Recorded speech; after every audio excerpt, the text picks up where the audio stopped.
the 51st year of Konoha. As Kushina Uzumaki's belly swelled day by day, Asuka Uchiha was filled with unease, dread, reflection, and a quiet melancholy. Though the child was not his still, he was an Uchiha, with Naruto Uzumaki about to be born. The nine-tails beast that it was loomed. Danzo Shimura, already poised to become a beast himself, and Itachi Uchiha stood among the greatest beasts of all the shinobi world. Living in Konoha, his luggage already packed, a kunai pressed against his forehead protector. He was preparing to study whether to slice across or down. Ding. The story begins in the land of fire. Within Konohagakure, at the Naka shrine, today was the monthly gathering of the Uchiha clan. Its purpose was to cultivate harmony among the clan's factions, resolve internal conflicts, and incidentally, to ponder how they might ascend into Konoha's upper echelons or even claim the title of Hokage. Though the Uchiha were not favored by Konoha's leadership, matters had not yet reached a life-or-death impasse. At most, the two sides simply found each other intolerable. Bang! An elderly Uchiha, elder, his hair and beard white and his face creased with wrinkles, slammed the table and rose to his feet. He glared at the clan head, seated at the forefront, and the other aged Uchiha around him. Overcome with agitation, his voice sharpened. The position of second Hokage was personally handed by Hashirama Senju to his brother, Tobarama Senju. Because of Kagami Uchiha's death, we could only watch as the third Hokage's seat fell into Hiruzen Sarutobai's hands. And now the fourth Hokage is Minato Namikaze. What happened to secure the second? Contend for the third and charge for the fourth. What kind of worthless plan did you devise? Decades have passed, and I have not even touched the Hokage's chair once. Seeing the elders around him staring either at the ceiling or the floor anywhere, but at him he grew even more incensed. What? Now you still intend to charge toward the fifth Hokage's position? Minato Namikaze is only 24 this year, judging by his face. He'll live at least 50 years. 50 years. By then, your sons will be dead. Alas, Fugaku Uchiha sighed inwardly, drawing his hands from his sleeves. He calmly looked at the irascible elder. As clan head, he had long grown accustomed to such scenes. The clan's mental state was unstable. Minor grievances could provoke extreme reactions. Some would even challenge his authority outright. Exhausting. After a moment of silence, Fugaku gestured for the elder to sit, then swept his gaze across the hall. All present were Uchiha, who had awakened the three-to-mo Sharingan. Elder Ryoichi, please sit. I refuse. Ryoichi Uchiha waved him off, strode forward, and grabbed another elder by the collar. Old fool, wasn't the secure second contend third charge fourth plan your idea? Indeed. And now, it has failed. Ryoichi, do not panic. I have a follow-up plan. Your follow-up. My grandfather died alongside Lord Madara when entering Konoha. Spitting, Asuka Uchiha wiped the saliva from his face and glanced at the arguing elders before staring at the ceiling, letting his mind drift. He had been in the shinobi world for 18 years. At first, discovering he had reincarnated into the Uchiha clan filled him with excitement. Then, after his first birthday, that excitement vanished. The Second Shinobi World War had left him the sole survivor of his family. By the time he was 3, able to act and aware he had no system or cheat, he began planning to leave the Uchiha and seek life elsewhere. Even becoming breeding stock for another village would suffice. Yet his escape ended before it began. On the day he learned to read, he discovered records in Uchiha history. Some ancestors had attempted the same escape, but when they left and married into non-Uchiha families, their descendants could never awaken the Sharingan. Conversely, non-Uchiha women marrying into the clan often bore children capable of awakening it. It was as though an unseen shackle forbade the Sharingan from existing outside the clan. The Uchiha treated this as a natural caged bird, but Asuka suspected the interference of the Sage of Six Paths himself. Abandoning his idea of becoming breeding stock, he turned to commerce. After a few days of study, he abandoned that too. The technological tree of the shinobi world was bizarre electricity, chakra energy, wind power, all existed. Light bulbs, paper, cement cheaper than in his previous life. Agriculture and medicine bordered on Shidingno machinery needed. Only hands wielding near magical output. With business dismissed, he pursued the path of a ninja. They said effort could change fate, but here, bloodline determined everything. Possessing one of the finest bloodlines, he trained diligently from youth, believing he would achieve distinction at worst, not far beneath Itachi, with enough strength to survive. But once he stepped onto the battlefield, he understood. He could not compare himself to the brother of the sages, favored son, Sasuke, Uchiha. That comparison alone diminished him. When Itachi first entered battle, witnessing carnage awakened his Sharingan. When Asuka did the same, his mind went numb. When Itachi saw corpses strewn across the battlefield, he pondered the meaning of life. When Asuka saw them, he pondered whether to defect before dying pointlessly. When Itachi witnessed comrades die, his Sharingan evolved, greatly enhancing his power. When Asuka witnessed the same, his thoughts, maturitas temperament, improved. Everything thereafter followed a conventional path. Academy graduation, war, awakening, the Sharingan. More war, awakening, the 3-Demo Sharingan. After the Third Shinobi World War, he became one of the few genin in the clan and gained the privilege of attending these gatherings. A gathering, watching the bickering elders. Asuka's lips twitched. He had expected solemn discussions of the Hokage and the clan's future. Instead, the atmosphere was lively topics, barely related to the Hokage at all. After decades of such discussions, perhaps the novelty had long faded. How tedious! His stomach growled, determined to end the farce quickly. Asuka stepped forward and addressed Fugaku and the elders. Esteemed elders, enough arguing. I have a method to make the Uchiha clan produce the 5th Hokage. Silence fell. The elders turned toward him. Ryoichi raised a brow. Speak. Let this old man see what ideas the younger Uchiha propose.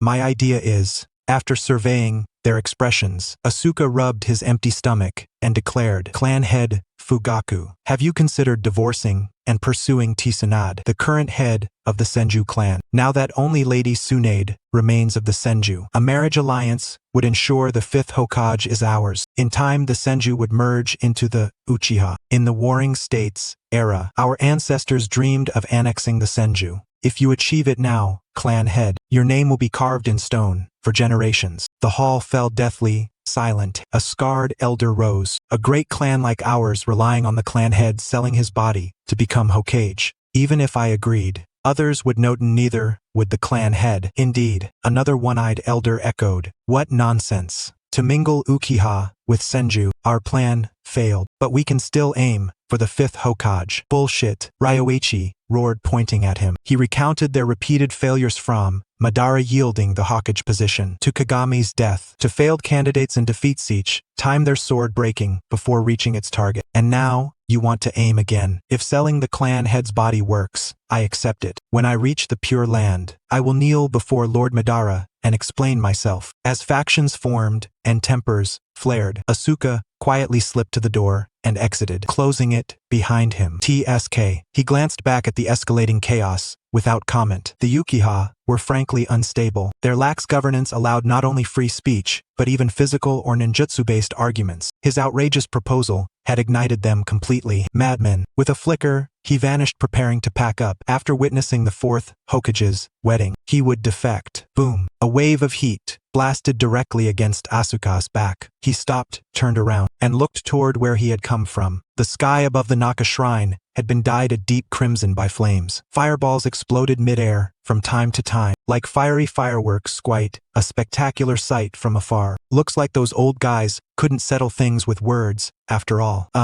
Excuse me. Just then, a child's voice came from the nearby bushes. Turning toward the sound, Asuka saw 3 kids holding cameras, staring at the shrine with terrified expressions. Big brother, did enemies invade the village? Asuka walked over, patted their heads, and smiled. No, that's the Uchiha clan's shrine. They're just having a discussion. Really? The 3 kids glanced at the exploding fireballs in the sky, clearly unconvinced. No matter how you look at it, that doesn't seem like a normal discussion. Still, a handsome big brother probably wouldn't lie to them. Oh, right. Asuka looked at their cameras curiously. You're not Uchiha, are you? What are you doing here? Well, one of the kids excitedly waved his camera. The Hokage's wedding is coming soon. We wanted to find a beautiful spot to record a congratulatory video. Big brother want to say something too. A congratulation video. He had never even interacted with Minato Namikaze. What could he possibly say? Looking at their expectant faces, Asuka fixed his hair and nodded. All right. Once the camera started rolling, he flashed a peace sign and delivered his carefully prepared message. 4th Hokage-sama, Kushina-sama, congratulations on your marriage. Done. He waved goodbye and left. Time to pack up and get ready to flee. During the wedding, security would be lax then. The village of Konoha, with its simple customs and beautiful scenery, blending technology and tradition, was hard to leave after just a few glances. Asuka didn't want to leave either, but he had no cheat ability. Compared to those monsters who could destroy Konoha at age 8, he was leagues behind, and his talk no jutsu, useless. Back on the battlefield, trying to persuade people only got him stabbed with a kunai. Even if he somehow changed one Itachi Uchiha, who's to say another wouldn't appear? That kind of thing was impossible to guard against, especially with those elders in Konoha pulling strings. After 18 years of hard work, he still wasn't sure if he could beat Danzo Shimura. As for Hiruzen Sarutobi, no chance. Lady Kushina, as he drifted in thought, respectful greetings echoed ahead. Looking up, he saw Kushina Uzumaki standing in the middle of the street, her long red hair flowing, chatting warmly with villagers. Her basket was filled with baby supplies. Seeing the maternal glow radiating from her, Asuka twitched slightly. So Naruto is already on the way. As he passed her, he gave a quick greeting, bought some food, and hurried home. If Kushina was already pregnant, then the Ninetales incident was less than 10 months away. 1 month later, wedding day morning. Bang! Asuka slammed his bag onto the table and looked around the now empty room. In the past month, he had sold everything he could, turning it all into weapons kunai. Explosive tags through the cat merchant. Black market prices were brutal. You couldn't argue. If you caused trouble, they'd report you. Too bad the house couldn't be sold, otherwise he'd have more funds. Watching Kushina's belly grow day by day had filled him with anxiety, unease, and dread, even though he had never even touched her hand, and the child wasn't his. But he was an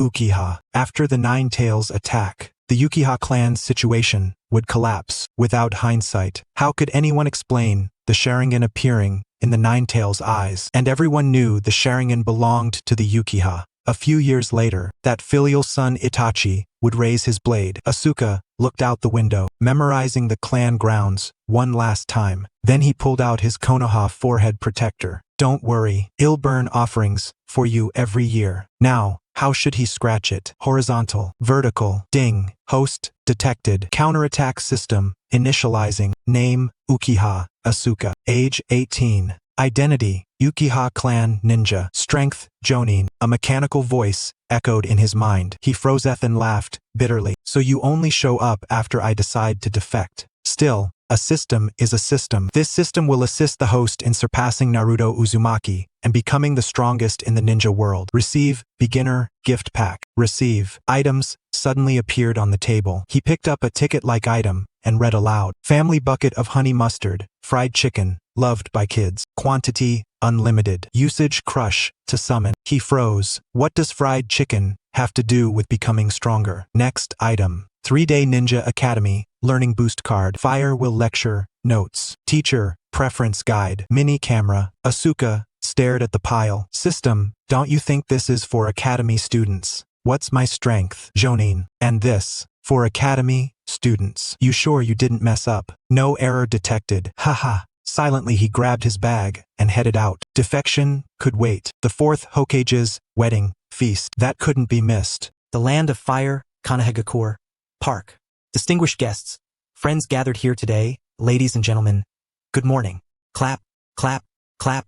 After the enthusiastic applause subsided, the master of ceremonies pressed his hands downward and continued reading. Today is the first day of the 2nd month in the 51st year of Konoha. We have come together in this park to celebrate the grand wedding ceremony of Minato and Kushina Uzumaki. I am Shikaku Nara. First and foremost, on behalf of the groom, the bride, and Lord Jiraiya, the 3rd Hokage, I extend my heartfelt gratitude and warmest welcome to all of you. Welcome. Last year, we endured the most harrowing battle in Konoha's history since its founding, the Battle of Mount Kikyo. In that conflict, we lost too many comrades and mourned too many loved ones. Fortunately, though, we emerged victorious. At the end of last year, the villages one after another signed ceasefire agreements with us. We owe thanks to those comrades who now rest peacefully in the afterlife. It is they who have created a peaceful environment for the generations to come. Listening to Shikaku's impassioned speech on stage, Asuka's lips twitched slightly. Could the notes in Shikaku's hand have been provided by the 3rd Hokage? To forcibly link marriage and childbirth to the will of fire, burning oneself to let new leaves sprout, resolutely stepping into the grave of matrimony just so the next generation can witness this beautiful world. The ninja world is too cruel. I don't even want to live past 18, and they expect me to let my descendants see all this? With that thought, he turned to look at Uchiha Itachi sitting beside him, who was continuously sipping soda after soda. Asuka leaned in and whispered softly, "Kid, drink less of that." "Why?" Itachi looked up, puzzled. Originally, he sat at the children's table, but those unruly brats ate with their hands, which was so unappetizing that he moved his little stool to sit with his clan. Unexpectedly, he had only finished 2 sodas before being lectured. "No special reason." Asuka shrugged indifferently. "I just heard your family gave a wedding gift of 200,000 ryo today. I'm worried you'll fill up on drinks and waste too much. After all, your parents married early. Your family's at a disadvantage from the start. If your parents divorced and remarried, maybe you could have earned some back from the 4th Hokage's couple." He crossed his arms and said no more on the matter. If his memory served him right, the 4th Hokage couple was about to perish soon, so that 20,000 ryo gift was definitely wasted. Moreover, in the future, Naruto would hold a wedding ceremony, but Sasuke would not. That back and forth would cost at least 400,000 ryo. What a cursed family. 2 meals. A loss of 400,000 ryo. Beautiful bride. Do you take this handsome groom to be your lawfully wedded husband? I do. The thunderous cheers around him made Asuka's ears ring. He looked at the 4th Hokage couple on stage, shamelessly showering everyone with their affections, and his lips twitched a few times before he reluctantly clapped along to join the festive atmosphere. Though his relationship with the 4th Hokage couple was far from cordial, he at least had given 1,000 ryo gift, and the meal had to be eaten. If not for the sudden arrival of the system, he would have bolted as soon as he finished eating. Glancing at the silent Uchiha Itachi, Asuka closed his eyes and resumed studying the system. When he first read those novice gift packs, he had no mood to continue, but now that he had calmed down, it was time to explore how this system could enhance his strength. Novice task. Uchiha Naoki, leveraging his status as the elder's grandson, repeatedly bullies you when your brother, Uchiha Itachi, is away on missions. Defeat Uchiha Naoki and turn him into a staunch supporter. This novice task is a prerequisite for unlocking subsequent tasks and cannot be abandoned. Asuka's mind was filled with question marks. Uchiha Naoki? Who the hell is that? He flipped through his memories but found no trace of this person. And why was Itachi his brother? Turning to the left where Itachi sat, Asuka placed his hand on Itachi's head, rubbing it while asking, "Itachi, is there anyone else in the clan with the same name as you?" "No." Itachi shook his head. Asuka then turned to the elderly man on his right and inquired, "Elder Midu, is there anyone named Uchiha Naoki in our clan?" The old man put down his wine cup and scrutinized Asuka from head to toe, then leaned back with a puzzled expression. "Why are you looking for him?" "No big deal." Asuka raised his cup, took a small sip, and without hesitation replied, "I just suddenly remembered that I used to be bullied by that guy. I'm bored lately and want to have a fair fight with him." Bang! No sooner had he spoken than the old man slammed his hand heavily on the table. The force sent the plates flying, startling Itachi so much he nearly choked on his food. Holding his bowl with both hands, Itachi looked around bewildered, then saw Elder Midu's face turn a deep purple. "Uchiha Asuka, how dare you have the audacity to challenge Naoki to a duel? I opposed your proposal at the clan meeting, and now you want to take revenge on my grandson?" Seeing the elder's beard bristling and body trembling, Asuka blinked in confusion. "How old is Naoki this year?" "2." Asuka froze in his chair, then quickly picked up Uchiha Itachi and swapped seats, distancing himself from Elder Midu. "That was reckless. System, what year is it currently?" 57th year of Konoha. "Nonsense." He glanced at the 4th Hokage couple kissing on the wedding stage, then beyond them at the banner clearly reading, "Congratulations to Mr. Minato Namikaze and Miss Kushina Uzumaki on their union on the first day of the 2nd month in the 51st year of Konoha. May you support each other and grow old together." Asuka gritted his teeth and shouted in anger, "It's the 51st year of Konoha. Minato Namikaze's wedding ceremony hasn't even finished yet. Please refer to the system's recognized time." He exhaled deeply, calming himself, then asked again, "Also, why is Uchiha Itachi my brother? Even by generational order, I should be 1 generation older. As full brothers, he was born 3 years earlier and should be your elder brother." Asuka's body trembled with rage. "Nonsense. I am an only child and from birth, I have been fed formula milk. I have never had a drop of anyone else's breast milk. Where do you get this full brother nonsense? Please adhere to the relationships as recognized by the system." After a prolonged silence, Asuka gradually discerned where the problem lay. Not only had this flawed system activated 6 years prematurely, but the crucial issue was that it had bound itself to the wrong person. The more he examined it, the more it seemed like a system designed for someone transmigrating into Sasuke. Well, since it had landed on him, it was his to bear. I demand a task change. Task modification is impossible. I am not Uchiha Sasuke. Do not thrust his missions upon me. Please adhere to the task relationships as recognized by the system. I am a Jonin, and a highly capable one within the Uchiha clan. Is it appropriate for me to fight a child who hasn't even been weaned? Is this what you call a comeback? You should consult a dictionary and look up the true meaning of comeback. Please complete the novice task. I have no quarrel with Uchiha Madara. If you swap the character to him, I will go seek my comeback. Please complete the novice task. Uninstall the system. I intend to defect. Please complete the novice task. Ha, ha. Asuka sneered bitterly, gazing skyward. This system was utterly unlike what he had imagined. He could accept the idea of leveling up through check-ins. He could accept completing tasks. But fighting a child was something he could not bring himself to do. Moreover, this system was stubborn as a mule. It had clearly bound itself to the wrong person and misremembered the timeline, yet it refused to admit its mistakes. Uchiha Naoki was only 2 years old. A prodigy like Kakashi had graduated from the Ninja Academy and become a genin at the age of 5, and the Uchiha clan's talent was no less. This meant that by 5, Uchiha Naoki should possess the skills of a genin. Calculating it, a jonin dueling a genin sounded better than a jonin fighting a child. Although both were acts of might against the weak, a jonin dueling a genin was seen as allowing the latter to experience the harshness of the ninja world prematurely. Indeed, having mulled over these thoughts, Asuka cast a sidelong glance at the old Uchiha Madara, who looked down upon him with disdain. He decided to wait 3 years and then see what surprises this system might offer. Sasuke's system was now his. Thus, it was truly his own. Lord Minato Namikaze, Lady Kushina, congratulations on your marriage. Thank you, thank you. We merely stand here watching the Hokage couple, feeling a twinge of envy. Now that the Hokage has a wise consort, I am certain that Konoha's recovery will outpace ours once more. The peace in the ninja world has not come easily. Konoha will not initiate war unprovoked. The future peace must be upheld by all of us together. When the Hokage has time, he must visit the Hyuga clan and impart his ninja wisdom to those wayward juniors, so that when they go to the battlefield, they will not perish cluelessly at the hands of other villages. The Hyuga clan head's words were modest indeed. Next, I shall pay visits to the major clans one by one to share some battle experience. Observing the 4th Hokage and his wife treating every guest at the wedding, whether shinobi from other villages or local villagers, with utmost courtesy and gratitude, Asuka, seated quietly, whispered to himself. This is what true strength in unity looks like. Yet here we are, the Uchiha, the foremost clan of Konoha, engaging in internal clan marriages. Clan head Fugaku's perspective is truly narrow. Why can he not think of the clan's greater good, swiftly divorce, and pursue the woman of the once foremost clan, Senju Tsunade? Snap! For some unknown reason, Itachi dropped his chopsticks onto the ground. Asuka handed his own chopsticks to him and said, "Keep eating. I am not criticizing clan head Fugaku. I heard everything. Since you heard it, what do you think of my proposal for the union between the Uchiha and Senju clans?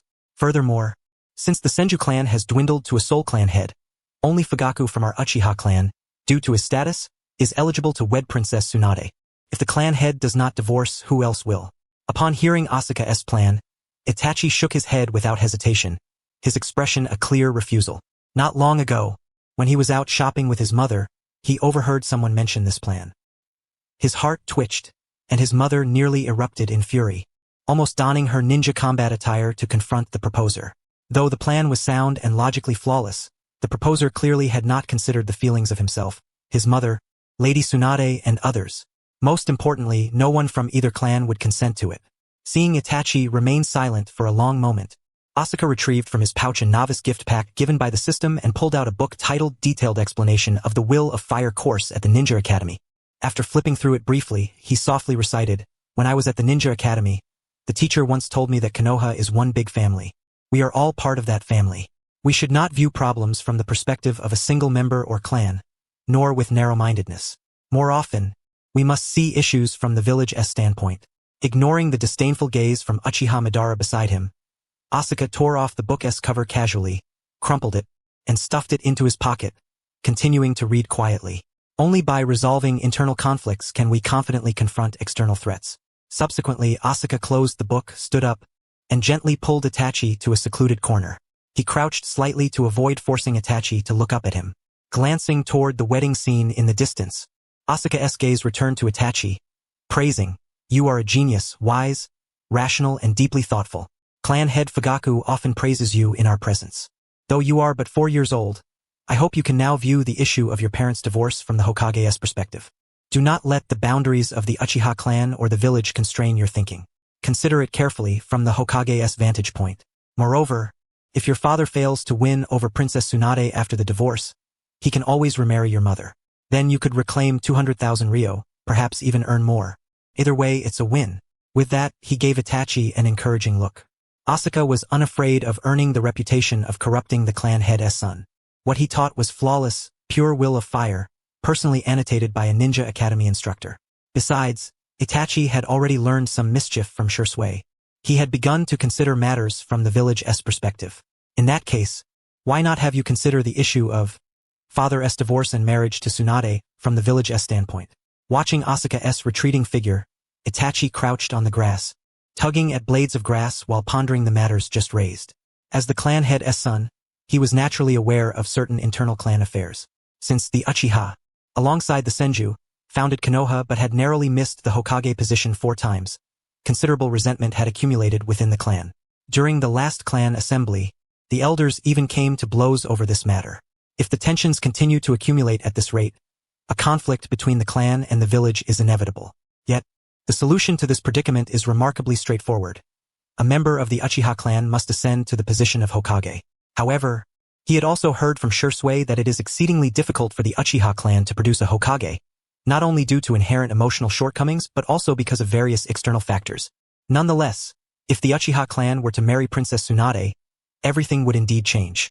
As the granddaughter of the first Hokage, the disciple of the third, and the elder cousin of the fourth, Princess Tsunade's status is impeccable. A descendant born of her union with the Uchiha clan could be considered the perfect heir to the Hokage legacy. Pondering this, Itachi Uchiha gazed across the banquet hall at his biological father and mother sitting together at the head table, displaying an image of conjugal harmony. His heart grew increasingly conflicted. To urge his parents to divorce would be unfilial, yet beneficial to both clan and village. To refrain from doing so would be dutiful, but potentially perilous to the village's future. But why must it be his own father? Because he is the clan leader. Should he voluntarily adopt the clan's perspective and make sacrifices? As time passed, the banquet gradually dispersed. After a brief exchange of courtesies between the Uchiha clan leader and his wife and the fourth Hokage and his spouse, they rose to depart. Makoto Uchiha glanced around the hall, her eyes falling upon the elderly ladies packing away the leftover food. Suddenly, she was reminded of her own grandmother. When she was a child, once she fell ill and missed a wedding, her grandmother had similarly packed a generous portion of food for her to take home. As Makoto reminisced about those idyllic childhood days, she noticed a child in the corner of the hall packing away leftovers. A subtle smile unconsciously curved her lips. Though her status and identity had changed since childhood, she still longed for those moments of eating leftovers. The child suddenly looked up and met Makoto's gaze. Makoto stared at the familiar face, blinking in disbelief. Without hesitation, she left Fugaku behind and approached the table. Looking at Itachi Uchiha, who was packing the leftover food, she softly inquired, "Itachi, what are you doing?" "Mother." Hearing the familiar voice beside him, Itachi saw his mother suddenly at his side. He shook the plastic bag in his hand and pointed to the leftover food within. "Someone just mentioned that the clan's finances are tight, with income and expenditure severely imbalanced. As the junior clan leader, since I lack the ability to increase the clan's revenue, I must practice thrift." He continued, "They also said that just after the Second World War ended, the village faced similar financial difficulties. Whenever someone married, villagers would pack leftover food to take home and fill their bellies." He added, "Mother, you lived through that period. You must deeply understand this." Upon hearing this, the smile on Makoto's face froze.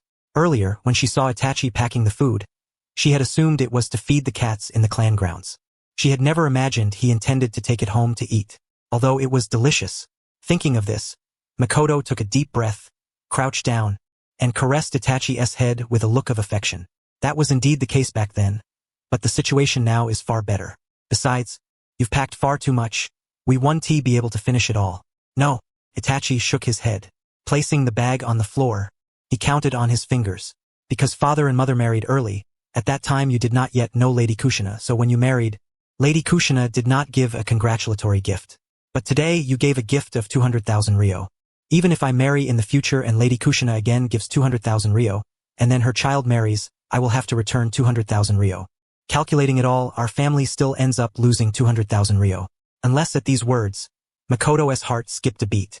Suppressing the chaotic thoughts swirling in her mind, she fixed her gaze on Itachi's troubled face and softened her expression. Unless what? Itachi sniffled. After much inner turmoil, he had finally come to a realization: village clan family. Although urging his parents to divorce would be more beneficial than harmful, stating it outright might earn him a beating. He needed to be tactful, perhaps even gauge his mother's views on divorce first.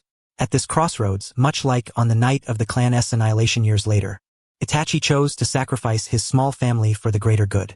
Having made up his mind, he took a step forward, embraced his mother, and rested his small head on her shoulder like an innocent child, saying, "Unless father and mother divorce and remarry, then we wouldn't be at a loss.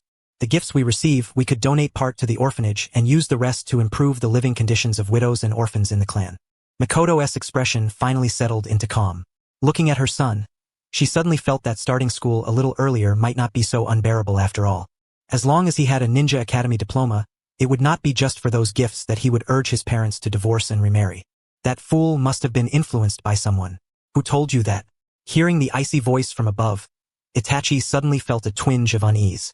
Without hesitation, he whispered softly, "Uchiha Asuka, the one who tried to persuade father to divorce last time." Makoto lifted Itachi into her arms, turned toward the direction of the Uchiha clan grounds, her lips bitten so hard they had lost all color. That guy must have some problem with his mind. Why would he think of persuading Fugaku to divorce me? Minato! Minato! Hearing Kushina's call from the living room, Minato Namikaze, holding a frying pan in one hand and a spatula in the other, peeked toward the sofa where Kushina sat and responded, "I'm here. Minato, today several Uchiha clan ninja came to deliver their wedding blessings to us." Kushina flipped through the footage on her camcorder, watching the recorded blessings from the Uchiha ninja, her smile impossible to conceal.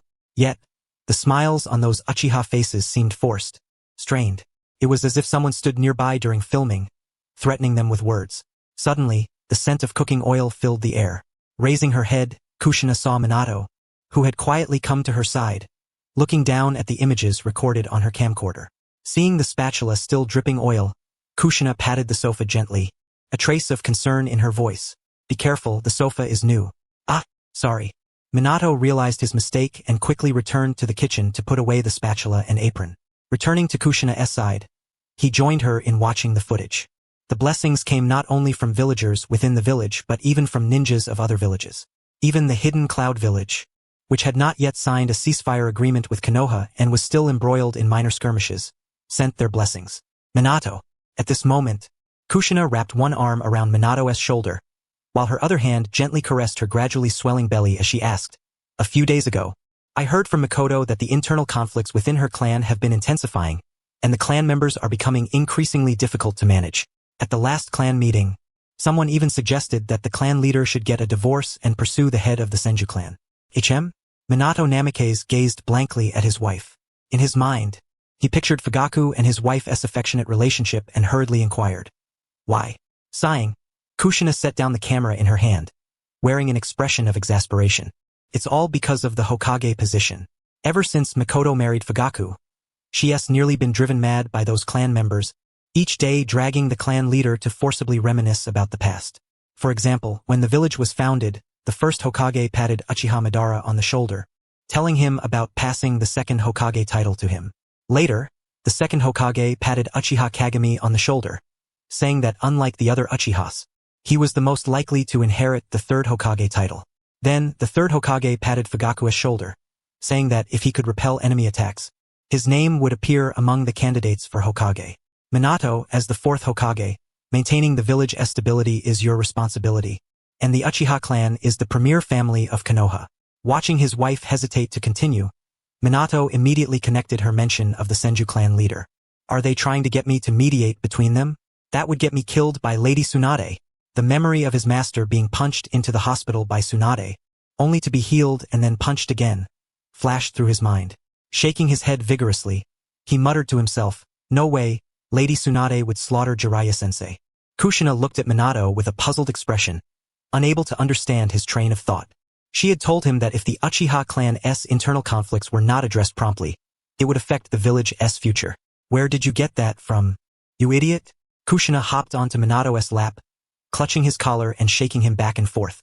Why don't you just transfer the ninja who advised Makoto to divorce? That way, he wouldn't be able to hold clan meetings or voice opinions. Transfer him where seeing Kushina's hair stand on end. Minato quickly raised his hands in surrender, wearing a pleading smile. Okay. Recently, some members of the Umbu have applied to return to the regular ninja ranks, leaving many vacancies. In a while, the Umbu will invite outstanding ninjas from the village. As for now, momentarily at a loss for words, Minato glanced furtively at the angry Kushina. One hand patted her back to soothe her, while the other massaged his chin affectionately. Recently, a batch of Ninja Academy students has requested early graduation. If that person is mentally sound, he could serve as a temporary teacher for a while. Kushina, what's the name of that Uchiha ninja? I'll check his records when I get back.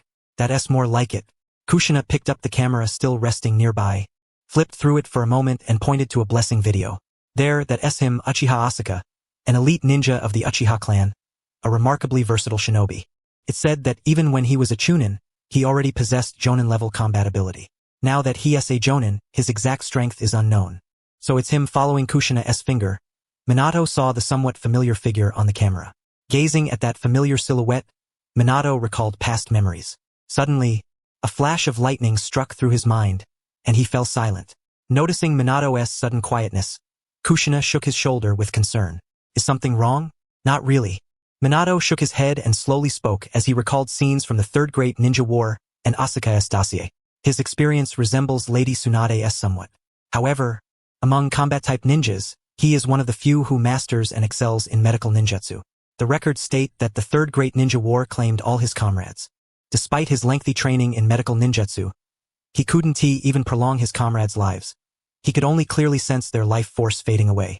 Eventually, he rejected his own medical ninjutsu and never used it again. Is that so? After hearing Minato's account, Kushina was momentarily stunned. Due to her identity, she had not participated in the Third Great Ninja War, but during that time, nearly every household in Konoha was draped in white. All right, seeing Kushina's somber mood, Minato gently stroked her belly and said, "Tomorrow, I'll assign him to lead a squad." Meanwhile, Asuka sat on a chair, surveying his empty room, a twinge of regret stirring within him. Grandma Cat is so ruthless. When I bought it, I got a 10% discount, but when I sold it, she gave me only 70%. After all that back and forth, I did nothing, and my estate shrank by nearly 1/3. He sighed deeply, spat a roasted chicken bone onto the floor, then glanced at the large orange tabby sleeping on the table. Looking at the cat, which was so fat it hardly looked like a cat, he nudged it twice and said, "Stop sleeping and help me deliver these letters." Sensing someone repeatedly nudging its rear, the orange tabby slowly opened its eyes and instinctively stretched. Then it noticed a letter seemingly tied to its waist. Instantly, the cat's stretching froze mid-motion. After a long silence, it looked at the recipient's information and then raised its head to look at Asuka, a human-like look of helplessness on its face. In a girlish voice, it muttered, "I don't want to deliver a letter to a widow. It's unlucky. Besides, the Senju clan and you guys are sworn enemies."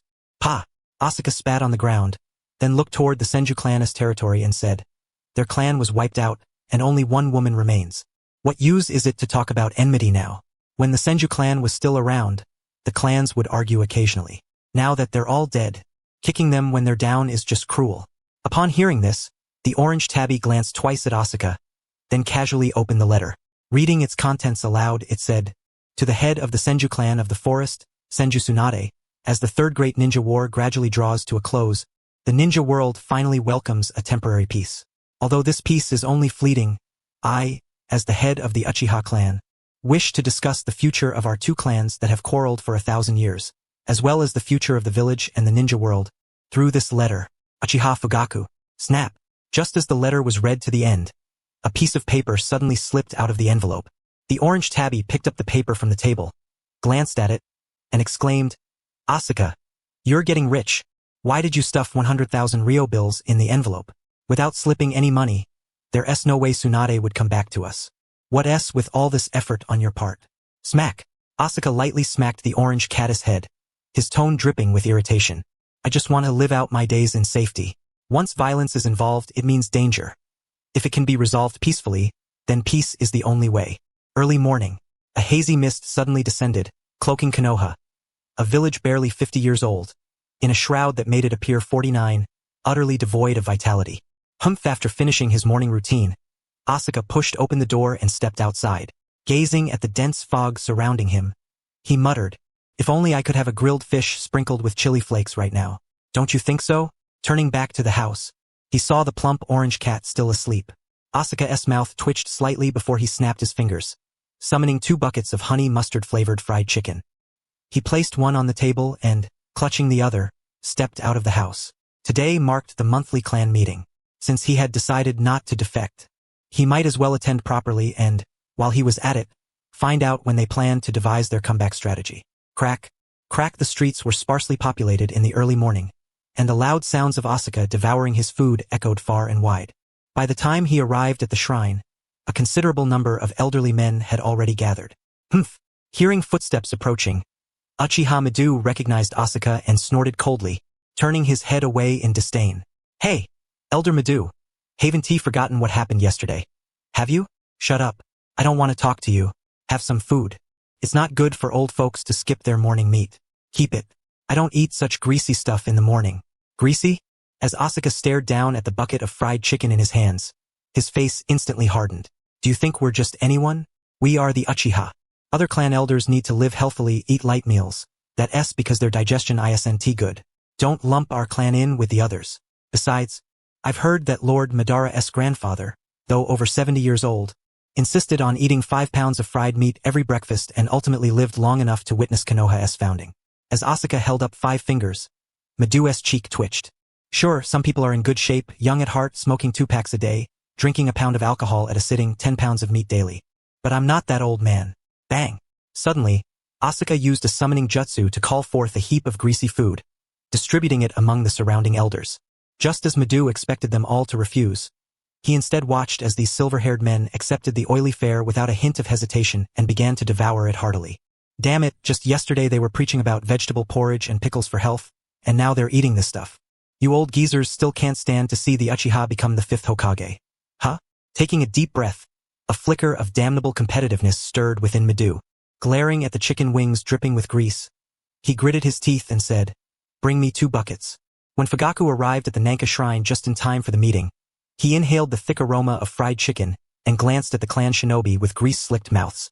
With good intentions, he advised, "Gentlemen, this is not wartime. There's no need to eat such food in the morning." Uchiha Madara snorted coldly. Though he felt somewhat nauseous, he suppressed the urge to vomit and maintained a composed expression. "The Uchiha clan is Konoha's strongest. Our stomachs are naturally ironclad. Back in the day, Lord Madara's grandfather could consume 20 pounds of meat in one meal. What we eat in the morning is merely an appetizer." Burp! A melodious belch escaped Elder Madara. Fugaku's eyelid twitched as the scent of fried chicken grew stronger. He warned, "Elder Madara, do not address the traitor as lord in public." "I know." With that, Madara, his large belly protruding, strode directly to his seat. At this moment, the main hall of Naka Shrine revealed 4 rows of tables arranged from east to west, each row containing a different number of tables. The southernmost row was the longest, boasting dozens of tables, while the northernmost row had only one. Asuka, standing at the doorway, was dumbfounded by the sudden change in layout. Wasn't he at just 2 rows before? The elders sat in front based on age. Why has it suddenly become 4 rows today? However, the other Uchiha clan members attending the meeting seemed already well aware of this change. After quickly finding their seats, they sat down without hesitation, leaving only the seat on the far edge vacant for Asuka. Seated in that bewildering spot, Asuka noticed Uchiha Fugaku sitting uncomfortably close and reached out to tug the elder beside him, whispering, "Why am I here?" "Oh." The elder wiped grease from his mouth casually. "You ran off last time and didn't see how I threw punches everywhere." After the last internal conflict, the clan elders arranged the tables like this to lay the factions bare. The row with the most people on the far edge is the hot-headed, aggressive faction. The middle row is the competitive faction. My row has few people and represents the calm, serene faction. As for you, he glanced at Asuka, dipped his finger into his teacup, and wrote a few characters on the table. "Advocate for divorce." Asuka's face darkened instantly. looking at the clan elder lost in thought at the table. He gritted his teeth and asked, "Does the elder have a grudge against me?" "Ah, you actually know the elder holds a grudge against you? Ever since you stubbornly insisted on learning medical ninjutsu, he disliked you. After you proposed the marriage alliance yesterday, he disliked you even more. So how about it? The elder's getting old. Would you be interested in taking over as clan elder?" Quiet. Hearing the whispers below, Fugaku slammed his hand down, casting a glance over the front row before fixing his gaze on Asuka. His voice dropped low. "Uchiha Asuka, just now, an order came down from the 4th Hokage. You are to temporarily oversee the 3 newly graduated students. After some time, you will join the 4th Hokage's direct department, the Umbu. We hope you can serve as a bridge between the village and the clan." "I'm a teacher now?" Asuka pointed at himself, blinking in disbelief as he looked towards his clan leader. "Someone actually appointed the Uchiha clan as instructors? What is the Hokage thinking?" Fugaku gave an affirming nod before calling 2 others to inform them of their Umbu appointments. Then, lowering his gaze to the clan members below, he continued. "The 4th Hokage intended to mend the rifts within the clan, and as the head of the family, I too ought to proactively extend goodwill. In due course, I shall arrange for Itachi to enroll in the Ninja Academy, and upon his graduation, he will become an apprentice to the 4th Hokage." Murmurs of agreement rippled through the gathered clan members, their expressions brimming with approval. Minato Namake's prowess in battle was universally acknowledged throughout the ninja world. To apprentice under the 4th Hokage was undoubtedly a privilege. Moreover, Itachi was the son of the clan head beyond their influence. Most importantly, having one's kin become a disciple of the Hokage signified securing another foothold for the clan within the Hokage's esteemed position. At this thought, several elder men cast glances toward Asuka with unmistakable schadenfreude. Though the clan council was a forum for candid expression, where even outrageous actions could be met with a mere chuckle, certain deeds left indelible impressions upon the mind, impossible to forget, such as urging the clan head to divorce. Ahem. Ahem. Asuka cleared his throat lightly and glanced toward the direction of the Great Elder. His tone measured and calm. "Great Elder, I have a marriage proposal to introduce to you. The bride-to-be is the grandmother of a Hyuga friend of mine. For the honor of our clan, I hope you will not decline." Suddenly, a cacophony of piercing whistles filled the air. Countless black glowing kunai swarmed like locusts, propelled by some unseen force toward Uchiha Asuka's position. The kunai blanketed half the sky, forming a massive funnel that tightly shrouded the heavens above Asuka's head. "Old man." Asuka tilted his gaze upward, surveying the sky filled with kunai. He raised his right hand, the wide sleeve of his robe sliding down to reveal an arm sculpted like jade, pale yet robust. A crimson orb blossomed in the palm of his hand, and in the next instant, it blazed with intense radiance, emitting scorching heat that radiated in all directions, instantly vaporizing the tea on the gathering tables into steam. At that moment, Asuka resembled a deity, single-handedly lifting a sun. Fire release. Scorching sun. This was his signature jutsu. While researching the Rasengan, he had felt the power of his sphere was insufficient. Inspired by the melting release spiral shuriken, he fused his fire-natured chakra into the Rasengan, creating a technique of tremendous destructive force. Crucially, it required no hand seals. Around him, the Uchiha shinobi swallowed hard, eyes fixed on the wildly ferocious, scorching red sun. No matter how many times they witnessed this jutsu, it never ceased to awe. Yet, was such a display truly necessary? The kunai in midair melted into molten iron under the fiery onslaught, raining down like a fiery storm. The molten metal splattered onto the ground below, scorching the earth and leaving behind a series of blackened craters. Enough! Once the kunai ceased to appear in the sky, Asuka casually dispersed the fiery orb in his hand. He swept the molten iron droplets from the table aside with a kunai, then retrieved paper and brush from his bosom to record. Konoha, Year 51, February 2nd. Since Uchiha Asuka became a ninja, the clan's Great Elder has continuously challenged him. After arduous training and fierce combat, Uchiha Asuka finally defeated the Great Elder for the 27th time. Justice once again prevails. Glancing at the Great Elder, who was glaring with a furrowed brow, Asuka shook the booklet in his hand, then nonchalantly picked his nose and said, "Great Elder, don't forget your own rule. 1 move per person. Too many techniques breed grudges which harm clan unity." The Great Elder stared at Asuka's impudent expression and inhaled deeply several times, restraining the impulse to strike again. His feelings toward this fellow were complex, equal parts love and hate. Within a clan, it might take decades for a single genius to emerge. Yet the birth of such a prodigy could determine the trajectory of history for years, even generations to come. Events that typically unfold slowly or in parallel would compress into a fleeting moment, a moment that irrevocably shapes the fate of individuals and the survival of entire lineages. Such moments often occur on a particular day, within a specific hour, or even just a single minute. Uchiha Asuka was such a genius. Yet this genius was infamously wayward. Before entering the ninja academy, he had already begun studying medical ninjutsu. Upon enrollment, he dabbled in scientific experiments with various vials and concoctions. After graduation, he turned to researching the legendary sage arts. Aside from medical ninjutsu, all his pursuits were deemed a waste of time, none fully understood. And now, rumor had it, he had even abandoned medical ninjutsu altogether, squandering so many years in vain. After observing Asuka for a while, the great elder slammed his palm heavily onto the table and turned his gaze away. He despised geniuses, and despised even more the geniuses who wasted their time. A prodigy's time should be devoted wholly to training, not to arranging marriage proposals for the elderly. An elder's companion, from the Hyuga clan? Huh? Humph. I care not who from the Hyuga family she is. Uchiha Fugaku watched the departing backs of the clan members and sighed deeply. As the clan head, he knew his people's temperament well, and thus paid no mind to their antics. A petty-minded person could never lead the clan, let alone the Uchiha family. His clan's nerves were far too erratic. Just moments ago they were all agitated. Now they had shifted to debating whether children should eat fried chicken. Watching Asuka and a certain elder walk side by side, with Asuka even shoving a bucket of something into the elder's arms, Uchiha Fugaku sighed once more. Being clan head was truly exhausting. Outside, Asuka held a chicken bone between his teeth.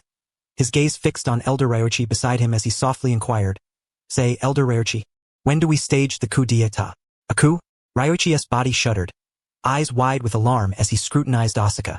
After cautiously scanning their surroundings, he lowered his voice in turn. "Damn it, have you all sidelined me?" "No, of course not." "Then how come I haven't heard a word about any coup? The Hokage's position keeps eluding us. Would we not stage a coup? Are the young ones today really so reckless?" Seeing the curiosity flicker across Asuka's face, Ryoichi shook his head vigorously.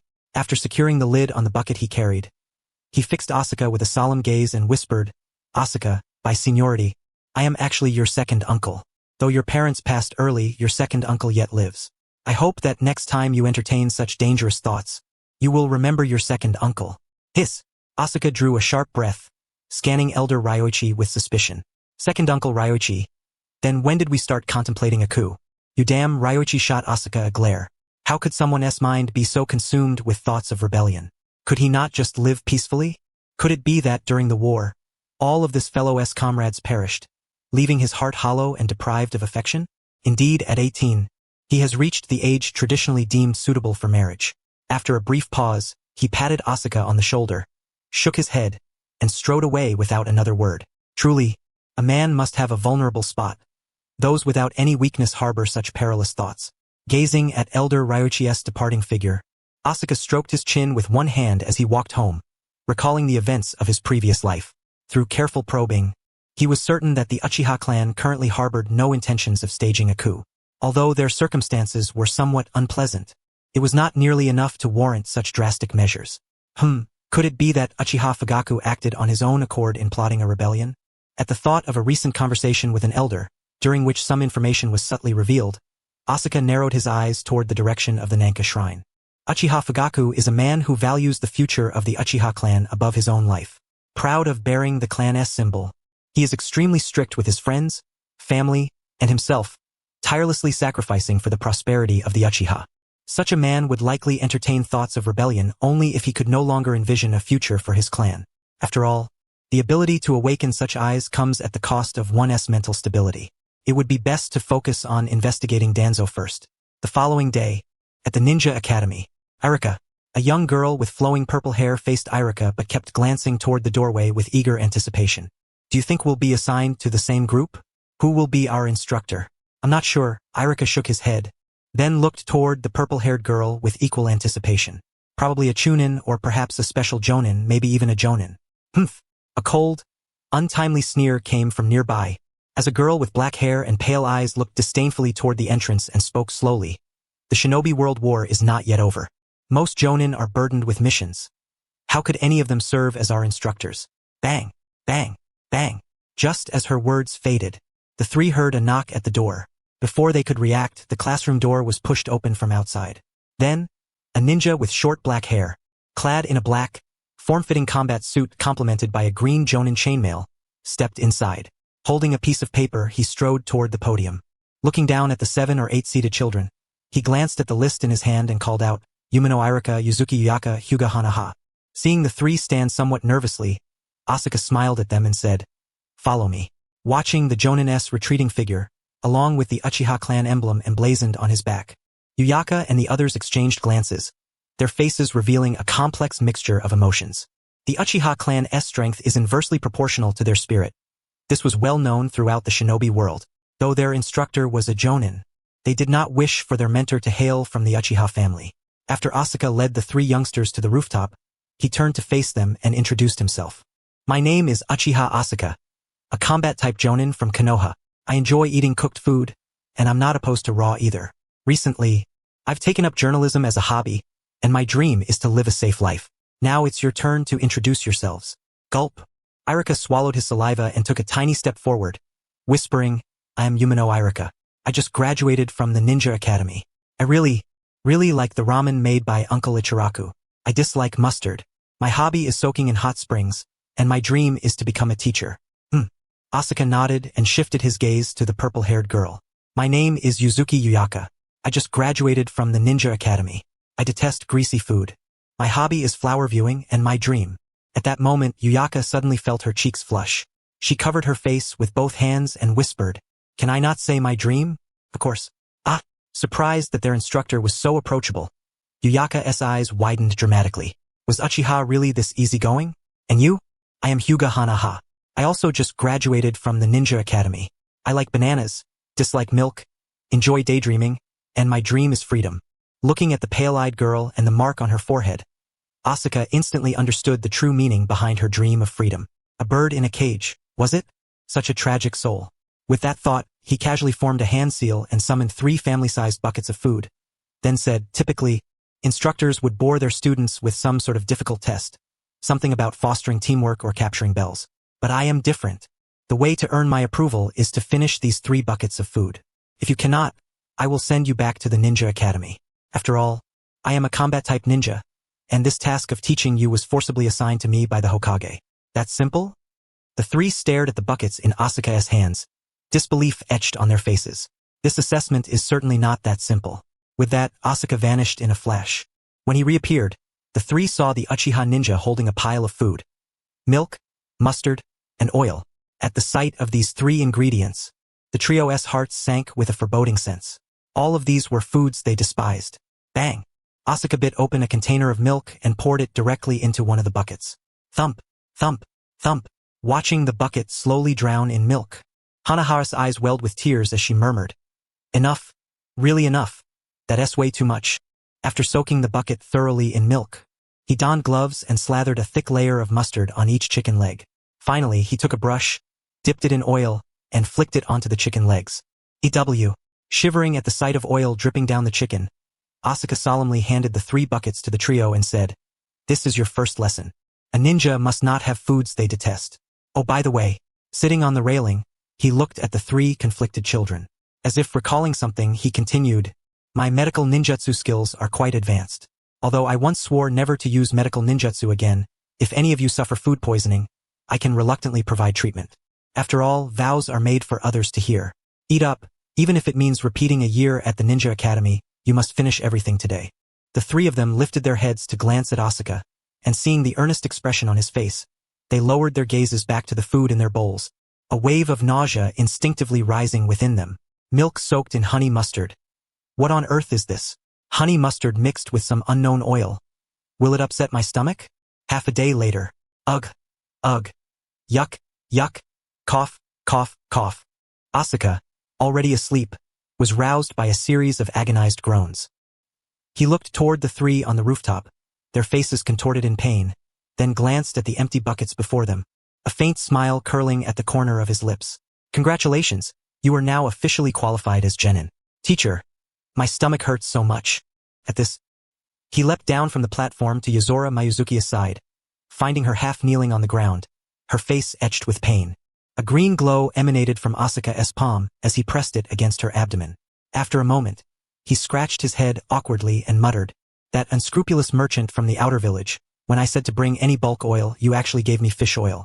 Watching Mayuzuki's complexion gradually ease, he removed his own combat jacket and tied it around her waist, then patted her head apologetically.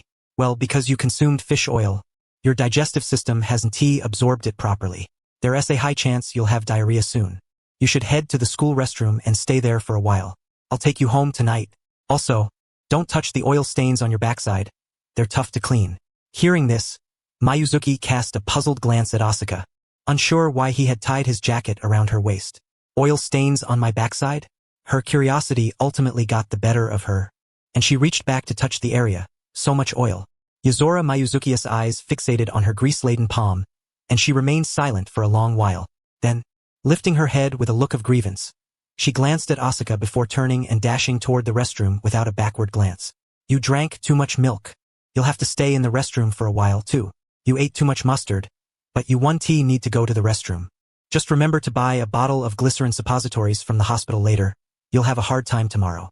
After treating the remaining 2 students, Asuka wiped the sweat from his brow and gazed at the sun dipping toward the west, muttering to himself, "Being a teacher is exhausting. It's only just begun, and I already feel like shutting down." Typically, instructors conduct assessments on the first day and then take the newcomers out on missions on the second. However, due to the baffling events of the previous day, Asuka found himself with a day off. All 3 of his team members had taken sick leave. Though ninjas possess remarkable vitality, they remain, after all, human. Carrying some fruit, Asuka first visited Irika, whose condition was the mildest, just a throat inflammation preventing him from speaking. Hearing Irika's desperate attempts to communicate, Asuka placed the watermelon on the table and turned to him with concern. "Irika, you need to avoid straining your voice and get plenty of rest. Make sure to finish the watermelon I brought you. It'll help your throat heal."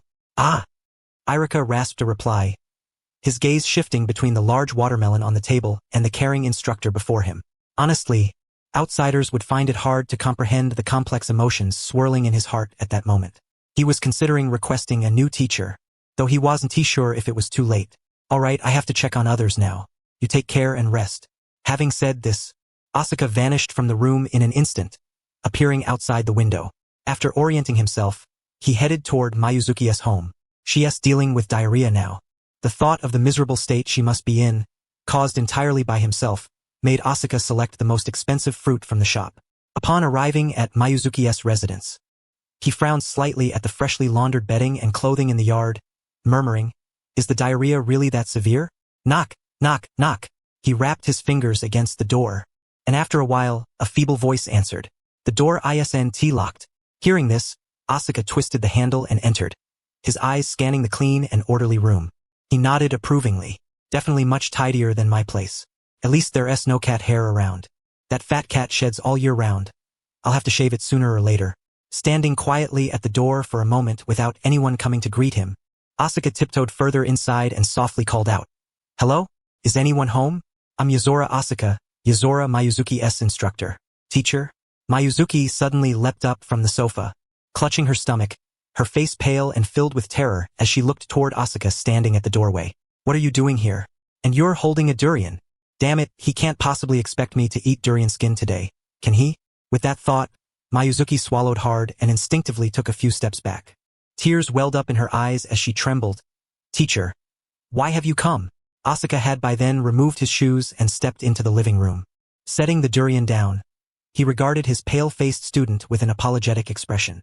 "Sorry, teacher already had that unscrupulous fish oil merchant locked up yesterday. Hearing you weren't feeling well today, I specially bought the most expensive fruit from the shop to visit you." He even patted the durian in his hand. "Even I've never eaten this thing. It's mostly for show. The smell is terrifying and completely unappetizing." Gazing at the spiky durian, Mayuzuki's eye twitched. This wasn't something everyone liked, and she certainly didn't. Yet seeing Asuka sit on the sofa and begin peeling the durian, she tugged at the corner of her mouth, forcing a faint smile as she weakly said, "Thank you, teacher.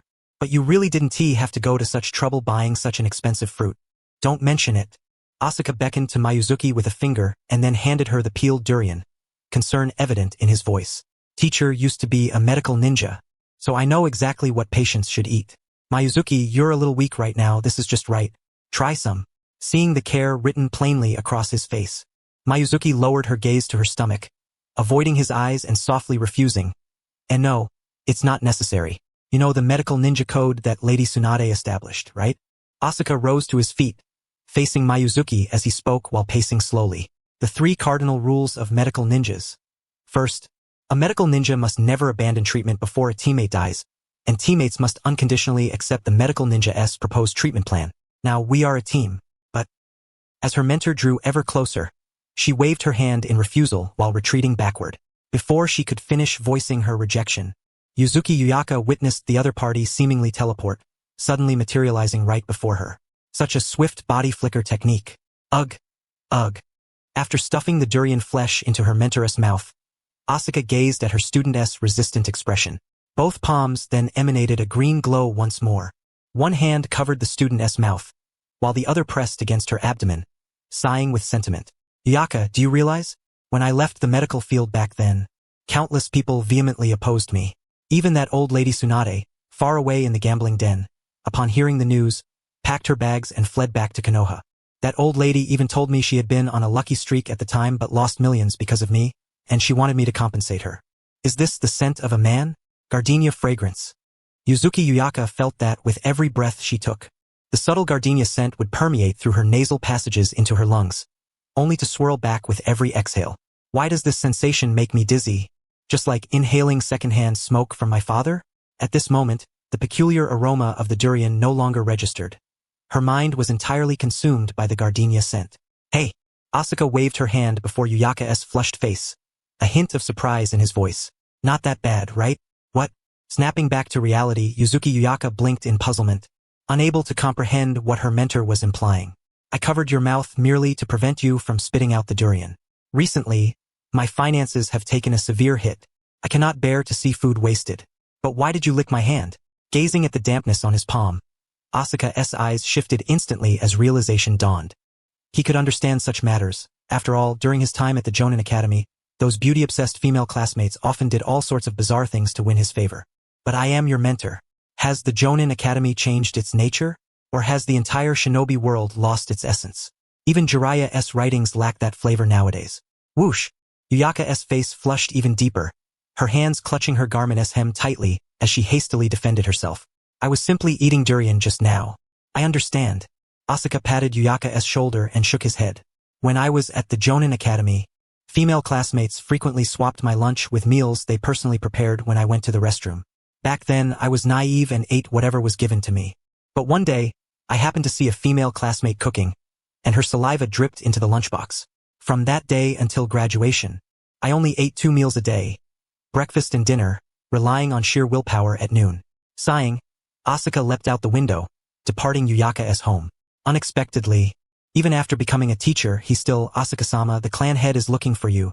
Lost in thought, he suddenly found himself intercepted by a figure approximately 5 feet 7 inches tall, clad in a black turtleneck short-sleeve shirt and black trousers, with a round nose adorning his face. Uchiha Itachi? Recognizing the person, Asuka halted, his gaze dropping toward Itachi, who stood beside Itachi. He picked at his nostrils and queried with puzzlement. The clan head's son still wets the bed when he sleeps. Why do you insist on playing with him so much? Upon hearing this, Itachi's expression darkened. He withdrew kunai from his bag, gesturing twice in the air, then said expressionlessly, I am going to train in the forest with elder brother Itachi. Ha! Asuka exhaled onto his fist and struck Itachi's head. Bang! Instantly, Itachi felt a heavy blow to his head. His mind went blank, and he could recall nothing. Observing Itachi crouched on the ground, clutching his swollen head in agony, Asuka's palm glowed green once again. He pressed his hand onto the bump atop Itachi's head and admonished. Did no one teach you that, aside from training, missions, and wartime, you shouldn't draw your kunai? You've encountered me. If it were someone else, your kunai would have been confiscated long ago. Is it still possible to teach you now? Hearing a cold voice beside his ear, Asuka's healing motions halted momentarily. Stiffly, he turned around and looked behind him. The first thing to enter his sight was a slightly curved abdomen, a brown apron tied around the figure, beneath which was an extremely loose garment. The somewhat plump physique, waist-length black hair, and a face bearing a cold sneer. What should one do when hitting a child and encountering the mother? 1. Apologize. 2. Refuse to apologize. 3. Beat up even her mother. Asuka weighed the pros and cons slightly, then folded his hands behind his back, adopting a serious expression as he faced Uchiha Makoto. Lady Makoto, as the young clan head of the Uchiha, Itachi must be exposed to various clan members from a young age. Developing such a young clan head through this method will greatly cultivate his tolerance. When he eventually sits in the Hokage's seat and regards the Uchiha clan, he will perceive a different world. Itachi is quite impressive. He has the makings of a Hokage. Saying this, Asuka hastily sent Shursui and Itachi away while Makoto was still bewildered.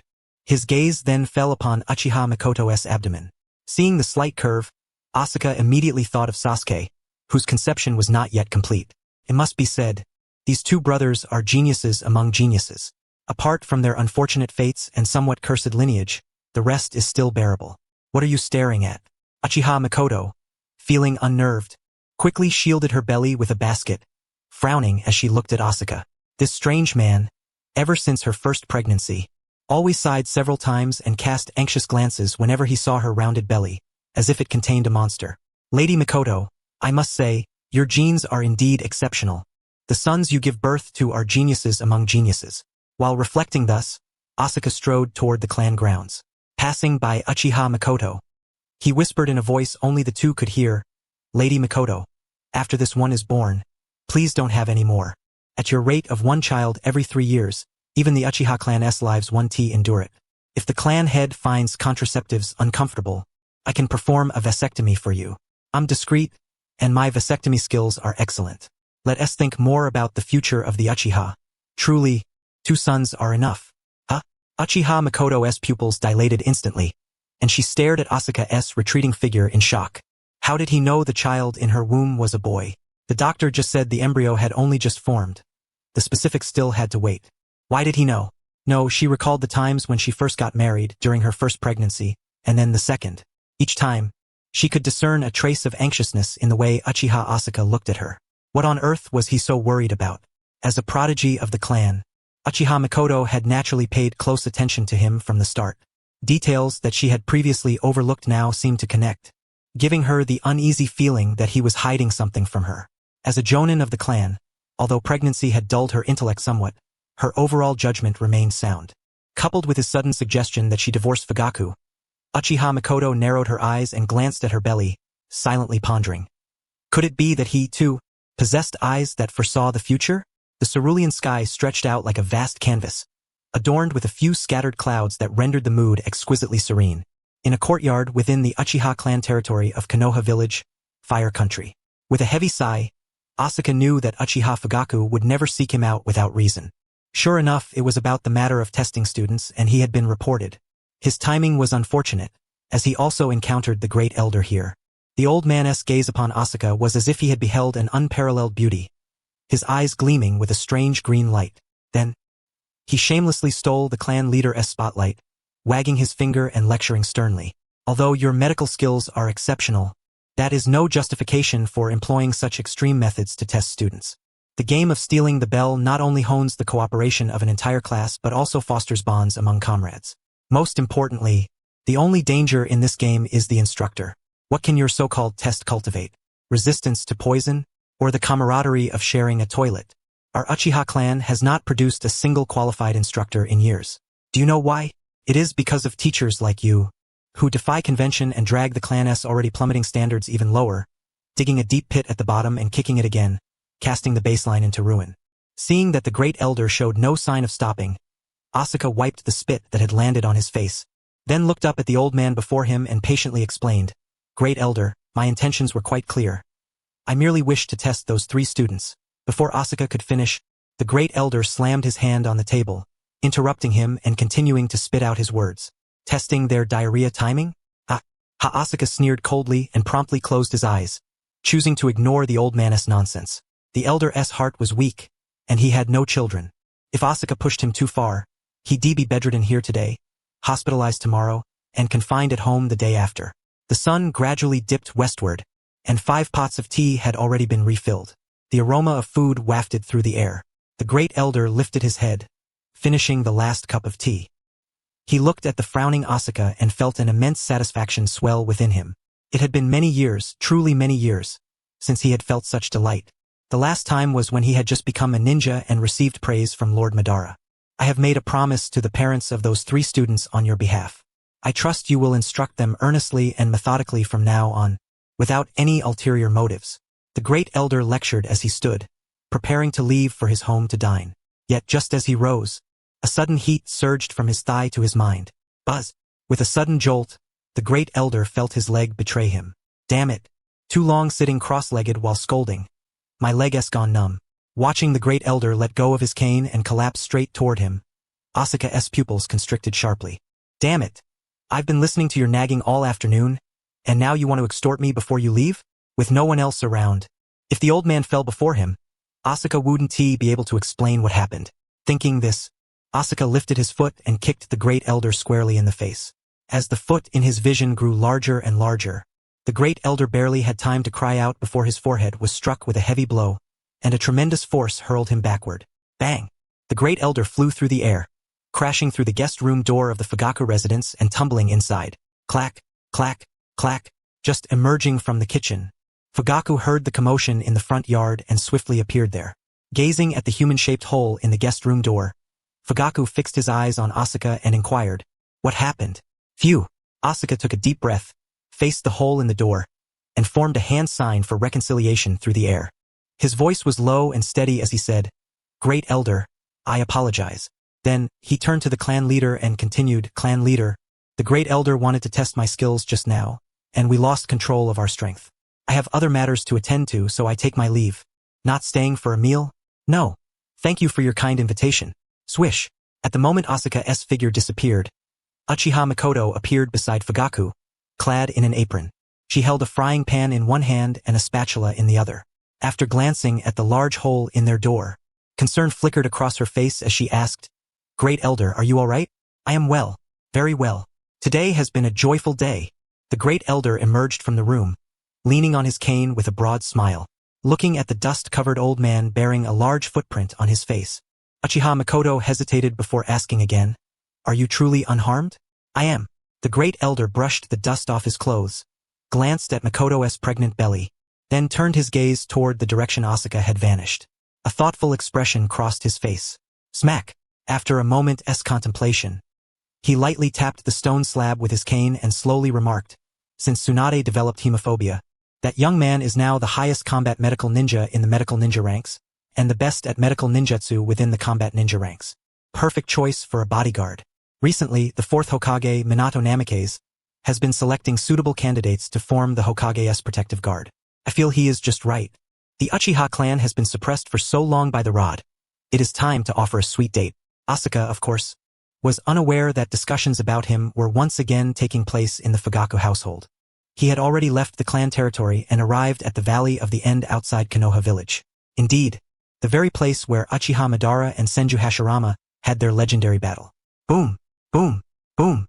Listening to the thunderous roar of the distant waterfall, Asuka stroked his chin with one hand as he gazed at the rushing waters, silently thinking, "This truly is a fine place to practice treading water. Even if one loses footing and falls down the falls, fracturing a bone or two wouldn't be a cause for concern. Teacher, I am a doctor after all." Between the choice of the waterfall rapid training method and the stream steady training method, Asuka ultimately elected the waterfall as the venue for the students to enhance their abilities. The remaining time could be squeezed out to practice other things. This is no longer Naruto's era, when there was ample time to play in the stream. "Hey, whose little brats are you? Where are the adults?" Asuka had been wanting to ask this question for quite some time. When he first arrived at the waterfall, he noticed 3 little kids already standing there, yet after standing around for quite a while, no adults showed up. How careless could they be? Leaving 3 children alone at the waterfall? Ahem. One of the children placed his fist near his mouth, cleared his throat lightly, and then, mimicking the arrogant demeanor of his elders, spoke in a childish, affected tone. "We are from the Uchiha clan, here to watch Madara." Bang! Asuka kicked that child who had spoken off the cliff, sending him plunging into the pool below. The 2 children beside, seeing their companion just reveal his identity and then get kicked off, instantly wore frightened expressions. Tears gushed like fountains from their eyes as they wailed, "Wah, mommy, there's a bad man. We want to go home." Clang! Suddenly, a kunai plunged into the spot where the child had just been standing.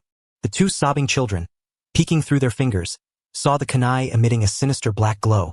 The tears stopped flowing abruptly. Is this guy going to eat children? Before they could find a way to escape, they suddenly felt as if their bottoms had been slapped. Their feet no longer touched the ground. Glancing at the child flying down the cliff, Asuka turned to look toward the forest behind him, frowning. Come out. No sooner had the words left his mouth than two masked ninjas appeared instantly before him. Fox mask, tiger mask, black tight-fitting suits with white suspenders. Seeing their attire, Asuka immediately understood where these two came from, either the Umbu or Root. Since they had just taken action, it was most likely Root. Hey! Asuka touched his forehead with one hand, calculating the time in his mind, then asked in puzzlement. Shouldn't you have come up and said, Lord Danzo wishes to see me? Why did you attack straight away? The two Root ninjas exchanged a glance, then drew their short blades from their waists and charged at Asuka, one in front and one behind. Clang! A black kunai was held under one of the short blades. Asuka's smile gradually faded from his face. He spoke deliberately, enunciating each word. 20 seconds. Having said that, he suddenly raised the kunai, separating the opponent's short blade, then swiftly swung it to the left. Clang! He blocked the other short blade again, raised his right foot and kicked the person in the chest. Immediately, his figure flickered as he distanced himself from the two. Fire style. Asuka took a deep breath, puffed out his chest, pursed his lips, and his eyes instantly turned a vivid crimson. The air he exhaled seemed to carry a faint scent of burning. Great fire annihilation. Flames erupted explosively from his mouth, igniting the surrounding air. A vast sea of fire appeared instantly before the two Root ninjas. The pupils of the two Root ninjas suddenly contracted. Gazing at the ocean-like inferno, they swallowed nervously, their hands forming seals at an uneven pace. Water style. Water formation pillars. As the flames surged forward, the moisture in the air began to churn wildly, quickly condensing into two colossal pillars of water, enveloping the two Root ninjas. Sizzle. As the fire collided with the water pillars, a vast cloud of steam billowed upward, completely shrouding the elevated platform. Feeling the scorching heat transmitted by the surrounding steam, the two Root ninjas removed their masks, which were about to melt, and cautiously scanned their surroundings.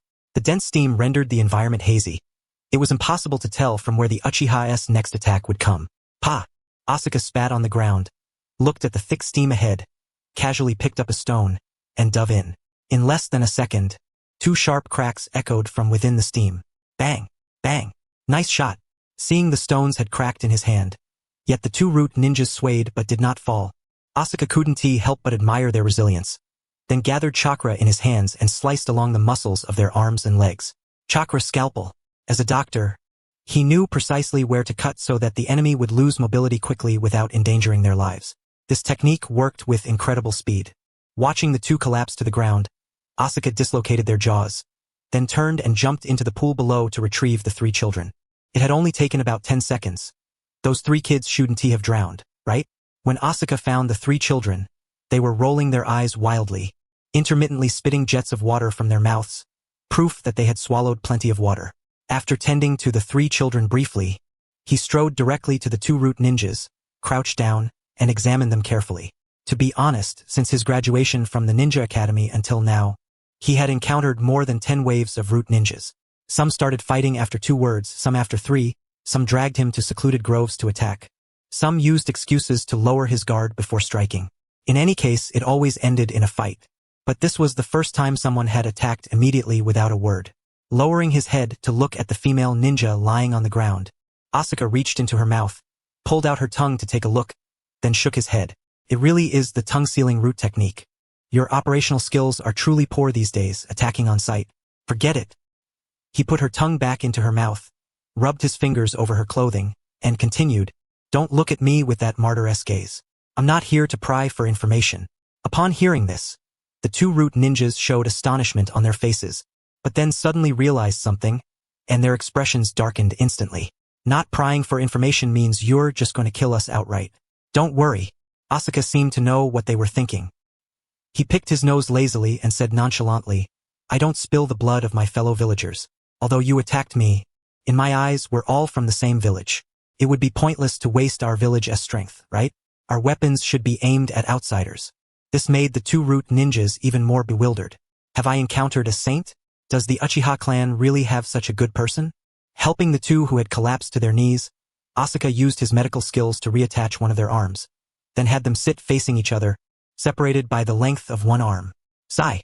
Asuka let out a sigh and took a seat beside them, revealing his Sharingan. He summoned the 3 Uchiha children who had been feigning sleep and addressed them directly. I am Asuka Uchiha. Today, I will impart a lesson that you cannot learn anywhere else. One of the children sniffled and, feeling somewhat aggrieved, asked, Why did you kick me? Upon hearing this, Asuka looked at the child as if he were foolish and replied with righteous indignation. I simply did not want to be distracted during battle. Bang! Seeing the child was about to say more, he tapped the boy on the head with his fingers. Then, turning his gaze to the 2 root ninjas, he spoke. In your eyes, I see a strong desire to survive. Fortunately, I am not the kind of person who would raise a slaughtering blade against fellow villagers. At these words, the female ninja eyed Asuka warily, frowning. What are you trying to do? No matter what information you seek, we will not divulge anything. We are not interested in that. Asuka poked the 3 children beside him, signaling them not to lose focus. Then, pulling out paper and pen from his bosom, he continued, After all, you attacked me, and I cannot say I am entirely comfortable about that. Now, you will drink your wine while playing rock, paper, scissors. Whoever wins slaps the other. 100 rounds in total. When you finish, if I am pleased, we will part ways. But, he added, if the winner S-slap is not forceful enough, I will deliver the losing side S-slap myself. Is it really that simple? The 2 exchanged incredulous glances, unwilling to believe he would so easily let them off. You mean to say we'll endure 100 slaps without any questions, and then it's over? Yes. Asuka nodded. Then, retrieving several bottles of wine from a sealed scroll, he raised his right hand aloft with solemnity. I swear by the honor of the Uchiha clan that my words are true. Now let us begin. Upon hearing this, the 2 root ninjas felt a sudden surge of hope for survival. They had not anticipated such leniency. Truly, the Uchiha were a peculiar breed. It's just slapping. After all, the female ninja said, exchanging a glance with her companion. I'll count to 3 and we'll throw together. All right. 1, 2, 3. The moment the words fell, the female ninja played scissors while the male ninja chose paper. Smack! A crisp slap echoed. Asuka looked at the red handprint blossoming on the male ninja's cheek and shook his head with a sigh. What a pity. He then handed the bottle of wine to the man in consolation. Have a drink. The more wine you drink, the less your face will sting. Huh? Drawn by the scent of the wine, the male ninja regarded Asuka in surprise and said instinctively, You're actually quite a good guy. Asuka nodded vigorously. Then, summoning 3 buckets of honey mustard fried chicken, he distributed them among the children. While they ate, they watched the 2 ninjas slap each other. No matter who lost, Asuka would hand over a bottle of wine and offer comforting words. One child grabbed a drumstick, gazing at the 2 root ninjas with bewilderment. These 2 are crazy, aren't they? Smack, smack, smack. The crisp slaps continued. The child poked his companion and whispered, What are they doing? No idea. The companion shook his head, equally perplexed. But I have to admit, this chicken is delicious. Smack. A sharper slap rang out. The male ninja clutched his cheek in disbelief, staring at his partner with an expression of utter confusion. Why the hell did you suddenly hit harder? Slip of the hand. The female ninja chuckled awkwardly. Indeed, she had lost control of her strength, perhaps due to the wine dulling her senses. The man took a deep breath, choosing not to dwell on it. Then he turned to Asuka and inquired, How many more rounds? 78. Still a long way to go. All right. He swung his arm and rejoined the game. As time passed, smack, the female ninja's head tilted to the left. She rubbed her numb cheek and looked at her partner with disbelief. You got the Uchiha's approval for the force just now, so why suddenly increase it? Cough, cough. My body is a bit uncontrollable. The woman's lips twitched, but she suppressed her anger, snatched the bottle from Asuka's hand, took a hearty swig, and grit her teeth. Again. Smack, smack. As their slaps became increasingly erratic, the pair who had tried to regulate their strength grew more reckless. Often, a single slap sent the other rolling several times on the ground. Eventually, Asuka looked down at the teeth the 2 had spat onto the ground. He waved and called the 3 children over, pointing at the pair still slapping each other in the distance. Do you understand now? No. The 3 shook their heads. They truly did not grasp the situation. However, they did notice one thing. The 2 were hitting each other with increasing ferocity. Seeing the children's bewildered expressions, Asuka rose, brushed dust from his trousers, and led the 3 youngsters a short distance away. Lowering his voice, he explained, They are loyal to Konoha, loyal to Danzo. Expecting to gather intelligence from them is nearly impossible. But nearly does not mean never. Sometimes a crack in the heart can be fatal. These people 1T reveal information about their superiors, but they can disclose details about rude-s enemies. Moreover, I pay for that information. For outsiders to buy information about our villagers, if they sold it, it would be treason. The psychological burden of betraying one's village is immense. But who are we? We are the Uchiha, the noble clan of Konoha, the Konoha guards. When they sell us intelligence, the psychological pressure is far less. Watching rude-s intelligence is not even reconnaissance. It is mere inspection. Noticing the children's eyes gradually fill with admiration, Asuka placed his hands on his hips, wearing a look of immense pride. This secret cannot be shared with others in the clan. Otherwise, they would be terrified. Gathering intelligence en route. What difference does it make from collecting information on the Umbu Black Ops? He then resolved to combine the intelligence he had and proactively infiltrate the hearts of Danzo's subordinates. Danzo's audacity stems from the strength lent by his subordinates. 50% of his confidence is owed to those shinobi under his command, 30% to the third Hokage, and the remaining 20% to his own innate prowess. In the days to come, once he has mastered every piece of intelligence concerning his adversaries, having infiltrated the very chambers of their hearts, he will know with absolute clarity even the minutest detail, such as which undergarments a certain root operative wears on any given day. Fire Country, Valley of the End. Observing as two root shinobi, driven by personal grudges, begin to clash fiercely, Asuka leads the three youngsters toward the Uchiha clan's domain. Not every child of the Uchiha family possesses the composure to contemplate adult matters as Itachi did in his youth. Children remain children, even those born into the Uchiha clan. At this moment, one child clutches a bucket of fried chicken, gazing at Asuka with admiration, and exclaims loudly, "Big brother." Though he cannot comprehend the secrets Asuka speaks of, he understands that the chicken wings are truly delicious, and the best part is that once you finish one bucket, there's another waiting. This is even better than what my grandfather eats. Sighing, Asuka crosses his arms behind his head and gazes up at the clouds drifting across the sky, admonishing them, "When you return home, do not speak of today's events. As for why you're wet, just say you fell into the river while fishing. Keep your stories consistent, and do not mention that I kicked you. I only spent the entire afternoon being scolded by the great elder. That old man has been nitpicking everything about me lately. Yes, big brother, can we get a refill on this? My grandfather has bad teeth. The meat inside is tender, so I want to eat the skin and leave the meat for him." Such filial piety.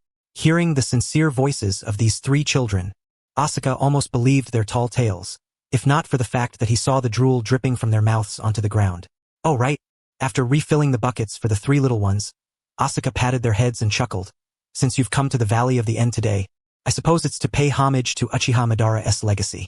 Tomorrow night you can come to the Naka shrine, and you may bring your friends along.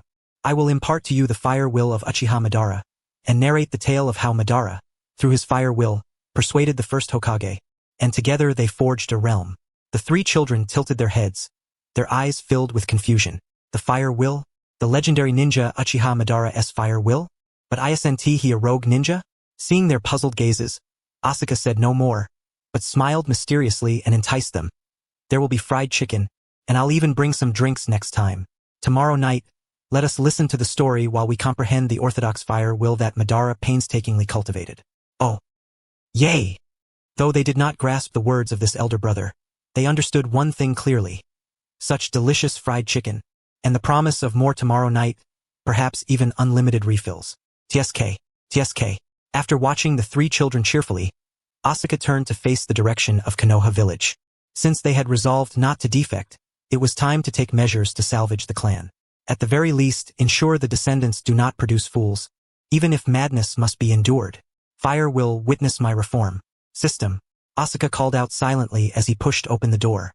During the earlier skirmish, he had sensed the system tremble slightly, but as he was still engaged with those root shinobi, he had paid it no heed. Staring at the system interface materializing before his eyes, and the most conspicuous words, "Mission accomplished." Asuka raised an eyebrow in surprise, cocking his head toward the white wall as he murmured, "The mission is already complete? Congratulations, host. Through diligent training and arduous combat, you have successfully defeated Uchiha Naoki and recruited him as an underling. Would you like to claim your reward?" Asuka nodded.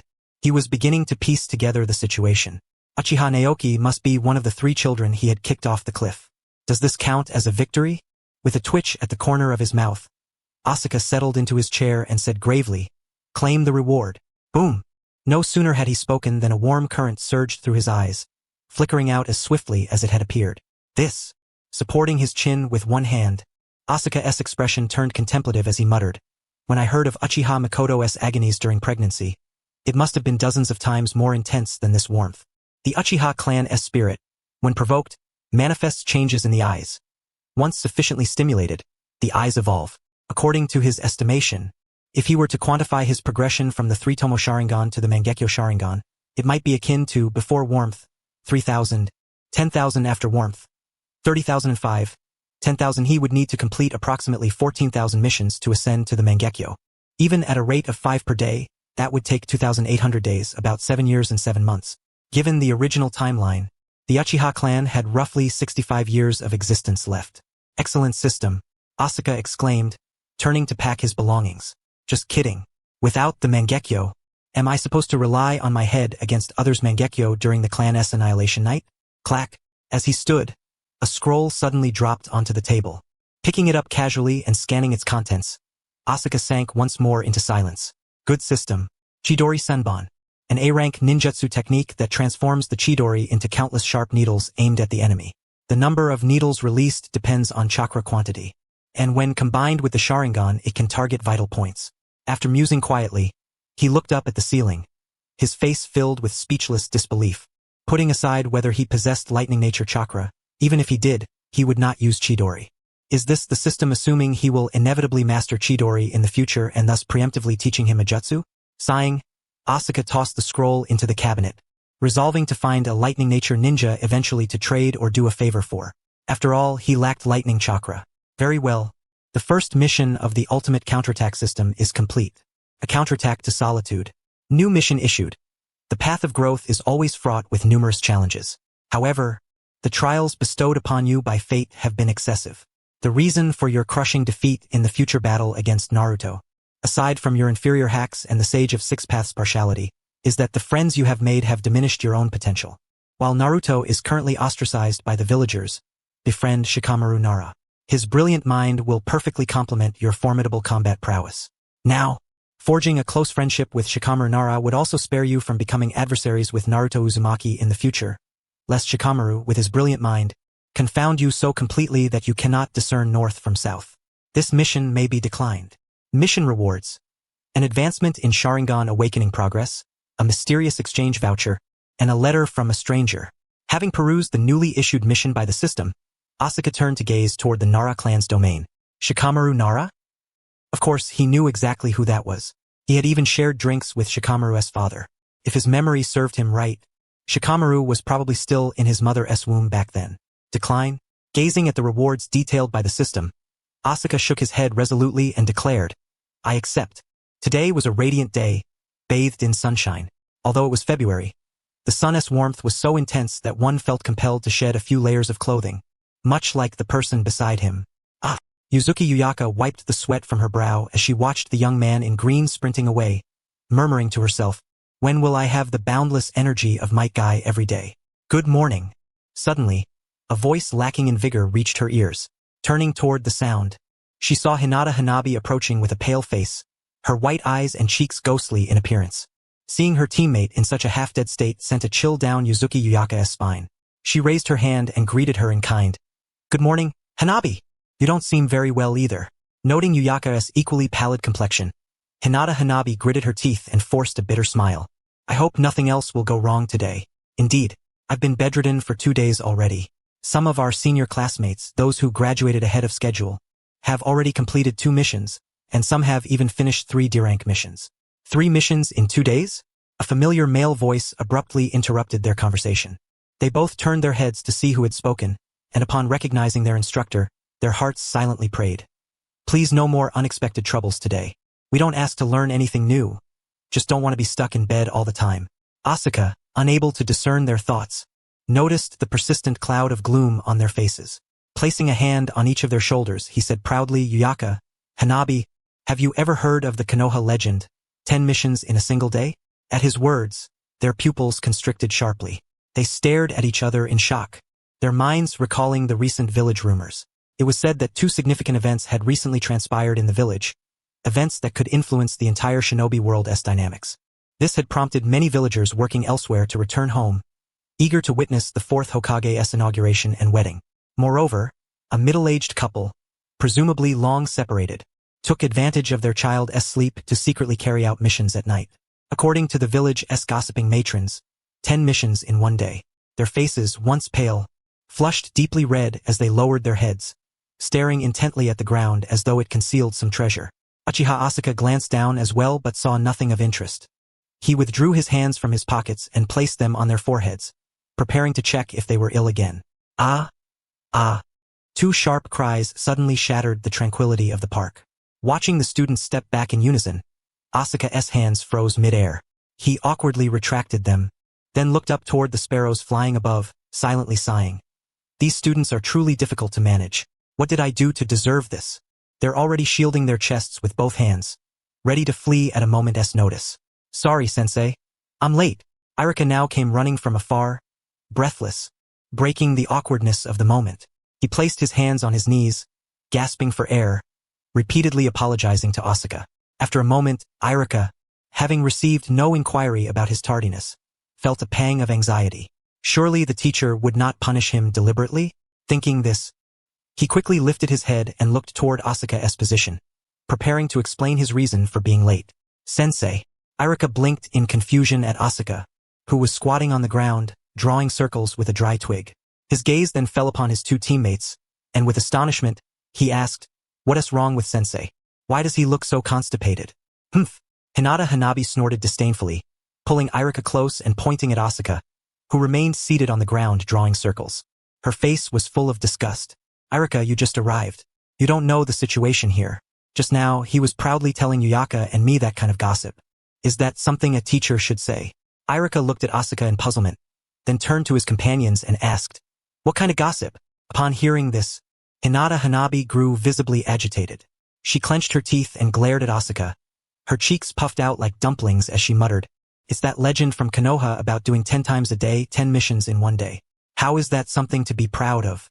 Even if it were, it's inappropriate to say such things in front of two girls." After speaking, she kicked a stone on the ground.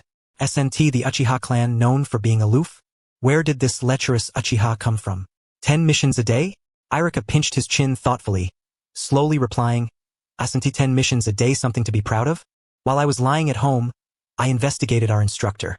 He reportedly completed S-rank missions 17 times, A-rank 169 times, B-rank 287 times, C-rank 334 times, and an astonishing 3,078 D-rank missions.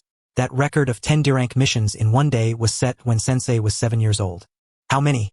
Upon hearing the number 3,078, Hinata Hanabi's voice rose sharply. She stared at Irika incredulously, her tone piercing. "Irika, how many did you say?" Irika sniffed and turned to face Asuka, speaking with admiration in his voice. 3,078. The Konoha D-rank mission maniac. Later, the village enacted a peculiar rule. Except for lead jonin, no other jonin may accept D-rank missions in any form.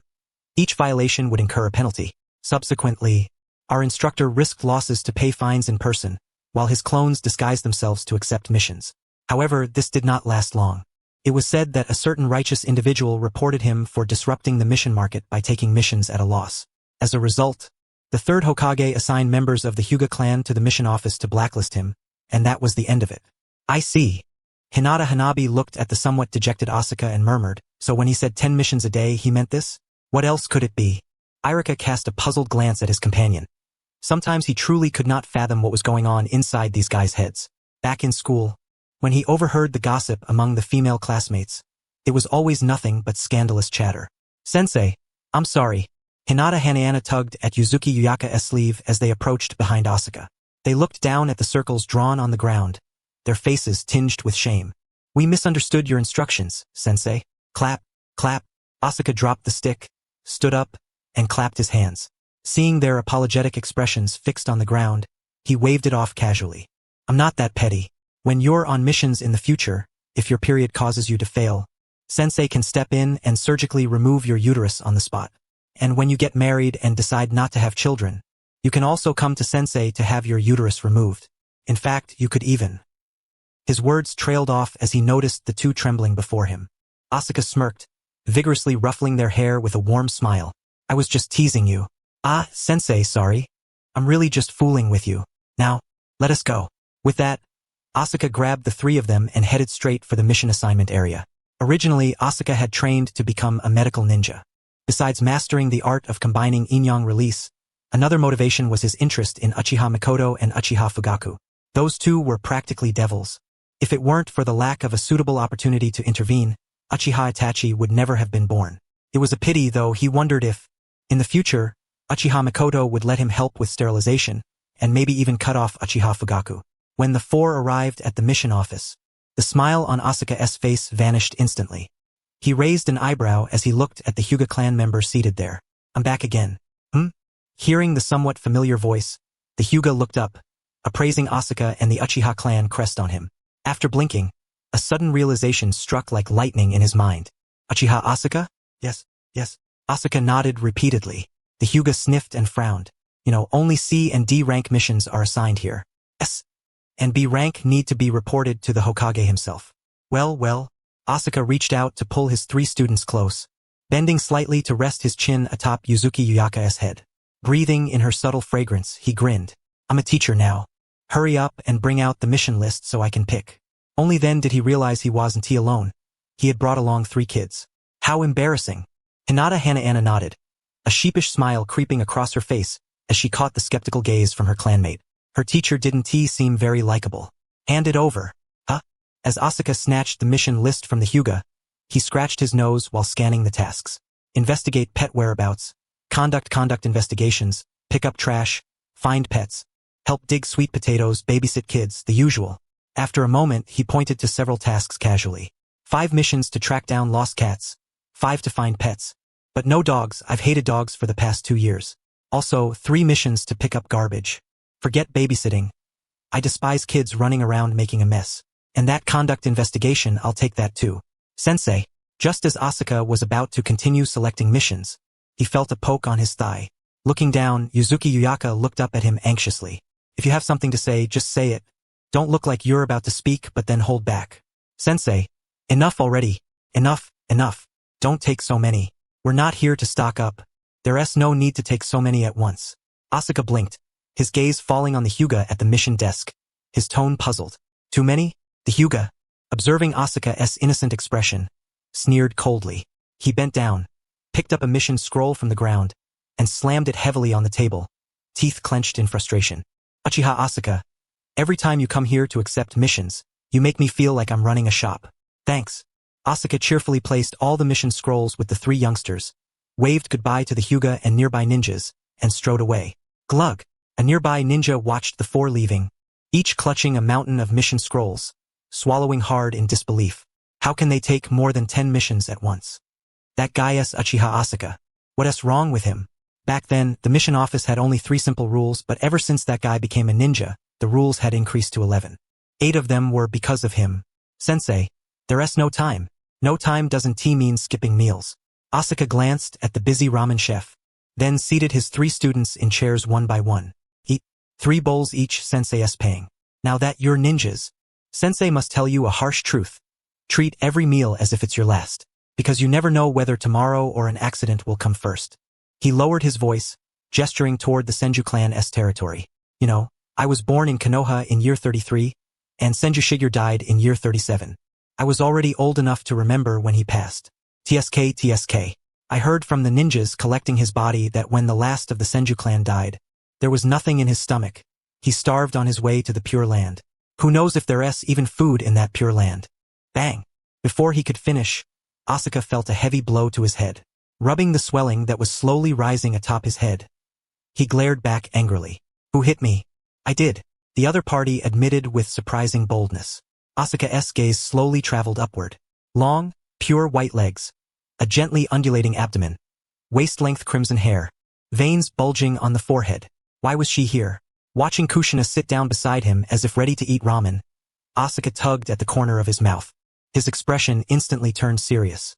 Chef, 1 bowl of the deluxe tonkatsu ramen, please. Only then did he notice Lady Mikoto, the clan matriarch, trailing behind Kushina. Pinching his somewhat shriveled wallet, Asuka hesitated before returning his gaze to the menu. Lady Makoto, do you have any dietary restrictions? Makoto smiled gently. She exchanged a glance with Kushina, instantly reading the expression in her eyes, and whispered, I don't avoid anything free. Heh. Observing the two with expressions of unwarranted grievance, Asuka inwardly sneered before ordering a bowl of luxurious ramen for the matron of his own clan as well. They were both married, yet they abandoned their husbands to come here and eat ramen. TSK. The pitiable Fugaku, better off divorced.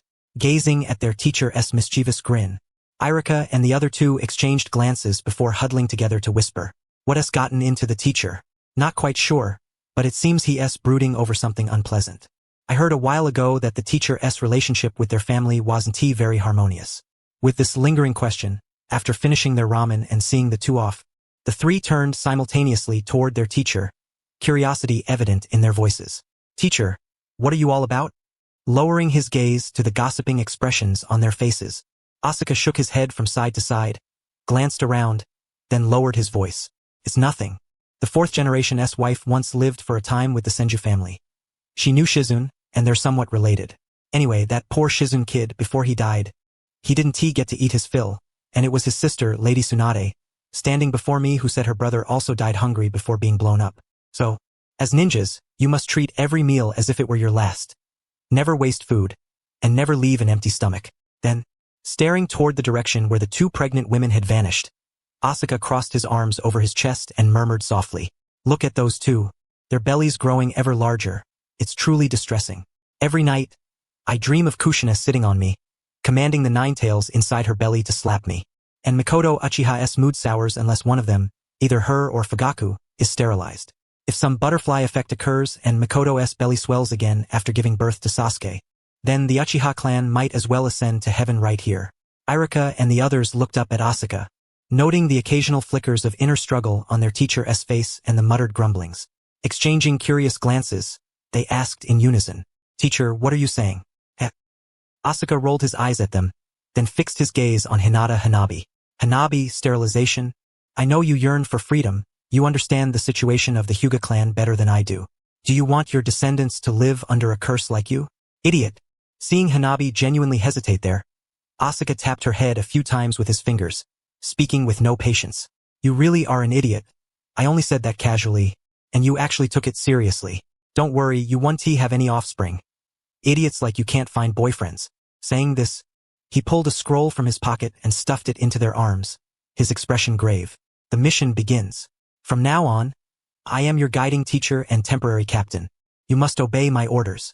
Seeing their teacher suddenly adopt a serious demeanor, the three suppressed their gossiping expressions and responded earnestly. Yes, sir. Very well. Irika, Hinata Hanabi, as intelligence gatherers, you are to thoroughly collect information on the households that lost pet cats, paying special attention to those with only elderly residents remaining. Yuzuki Yugen, you will accompany me to retrieve the cats. Understood. Watching Irika and Hanabi's retreating figures, Asuka set off with Yuzuki Yugen toward the outskirts of the village. Teacher. Noticing their path veered increasingly off course and the surroundings grew desolate, Yuzuki Yugen swallowed nervously and inquired. Teacher, those lost pets shouldn't be leaving the village, right? No. Those creatures are definitely still within the village. Then Yuzuki sniffed, her eyes fixed on the teacher ahead, the scene at the ramen shop suddenly echoing in her mind. Teacher is taking me outside the village. Could it be that he wants to stop overthinking? Asuka waved dismissively at Yuzuki, who had halted behind him, dousing her fears with a splash of cold water. No need to be so tense. I have no intention of training you in copper techniques. I'm taking you out to see the cat lady. She lives beyond the village. Yuzuki trembled slightly, awkwardly glancing up at the sky as she muttered. Teacher, can you read minds? No. But your arms crossed protectively over your chest gave you away. That's the classic pose when you encounter a lecher. There's no one else around but me. True enough. Yuzuki scratched her head and jogged to catch up with Asuka. She told herself it was just her imagination running wild. When the two arrived at the cat lady's place, Yuzuki's eyes sparkled at the sight of countless kittens sprawled everywhere. So many cats, so many breeds. Such shiny fur, although some are adorably ugly. Ignoring the kittens eagerly approaching him, Asuka beckoned to the cat lady seated above and smiled. Grandma, I've arrived. Oh? The cat lady narrowed her eyes to a slit, then looked down at the familiar figure beneath her. The wrinkles on her face deepened instantly as her hoarse voice rasped. Little Asuka, Are you here again to take care of this old lady's business? Hey, don't even think about it. I'm here on a different matter this time. Upon hearing that this sucker wasn't here to do business with her, half of the smile vanished from the cat lady's face. She set down her pipe on the table and said slowly, "Speak. What do you want from me?" "I'm here to catch cats." Yuzuki, cradling 2 kittens, tilted her head in confusion as she looked at the teacher. "Did I hear that right? Catch cats? How do you catch cats?" The cat lady showed no reaction. She reached for a notebook on the table, flipped through a few pages expertly, and muttered, "That's really a rare thing. Didn't he expect your village to assign you D-rank missions again? It's been years. I thought you'd never handle D-rank tasks anymore." "Yeah, I thought I was done with D-rank missions too. But who would guessed I'd become a teacher recently and decided to take them on with my students. How many are you planning to catch this time?" "Let us start with 20 today. Few cats have gone missing in these 2 villages." 20? The cat lady studied the notebook for a moment, then whispered a few words to a nearby kitten. "Meow." The cat nodded, glanced at Asuka once, then turned and dashed outside. Before long, to Yuzuki's astonishment, hundreds of kittens of various colors and sizes appeared instantly from the corridor they had just come through. At this moment, Asuka donned cat ears and scanned the crowd of kittens, then spoke. "You all follow the cat lady. You'll be fed enough to fill your bellies, but not well. Next, I have a way to eat both full and well, by freeloading at the homes of villagers in Konoha who lost their cats. You should know what it means to eat until you're full every meal, so I want to say more. Bring a few cats that are not aggressive. Ones that love to be pampered and clingy. Preferably those fond of staying close to people and snoozing together under the covers when there's nothing else to do. If it's a shinobi cat, it's fine if it joins you for meals, but don't let it run off after just 2 months. You need cats that can be stationed in a home for the long haul. Oh, and by the way," the bird suddenly slapped his forehead, holding a plump cat from the ground and lamenting disdainfully, "Forget those that are too fat. They look incapable of fighting. You have to ensure that when the original cats come back, you can drive off those other cats and finally, guide those cats to the cat granny's place." "Teacher." Yuzuki Uyaka blinked in confusion for a moment before hurriedly tugging at the bird's clothes, anxiously saying, "We can't carry out the mission like this." "What's the big deal?" The bird tossed the fat cat aside and patted Uyaka's shoulder reassuringly. "Who told those pet cats to run away on their own? They're grown cats now. They have to face the consequences of their actions. Nothing in this world is that easy. If you get bored at home, you roam around for a few days, live wild for a bit, and still expect to return to a warm harbor? You just have to think of cats as people to understand." As he spoke, he took off the cat ears from his head and placed them on Yuzuki Uyaka's head, continuing, "It's like if your husband goes out looking for other women to mooch food, drinks, and bed warmth, and when he is tired of it, wants to come back home. Would you be happy about that? If you can't keep those kittens' hearts, just replace them. After all, you've shown those cats the way. They won't starve." Hearing this, Yuzuki Uyaka's gaze fell upon the cats around her. She realized that ever since she wore those cat ears, she could actually understand their language. It turned out they really were like people, capable of thought, humor, and even telling jokes that only adults would utter. Pointing at the black cat telling jokes, Yuzuki Uyaka bit her lip, blushing deeply as she looked at the bird and directly reported him. "Why are the cats here so improper?" "Teacher." She took off the cat ears and handed them back to the bird, then picked up a tabby cat with some concern. "These cats and those missing ones have slightly different coloring. Won't they be discovered?" "Don't worry, teacher knows a hair salon, and their skills are top-notch." "Hair salon." Yuzuki Uyaka lowered her head to look at the cluster of kittens gathered at her feet, a complex expression flickering in her eyes. She now vaguely guessed how her teacher's thousands of D-rank missions came about. Although this method was somewhat cheating, it really felt good. Yeah. Why should those cats who went out to roam wild be able to return to their original families after all the effort? It's like an ordinary family where the woman gets bored at home, plans to run away into the dazzling outside world to mooch food, drinks, and bed warmth. Then this group of genin assigned to the mission painstakingly finds the woman, drags her back, and forcefully shoves her into the original family. They thought they had done a good deed after all their hard work, but it turned out to be the worst possible thing. If the kittens want freedom, then give them freedom.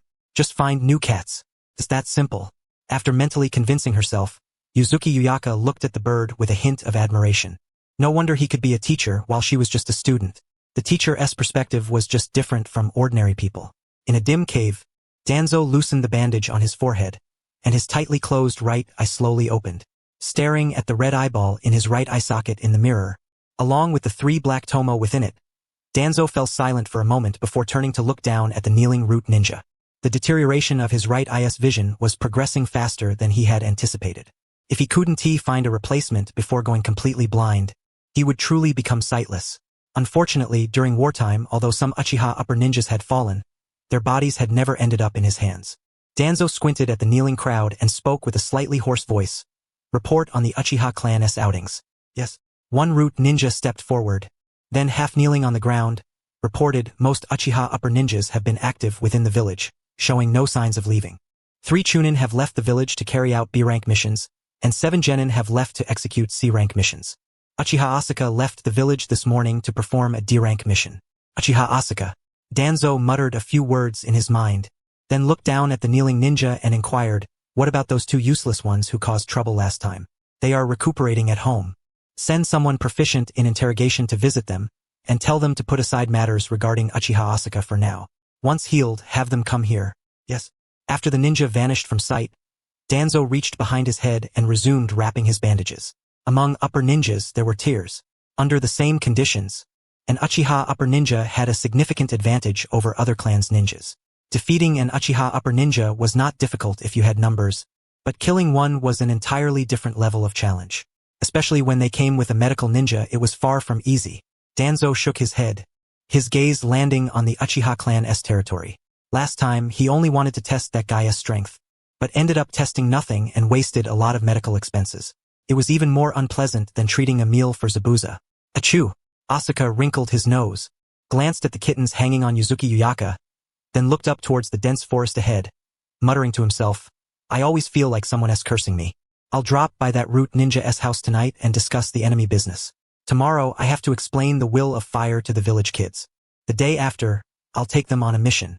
And the day after that, there's an impromptu clan meeting. So busy. Listening to the teacher's muttering, Yuzuki Uyaka took down the kitten resting on her head and looked up at him in puzzlement. Teacher, what are you mumbling about? Nothing. I just think I might have found out why I don't have a girlfriend. What reason? My schedule is too full, holidays are too few, no time for romance, and no suitable target. Teacher, don't you have someone you like? At this, Asuka paused mid-step, looked down at Uyaka for a moment, then, seeing her evasive expression, sighed with a hint of resignation. The person I like doesn't exist in this world. Ah! Yuzuki Uyaka blinked, surprised. Why? Alas. Asuka sighed deeply, then began counting on her fingers. I admire Tsunade's physique, Kushina Uzumaki's hair, Makoto Uchiha's gentleness, Kiba Inazuka's wildness, and Kurinai Yuhi's crimson eyes. Actually, white eyes aren't too bad either. Add to that the Nara clan's intellect, the Akimichi clan's appetite, and the Yamanaka clan's versatility. Wait, Yuzuki Uyake interrupted her teacher's rambling. She fixed Asuka with a strange, uneasy gaze and took a small step back. Teacher, why do you only like parts of each person? I assent that the kind of thinking only a pervert would have? You don't understand. It's precisely because I haven't found such a perfect woman that the teacher is still single.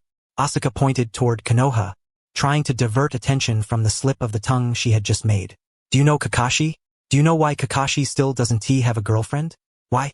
Yuzuki Uyake's curiosity was piqued. She was quite interested in the gossip about the village's prodigy. After all, Kakashi became a jonin at the tender age of 12.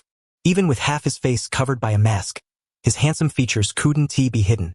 His white hair alone made people want to run their fingers through it. And his formidable skills gave people a strong sense of security. Asuka produced a tissue and bent down to wipe the drool streaming from Yuzuki Uyake's mouth, wearing a mysterious expression. A few days ago, I saw Kakashi tugging on Mike Gaia's pants, saying that despite how virile Guy is, his manhood was actually like an acorn. You didn't see it yourself, but Kakashi had a face full of regret when he saw that acorn. I now have reason to suspect that Kakashi wants to be with Mike Guy. Shut up. Yuzuki Uyake grabbed her hair fiercely, her eyes suddenly wild and deranged. She had just been imagining running her fingers through Kakashi's hair. Why bring up something like that? She looked at Asuka, frustrated, and ground her teeth. You've destroyed the image I had of Kakashi-senpai. So what? Asuka stood up, nonchalantly picking his nose. The third Hokage you admire so much secretly spies on widows bathing every day. Jiraiya isn't any better. He often stands on the wall atop a toad, peeping into the bathhouse. Oh, not long ago, when Jiraiya returned to the village, he loudly declared that after years of accumulating material in his mind, it was about to overflow. Soon, the Intimate series would be released. When that time comes, teacher will snatch a copy for you and secretly deliver it to your home. Before he could finish, Asuka felt a fierce gust of wind hit him.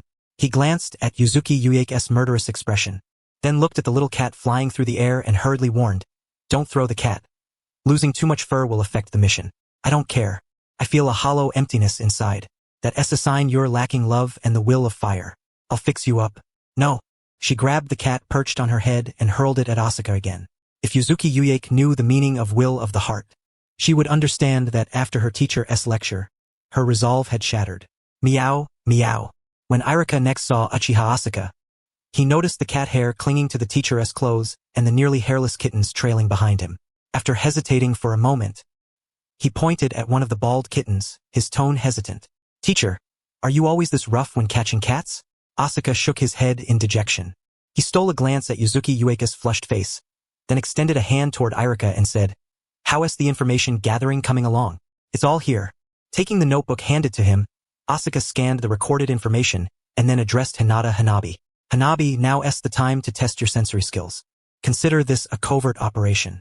Anyone who glances at us too long or secretly follows us, you need to take note and report back to me quietly." "All right." Hinata Hanabi responded calmly, immediately activating her Byakugan and vigilantly scanning the surroundings. Though she didn't know her teacher's purpose, she trusted his words implicitly. Besides, the teacher caught cats so fast, he had already caught more than 20 in just half a day. Truly a D-rank mission maniac. When the four of them arrived at a small dye workshop, Hinata Hanabi began to doubt her judgment. Upon hearing her teacher say to the owner that they would dye the cats to look different, she cast a sidelong glance at Asuka, tugged his sleeve and said expressionlessly, "Teacher, this is deception." Asuka looked at Hinata Hanabi with a puzzled expression, then shook the kitten in his hands and said, "Irika, let me give you an analogy. Suppose you get married someday, and one day your wife suddenly disappears. You're frantic, issuing missions to find her, only to discover she's just bored at home and went out to enjoy the wider world for a few days. Then someone presents you with a new wife. She's affectionate, clingy, never runs away, and treats you like a god. She won't abandon you and doesn't care if you're poor or your home is broken down. Give her a can of food, and she can eat for 3 days. Would you want such a wife? Be honest with yourself. Would you want her?" Irika blinked, seriously pondering in his mind. According to the teacher's words, it seemed. Seeing the struggle in Irika's eyes, Hinata Hanabi clenched her fist and knocked his head sharply. Thud. Looking at Irika crouching and holding his head, she crossed her arms, sneering at Asuka. "Teacher, you're just arguing in bad faith. Cats aren't like humans. Are they not?" Asuka pulled out a pair of cat ears and placed them on Hinata Hanabi's head. Then he picked a green tea-colored kitten from among the others and whispered softly into its ear. "If you can convince her, I'll give you 10 cans of food." 10 cans? Upon Asuka's confirmation, the kitten's eyes instantly brightened. It beckoned Hinata Hanabi with its paw, leading her to a secluded corner and began telling the tale of its bedridden parents. If a child fresh out of the ninja academy couldn't be moved by such a pitiful feline life, then perhaps wandering the streets was better. "Why has my cat gotten so fat?" "Oh, when we caught it, we fed it several pounds of canned food. That's why." "Where did the fur on my little black cat's head go?" "Your little black cat fought fiercely with wildcats outside and bravely repelled several attackers." "Why has little Bai suddenly become so clingy?" "After wandering the streets for several days, it has come to understand the harshness of the outside world and the warmth of a family. That is truly a blessing." "Humph." Hinata Hanabi snorted coldly, while rolling her eyes and constantly scrutinizing the expressions on the faces of passers-by. She looked disdainfully at their teacher. Such talk. Clearly, the cat is no longer the same cat, yet he praises it like that. These people raising kittens really cannot even recognize their own cats. "Teacher Asuma." Irika jogged a few steps to catch up with Asuma, holding the cat in his arms and asking with a puzzled expression, "Can we really learn anything this way?" Asuma nodded confidently.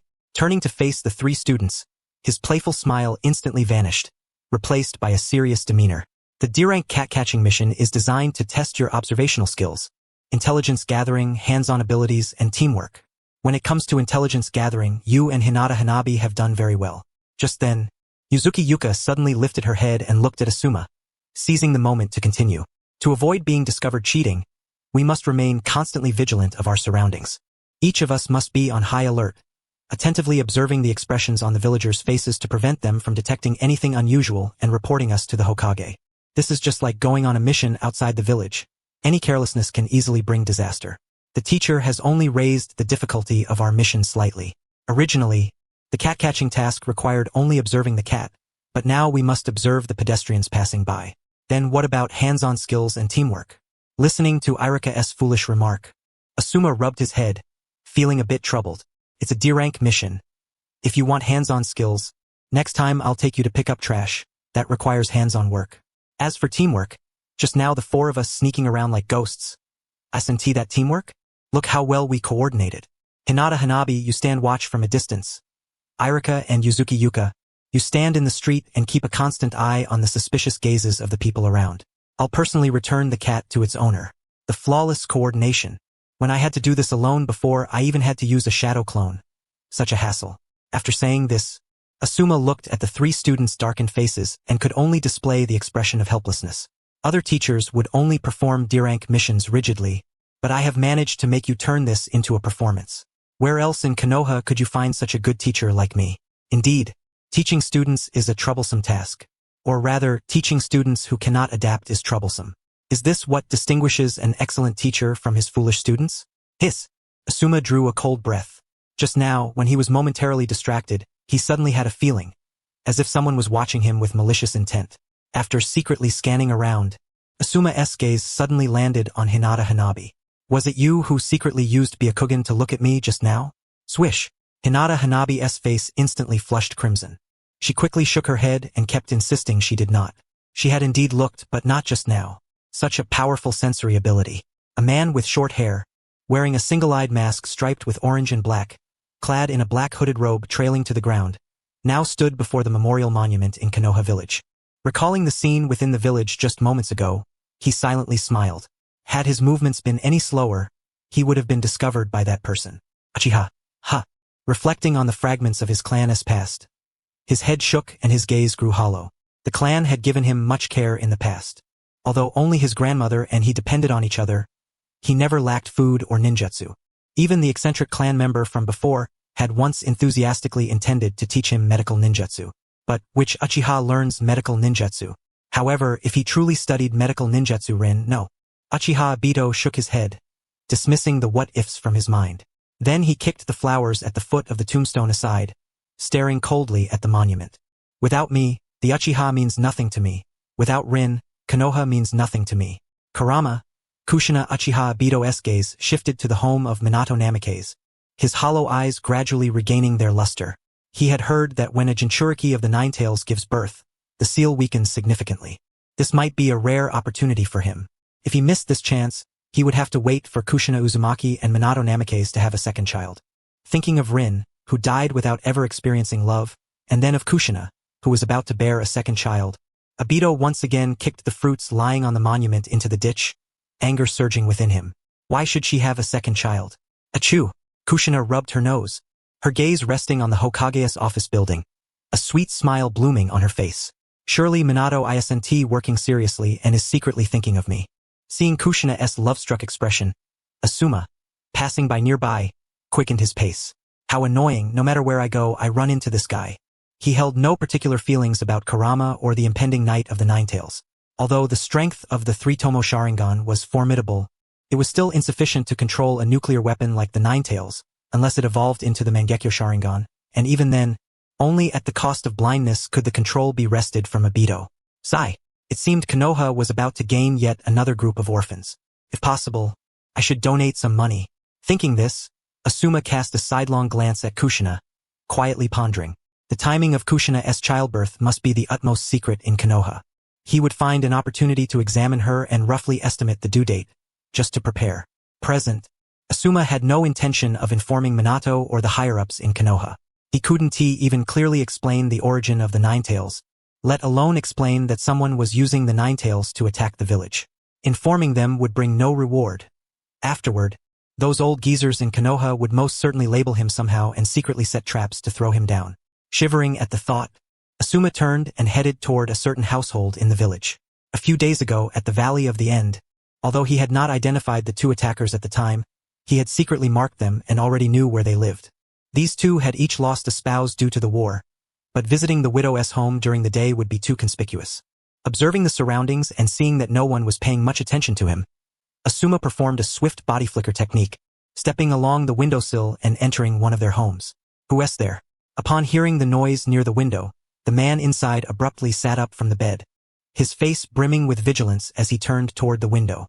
"It's me," Asuka called out, waving to the ninja with the swollen cheek.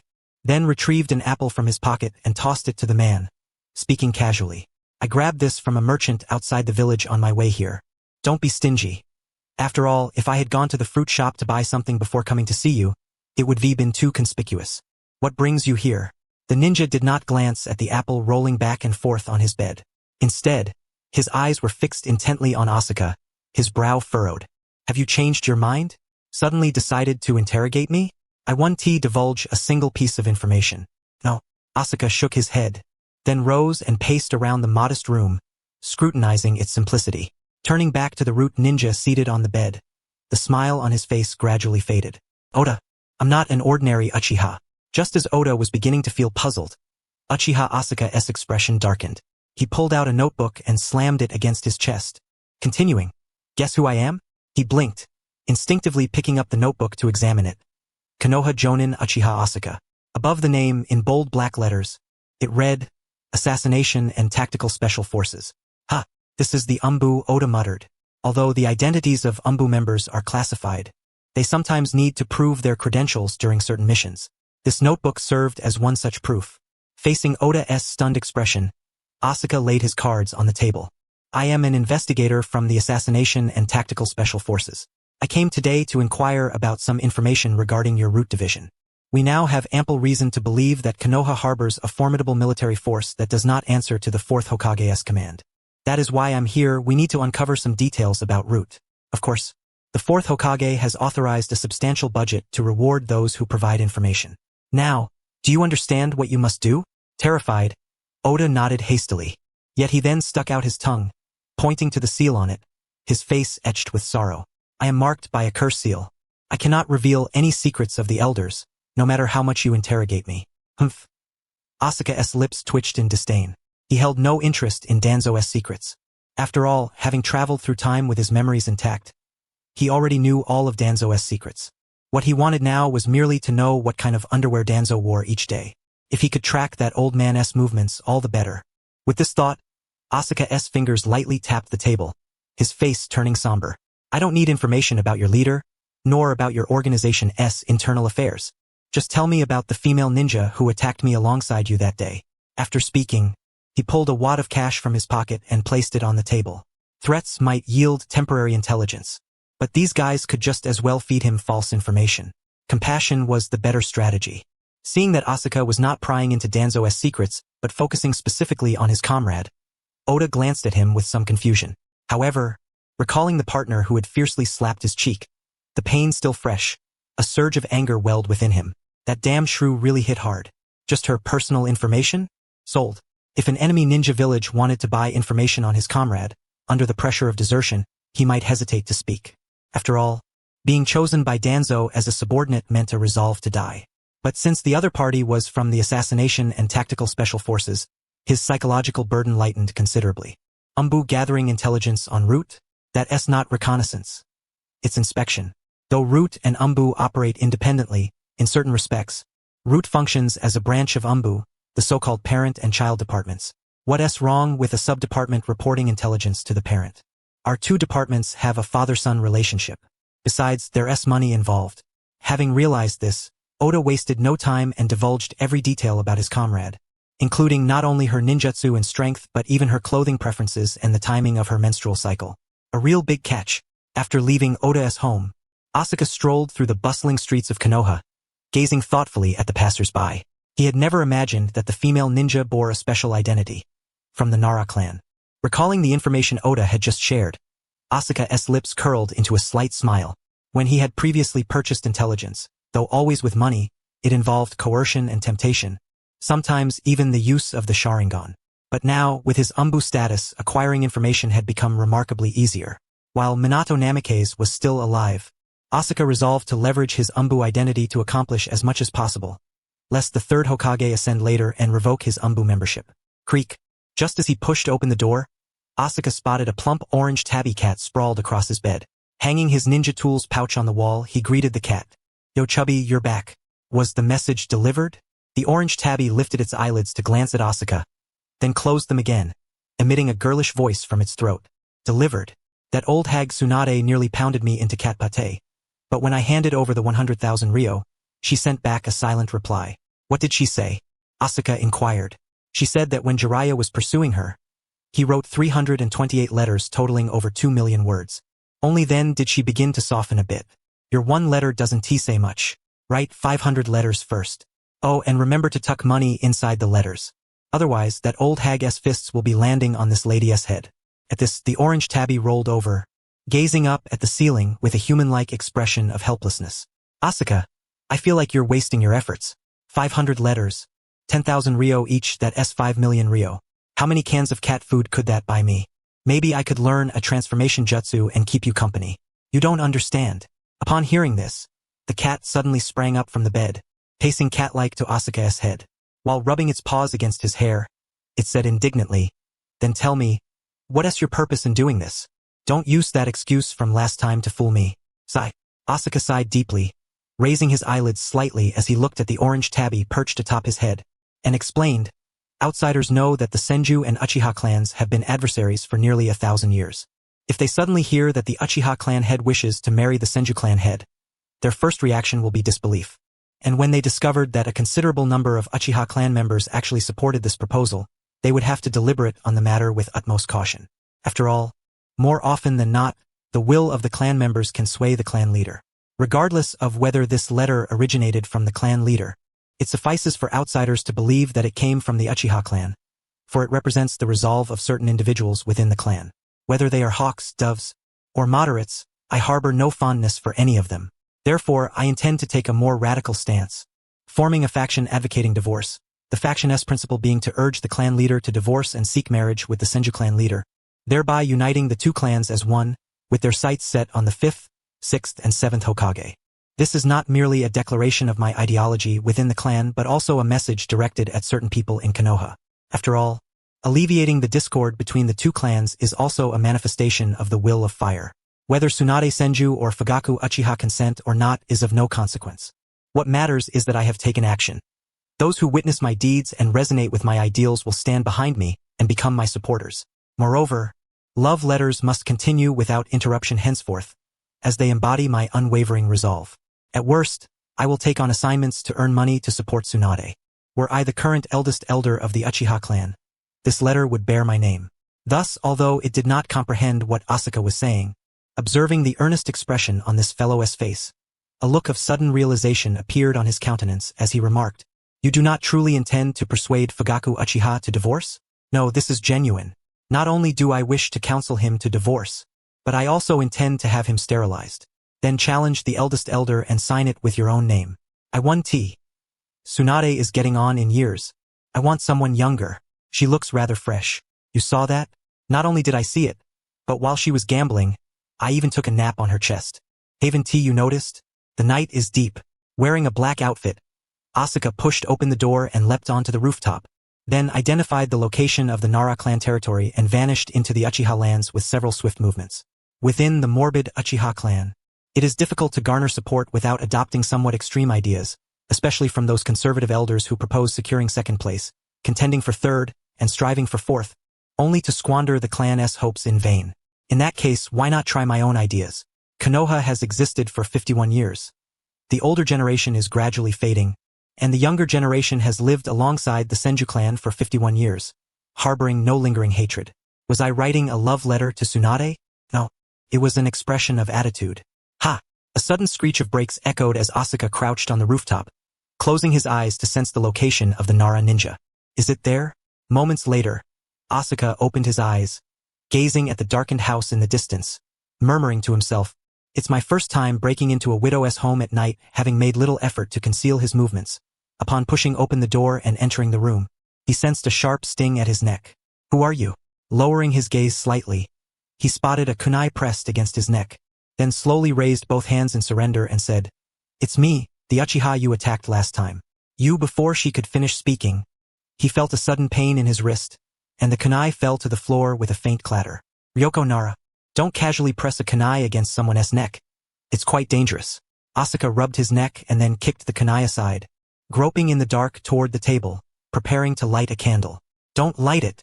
By the moonlight, Ryoko Nara recognized him and hastily halted his attempt to light the candle. Then she stood opposite him, staring intently, frowning, and said, "You come silently to my home in the dead of night and then blame me for holding a kunai to your neck? Don't be ridiculous. If I hadn't deliberately made noise before entering, how else would you have discovered me?" Saying this, Asuka flopped carelessly into a chair, watching Ryoko's displeased expression, and continued, "Don't overthink it. The reason I came at midnight is that coming during the day to a widow's house would be inappropriate." Hearing this, Ryoko Nara's eyes widened, glaring angrily at Asuka as she retorted, "You think coming at midnight makes it okay?" Asuka shrugged nonchalantly, saying, "No one sees you at midnight. What exactly do you want? To come and chat with you? I have nothing to talk about with you. Don't expect to get anything from me." While the two argued quietly in the room, a member of the Nara clan passed by Ryoko's yard. She glanced at the darkened room where Ryoko was and then looked up at the moon, soon to be obscured by clouds, sighing inwardly, "Ever since Kazuma left, I wonder if Ryoko feels scared living alone. If there's a chance, I'll come keep her company." Gazing at the suddenly appearing shadow in Ryoko's room, this person rubbed her eyes in disbelief. "Did I see that right? Why are there two shadows in Ryoko's house? Could it be that, overcome with longing for her husband, she manipulated shadows to conjure an image of her deceased spouse?" The dense night, impenetrable and profound, resembled a masterful painter, daubing everything with mysterious hues, while the pure white moonlight served as a stroke of white paint, aiding that masterful hand to portray the scene unfolding within the house on the window for outsiders to behold. Thus, the pitch-black night exuded a thrilling allure. Standing outside the yard, the Nara clanswoman stared at the unfolding scene inside the room, gasping and hastily covering her mouth with both hands before concealing herself in the bushes to observe the second-floor room where Ryoko Nara resided. She never expected that the clan's secret shadow imitation technique could be employed in such a manner. Watching the female black shadow sitting upon the male shadow's lap, the Nara clanswoman in the bushes licked her dry lips instinctively, her throat slightly parched. How exhilarating! At this moment, Ryoko Nara sat in a chair, gazing deeply at Uchiha Asuka opposite her, whispering, "In theory, my information is highly confidential. It's not surprising that you discovered my name and address, but where did you find so many detailed particulars? Oh, someone sold you out." Bang! At those words, a surge of betrayal flooded her mind.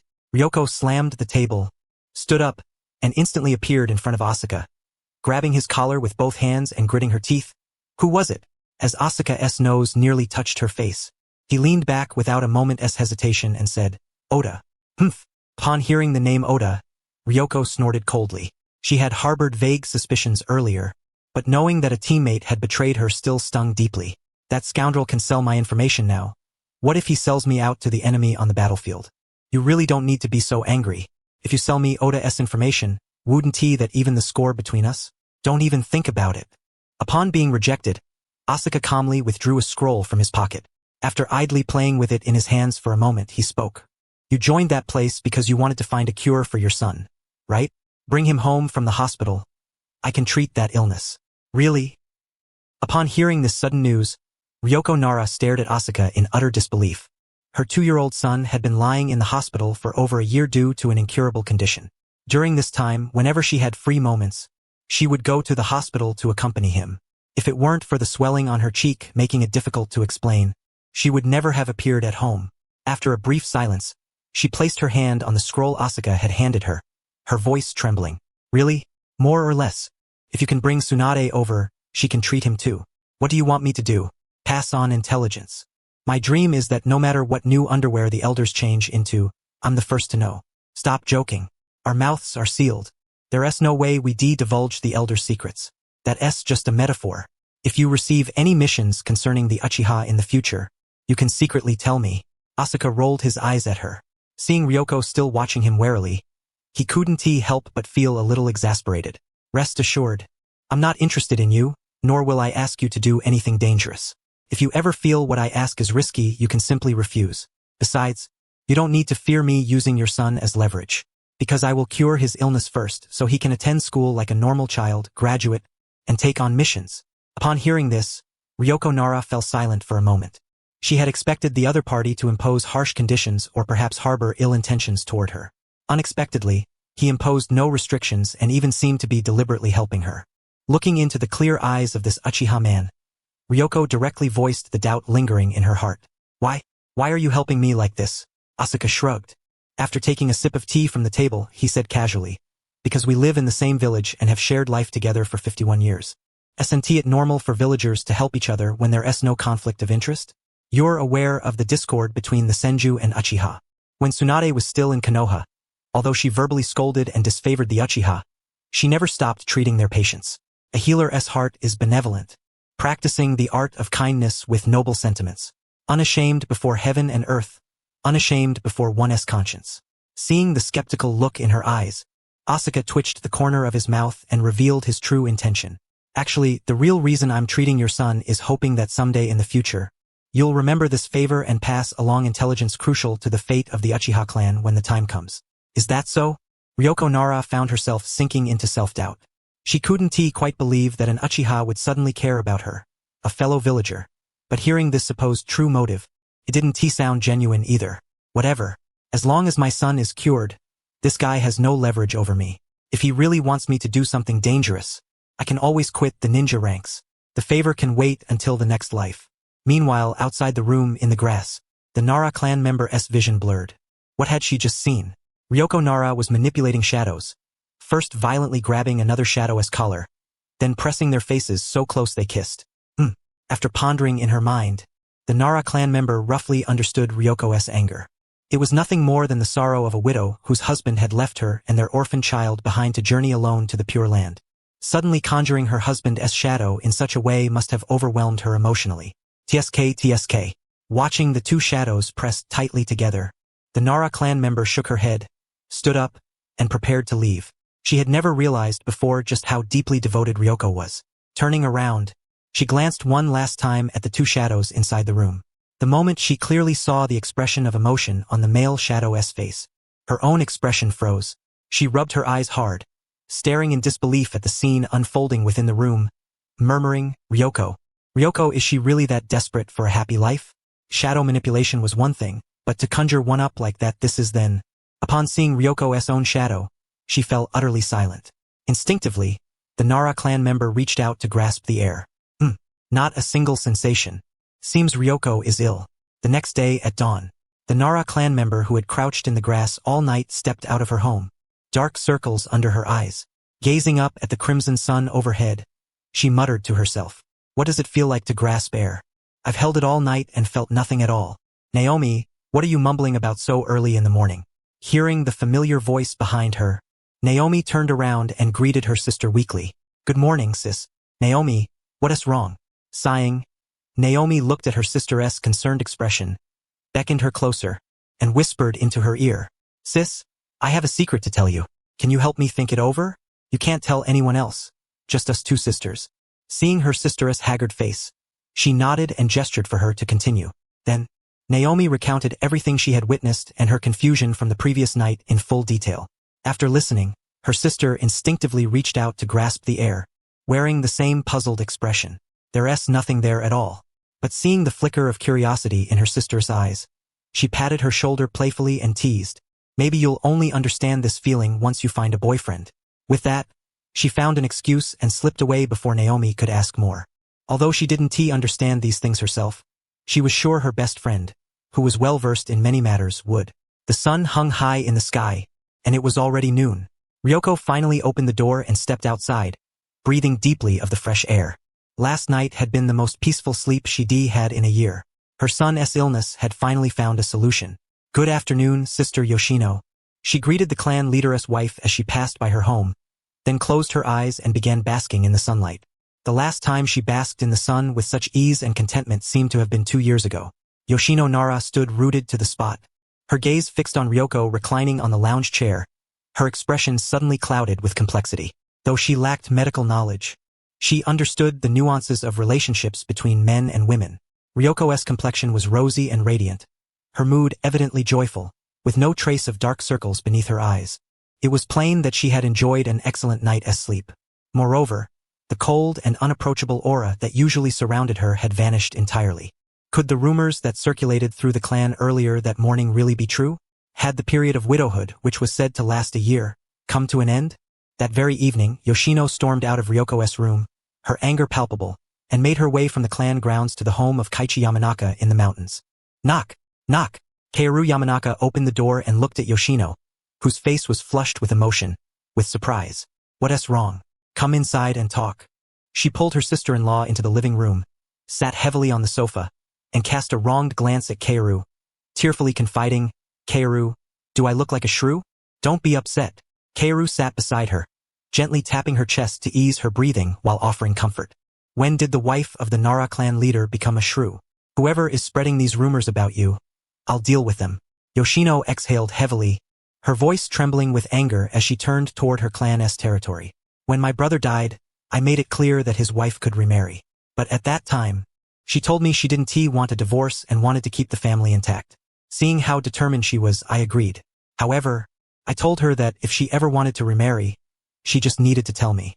I support her. After all, life without a man in the household would be difficult. But now, under the guise of widowhood, she openly brings a man into the house, into the very bed my brother once slept in. Observing Yoshino's trembling fury, Kaoru raised an eyebrow, instantly connecting the dots in her mind. The three families of Inuzuka, Nara, and Akimichi were well acquainted with each other's affairs. Yoshino's brother had fallen in battle early in the Third Great Ninja War, and his wife was Ryoko Nara, who was also the clan leader's cousin. The room fell into a heavy silence. After a few deep breaths, Yoshino forced down her rage and continued, I'm not unreasonable. If she wants to remarry, then so be it. But what's most infuriating is that this afternoon, after hinting at it for a long time, she flatly denied everything, her face etched with grievance, as if I were forcing her to remarry, using my deceased brother's name to seek out another man. What special thrill could she be chasing? Kaoru finally grasped the entire situation and understood why Yoshino was so furious. Yeah, if you want to remarry, just tell the clan leader. They definitely approve, and you might even receive a gift. Why go about it all secretly?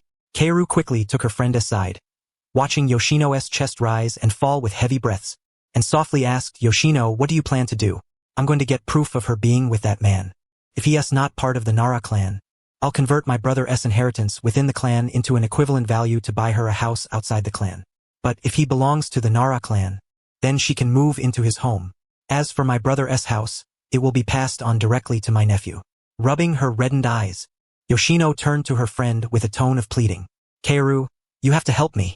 I will help you. And don't be angry, you're pregnant now. Tomorrow, I'll take you to the hospital to check on how little Shikamaru is developing. Oh, how I long for a daughter. Once Ino is born, we can take turns raising them. That's a good idea. The following morning, Asuka yawned as he left the Hokage building, having concluded a night of discussions. Upon entering the clan grounds, the aroma of cooking immediately eased his tense expression, and he seemed to lose all energy. His one straight back instantly slumped. The whole night's discussion was less productive than simply going home to sleep. Those cloud-hidden ninja were indeed troublesome, incessantly sending small units to harass the border. Sending a large force risked reigniting the recently extinguished flames of war.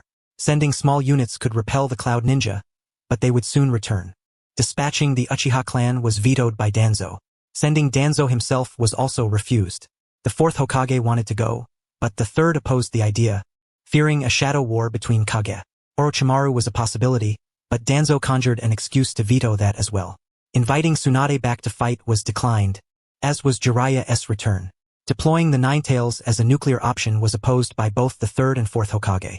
Even when Kakashi expressed his desire to go, everyone at the meeting was against it. Recalling the scene from last night's meeting of Konoha's Jonin, Asuka felt utterly exhausted. The position of Hokage was truly unenviable. When would those old relics on the Elder Council finally depart to the Pure Land? Asuka Dano. At that moment, a Chunin suddenly blocked Asuka's path and spoke gravely. The clan meeting has been moved up. It will begin in 1 hour. Understood. Asuka waved weakly in response and changed direction toward the Nanga shrine. This clan meeting was as fruitless as the Jonin assembly, a gathering where nothing was resolved, merely an occasion to socialize. Upon arriving at Nanga shrine, he found numerous elders of the Uchiha clan already assembled. Good morning, esteemed elders. After greeting them, Asuka bit his finger and summoned dozens of family-sized buckets of food to distribute. While eating, he discussed the events of the previous night with the group. I've already eaten this morning, Elder Ryoichi said, patting his belly as he frowned at the 2 buckets on the table. You should only eat 1. 2 will upset your stomach. Humph. A cold laugh came from nearby. The one-eyed elder looked disdainfully at Ryoichi and sneered. Lord Madara once said, "The more you try to protect something, the more likely you are to lose it, whether it's a friend, a brother, or even my own descendants. That holds true even now. Ryoichi, the more you try to protect your stomach, the more you risk losing it. You must conquer it." Belching melodiously, the one-eyed elder faced Asuka, his remaining eye casting a sidelong glance at Ryoichi as he slowly added, "Bring 3 more buckets." Ryoichi gazed at the madman with a puzzled expression. Was he out of his mind? Eating something so greasy so early in the morning was one thing, but consuming 4 whole skewers in one sitting? Old man, aren't you afraid of dropping dead from a heart attack at 60? Noticing the stares of the clan members fixed upon him, Ryoichi rose and hopped on the spot a few times before sneering, 3 barrels? Are you raising cats? For skewers. Clatter, clatter. By the time Fugaku Uchiha arrived, fashionably late, he was greeted by a round of applause and praise echoing through the assembly hall, followed by the rich aroma of fried chicken wafting through the air, invading his nostrils. Eating again? The image of a group of elderly men hunched over fried chicken came to his mind, causing Fugaku's steps to falter. If they kept eating like this, the clan might soon be overrun by a bunch of fat men. Burp. The clan chief has arrived. Good morning, chief. Chief, come, have some. After politely declining the group's offer, Fugaku strode directly to the dais. His face grave, he looked down at the gathered crowd and began to speak. Elder Danzo has refused our request to participate in the battle. Henceforth, any conflict with the Cloud Ninja should no longer concern us. Burp. A melodious burp echoed through the hall. Ryoichi fought back his nausea, stood up, hopped twice on the spot, and spoke. No Uchiha will ever become Hokage. The oppression will never end. The first Hokage was indeed stronger than Lord Madara. The second Hokage surpassed all other Uchiha. The third Hokage was powerful enough to suppress the clan's strongest. The fourth Hokage was a prodigy unparalleled in the clan, with no rivals whatsoever. Do you still expect the fifth Hokage to be a fool, an imbecile, or an idiot? Silence fell over the assembly. Ryoichi, rubbing his large belly, cast a disdainful gaze around the room and continued, "We must cultivate a strong individual, one capable of surpassing all others in Konoha. And I have observed within the clan that Shursui Uchiha possesses the potential to become such a powerhouse. Moreover, he is a descendant of Kagami, making him a promising candidate for Hokage." As Ryoichi scanned the room and saw many nodding in agreement, he suddenly slammed the table and stood, opposing the notion. "I object. I propose that the clan directly select a girl, and then have the chief purchase a disciple slot from Tsunade. She has been desperate for money lately. If the price is right, she'll surely sell a disciple position. The title of Tsunade's apprentice is worth more than a pair of Mangekyo Sharingan. The second Hokage has been deceased for many years, and Kagami's descendants hold less weight among the upper echelons than the Sannin's disciples. How much would that cost? Yeah, I heard that Tsunade's prodigal nephew loses millions every day. Is the chief going to sell the clan's house?" Once the idea took hold, the group began to discuss the 2 proposals. They had long been nurturing the clan's prodigies, but those talents had always been suppressed by the Hokage faction, causing them to lose enthusiasm for cultivating geniuses. Pitting the clan's prodigies against the village's prodigies was, frankly, quite a challenge. As time passed, the sun gradually climbed to the zenith of the sky. Konoha Village Minaga Shrine. 2 Uchiha clan members stood at the shrine's entrance, their eyes fixed on the main road ahead while their ears strained to catch the quarrels erupting inside. "TSK, TSK. One clan member glanced at the time, then leaned against the door, casting a sidelong glance at his companion as he said, "The Jonin have been arguing for 6 hours already." Indeed, the other leaned against the door as well, stretching his limbs. "Judging by this, they'll still be at it this afternoon. I don't get it. I actually think that Elder's proposal to cultivate geniuses is pretty good. Why oppose it so vehemently? Maybe they just oppose for the sake of opposition. I heard at yesterday's village meeting it was like a tug of war. You pull my leg, I pull her arm, she pulls his hair." Just then, the 2 clan members saw a small figure rapidly approaching along the main road. When the person drew near, they nodded to one another expressionlessly. "Young clan chief." Itachi waved the lunchbox in his hand, panting slightly. "Is father still inside?" At this, one of the clan members pursed his lips, his words laden with caution. "The clan chief is discussing matters with the Jonin. If the young chief goes in now, he must be careful." "Understood." Saying so, Itachi slipped between the 2 and entered the shrine courtyard. Before he could steady himself, a sudden whooshing sound filled the air. Looking up, he saw a chair slicing through the sky, quickly growing larger in his field of vision. Itachi leaned back, hands braced on the ground, eyes wide as the chair grazed the tip of his nose and slammed into the wall behind him. Bang! With a tremendous crash, cracks spread across the sturdy white wall. Seems like the argument inside is quite fierce. Itachi brushed the dust from his hands, bent down to pick up his lunchbox, and calmly walked inside. He had witnessed scenes like this many times before. Although he had suffered a few setbacks when he was 2 years old, he was now 4. Moreover, he disliked clan meetings, feeling they were a waste of time, often ending without any resolution. Pure waste. Old man, your rear end is so powerful. You can actually sit steadily as the 7th Hokage? Uchiha Asuka. Plans. Do you even understand what a plan is?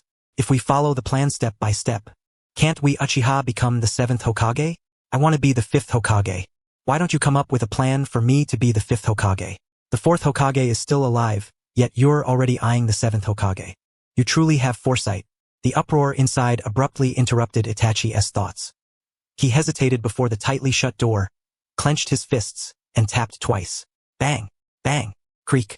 As the door slowly opened, Itachi stepped forward to enter the room, only to feel the atmosphere stiffen, his raised leg freezing midair. Surrounded by so many 3 Tomo Sharingan eyes, the pressure was overwhelming.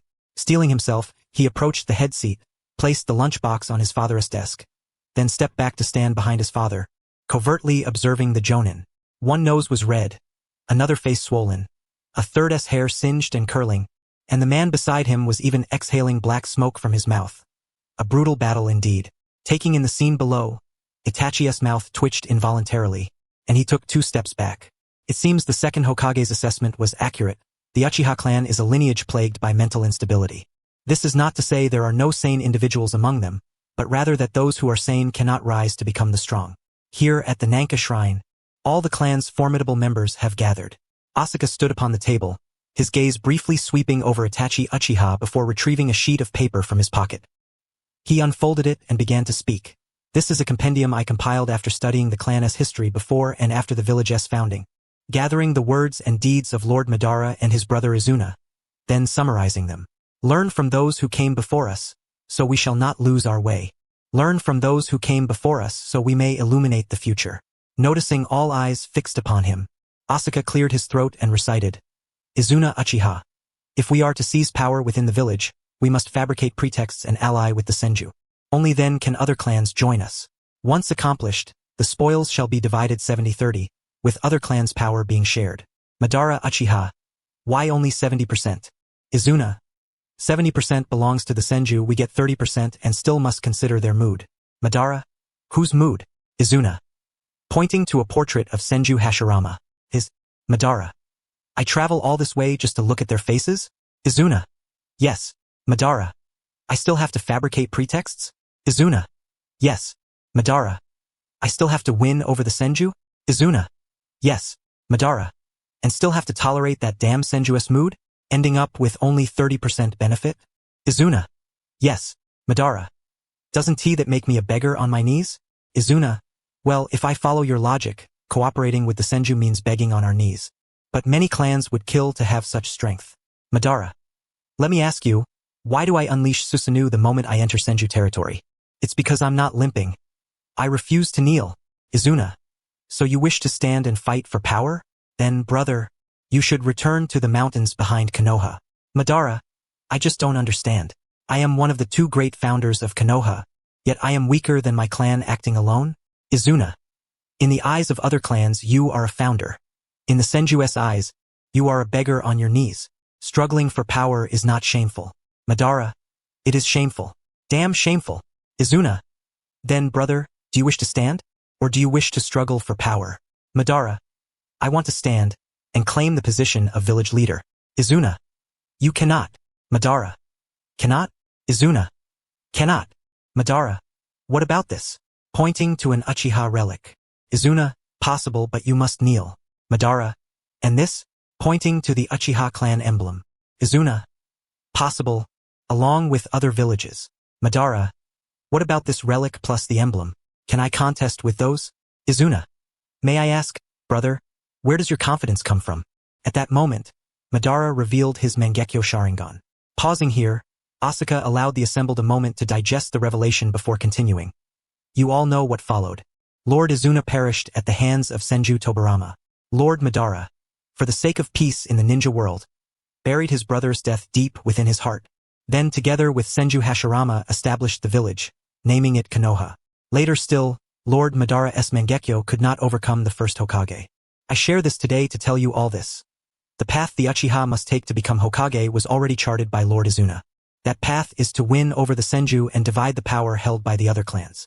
Those present at this clan meeting, despite some mental peculiarities, are not lacking in intellect. After hearing Asuka's recitation of Lord Madara's words, their gaze unconsciously flickered to Uchiha Fugaku. Though uncertain if Lord Madara ever spoke such words, some of the elders had once followed Lord Izuna in their youth. Lord Izuna was among the rare sane shinobi to awaken the Mangekyo within the clan. Originally, he was vehemently opposed to uniting with the Senju, likely uttering words to provoke Madara and prevent the Uchiha and Senju alliance. Most crucially, the present differs from the past. The Senju family now has but a single member. Back then, allying with the Senju meant the Uchiha had to accept a subordinate position. Now, allying with the Senju might allow the Uchiha to take the lead. Let us consider further, but not rush. At this point, Asuka resumed speaking. Friends, I maintain my position. For our Uchiha clan to claim the title of Hokage, we must win over the Senju clan and gain the support of the village majority. Therefore, clan leader, for the bright future of our Uchiha, when will you divorce? At these words, Fugaku's expression darkened. Damn it, we were supposed to hold a clan meeting to discuss the battle with the Cloud Shinobi. And yet after only a few words the topic shifted to the Hokage, then lingered there so long it circled back to his own marriage. These clan members cannot speak 3 sentences without mentioning the Hokage, and Asuka cannot utter 3 without bringing up his divorce. While he pondered how to respond, a sudden movement caught his eye. From the row of jonin seated at the far edge, someone abruptly rose. Ninth, Fugaku frowned deeply, crossing his arms as he addressed his younger brother standing before him. I'm moving to another spot to think, the ninth said, lifting the table in front of him as he lowered his gaze toward his elder brother. Continuing, I bear no grudge against the Senju clan. I only care for the bright future of our family. Listening to those old men's plan, I feel I want to see the light even in 50 years. So why not change my approach? Ninth, before Fugaku could finish, the ninth began carrying the table toward Asuka's side. A pang of bittersweet emotion welled within Fugaku. The brother he had raised for nearly 2 decades was finally leaving him. He was no longer the ninth who hid timidly behind his elder brother. Most importantly, following Asuka won't get you anywhere. Advising divorce? That's heartless. Asuka glanced with mild surprise at the approaching ninth Uchiha, smiling warmly. Well, ninth, you've come to the right place. My team is just missing someone like you. The ninth froze momentarily, his eyes first resting on Asuka, then on himself, before turning back to the pair forming the team behind him. It was enough to stir a certain melancholy. Thus, the clan meeting that had initially convened to discuss the Uchiha's participation in the war ultimately circled back once more to the perennial dilemma of how to produce a Hokage from among their ranks. After the meeting concluded, Itachi Uchiha hurried home with the news discussed. Stopping abruptly at the kitchen doorway, where his mother was preparing ingredients, Itachi brought his feet together and came to an immediate halt. Leaning forward, he whispered softly, Mother, I'm home. Itachi, you're back. Makoto cast a sideways glance at her son, a gentle smile blossoming upon her visage, before her gaze drifted toward the Nanga shrine with a suggestive undertone. The clan meeting lasted so long today. They must have engaged in a rather intense discussion. Haven't they? Uchiha Itachi hesitated for a moment. One reason he had spent half the day at the clan meeting was because his mother had asked him to relay the proceedings to her. Otherwise, he would never have squandered so much time at such a tedious gathering. Noticing his mother's expectant eyes fixed upon him, Itachi gathered his thoughts and began recounting the events that transpired during the meeting. Clack, clack, the sound of chopping vegetables resonated continuously from the kitchen. Yet as Itachi spoke, the rhythm grew heavier and more somber. Mother, observing the smile on her face gradually turn cold, Itachi tiptoed over and pointed at the fingers she was using to cut, concern evident in his voice. It seems you've cut your hand. It's nothing. Uchiha Makoto flicked the bloodstain from her hand and then held her fingers under the faucet to rinse them. Gritting her teeth, she softly reassured her son. It's quite normal to get a little cut while chopping vegetables. Absolute, a product of Kagaya Otsutsuki's will. White Zetsu, a creation of Kagaya Otsutsuki. Yet, when these two factors converge, they become a product of Madara Uchiha.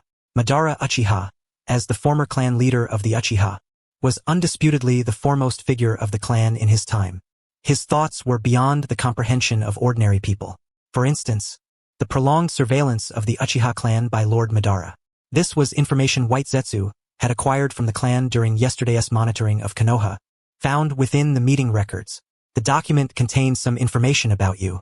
At that moment, before White Zetsu stood an elderly man clad in a gray robe, his head full of white hair, his face deeply lined with wrinkles, and barely breathing.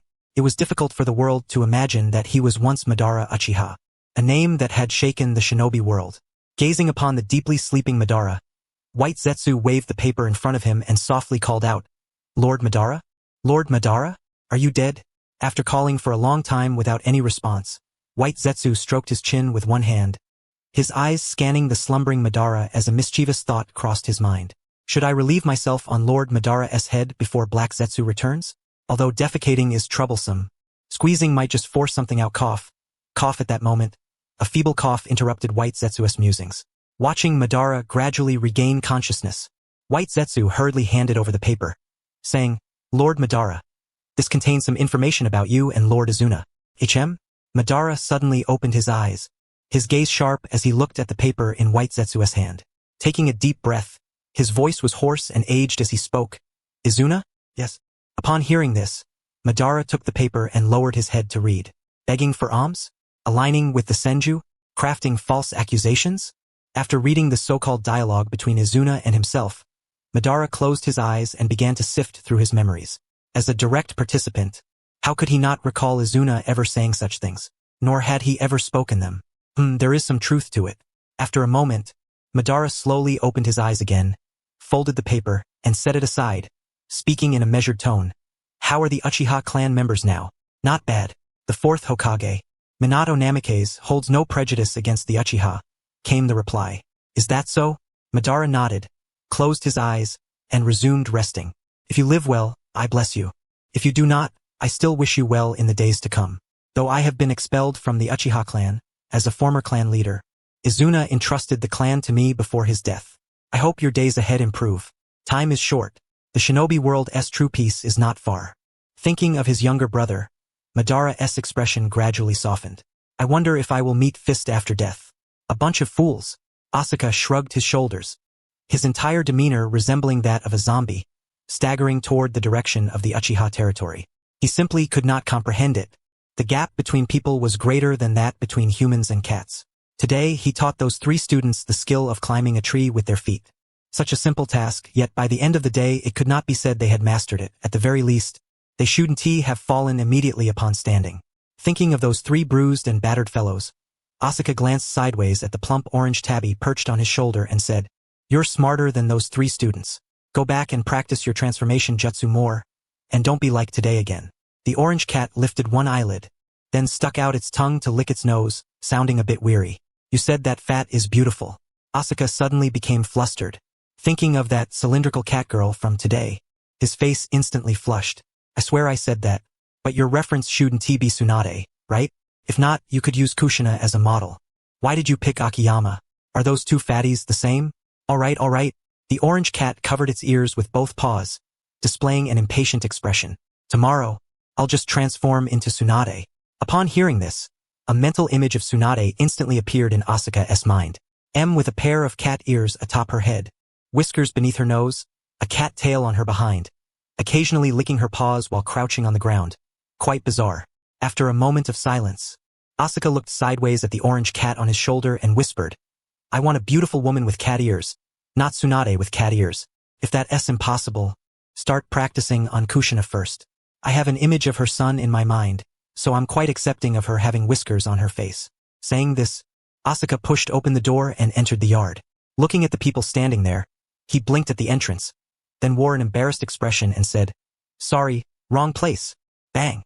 Closing the door firmly behind him, Asuka stood outside, patting his chest and muttering to himself, "That was truly frightening." Walking in, I saw 5 pregnant women chatting in the yard. Since when did Mikoto Uchiha move next door to me? Did they really sell their old house and plan to buy an apprentice spot from Tsunade? They sure act fast. Thereafter, Asuka left the yard and walked around the street. After circling once, he returned to the starting point, standing outside his own house. Gazing upon this familiar home, Asuka took a deep breath several times, pushed open the door with a blank expression, and earnestly spoke before the 5 pregnant women could react. "This is my home." Several pregnant women nodded in unison. "We understand." Asuka took a deep breath once more, pointed toward his own yard, and continued.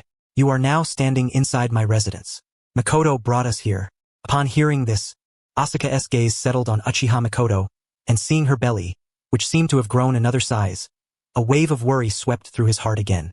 Neza's mother carried him for 3 years. Ace's mother for 1 year and 3 months. Why did Sasuke Uchiha's mother's belly grow so quickly? At that moment, a tentative thought flickered in Asuka's mind. With his medical skills, he wondered if he could help Kushina carry her pregnancy for a few more months. Noticing Asuka standing dazed at the doorway, his eyes sorrowfully fixed on his own belly, Makoto placed both hands gently on her stomach, partially shielding it, and smiled softly.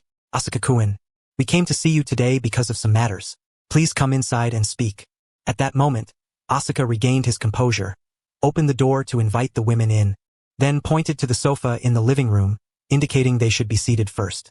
Once the 5 ladies were settled, his gaze swept over them, a hint of puzzlement appearing on his face.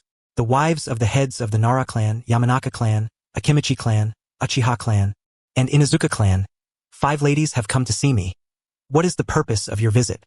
If it is for medical treatment, you can forget it. You have the ability to summon Lady Tsunade." "No." Makoto shook her head, then subtly signaled to Nara Yoshino, whispering softly. "It was Lady Yoshino who found me and asked me to bring her here to meet you." Yoshino responded with a hum, then looked toward Asuka. Tall and upright, with medium-length black hair framing a handsome yet virile countenance, faint scars could be discerned beneath his sweat-stained clothes. This was undoubtedly an Uchiha. It was hard to imagine that this Uchiha had once engaged in such deeds. Knowing that he was also a medical ninja, Yoshino's curiosity about this powerful Uchiha clan member quietly grew. It truly echoed some of the village's rumors. The stronger the Uchiha clan's power, the more troubled their minds seemed.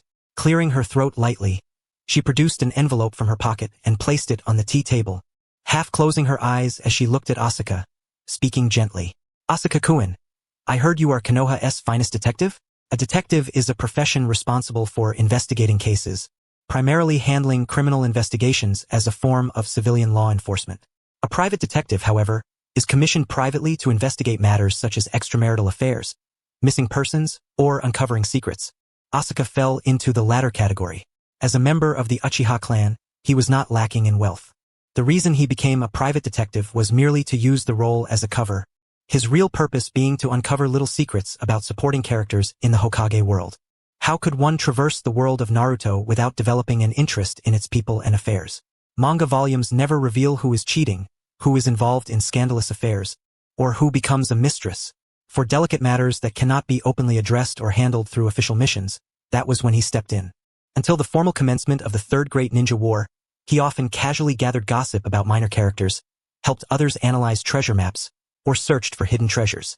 Over time, the title of Great Detective became affixed to his name. Were it not for the sudden outbreak of the Third Great Ninja War, this lifestyle might have continued for several more years. Apologies. At that moment, Asuka suddenly snapped back to reality, leaning against the wall and shaking his head. "I have been busy mentoring students lately and might need to rest for a while. If you require, I can recommend several equally skilled private detectives." "Asuka-kun, this commission might present some challenges for others." Upon hearing this, Asuka's expression stiffened. He certainly did not relish challenges. He recalled the time he accepted a rather challenging commission. Investigate why hundreds of donkeys on a villager's farm outside the village screamed inexplicably at midnight. His initial reaction upon seeing the case was that it was caused by some human pervert. After some investigation, he confirmed it was indeed a human pervert, and that this pervert was somewhat notorious in Konoha. The culprit was Orochimaru, one of the legendary Sannin. During that time, Orochimaru resembled a corpse herder, frequently driving a group of slow-moving humanoid creatures emitting occasional howls past the donkey pens at midnight, frightening the donkeys. Later, Asuka set a simple trap along their usual path and discovered that these humanoid creatures appeared to be incomplete Edo Tensei reanimations. Subsequently, an anonymous letter was dropped directly onto the Hokage's desk, reporting Orochimaru. Nara Yoshino observed Asuka discreetly for a while. Although he had not outright refused her, the prolonged silence was enough to indicate that he did not wish to accept this commission. What a pity. Although the Shinobi World's war had ostensibly ended, conflicts still simmered beneath the surface.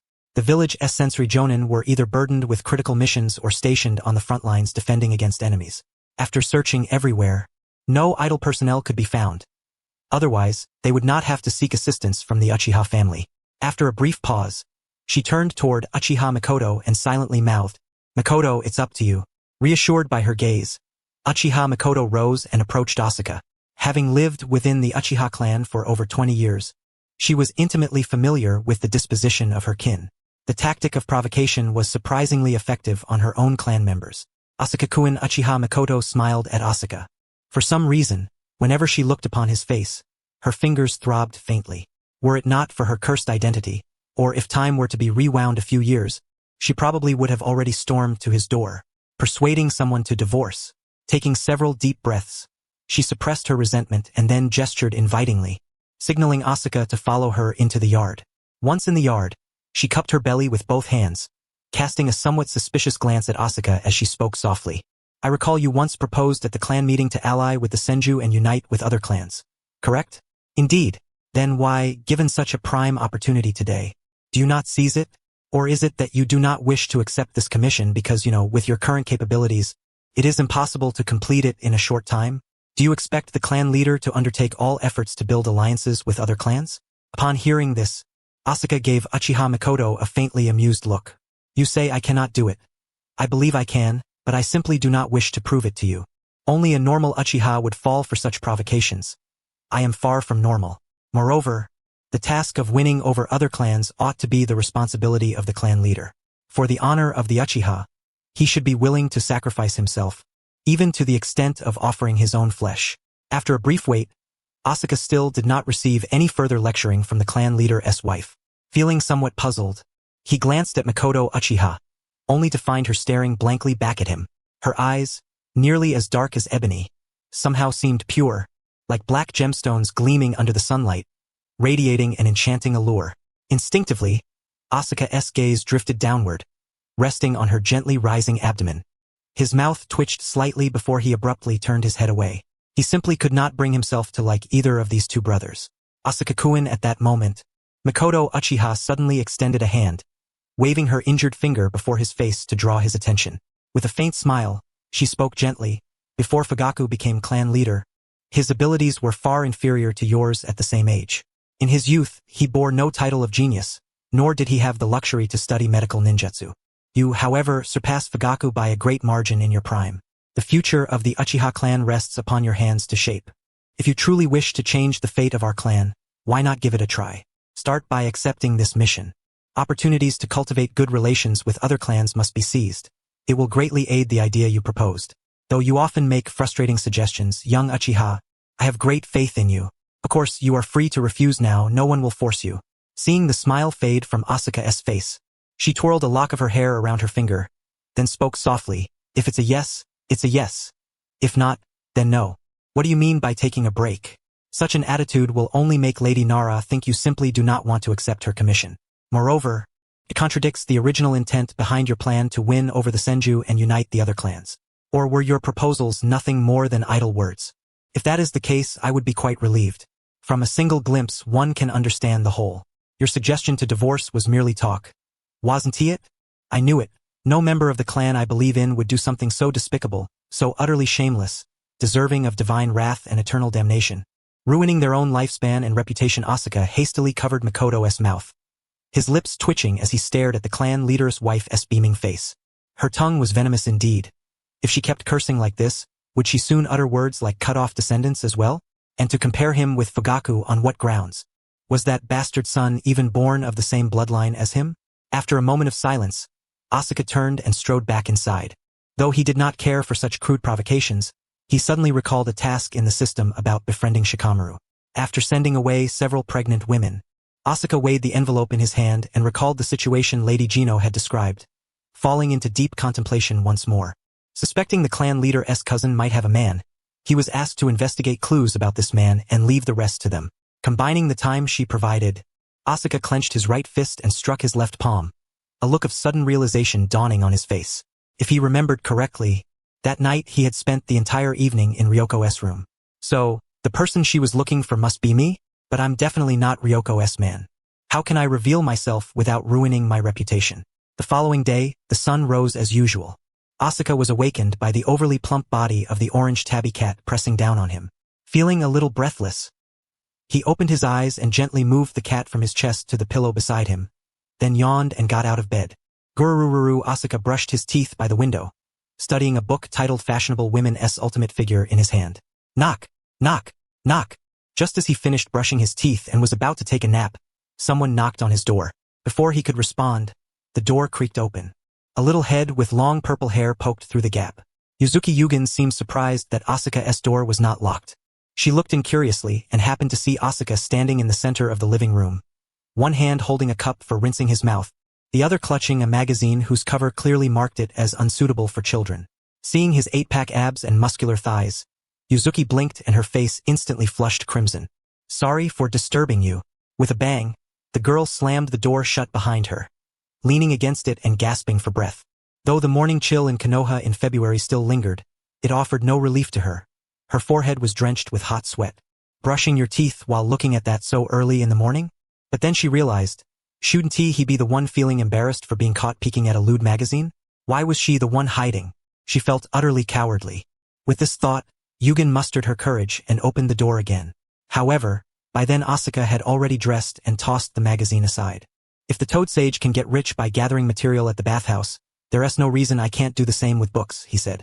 If it weren't for the strong sales of the romantic series in the ninja world, I'd probably write something more serious. Noticing Yugen's complicated expression, Asuka said in a teasing tone, Hey, what kind of face is that? Haven't he had enough? He opened the refrigerator door, took out a carton of cold milk and a pack of tonkatsu-flavored instant noodles, and continued, Ever heard of the term night without locking the door? The Uchiha clan's territory has a good atmosphere. I don't lock my door at night, only the windows. Next time, remember to knock first. Got it. Yugen lowered her head slightly. The sweat on her face, prompted by her heart, transformed into the kind that comes from running too fast. Sensei? Seeing Asuka boiling water for the noodles, Yugen pointed at the cold milk steaming beside him hesitantly. Are you going to eat hot and cold together? Yeah, it's a test of willpower. Well, Yugen poked her finger nervously, her cheeks flushing again. Actually, I can cook. You? After sizing her up, Asuka raised an eyebrow in puzzlement. Need my help with something? It's just that I saw you eating like this in the morning and was worried you might upset your stomach. Listening to the other's somewhat uncertain voice, Asuka dipped her hand into the water to test its temperature before speaking. Speak up, what exactly is it that you need?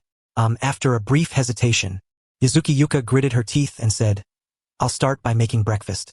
With that, she hurried to the kitchen, grabbed Asuka's sturdy arm, and dragged him all the way to the living room, pressing him onto the sofa.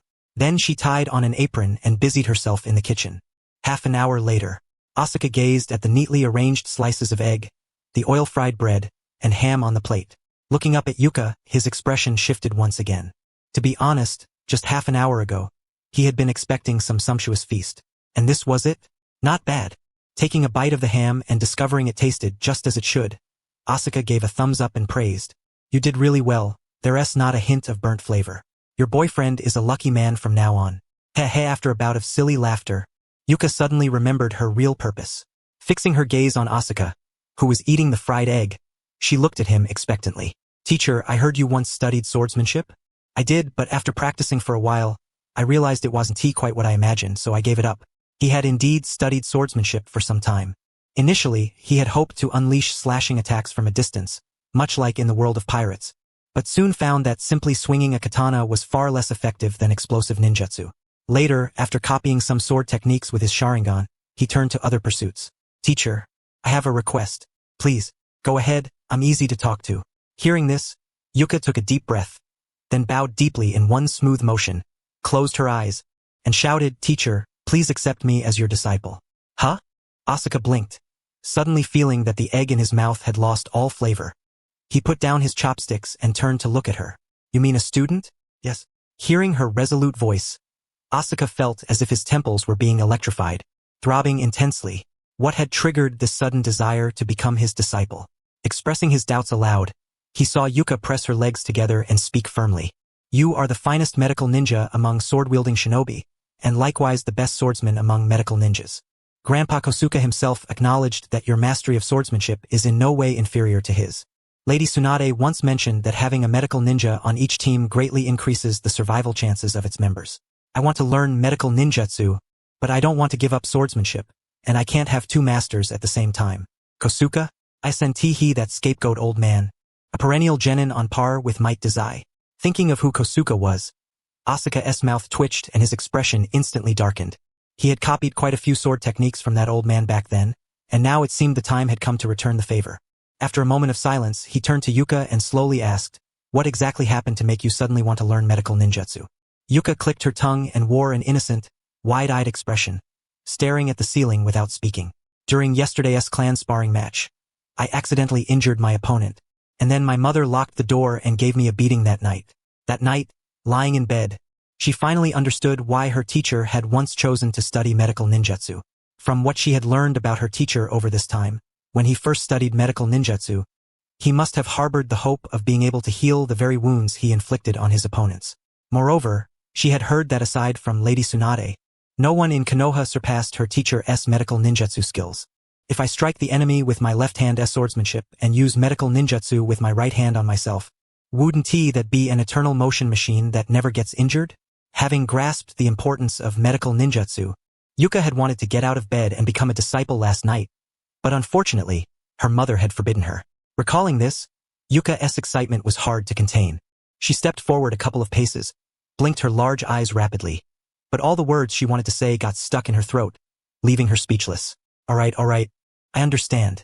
Asuka looked into Yuka's hopeful eyes, then glanced down at the half slice of egg left in her bowl and spoke seriously. Medical ninjas and combat ninjas follow two distinct paths. Since you have made up your mind, you must be prepared to endure hardship. Yes. Come over at 5 o'clock tomorrow morning to make breakfast. I don't want to eat egg slices anymore. Yes. Now let go of my arm. Stop shaking me. Yes. Seeing her so promptly agree, Asuka scratched his nose and looked up at the ceiling. Did I perhaps start too strong today, and now I'm still dreaming? Taking on a disciple in less than an hour. Sigh.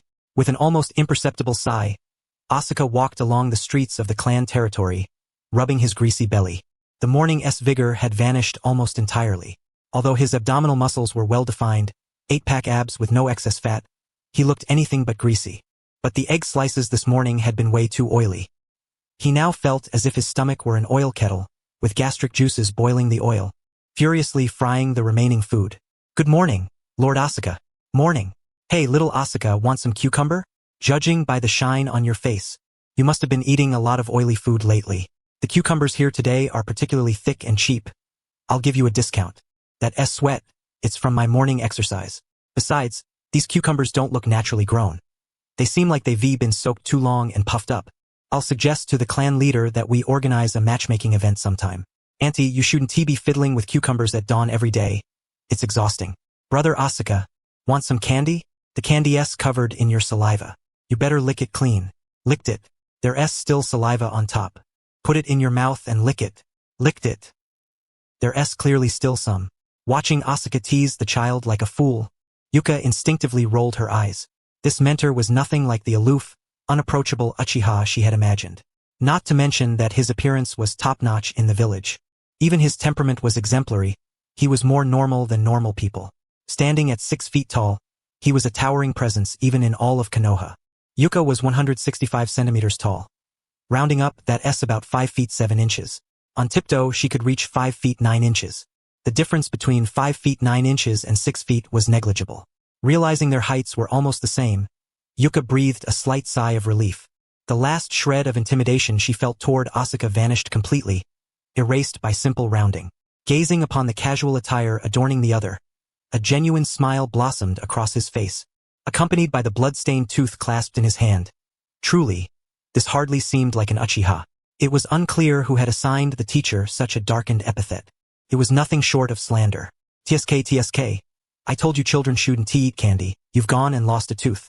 Seeing the child on the verge of tears, he hastily summoned a family-sized bucket of fried chicken and pressed it into the little one's arms, sighing with resignation. Haven't done a thing this early in the morning, and already lost a whole bucket. At this, Yuzuki Uyaka's lips curved into a crescent-shaped smile, her eyes narrowing like slivers of moonlight as she remarked, Teacher, you truly are unlike the others. Asuka rose to stretch his thighs, then glanced back at the chuckling Uyaka before offering an explanation. There's really no difference. The Uchiha clan members are just like ordinary people. They cry, they fuss, they laugh. It's just that when they lose certain things, the smiles on their faces gradually fade. For regular folk, the smile they wear is halved when they awaken their Sharingan and become Genin. It halves again upon reaching Chunin rank, and by the time they ascend to Jonin, they have nearly lost the ability to smile altogether. Then what about you, teacher? Uyaka asked with curiosity, her eyes fixed on Asuka. After rifling through her memories, she had indeed found that the stronger an Uchiha's power, the fewer the smiles they wore. But her teacher had already attained Jonin status. Why was his temperament so remarkably different from the rest of the clan? As for me, Asuka glanced around at the passing clansmen and lowered his voice confidentially. Mostly because I was numb. The first time I went to the battlefield, it numbed me completely. Countless corpses lay strewn across the plains in all manner of positions, flies swarming everywhere. And I was damned if I wasn't assigned to the corpse collection squad. Afterward, as I watched familiar comrades fall one after another on the battlefield, my strength didn't improve much, but my mindset evolved. You could say I came to truly understand life. Uyaka stared blankly at Asuka, her mouth opening as if to speak but no words emerging. From what her teacher implied, had he been terrified the first time he faced battle? Then, overwhelmed by the sheer volume of grim sights, had he become numb? And once that numbness faded, had he developed in an entirely different direction? Thinking of the village legends claiming that the Uchiha's strongest spirits were all abnormal, she looked at her own teacher who seemed entirely sane, and was lost in thought. Should she place her faith in the decades-old village lore, or in the singular testimony of her teacher? Stop daydreaming. I'll take you to broaden your horizons. Asuka beckoned Uyaka behind him, then turned and strode toward the plaza at the heart of the clan's territory. We're here. Upon hearing this, she quickened her pace to keep close behind him, wonder swirling within her about what exactly her teacher intended to show her. Arriving at the center of the Uchiha lands, she was struck dumb on the spot. Before her stretched a vast and majestic plaza, at its very center rising 3 colossal statues. She recognized the middle one. It was the Uchiha clan crest. To the right of the crest stood a statue of a war fan. But what was that on the left?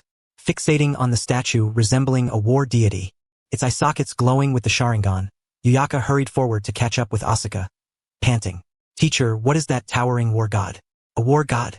Asuka blinked in mild confusion, then followed her pointing finger to the statue on the far left. Oh, that one. That formidable force from the Warring States period, when the Uchiha could contend with the Senju clan. Some Uchiha with sufficient power could forcefully manifest a colossal chakra construct, almost like a war god, and fight with it, even at the risk of losing their eyesight. Teacher, can you do that? No. Asuka shook his head decisively. Even if I could, I wouldn't use it lightly. Don't ask. Let us just say I don't have brothers and my eyes are prone to failing. To be honest, the reason at least 70% of the predecessors who transmigrated into the Uchiha wanted to awaken Susanoo was exactly that. Let us go. Waving at the restless Uyaka, Asuka led her directly to the northeast corner of the plaza, halting before a rather old-fashioned building. This is looking up at the building, which seemed older than even her grandfather. Uyaka's gaze returned to Asuka, her eyes brimming with questions. This is the Uchiha Clan Academy. Before the Ninja Academy was established, all the children of the clan studied ninjutsu here. Later, when the second Hokage founded the Ninja Academy, children of the appropriate age would attend the village school for training, while those too young would remain here to receive basic instruction, fostering their sense of belonging to the clan. They learned about the Uchiha's history, their honor, and so forth. Teacher, do you still teach here? Temporarily filling in for a while. The old guy who used to teach cultural classes in the clan suddenly took ill a few days ago. Dizzy spells, blackouts, couldn't stand steadily. After some teasing from the great elder, they got into a fight, and now he's lying in the hospital. With that, Asuka pushed open the door and led Uyaka to the podium, sitting quietly to await the arrival of the clan's children. He pulled out his copy of the detailed explanation of the Will of Fire curriculum, a gift from the system upon his arrival. It contained annotations and insights from all the Ninja Academy's instructors. Memorizing it would allow one to evade Danzo's scrutiny entirely. In other words, anyone who committed this book to memory would be noticed by Hiruzen Sarutobi and gain a certain reputation. But who memorizes lessons so early in the morning? Flicking through it briefly, Asuka tossed the book aside. Having endured years of schooling in his past life, morning readings and runs were downright inhumane, exhausting, and the added burden of memorizing during morning runs was pure torment. After the children checked in at the classroom, Asuka glanced at the time and rose. It's not even 7 o'clock yet. Follow me. With that, he pushed open the classroom door and led the group of children to the 3 stone monuments in the center of the plaza. Breathing in the fresh outdoor air and glancing back at the aging clan academy building, Asuka muttered with some displeasure, "Has the clan leader embezzled all the funds? This classroom has been in use for over 50 years, and it reeks of mildew inside. Teacher, do you still have that chicken?" Chicken? Seeing the eager look in the eyes of the Uchiha children, Yuyaka looked at her teacher in puzzlement and asked, "What chicken?" Before the words had left her lips, Asuka carelessly formed a few seals and slapped his hands onto the ground. A cloud of white mist instantly enveloped the area. When the smoke cleared, more than 20 family-sized buckets of fried chicken had appeared on the ground. At that moment, the teacher handed one bucket to her and asked Yuyaka, "Want some?" No, thank you." Yuzuki Yuake hastily waved her hand, her complexion instantly paling. Upon seeing the familiar red paper tube with the white cap, she felt a sudden tightening in her lower body and instinctively took 2 steps back. Ever since the last time she had eaten that item, she had refrained from consuming any fried foods. Nausea churned within her, and she felt the urge to rush to the restroom. Clap, clap. Asuka clapped her hands, drawing the attention of the 3- and 4-year-old children gathered around her, then began to speak. Last time, I finished telling you the history of the founding of Konoha and the origin of its name. Today, I intend to explain the spiritual core of Konoha, the legendary will of fire. You may eat while you listen. In this era, when entertainment options for children are scarce, nothing is better than listening to stories. The knowledge in textbooks is so dull and tedious that even adults dislike studying it, let alone children.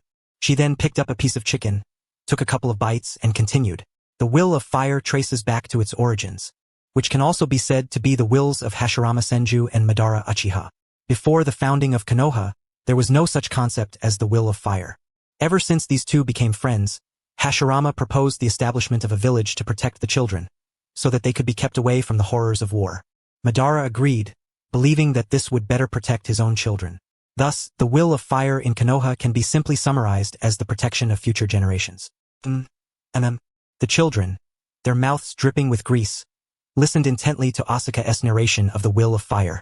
Since the people in the ninja world mature quickly, they might not fully grasp the deeper meanings their teacher spoke of, but they could certainly understand the surface-level implications.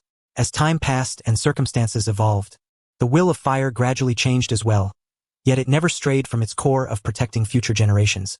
She continued. At that moment, she noticed Itachi Uchiha's solitary figure standing at the far end of the square, seemingly waiting for someone. It was said that this boy had been somewhat withdrawn since the age of 2, stopped playing with children his own age at 3, and by 4 had begun accompanying his father to the battlefield, contemplating the meaning of life. Truly precocious, for he was still playing ninja battles with children his own age. Young clan leader, Asuka waved at Itachi. When he looked up at her, she called out loudly, "Young clan leader, what is your will of fire?" Upon hearing this, a flicker of surprise crossed Itachi's eyes. He gazed at Asuka's smiling face, lowered his head to ponder for a moment, then recited the knowledge he had read in a book. Where Konoha's leaves dance, the fire burns eternally. The flames will continue to illuminate the village and allow new leaves to sprout. Alright, go on and play. You're so young, wanting to set yourself ablaze? Are you trying to burn us all down? Asuka waved dismissively, then lowered her gaze to the children and said in a low voice, "That's nonsense. Don't pay attention to him. What he just said is the will of fire of the 3rd Hokage, which has nothing to do with us." Asuka, big brother. Suddenly, a childish voice emerged from the crowd. A little girl stood up, sucking her finger and muttering, "But I heard Big Brother say that his will of fire is the same." No. Asuka shook her head, her gaze drifting unintentionally toward the direction of Kamui Bridge, and continued, "The 3rd Hokage's will of fire is his own will of fire. It is neither yours nor Madara Uchiha's. Each and every one of us must have our own will of fire." Now, not only did the children fail to understand, but even Yuzuki Yuake, who had been eavesdropping nearby, was left perplexed. Is the will of fire something that varies from person to person? Then what was the will of fire promoted in the 3rd Hokage's graduation speech? Asuka sighed softly, then clasped her hands behind her back, her expression serious as she addressed the group earnestly. You can understand Madara Uchiha's will of fire as the will of fire of the one who sought to rule the ninja world. He once aspired to unify the ninja world through sheer force, to secure an everlasting peace for future generations. Hashirama Senju's will of fire can be understood as the balancing will of fire for the ninja world. He endeavored to distribute the tailed beasts evenly to balance the military strength among the villages, fostering mutual deterrence to prevent further wars. Hashirama Tobirama's will of fire can be seen as the will of fire to restore Konoha's greatness. He founded the Ninja Academy, developed new jutsu, and implemented measures to weaken clan power, all aimed at uniting Konoha from within, to once again become the preeminent village that commands respect throughout the ninja world, thereby protecting future generations from the ravages of war. As for the third and fourth Hokage who are still alive, we shall not discuss them for now. Personally, I tend to agree with Madara. Only unification can bring lasting peace. Asuka big brother, then what is our will of fire? The boy who had spoken earlier looked on expectantly. Asuka shrugged nonchalantly and replied, we Uchiha are the founders of the will of fire. As long as we do not deviate from the core of protecting future generations, your will of fire can be anything. Your will of fire can be absolute, to eliminate any potential threats at all costs. One of our elders in Konoha pursues exactly this path, though his own desires are somewhat excessive and his will not so pure. Sooner or later he will meet his demise. Your will of fire can also be lax. Work diligently during office hours and relax after work, doing what is required of you. It can be said that the laziest person attains the most leisurely end, but there is no denying that such a person still contributes their part to protecting future generations. Your will of fire can be benevolent, like White Fang once was, who, when faced with the choice between comrades and duty, ultimately chose his comrades. So, you do not need to forcibly adopt anyone else's will of fire. If you find that your current will of fire does not suit you, causing you distress, then look at others' will of fire and draw inspiration. The true purpose of learning about the will of fire is to protect your own offspring. Do not let the decisions of certain people send your kin and descendants all to the afterlife. Look around at your comrades. These are the ones you must protect through your study of the will of fire. To sacrifice one's family for the greater good is saintly. To kill one's entire family for the greater good is godly. To kill one's entire clan and desecrate ancestors' graves for the greater good is sheer folly. Casting a subtle glance at Itachi, who was departing with Shursui Uchiha, Asuka inwardly scoffed. From this moment on, he resolved to impart certain truths to the younger generation of the clan, lest any of these little ones become traitors in the future. He also planned to instill in them a resistance to moral coercion and discussions about love, as the Hokage often used others' lack of affection as an excuse. In due course, he would also teach them to ponder the question of whether the clan leader should divorce or not. Education is of paramount importance and must begin from early childhood. Flying Bird lowered his gaze toward this group of naive children, a subtle twitch at the corner of his mouth betraying his thoughts, and resolved to adopt a different approach to instruct them. Then, he raised his hands high and proclaimed, idiots do not have the family bucket. Instantly, the bewildered children below erupted with excitement, clutching their chicken wings aloft and chanting in their childish voices, family bucket, family bucket. Idiots do not have the family bucket. Family bucket, family bucket. The clan leader divorced and ate the family bucket. Family bucket, family bucket. The daylight inevitably fails to illuminate every corner. For instance, somewhere beneath the land of grass, in a subterranean cavern, a candle flickered against the adjacent stone wall, casting a faint glow into the surrounding darkness. Lord Madara, why have you summoned me again? A deep, aged voice echoed within the cave. Lord Madara, there is news concerning you once more. After a deep breath, Madara slowly opened his eyes, rolling them for a considerable time before accepting the intelligence offered by White Zetsu. Each awakening took longer than the last. He wondered when he might fall asleep and never awaken again. Do I have just over 4 months left to live? He glanced down at the information in his hand.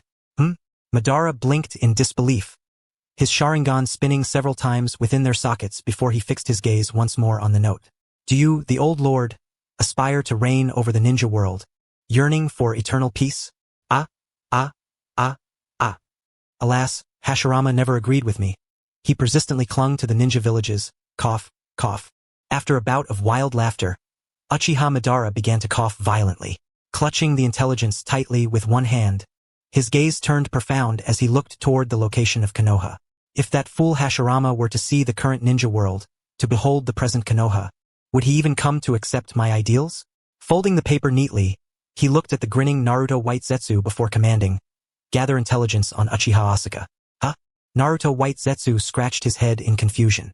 Didn't we already collect information when we were searching for a candidate to replace Lord Madara after he left? You said he was the disgrace of the Uchiha and burned that person's information.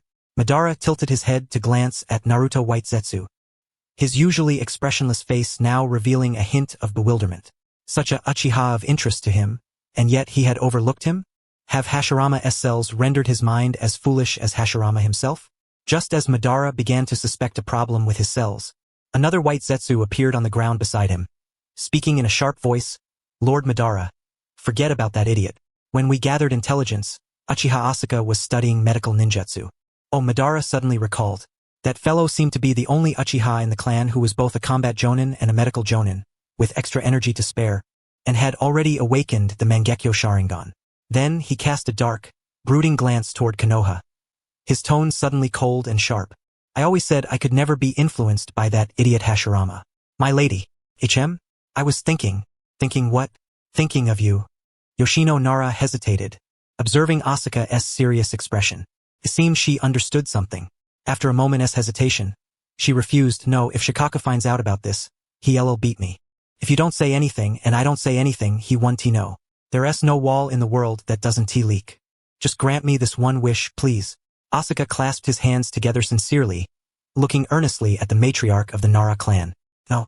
Seeing her shake her head again, Asuka stepped back, his face resolute as though he had made an important decision. Gritting his teeth, 3 times then, just 3. 3 times? Yoshino propped her cheek with one hand, secretly admiring Asuka's strong physique, shaking her head with a sigh, then holding up 5 fingers in negotiation. 3 is too few. 5 times. If you agree, I'll do it. All right, fine. After some thought, Asuka nodded, conceding to her terms. Here you go. Yoshino took a large package from the counter and handed it over, patting it curiously. The Nara clan had long tended deer for Konoha Hidden Village. Deer antlers were a precious medicinal ingredient, and their achievements in medicine were unrivaled. Most of Konoha's medicinal materials and medicines were supplied by them. Ordinary people and ninjas alike typically chose to purchase their supplies here. Today, as she arrived at the shop entrance, she saw Uchiha Asuka bargaining fiercely with a clerk. She pushed past the clerk and began discussing the prices herself. Asuka-kun, why do you want these basic medicinal materials? Is there someone in the Uchiha clan aspiring to become a medical ninja again? No. Asuka shoved the materials behind his back and curled his lips. This morning, I took on an apprentice who wants to learn medicine. She just graduated from the ninja academy, and her wallet is even cleaner than yours, lady. Wow. Yoshino's mouth opened slightly in exaggerated surprise. Then she gave Asuka a thumbs up in praise. Asuka-kun, you sure know how to talk. Well, since you say I'm so persuasive, how about 3 medical examinations? No way, 5 times is what we agreed on. After all, you got these medicines at half price. That's practically a giveaway. Heh. Asuka's mouth twitched. Were it not for the swindlers in Konoha, when had he ever bargained for anything? When he had planned to defect, he sold everything he could, then used all his savings to exchange for some weapons from Granny Cat. When he later decided not to defect and tried to redeem those weapons from Granny Cat, that old hag struck them with a dragon-slaying sword, instantly slashing 1/3 off their value. By the time he had bought back all the sold items one by one, those swindlers had hyped his ordinary kitchen knife as a thunderclap blade and the whetstone as a land disaster stone, raising prices on the spot. If not for his identity as a ninja restraining him. Asuka-kun, how is your investigation going? Yoshino's voice pulled Asuka back from his memories. She pointed toward the calendar on the wall behind him with a helpless expression. My lady, it's only been 1 day. Is that so? I thought it had been much longer. Well, then you'd better step up your efforts. Understood. With that, Asuka waved his hand and left the Nara family's pharmacy. When he received those medicinal materials earlier, he had quietly probed the other party, gaining a rough estimate of Shikamaru's birth date. In September, considering the rapid maturation of children in Naruto's world, by around February of next year, he might be able to rely on nothing but a single lollipop to become Shikamaru's friend. No, that's not quite right. Recalling Shizune's words and the way Tsunade aged a full year in just one, Asuka hastened the timeline even further. With Shikamaru's genius intellect, it's conceivable that he would recognize people within a month of birth, read characters by 2 months, and make friends by 3. Nightfall, the Nara clan territory. Dressed entirely in black, Asuka deftly evaded the patrolling shinobi and arrived at Nara Ryoko's room. Who is it? The moment the voice fell, Ryoko, upon seeing Asuka remove his mask, hurriedly rose and grasped his arm, her tone urgent. You've finally come. No hurry. Asuka soothed her briefly, then, observing the anxiety etched on her face, continued. The last time I came, some Nara clansmen on patrol spotted me outside, and your clan leader's wife suspected there was something going on between you and me. Oh! At these words, realization dawned on Ryoko's face. She had been puzzled why Yoshino had subtly inquired about her having a man during her last visit. It was downright unfair. Her husband had just passed away, and yet they suspected her of seeking another man. She had been so furious at the time that she had chased the clan leader's wife out with a broom. So that was the root of the problem. Her slender eyes scrutinized Asuka, and as if resolved, she said solemnly, "As long as my son is cured, whether it's gossip or truth, I don't care." "I do care," Asuka said firmly, then followed her out of the room and down to the first floor. He was determined not to let Danzo know that he was deliberately approaching a root member, nor did he want to bear the reputation of wooing a widow in the dead of night. The key was that this widow had a son, and the boy was not exactly good-looking. Frankly, not everyone could be like Boss Chow, who treated others' children as if they were his own. It took a broad vision to accomplish great things, but Asuka felt that his own vision might be limited to that of a village headman for the rest of his life. Gazing at the moonlight filtering through the window into the room, Asuka's thoughts drifted to Kagaya Otsutsuki, who dwelled on the moon. Though she had sons, they were all deceased. The only survivor was currently aiding Madara Uchiha. He wondered whether the offspring of Fugaku Uchiha, who married a Hyuga woman, might exhibit atavistic traits. Having found a blind spot, Asuka resolved to raise this topic at the next clan meeting. After the day's treatment concluded, to prevent their shadows from being cast on the window again, Asuka and Ryoko sat down leaning against the wall. In truth, the matter was not difficult. They just needed to be candid with Yoshino. Ryoko looked out at the moon, her face rarely softening with a trace of relief. She had just noticed her son's condition had genuinely improved. After 7 or 8 more treatments, he should be able to function like a normal person. With this thought, she gratefully looked at Asuka and said lightly, "Sister-in-law Yoshino is very understanding. Once she knows you came to treat her nephew, she surely won't say anything. So now I'm a sister-in-law, huh? You were just cursing and slandering her a moment ago." Asuka rolled his eyes at Ryoko. "Besides, the main instigator in this matter is your esteemed elder. If Danzo were an idiot, I wouldn't be so worried." Asuka replied, "The old man is just wicked, not foolish. He's got plenty of tricks up his sleeve. If he suspects anything between you and me, he'll undoubtedly follow the trail and thoroughly clean out root." "What do we do then?" Ryoko asked, concern evident. Asuka stood, dusted off his pants and said, "Honestly, I think a marriage alliance between the Uchiha and Nara clans wouldn't be bad. After all, the Uchiha are notoriously lacking in common sense." "So?" She looked at him bewildered, unable to understand what he was implying. Could it be that he was seriously considering marrying her? Though not impossible and not unwelcome, it was far too sudden. At that moment, Asuka turned to face the clan territory, his gaze piercing through the darkness as if he could see right through the obstacles, fixating on a particular building. "For the bright future of our clans, it's better to sacrifice the clan leader." Ryoko blinked, then her expression shifted from confusion to horror. She clasped her hands over her mouth, staring incredulously. "You intend to kill the clan leader? To quell this little matter? That's unnecessary," Asuka said with a lazy stretch, looking down at her terrified face, sounding annoyed. "I plan to pin this on the clan leader, but I never said the marriage candidate had to be just one person. I'm an advocate for divorce in the Uchiha clan, taking the initiative to find a bride for the clan leader. A considerate clansman like me is hard to find. When Danzo asks why your son's condition improved, you just say it's my sincere effort to arrange a marriage for the clan leader, and you appear to acquiesce outwardly while secretly remaining a chaste widow who never wants to marry again. Perfect solution." Hearing this, Ryoko breathed a quiet sigh of relief. She had really thought the Uchiha clan leader was going to die, but it turned out to be something else. According to his plan, it sounded promising. She could also conveniently deflect blame by saying that the Uchiha clansman was pestering her to marry Fugaku, but she had kept a vague attitude for the sake of her son, and after he recovered, she would deny everything. Ryoko glanced at Asuka with some worry, her tone hesitant. "Won't your clan leader beat you to death? Beat me to death?" Asuka raised an eyebrow, pointed at his own nose, then at the clan territory calmly. "Unless he's blind enough to pilot a Gundam, it's anyone's guess who would win. Besides, there are so many radicals in the clan, and he hasn't said a word. Why would he hit me? Last clan meeting, some radicals even wanted to kill those leaf elders who treated the Uchiha poorly." "Ha? Ha?" Ryoko stared at Asuka speechless. She had always known the Uchiha had many with mental issues, but never imagined it was so extreme as to want to kill leaf elders. In that light, he seemed like one of the rare sane individuals in the Uchiha clan. Realizing this man had been dispatched by Nara Yoshino to investigate her, her expression darkened, and she turned back toward the center of the clan territory, muttering curses. Damn that Nara Yoshino sending someone to spy on me. The following day, Asuka was not rudely awakened. He buried his head under the pillow, eyes tightly shut, hoping to rest a little longer.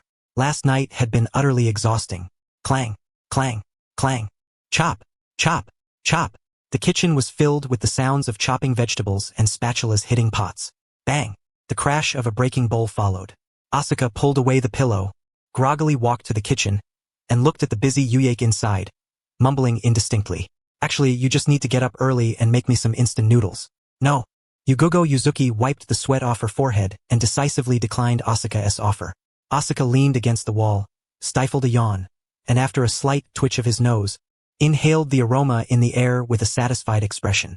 Thanks for your effort. What's for breakfast today? I think I smell tomatoes and eggs. Is it tomato scrambled eggs? She gazed into the pot, where the tomatoes had lost their chunky form and turned into a mushy pulp, and instantly fell silent. I originally intended to make tomato scrambled eggs, but for some reason the tomatoes turned into a paste. After a moment, she stirred the spatula twice and spoke with a hint of self-deprecation. Tomato-flavored egg soup. Not bad. It's been a long time since I had soup in the morning. I'll go freshen up first, and after breakfast, I'll take you all on the mission. With that, Asuka turned and left the kitchen. What's the difference between tomato egg soup and tomato scrambled eggs? One has a thick broth, the other a thinner one. After Asuka finished washing up and saw the tomato egg soup on the table, he immediately became silent. Unable to see any tomatoes in the soup, he scooped around with a spoon a few times, then took a sip and, without hesitation, praised Yugogo, you really put a lot of care into this. You even used a blender on the tomatoes. When I make this, I just roughly chop the tomatoes and stir-fry them. This is genuinely delicious. Really?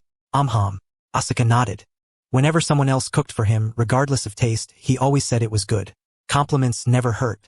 It's just a bit sweet. Konoha village in the park. As Asuka strolled along the path to aid digestion, he explained today's mission to the 3 students following him. Today's mission isn't difficult. It's a D-rank behavior investigation task.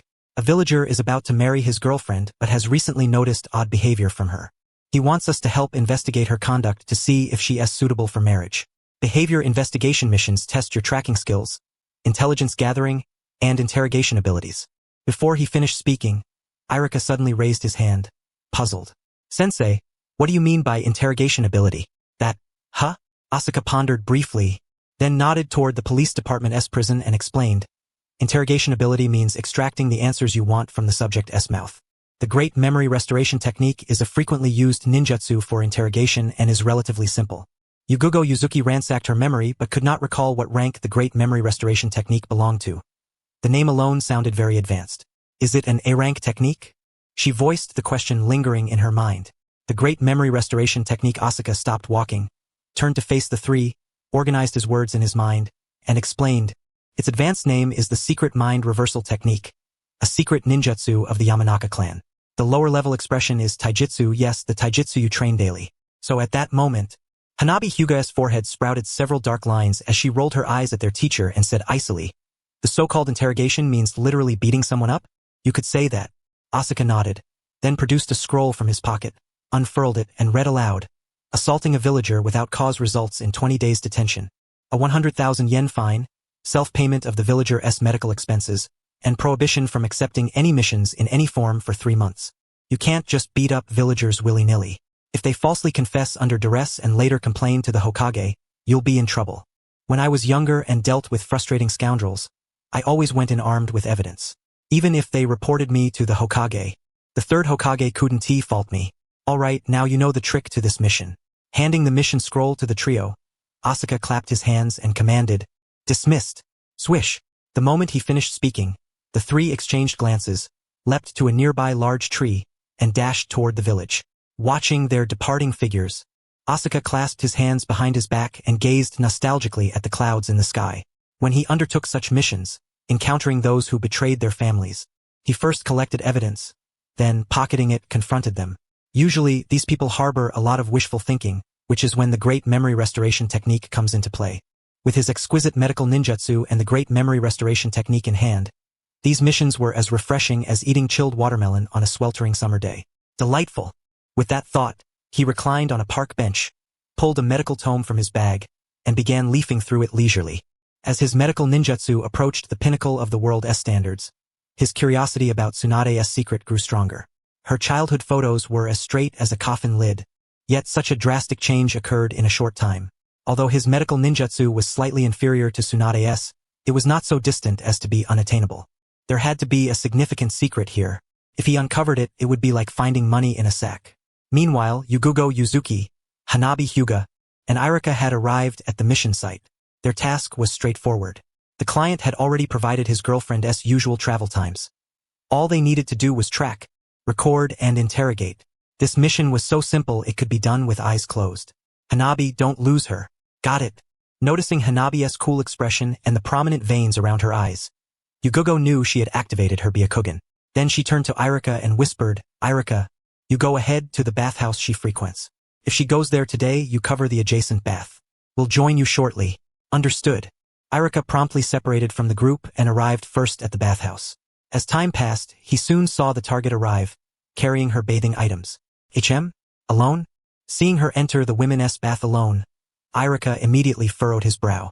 The mission brief mentioned that his girlfriend had recently developed a cleanliness obsession, bathing at the bathhouse every morning for hours, and that she was very close to a stranger. That was why the client commissioned this investigation, to look into her conduct. Hey! At that moment, Hanabi and Yugugo ran in from outside, noticing Irika standing there in a daze. They approached and whispered, Is she inside the co-ed bath? No. Irika shook his head with a vacant look in his eyes. He pointed inside and whispered, She went into the women's bath. Women's? The two blinked in unison, exchanging puzzled glances. You're sure you saw correctly? Irika shook his head again. I definitely saw her lift the curtain of the women's bath and go in. That's why I was lingering in the hall just now. At that moment, Hanabi Hyuga suddenly extended a finger and began tallying the accounts. The reward for this mission totals 5,000 ryo. After deducting the village's handling fee, we earn 4,000. Sensei takes 1,000, and the three of us each get 1,000. Entrance to the women's bath is 150 ryo per person, so two of us pay 300. Since Irika you can't go in, you owe me and Yugao 50 ryo each. You really didn't contribute much this time. Even among comrades, clear accounts must be kept to avoid disputes. Irika scratched his head. Then a look of sudden realization dawned on his face. He took out 100 ryo from his pouch and handed it to the two women, bowing slightly. Thank you for your hard work. After the two entered the bathhouse, Yugao Yuzuki gazed at the thick, white mist inside, then lowered her eyes to the basket holding the bathing supplies in her hands and hesitated. Is this really okay? Of course. Hanabi Hyuga waved her hand casually. Bathing in the hot springs while working on a mission. Besides, I don't think we'll finish this mission today. Her girlfriend even showed up in the women's bath, and the mission briefing clearly said she has some ambiguous relationship with a stranger. That stranger is most likely a man. Alright, Yugao pondered briefly, realizing the logic.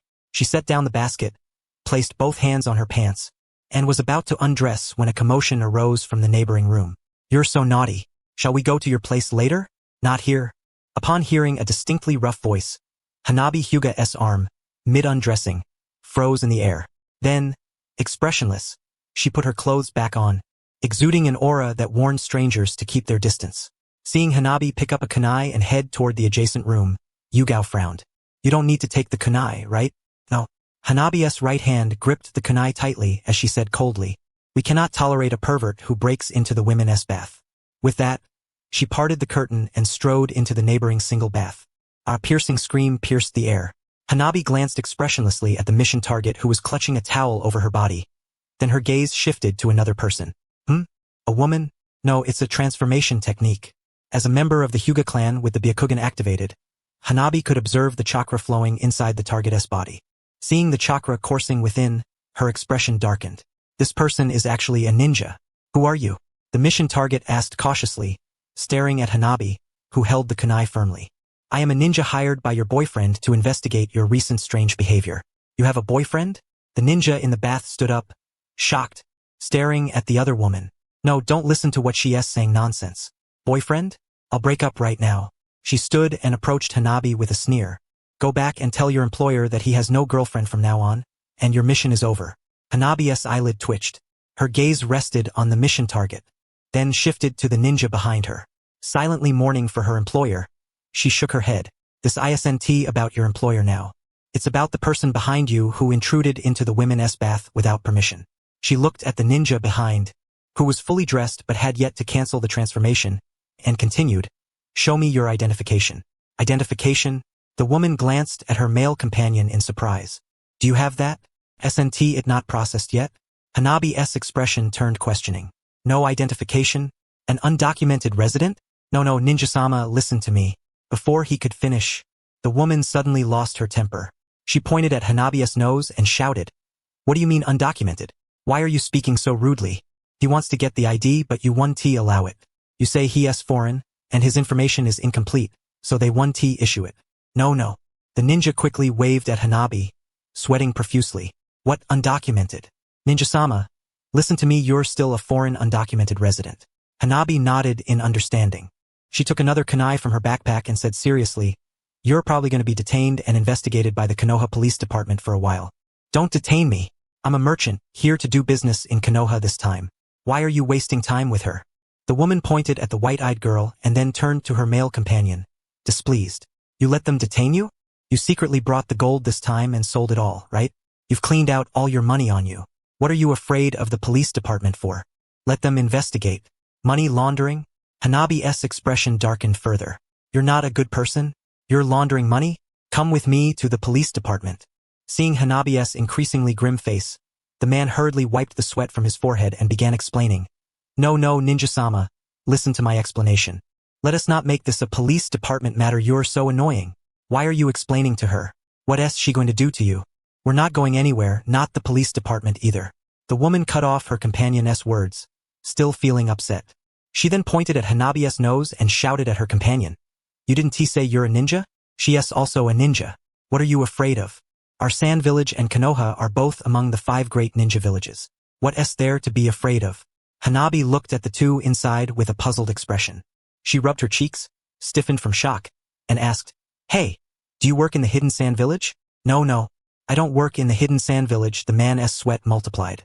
He and this woman had known each other for many years due to an accident. Originally, he came to Konoha this time to obtain a new identity, but unexpectedly, this woman was also here. Upon seeing her, an idea immediately formed in his mind. If he could get a marriage certificate with her and enter Konoha openly, this undercover identity would be most secure. For insurance, he even revealed his true identity to her, forcibly binding her to his plan. After all, they could not afford the charge of colluding with a ninja from another village. Moreover, after his hypnosis, this woman suddenly developed a love-struck mindset. I was reckless.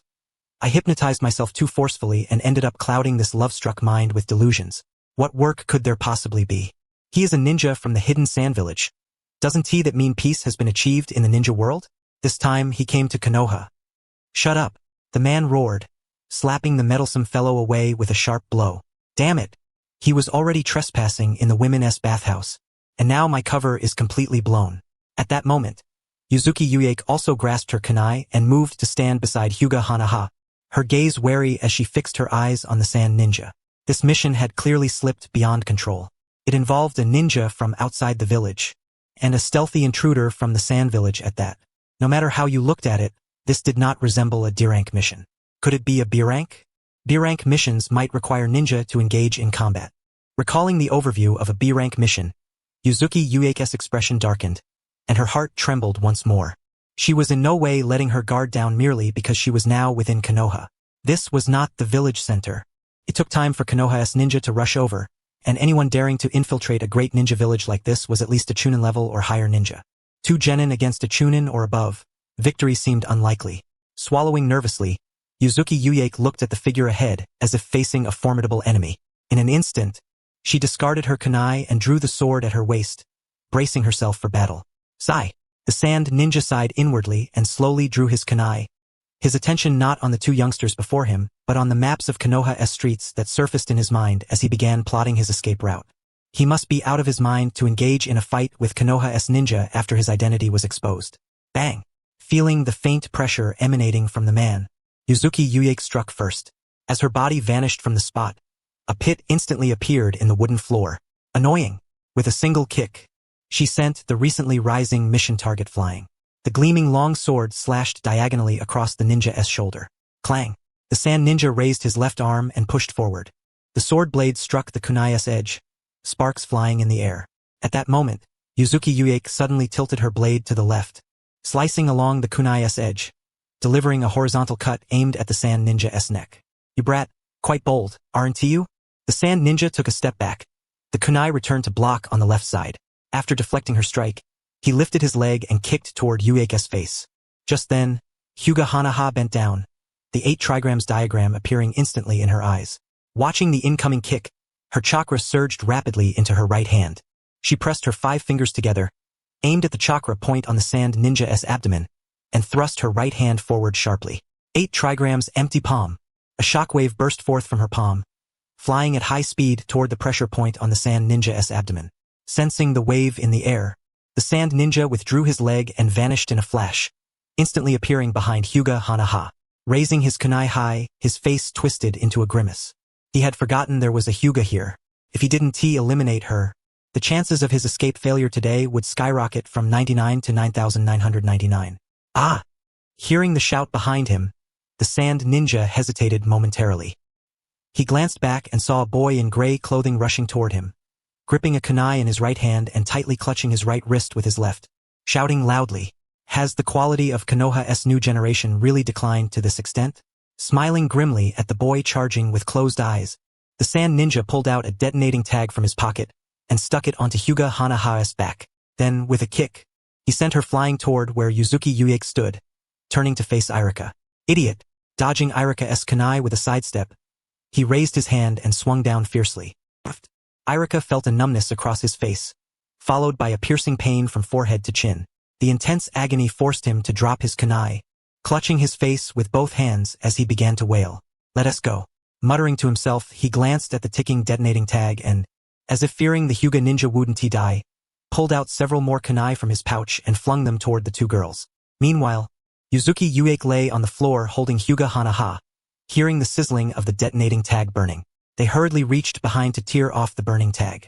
For arms struggled across Hyuga Hanaha's back for quite some time, yet they could not find the detonating tag. Panic swiftly gave way to despair in their eyes. Just becoming ninja, sent on a D-rank mission, dying within the village. Would this end up in the textbooks? How humiliating. "Hey, are you two getting cozy?" Upon hearing the familiar voice in her ear, Yuzuki Uake quickly turned her head to the right and said anxiously, "Teacher, there's a detonating tag." Boom! No sooner had she spoken than a violent explosion erupted from the nearby bathhouse. Yuzuki Uake instantly closed her eyes, murmuring to herself, "Did I just get the teacher killed? I haven't even gone on an advanced mission, haven't experienced love, haven't even kissed yet." As she spoke, she suddenly felt something pressed against her lips. Yuzuki Uake opened her eyes and saw Hyuga Hanaha suddenly pressing her lips against hers. Her eyes filled with bewilderment. "Why did you kiss me? TSK, you really are getting cozy." Having shielded the two from the shockwave of the explosion, Tobidori rose to his feet, rubbing his aching back with a wry expression. Getting hit by a shockwave on the back really hurts. After speaking, he glanced at Irika writhing on the floor before vanishing from the bathhouse in a blink. That guy's face one T-heel, the scar permanent. Ah! Irika's pained groans instantly shattered the awkward atmosphere in the bathhouse. Hyuga Hanaha wiped her lips, a blush creeping from her cheeks to her forehead. Taking several deep breaths, she forcibly suppressed her trembling voice and explained to Uake, "Just now, you said you hadn't kissed anyone, and then I felt someone pressing my head down, pushing it like this." Oh. Uake let out 2 dry sounds, turning her head away and muttering vaguely, "We're both girls, so it's nothing." Suddenly remembering the fleeing sand ninja, she hurriedly stood up and said anxiously, "That sand ninja. Don't worry." Hyuga Hanaha gritted her teeth, pulling out the kunai lodged in her buttocks. Her body trembled slightly before she forced herself to remain calm. "The teacher will take action. That wound on your back. I'm already lucky enough. The teacher dragged our bodies forward just now, so these kunai were supposed to pierce the back of my heart and the back of my head. But now, they're stuck in the thickest flesh on my body. That's the best outcome we could hope for." Gazing upon the worry etched across Yugao's countenance, Hinata Hanabi felt a warmth welling within her heart. Yet her voice remained cold and detached as she spoke. "As a member of the Hyuga branch family, from the very moment I bore the clan's mark, I have steeled myself for the inevitability of death. Hanabi. Enough with the clinging. If you persist, Iruka will bleed himself to death. At that moment, Asuka gripped the neck of the sand ninja and strode into the bathhouse. He observed the two embracing each other in mutual consolation, then cast a glance at Iruka's pale visage before stepping forward to place his palm upon Iruka's face. A surge of emerald light radiated forth as he continued. You two send someone to summon the Konoha Barrier Division. The teacher will arrange for some medical supplies. I'm coming. Suddenly, a figure with his head swathed in bandages appeared behind Asuka. He glanced at the clan emblem on Asuka's back and his tone softened somewhat. This time, it was our Barrier Division's oversight. We failed to detect the suspicious chakra within him. Once Iruka's bleeding had ceased, Asuka rose and faced the ninja from the Barrier Division, sighing. Has your division become somewhat lax? Apologies. The man's face bore an expression of remorse as he looked at the three of them and explained. Since the conclusion of the Third Great Ninja War, all the ninja nations have been dispatching envoys to Konoha to sign treaties, and personnel have been drawn from everywhere, making some oversights unavoidable. All right. Asuka waved his hand dismissively, handing over the captured ninja to the others. Then, leaning close to the man's ear, he whispered, when the time comes, you can say that your barrier division had indeed discovered this individual's suspicious nature, but due to manpower shortages, you could not conclusively determine if he was a threat. You decided to monitor him for a period, and just as you were preparing to make the arrest, you happened upon me conducting a mission. Fearing you might not be strong enough alone, you confided this information to me and enlisted my help to capture this suspicious person. I feigned allowing the three students to carry out their mission normally to prevent the infiltrator from lowering his guard and to avoid harming innocent civilians. When you explain it this way, given the fourth Hokage's forgiving and benevolent nature, your Division 1T suffered too badly. Understood. The bandaged man glanced around, and seeing that no one was paying him attention, he nodded and without hesitation withdrew a wad of bills from his bag, pressing it into Asuka's hand. This is our fault. Buy some fruit for the students. Ultimately, this incident was the Barrier Division's failure. Moreover, the solution proposed seemed to hold no detriment to their division. Their own students had been injured. Although the wounds now appeared mostly healed, some compensation was warranted. Accepting the money, Asuka tended to the wound on Hinata Hanabi's back, speaking as he did so. We'll escort him to the interrogation division to prevent any chance of him fleeing halfway. Thank you for your efforts, teacher. Hinata Hanabi counted the bills in her hand, then looked up at the distracted Asuka, tugging at his sleeve and whispering, is it really appropriate for us to accept their money? Upon hearing this, Asuka's eyes shifted downward slightly. Seeing Hanabi's somewhat embarrassed expression, he reassured her. Just think of the scars on your backside. Then consider the scar on Iruka's face. This money is well earned. After all, it wasn't our fault. It was the Barrier Division's. By doing this, the teacher has minimized their failure as much as possible. We are all from the same village. We can't afford to be ungrateful. If they don't thank us, they'll have to go out of their way to avoid us in the future. Ahead of them, the captain of the Barrier Division escorting the sand ninja heard the conversation among the four behind him and twitched the corner of his mouth. Thankfully, this outsider had not caused significant damage to the village. Otherwise, no matter what excuses they had, they would all be in trouble. People of Konoha.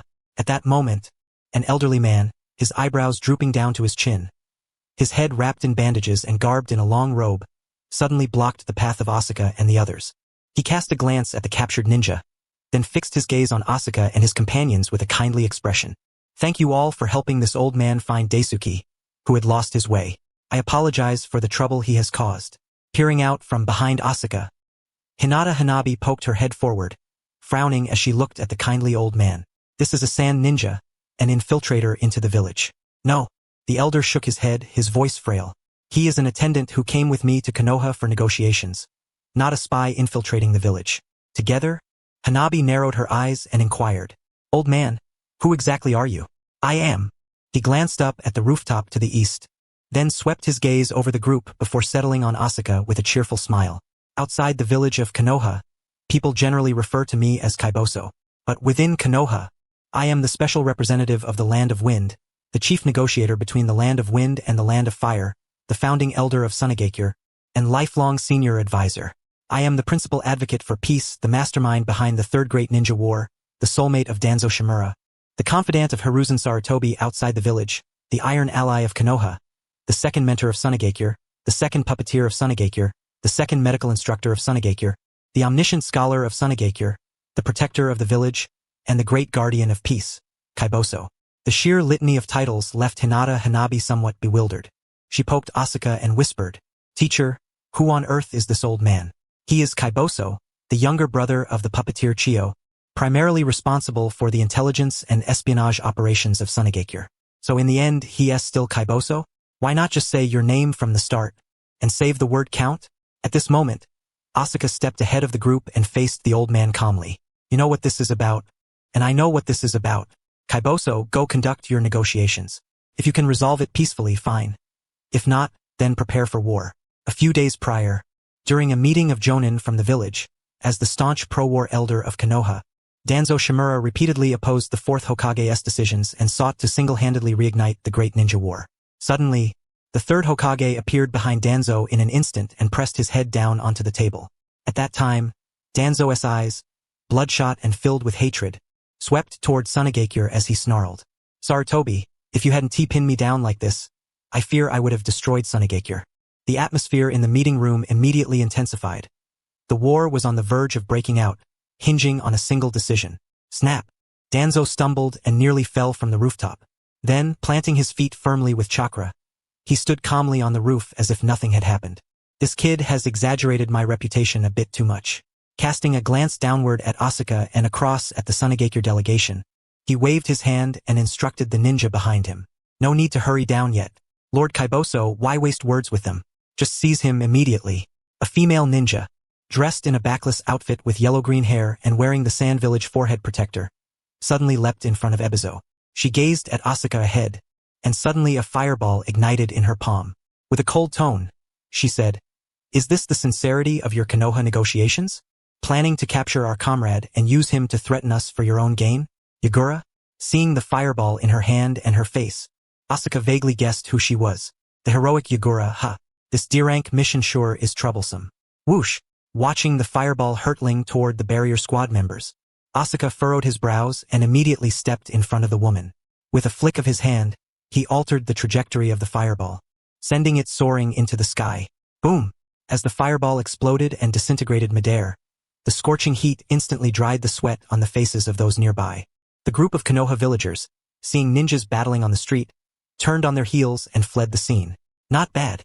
Yagura licked the kunai in his hand and then instantly teleported before Asuka, thrusting 2 kunai directly toward his eyes. Peeking at Ebizo behind Yagura, seeing the old man standing there blankly without any interference, Asuka flashed and leapt into midair, drawing the sword at his waist and delivering a heavy downward strike. "Has the Sand Village been blown away by too much wind? Have your heads been swept clean? Are you here to negotiate or to fight?" Clang, clang, clang. The two exchanged blows back and forth in the open space. The members of the Sand Village delegation watched in stunned silence. That was their village hero Yagura, walking casually down Konoha South Main Street, yet he was actually engaging in a fierce exchange with a random ninja? Should they say Konoha was strong, or was their hero weak? Meanwhile, Hinata Hanabi and the others stared at Asuka in disbelief. They had never heard of Ebizo, but they certainly knew of the hero Yagura. The Sand Village's top figure didn't seem all that powerful after all. No, wait. Yagura hadn't yet unleashed his bloodline limit technique. Fire release. Great fireball technique. Asuka leapt into the air, quickly forming hand seals with both hands. Taking a deep breath, chakra gathered in his throat, and he expelled a massive fireball in Yagura's direction. Although this was the village's outskirts, the damage caused by large-scale ninjutsu was still immense. He couldn't afford to pay for damages. Watching the blaze, Yagura conjured 2 fireballs in his palms. They spun in the air, merging instantly into one equally gigantic fireball, which he hurled into the sky. Boom! The 2 fireballs collided midair, triggering a fierce explosion. The intense heat scorched all the moisture in the surrounding air. The blast's thermal wave blew across everyone's faces, feeling as if a burning iron block had been pressed against their skin, evaporating every drop of moisture on the surface, a phenomenon commonly called peeling. Not bad. Yagura clapped his hands, looking at Asuka with admiration. Your strength is quite impressive. Asuka tugged at the corner of his mouth, his peripheral vision catching Danzo standing on a rooftop. He began to contemplate how to avoid revealing his full power under Danzo's watchful gaze while swiftly ending this pointless battle. The Sand Village delegation had resorted to conflict only because one of their ninjas had been captured. Since they prized their prisoners so highly, as long as their lives were threatened, the hostage issue would likely be shelved temporarily. Apologies, clan leader. Prepare to pay compensation. With that thought, Asuka sheathed his sword and leapt high into the air, raising both arms skyward. Yagura frowned, glancing at Asuka. She had sensed that although he struck with great effort on the surface, he hadn't unleashed his full strength. As a fire-release ninja, she was highly sensitive to heat. When Asuka raised his hands, she detected the fiery warmth in the air, gradually converging in his palms. Blazing sun. In the next instant, Yagura's pupils constricted sharply as he beheld a colossal fireball resembling a sun, formed by spiraling flames. The intense radiant light emanated in all directions, and he could feel the raging fire element contained within. Swallowing hard, Yagura's expression darkened instantly. This madman was brazenly using such a high-level ninjutsu within their own village. A lunatic. A dozen fireballs floated from Yagura's palms to above his head, instantly merging into one enormous fireball. Fire release. Overwhelming scorch. The moment the two giant fireballs appeared on this land, half of Konoha's sky was set ablaze. The village's thermometer seemed to have been hit by a speeding train, shooting straight to its peak before shattering one after another. Is this the true strength of that Uchiha? Gazing at Uchiha Asuka, hovering midair and cradling the sun like a deity, a masked ninja swallowed nervously and whispered, "Danzo." It's regrettable Danzo shook his head.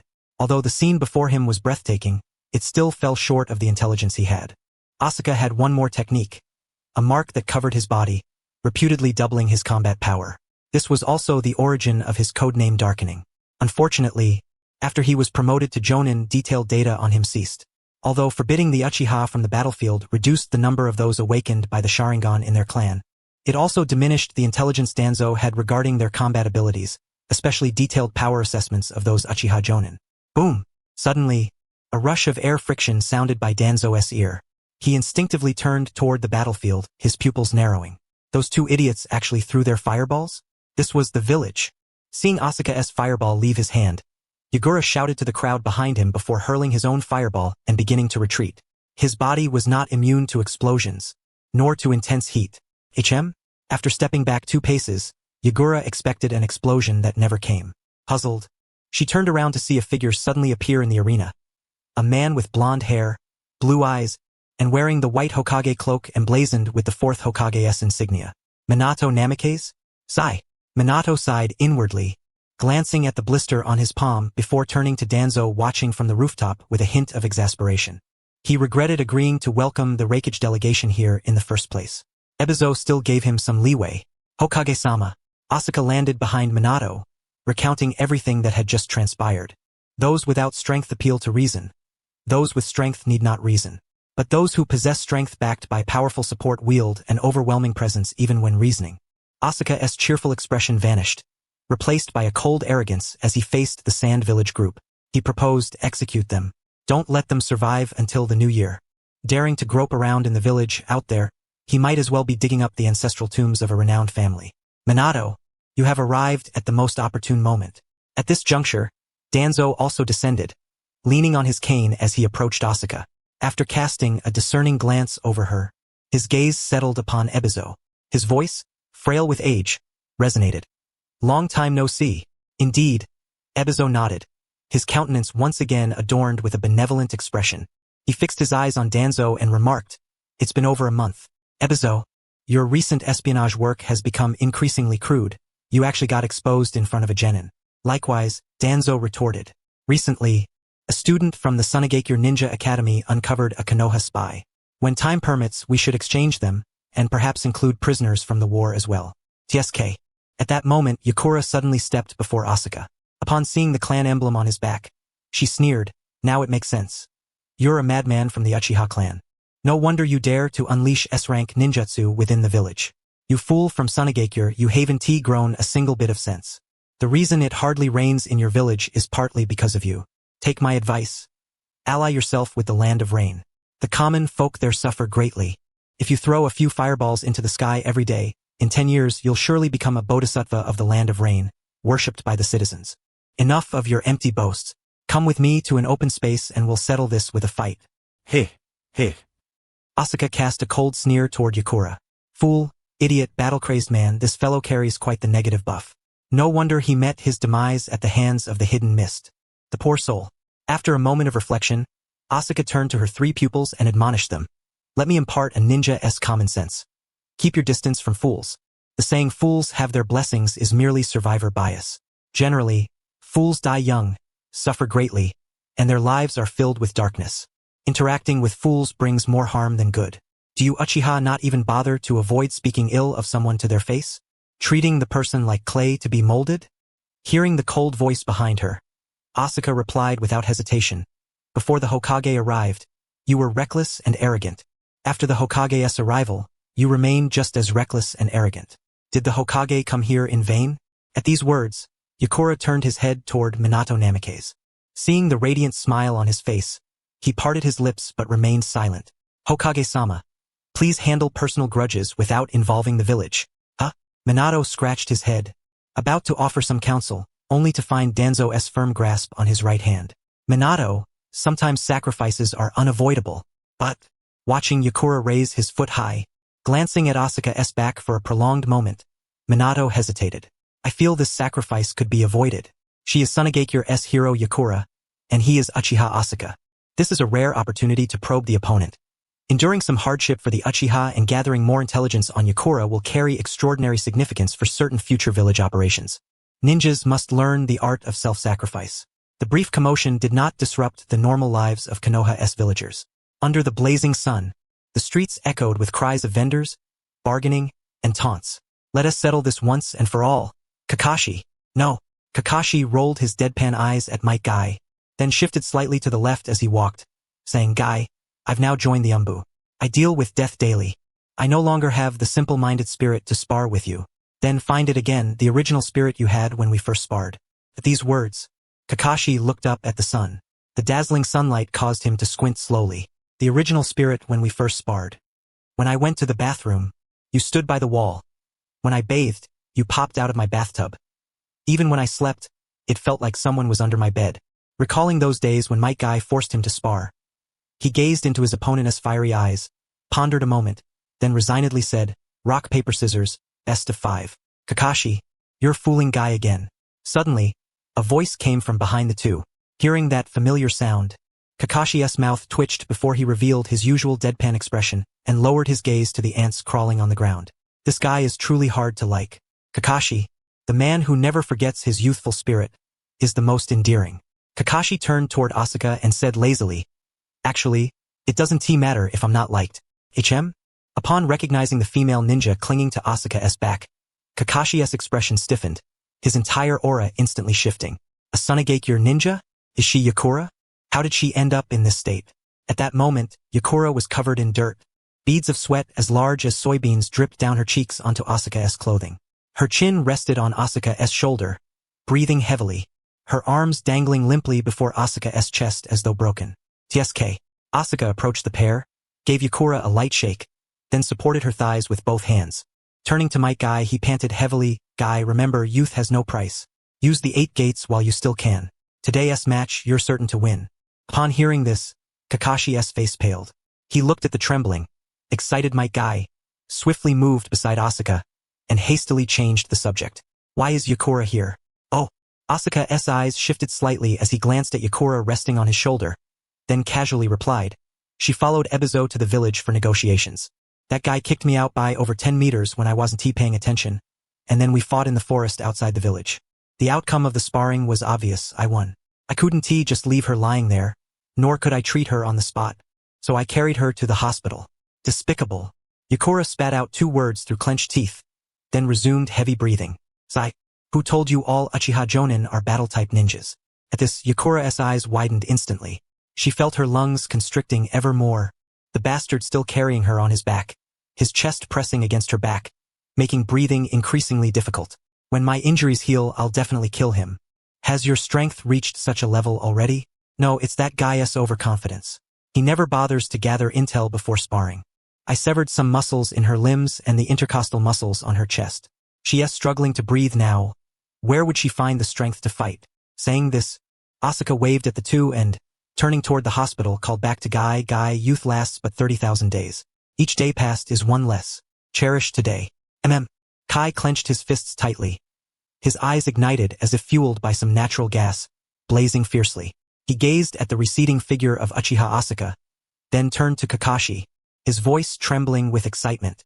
Kakashi, while our youth still lingers today, let us settle this once and for all. No. Before he could finish, Kakashi suddenly felt a large hand gripping his shoulder firmly. Almost instantly, his feet lifted off the ground, and a gust of wind whooshed past his ears. That Uchiha Asuka, he really is impossible to like. Every time, he stirs Kai into such a restless frenzy. Humph. Yagura sneered coldly upon hearing the commotion behind him, panting heavily. You Konoha perverts are everywhere. That pervert actually wears a tight suit, and it's green. Now not only do my muscles ache, but even my eyes hurt. Well. Asuka shook his head, a hint of melancholy in his voice. The perverts in your eyes, though, are the pinnacle of conventional shinobi. When all others fall, that workaholic rises, transforming into a crimson beast, fierce and utterly chaotic. Oh, you might not have heard his name yet, but his father is somewhat renowned in the shinobi world. His father was the one who crippled 3 and killed 4 of the first 7 ninja swordsmen of the Hidden Mist. Upon hearing this, Yagura's mind instantly recalled a sensational rumor from last year. The Hidden Sand Village and the Hidden Mist Village harbored a deep grudge against each other, and they knew some of the other trump cards. It was said that the first 7 ninja swordsmen were supposedly left for the Sand Village. Yet, just a few days after they left the village, while intending to spread tales of the Mist Shinobi's brutality, they were crippled by a Konoha ninja. The 8 gates might guy? So Yagura murmured. After a brief acknowledgement, he lay prone on Asuka's back, unusually silent. Konoha, as if blessed by the heavens, always produces a swarm of pervert-level shinobi in times of crisis. Meanwhile, Sand Village not only suffers under the financial constraints imposed by the daimyo but also lags behind Konoha in combat prowess by an entire magnitude, let alone those pervert-level shinobi. This time, Asuka had escorted Elder Kaizo to sign a negotiation agreement. On the journey, Kaizo revealed some of the negotiation details. To sum up, we cannot defeat Konoha, and the Sand Village's negotiation bottom line is remarkably flexible. Hey, can you tell me about Konoha? Startled by Yagura's sudden question after a long silence, Asuka paused, then resumed walking as if nothing had happened. They still had a way to go to the hospital. What do you want to hear? I don't know. Yagura shook his head, looking at Konoha's streets, which were several times more prosperous than those of Sand Village, a hint of melancholy in his expression. Tell me about yourself first. What's there to tell? You must have held back many tricks when we fought. I remember that the Uchiha's Sharingan can copy any ninjutsu, and the 8 gates is such a powerful technique you can't not know it. Hey, the Uchiha aren't as formidable as you think. Copying has its limits, and I can only open the first gate of the 8 gates. Besides, the requirements to master that technique are incredibly stringent. 1. Stay up late practicing and work extremely hard. 2. Wear tight clothing without any bulges. 3. Have the determination and courage not to fear embarrassment. And 4. Have a father who can open the 8 gates. Miss any one of those 4, and you 1T open even the first gate. After saying this, Asuka inhaled the faint scent of lavender in the air, his gaze drifting somewhat absent-mindedly. I don't know why those predecessors who crossed over chose the 8-gate skill. It's just too difficult to master. As night fell, Asuka once again appeared in the Nara clan's territory. How much longer until my son can become normal? Hearing Nara Ryoko's anxious voice beside him, Asuka lowered his head to look at the child sleeping soundly on the bed. After a moment of contemplation, he said, after 6 more treatments, your son will be able to live like a normal person, but we'll still need to monitor him afterward. If Tsunade returns to the village, you can pay to have her take a look. Ryoko looked at her son's pale face with a pang of sorrow. Since my son was born, Lady Tsunade has never returned to the village. Don't worry, that guy has almost lost all his money gambling. He'll probably be back in about half a year. Recalling the last letter, Asuka's mouth twitched. The letter contained only a few words, roughly meaning you're a decent person but my creditors came calling, so I have no time to write more. Goodbye. The granddaughter of the illustrious Senju Hashirama, the head of the Senju clan, one of the legendary Sannin of Konoha, borrowing money and running off to avoid repayment, even injuring creditors. The logic of people in the shinobi world is truly baffling. What do those creditors want? For her not to repay? Should I also start borrowing money outside under the Uchiha name? After all, the Senju family's reputation is already so tarnished. Konoha, the 20th of February, the 51st year, without a doubt, Uchiha Asuka is one of the few bright, handsome, and gentle members of the Uchiha clan. He treats outsiders without the clan's characteristic arrogance and shows great patience with his foolish disciples. After all, not everyone possesses the Sharingan, capable of copying ninjutsu, and he is not a renowned instructor in the shinobi world. The true great teachers of the shinobi world, Tsunade. She personally taught her disciples medical ninjutsu, transforming a trainee doctor into one with unparalleled medical skills within 2.5 years, bestowing Tsunade's true strength, and healing injuries even medical ninjas like Chiyo could not handle. Even Sasori, who prepared antidotes in the pharmacy, was not as quick as Sakura Haruno working alone. Jiraiya. His disciples include the fastest shinobi in the world, Minato Namikaze, as well as the 3 bosses of the Land of Rain. Under his 2-year tutelage, Naruto Uzumaki rose from the bottom of the class to the Konoha hero who fought Orochimaru, defeated Haiden and Kakuzu, and outwitted Nagato, successfully reversing his reputation and achieving a triumphant comeback. Orochimaru. An ambitious, idealistic scientist who can bring unexpected results. Under his guidance for over 2 years, Sasuke transformed from a hopeless Avenger orphan to someone who, with just the 3-tomo Sharingan, could communicate with the Nine Tails. Now, his 3-tomo Sharingan only sees Kushina's white belly and the fine, lightly tinted fuzz on the surface. Staring too long could easily cause misunderstandings. Uchiha Asuka. As a false great teacher, relying on his exquisite medical ninjutsu, he buys discounted medicinal herbs from the Nara family's pharmacy, then spends his own money buying a live fish at the market, slamming it twice on the ground, letting his disciples practice. If they revive it, it gets released. If they fail, it becomes dinner. His theoretical lessons are self-written textbooks, each morning casually penned on A4 paper, representing that day's fresh curriculum. Although he was not like Jiraiya, Tsunade, or Orochimaru, who, in just over 2 years, managed to train Naruto, Sasuke, and Sakura to an almost absurd level of being able to defeat Kagaya Otsutsuki barehanded, he was nonetheless exceedingly diligent and responsible. He was fully confident that within 5 years, he could cultivate Yuzuki into an exceptionally skilled medical ninja. This fish soup is truly fresh. With a sigh, after taking a sip of today's freshly prepared fish broth, Asuka gave her a thumbs up and praised, "Your fish stewing skills have improved far more rapidly than your medical ninjutsu." Medical ninjutsu is so difficult. Yuzuki Utsuki pouted slightly after sipping the fish soup. Her spirits dampened. It's already been 4 days, and I haven't even reached the beginner level. Teacher, how long did it take you to get started? Me? Asuka put down his spoon, leaned back in his chair and recalled, after drinking fish soup 3 times a day, 87 times in a row, I finally got started. If I hadn't tea, I would have starved to death. Then, teacher. Yuzuki stared blankly at the fish soup on the table, instinctively swallowing, and asked in a daze, "Do we really have to drink fish soup 87 times? That was you." "I'm not drinking it." Asuka wiped his mouth with a tissue and, thinking of the yet unborn Sakura Haruno and Tsunade, who was probably losing money at some gambling den, continued, "To be honest, I still can't understand how someone could learn for only 2.5 years and make the top medical ninja of Sunagakure bow in admiration and feel inferior. That old lady is a powerful medical ninja who could even bring the dead back to life and breathe life into puppets. The only explanation I can think of now is that she might have seen that Sunagakure's elite warriors were lacking and decided to butter up Konoha." "Old lady?" Yuzuki looked at Asuka in confusion. "Which old lady can give life to puppets? That sounds so mystical. Like the techniques of the Sage of the Six Paths? That old lady is Chiyo, a high-ranking figure in Sunagakure." Asuka pointed toward the location of the Konoha guesthouse and poked the fish meat in his bowl, his tone somewhat somber. "She is Ebizo's elder sister. If there is a ceiling to medical ninjutsu in the ninja world, then Chiyo and Tsunade are 2 living legends. Compared to those 2, your teacher here is about 1/3 as skilled." "Wow, teacher, your medical ninjutsu is that powerful?" Yuzuki's eyes sparkled with stars this time. She had only heard that her teacher's medical ninjutsu was strong but never imagined he could be half as skilled as Lady Tsunade herself. Lady Tsunade, according to legend, could cure all manner of ailments and is the foremost medical ninja in the ninja world. Thinking of this, she noticed that Asuka's mood suddenly seemed a little low for some unknown reason. Quickly, Yuzuki got up from her seat and patted his shoulder to comfort him. "Teacher, you're still young. Don't let yourself feel inferior just because you're not on their level yet. You may not surpass Tsunade or Chiyo, but from what you just said, how many people in the long history of ninjas can compare to those 2? Such opponents appear once in a millennium, and no one else stands a chance. If I were you, I'd proudly claim to be the 3rd strongest in the ninja world." "Indeed," Asuka shook his head, clearing the images of the 3rd Great Ninja War from his mind. With his hands on his hips, he gazed outside the village with a proud expression. "Chiyo is 57 this year, and Tsunade is 38.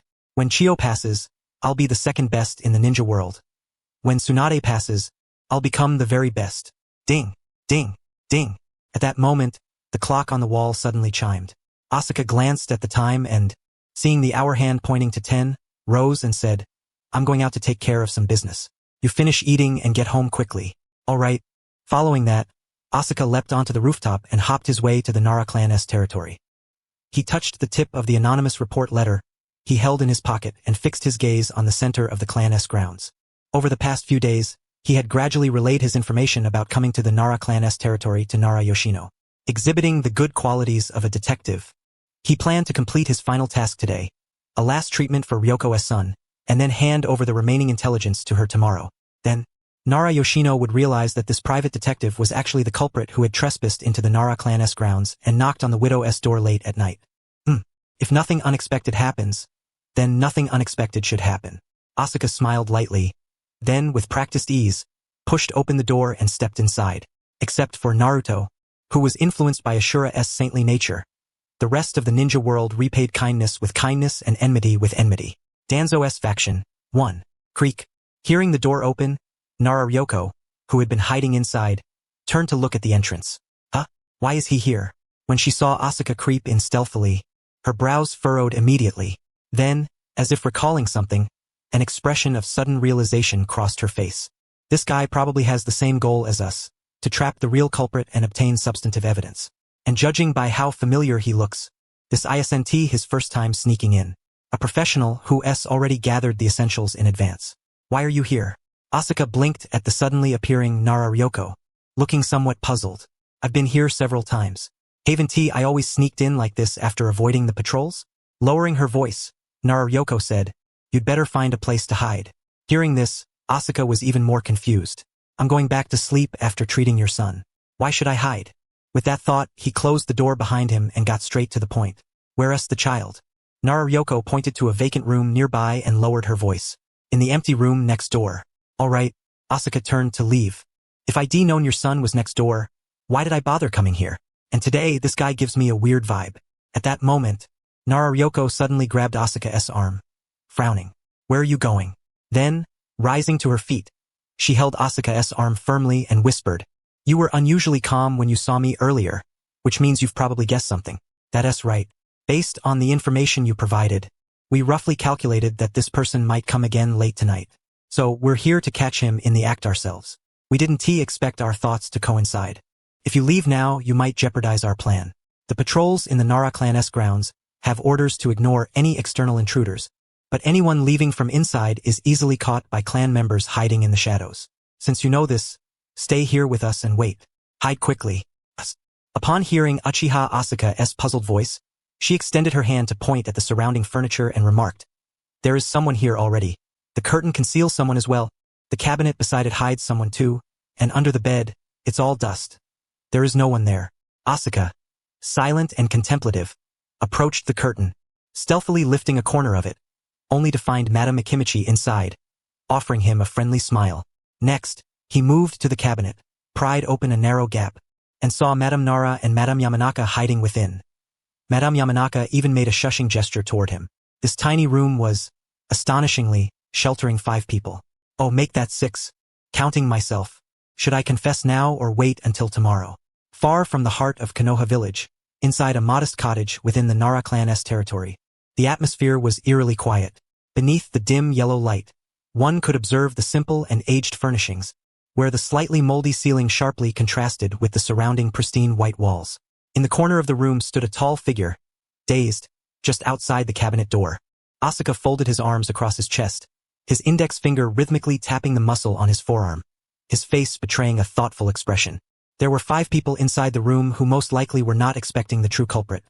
After all, the real perpetrator was standing right there. Yet, now was hardly the appropriate moment to reveal this.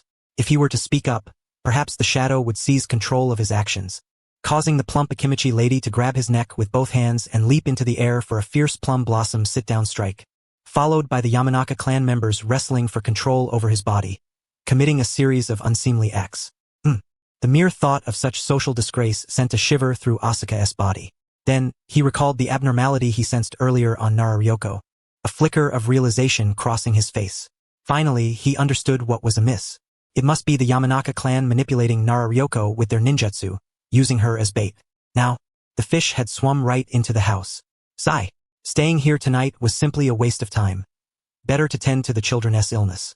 With resolve unwavering, Asuka paused briefly to consider, then turned and strode directly toward the door where Nara Ryoko stood. Knock, knock. The faint sound of knocking came from outside the door, and Asuka immediately halted, his face a mixture of surprise and suspicion as he gazed at the door being rapped upon. Good grief. Could it be that Nara Ryoko actually has another man? As he watched, a large, distinctly masculine hand suddenly appeared at the door. Asuka hurriedly searched for a hiding place. Doomed. Noticing the distance from under the bed was somewhat far, he gritted his teeth, pressed his palms tightly together, and began to channel his chakra quietly. Bang! Chakra fluctuations? Sensing a sudden surge of chakra within the room, the man outside swiftly stepped inside. Upon seeing Nara Ryoko staring warily at him, with a child standing there foolishly gazing at him, he quietly breathed a sigh of relief. That earlier chakra fluctuation must have been Ryoko's instinctive reaction to an uninvited guest. Ryo. He called out the code name of the other party, adjusting the fox mask on his face, his voice deep and resonant. The master requires your presence. Requires me? Seeing the mask on his face and the tone he used, Nara Ryoko vaguely guessed his identity. A subordinate of Danzo, no less, a real nuisance. She had opposed Ryoko joining that so-called Umbu training division from the start. But the stubborn mule would not listen and had gone to seek Danzo on her own accord. Being a ninja on missions was already dangerous. But Danzo's assignments were of an even higher risk. Joining was easy. Quitting was another matter entirely. Thinking about how Ryoko's body was currently possessed by her own consciousness, even if she returned, the other party would likely keep her captive until dawn. She brushed the long hair hanging over her forehead aside and, in Ryoko's voice, said, "What mission? Ryo, complete the last psychological test first. If your mental state is stable, gather at the usual place tomorrow." All right. At that moment, the root ninja glanced at Ryoko standing beside him, then hesitated as he pointed toward the child standing on the floor, dazed. Not bringing him along. Ryoko looked at the ninja with a questioning expression, then glanced at the child, her face full of bewilderment. "Isn't it a psychological test? Why bring him?" The root ninja frowned, scrutinizing Ryoko's reaction, his tone slightly odd. "During the previous 2 psychological tests, your son would cry incessantly whenever he left you, causing you to be distracted and barely passing. This has already displeased the master. No worries, he won't cry anymore." Asuka had just transformed into the child right before her eyes. If he didn't mind embarrassment, he could cry all he wanted. After all, he was not her real son, and his crying wouldn't distract her. After a moment of contemplation, the root ninja's tone grew resolute. "Better to bring him along so we don't waste time." Ryoko was taken aback. She met the determined gaze of the root ninja, and any objection caught in her throat. She was currently using the identity of Nara Ryoko. Any slip-up would almost certainly result in Danzo assigning her several death missions. This was also why she had opposed Ryoko's entry into Root in the first place. It was a struggle to survive. With that thought, she turned, scooped up Asuka, shot him a glare, then returned to the Root ninja's side, speaking calmly. "Let us go." Ignoring the child's struggles in her arms, Nara Ryoko followed the Root ninja directly to the living room to begin the psychological test, which was essentially a questionnaire. Even now, Asuka remained bewildered. Tonight's unexpected events had been far too numerous. Tugging at her hair, only to have her twist his thigh in a tight circle, the sharp pain finally forced him to accept the reality. He watched the root ninja preparing the questionnaire, then wrapped his arms around Nara Ryoko's neck, feigning affection but whispering close to her ear, "Can't you fill it out yourself?" Nara Ryoko stared ahead, her right arm supporting the child's bottom, while her left hand's fingers traced a message on his back. "Be quiet. Don't cause trouble for Ryoko. Danzo is not someone to be trifled with." After writing, she patted Asuka's back and then sat down on the sofa, accepting the paper handed to her by the root ninja. Glancing over the questions, she said calmly, "I'm ready. Begin." No sooner had she spoken than Nara Ryoko's gaze sharpened with intensity. A questionnaire. Asuka had heard of Root's infamous psychological surveys. The questions were said to be extraordinarily probing of one's heart. If he guessed correctly, the masked ninja before them was likely a specialist in sensory ninjutsu. By observing the respondents' fluctuations in mental state, the rhythm of their heartbeat, and the speed at which they put pen to paper, he could discern whether the individual remained loyal to Lord Danzo. With this thought in mind, Asuka, driven by curiosity, stealthily glanced at the questions inscribed on the paper. Question: If you were a member of the Umbu training department, and the village were attacked by a formidable ninja whom you could not defeat, what would be your initial reaction? 1. Rescue, evacuate and shelter the villagers. 2. Rally the remaining ninjas on the spot, and fight desperately to halt the enemy's advance. 3. First gather intelligence on the enemies on the battlefield, and find an opportunity to transmit the information to the Hokage. 4. Proceed to the root base. Obey the Lord's command. Wait for the precise moment to launch a full-scale assault, striving to annihilate the enemy with a single decisive strike. Upon reading the first question, Asuka raised an eyebrow, a hint of reflection stirring within her. This question was quite daunting. Since the day he entered the Ninja Academy, the teachings he had received were clear. If Konoha were ambushed by enemies, first phase, eliminate the enemy's ambush unit. If unable to do so, immediately proceed to the second phase. Second phase, lead non-combatants to safety, guiding women and children to the village shelters, before moving to the third phase. Third phase, mobilize the entire village's strength to annihilate the enemy. There was no way one would rush to Danzo during the first phase. If he were to choose, he would certainly select 1 first, followed by 2, then 3. Seeing Naruto unhesitatingly select 4, Asuka's lips twitched slightly as his gaze naturally shifted to the second question. Question. If the Hokage were engaged in a one-on-one battle with a powerful enemy within the village, what do you believe you should do? 1. Rescue villagers trapped by the aftermath of the battle. 2. Guard the Hokage in place, preventing any other enemies from launching a covert attack. 3. Gather nearby ninjas and tightly surround the 2 combatants, creating immense psychological pressure on the enemy. 4. Ninjas must always be prepared to make sacrifices. Trust in the Hokage's strength and Lord Danzo's judgment. As long as the village endures, so does our route. Proceed immediately to the root base, obey the Lord's command, and prevent anyone from exploiting the Hokage's engagement to launch a sneak attack on the village, thereby averting greater losses. Witnessing Naruto once again select 4 without hesitation, Asuka buried his head against her shoulder. There was no need to peruse the remaining questions. Choosing Danzo was evidently the correct answer. Any hint of hesitation, doubt, or wavering would surely result in a significant deduction. This was truly a test of human nature. But now, who was inhabiting Naruto's body? Wasn't Lady Yamanaka supposed to be confined in the cabinet? Phew! After passing the test and watching the root ninja depart, she took several deep breaths, silently hoping that her own answers had been satisfactory and would not cause trouble for Ryoko. As this thought crossed her mind, she became aware of a heavy weight around her neck. Her gaze slowly descended to find Asuka resting against her chest, his arms wrapped around her neck. As an exceptional medical ninja, he had encountered a number of children comparable to the 3rd Hokage's annual visits to the academy for lectures. The child this fellow had transformed into was so flawless that no outsider could detect the slightest flaw. He resembled her eldest nephew even more than her own eldest nephew. Earlier, due to her heightened mental tension, she had forgotten this detail after finishing the test. Seeing her eldest nephew leaning on her, she had even affectionately nuzzled him. The realization that this was Asuka in disguise, who had repeatedly pushed her nose away with his hand in apparent resistance, caused veins to bulge instantly on Ryoko's forehead and face. Moreover, the calmness she had maintained during the test suddenly brought to mind Asuka's identity as a medical ninja, and the fog in her mind dissipated entirely. 90% of the recent incidents involving Ryoko were the work of this fellow. She inhaled deeply several times, her tone instantly turning cold as she said, "Aren't you gonna get down?" With a firm jump, Asuka landed steadily on the floor, then relaxed his limbs after removing his transformation. Sensing the somewhat awkward atmosphere in the air, he casually broached a topic. "What exactly are your plans for tonight?" Upon hearing this, she cast Asuka a faint smile tinged with irony, then rose and walked back to the bedroom, speaking as she went, "I am employing the Yamanaka clan's basic secret technique, mind transfer, to control Ryoko. Once that man arrives, I will use shadow binding to restrict his movements. Then the Akimichi clan will incapacitate him, and the Yamanaka clan will infiltrate his mind, employing interrogation ninjutsu that may harm his spirit to extract information. If he manages to escape despite these measures, I have arranged for a tracking ninja to pursue him. However, none of this will be necessary now. Uchiha Asuka, we will talk later. Is it important?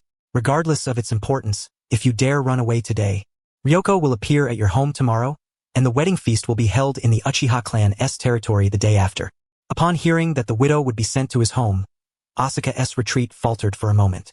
Watching Ryoko's departing figure, he murmured, "Could it be that I've been discovered?" after she saw off the few friends who had come to assist and fully lifted the clan's alert status. Returning to her room, she found Asuka leaning against the sofa, his face etched with the expression of deep contemplation. Uchiha Asuka, do you take me for a fool? How could you deceive me for so long?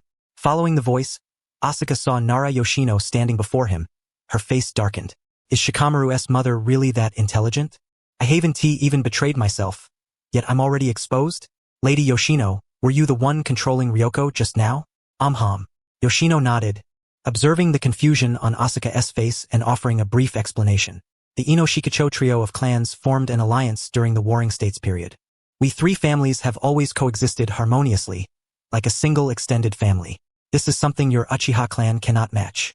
Over the course of 15 generations of close cooperation, the leaders of our three great clans have mastered some of each other's fundamental secret techniques.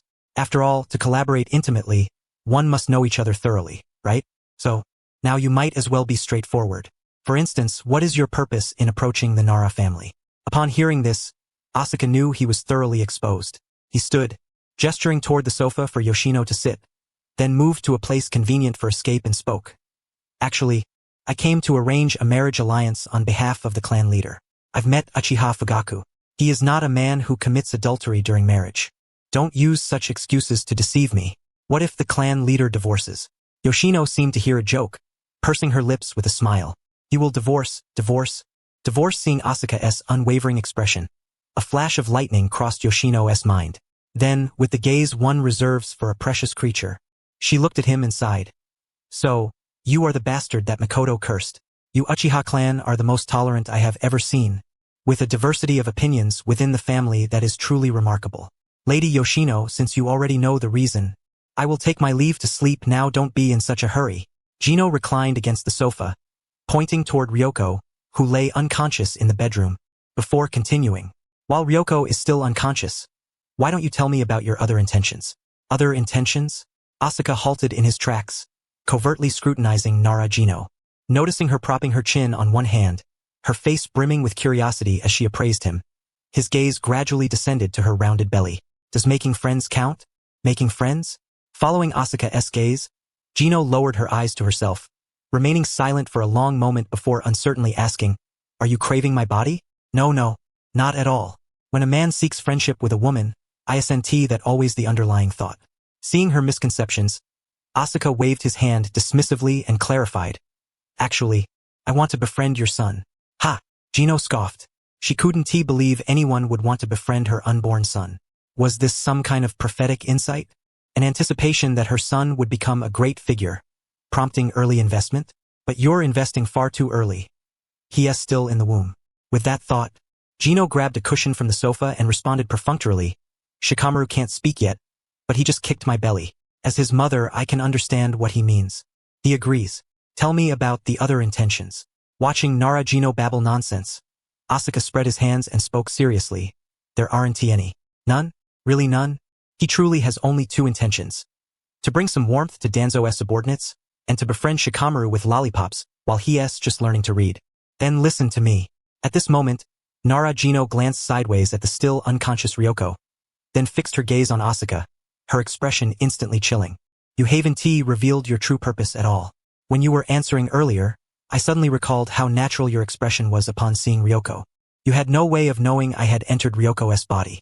At that moment, you took me for the real Ryoko, and I, at first, instinctively placed you on our side, mistakenly thinking you had come to capture someone.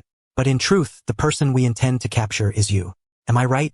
Seeing Asuka remain silent, standing still, Jino licked her dry lips and continued. Ryoko's identity bears several obvious labels. Root member, Nara clan leader's cousin, widow. When I borrowed Ryoko's body and affectionately touched you, your slight resistance showed you disliked her, so we can exclude the widow label. Your Uchiha clan isn't interested in shadow mimicry, and I have a good relationship with your clan leader's wife, Makoto. Aside from some clan secrets, she shares other matters with me. Ryoko is extremely loyal to the clan and would never do anything to harm the Nara clan. Besides, there are many cousins of the clan leader in the Nara clan, so we can eliminate that label as well. That leaves only one answer. She is Danzo's subordinate. Everyone in Konoha knows Danzo's attitude toward your Uchiha clan. Are you planning to take action against Danzo? You tell me. At this, Asuka rubbed his chin with one hand and looked toward the direction of his clan's territory, his tone hesitant. Is there a possibility that our clan leader is fond of widows with status? Narajino was momentarily stunned. She recalled the unsettling look this fellow had given her just now. The clan leader likes widowed clan members with status? Clan members like wives with status? Logically, it doesn't seem impossible, but is that a normal thought? After taking several deep breaths, Narajino stood and approached Asuka, her eyes fixed on the gate ahead as she muttered to herself, to foster a special bond among the Inoshikacho 3 clans. The Sarutobi clan acts as a witness, presenting earrings to the 3 clans as a testament to our friendship. The friendship between the 3rd Hokage and Shimura Danzo is like that of our 3 great clans. Actually, I quite like Mikoto, but her status dooms her to be bound by the will of the clan. Your current thoughts are dangerous. Don't involve the Nara clan. I will repay you for saving my nephew in other ways. Do not attempt to use this to threaten Ryoko. Asuka clasped his hands behind his back, gazing at the moon mostly obscured by the window. The pale moonlight cast upon his face drained the natural flush from his cheeks as if all blood had fled instantly. His ghastly pallor, combined with his eerie voice, sent chills down one's spine. Madam? Sensing the strange atmosphere thick in the air, Narajino immediately became alert. So fast. Watching Uchiha Asuka suddenly appear beside her, her pupils contracted. Before she could utter a word, Asuka patted her shoulder with a serious tone. Our Uchiha clan will wholeheartedly support Senju Tsunade to become the 5th Hokage. Gino met his gaze, which pressured her to respond. After a moment's hesitation, she spoke. If Princess Tsunade truly seeks to become the 5th Hokage, we will certainly support her. Then you don't oppose the Uchiha becoming part of Tsunade's family, right? It's good that you have dreams. I do not oppose that. Then you don't oppose the clan leader divorcing, either? Your family's internal affairs are none of my concern. You said you would repay me, right? Yes. Then if you have a chance, persuade Mikoto to divorce quickly and make way. The Uchiha clan leader's wife must always be prepared to make sacrifices. With that said, Asuka vanished from the room. Watching his retreating figure, Gino's expression gradually stiffened. She felt a bit uneasy now. The sense of control she had held was somewhat fractured. The expected anger, sorrow, and pride he might display were absent. Instead, he spoke in riddles that made no sense. Me persuade Mikoto? Even if I persuade her to divorce, the chance of an alliance between the Uchiha and Senju clans is no more than 1%. Like Tsunade marrying Jiraiya. TSK. Shaking her head, Narajino resolved to keep a distance from all Uchiha clan members except Mikoto. They must be out of their minds. However, glancing at the note Asuka had slipped to her before leaving, Narajino furrowed her brow and murmured, "Your daughter-in-law is gone. How utterly baffling. My son is still in the womb.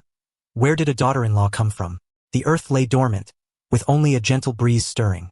The desolate streets echoed with the raucous shouts of drunkards, the snarls of stray dogs fighting, and the amorous cries of some stray cat somewhere. Swish! Under the moonlight, Asuka moved swiftly across the rooftops. Glancing back toward the Nara clan's territory, he scratched his nose, then leapt down from the roof and strolled leisurely along the street. Allies, the 2 most unpredictable variables in the world of Naruto. One is the extent to which Kuratsuchi would go to save her mother, descending into madness.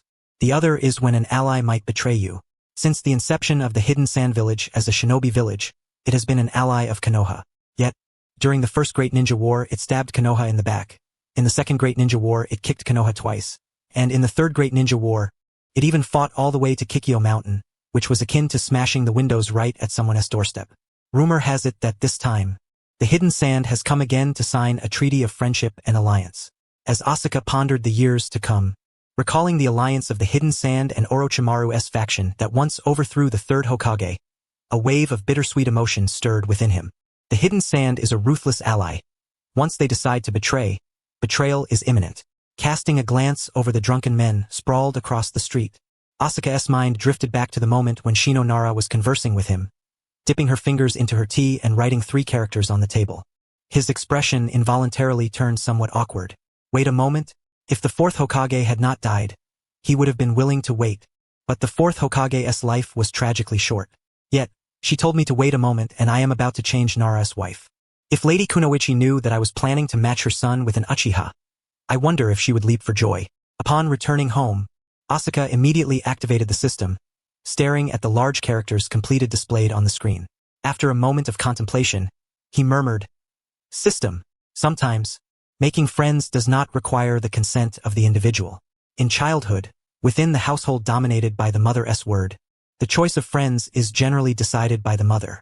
If she deems the other party acceptable, she approves the friendship. If not, the friendship is forbidden. Congratulations, host, for using wisdom and sweat to make friends with Nara Shikamaru during his ignorant and naive years. The path of cultivation in the shinobi world has been instantly broadened. In the future, Nara Shikamaru will assist you in formulating general strategies. You only need the minimal knowledge and literacy to learn how to become a leader. Reward for this mission: advancement of the Sharingan awakening progress, a mysterious exchange voucher, and a letter from a stranger. Due to the host gaining friendship through a special method, a hidden side quest will now be unlocked. Would you like to settle the rewards? Asuka stood silently, staring at the text displayed on the system. He estimated that Shikamaru's birth month was approximately September. By October, the boy should be able to recognize people. By November, he should recognize characters. By December, he should recognize lollipops, and then he could fool the child. Even before the child was born, suddenly a friend. Thinking this, Asuka closed his eyes and spoke. Settle. Suddenly, a warm current surged into Asuka's eyes, and as the Sharingan automatically activated, the warmth swirled within his eyes before dissipating. The progress of this awakening was terrifyingly significant, nearly 20 times greater than the last time. If the Sharingan were quantified before obtaining the system, his progress toward the Mangekyo Sharingan was 3,000, 10,000. After the first mission completion, it was 30,005, 10,000. After the second mission completion, it was 31,205, 10,000. The 100 reflected the results of daily training over the past 2 months. Exhaling deeply, Asuka's gaze fell upon the table. He picked up the voucher-like object, holding it before his eyes for a moment, then murmured, "A mysterious exchange voucher. Can be redeemed for any style of weapon, and it possesses immense power." Immense power? Upon seeing these words, Asuka's mind immediately conjured one of the 108 methods of world destruction. Nuclear war. Although it cannot destroy the world itself, it can annihilate humanity. On the day I perish, everyone in the shinobi world will witness the mushroom cloud rising in the sky. However, in this chakra-infused world, a mushroom cloud seems somewhat insufficient. After all, the tailed beast bomb of the Ninetales appears to wield power comparable to that of a mushroom cloud. If the system can contain such an absurd thing, then surely even more absurd items must exist, right? After contemplating for some time, Asuka crushed the voucher in his hand. Instantly, a blue screen appeared before him, displaying a few large characters. Please select weapon style. 6 packs of depleted uranium bullets. No matching weapon found. Please select again. 6-barreled Barrett intercontinental nuclear explosion gun. No matching weapon found. Please select again. A hydrogen bomb. The kind that could even blow a crater in Konoha. No matching weapon found. Please select again. No hot weapons? Then give me the Black Blade Knight, the one from Hawkeye. No matching weapon found. Please select again. This left Asuka utterly speechless. He stared at the blue screen, a thoughtful expression crossing his face. Did I set my standards too high? Or am I overestimating you? Or perhaps, for some reason, for example, the system has always believed that this year is the 57th year of Konoha, whereas in reality it is only the 51st year. According to the system's timeline, Sasuke should currently be 6 years old. Could it be that, in the eyes of a 6-year-old, this counts as an immensely powerful weapon? Recalling the weapons he had imagined as immensely powerful when he was 6, Asuka stroked his chin with one hand and hesitated. A sword or blade that cuts bone but never dulls. Matching weapon found. Kusanagi sword. No sooner had he spoken than a gleaming long sword appeared upon the table. Lowering his head to examine the somewhat familiar sword, Asuka frowned and murmured, "Why does this thing look so much like the one Orochimaru wields?" Meanwhile, somewhere in the land of grass, Mitsurushi Izuki instinctively touched her surroundings with her right hand. Realizing there was nothing around, she sprang up from the bed instantly. Tossing aside her pillow and blanket, she stared at the empty bed, blinking in confusion. Without bothering to put on shoes, she jumped down and began searching the room with her head lowered. The sword? I was just holding it while I slept. How did it suddenly disappear? Oh no, Lord Orochimaru's sword has gone missing. Having thoroughly searched the room, she pushed open the door and dashed toward Orochimaru's laboratory. Bang! Hearing the door being forcefully opened from outside, Orochimaru set down the vial in his hand and looked toward the entrance. Lord Orochimaru. Seeing Izuki's anxious face as she approached, Orochimaru's lips curled into a faint smile. His voice hoarse as he asked, "Izuki, what's the matter?" "It's terrible," Mitsurashi Azuki placed her hands on her knees, panting heavily. Lord Orochimaru, I've lost the Kusanagi sword you lent me. Upon saying this, seeing no response from Orochimaru and suspecting he did not believe her, she began gesturing as she spoke. I was just lying in bed, clutching it as I fell asleep, when the sword vanished without a trace. In the blink of an eye it was gone. Truly, with a swift whoosh, it disappeared.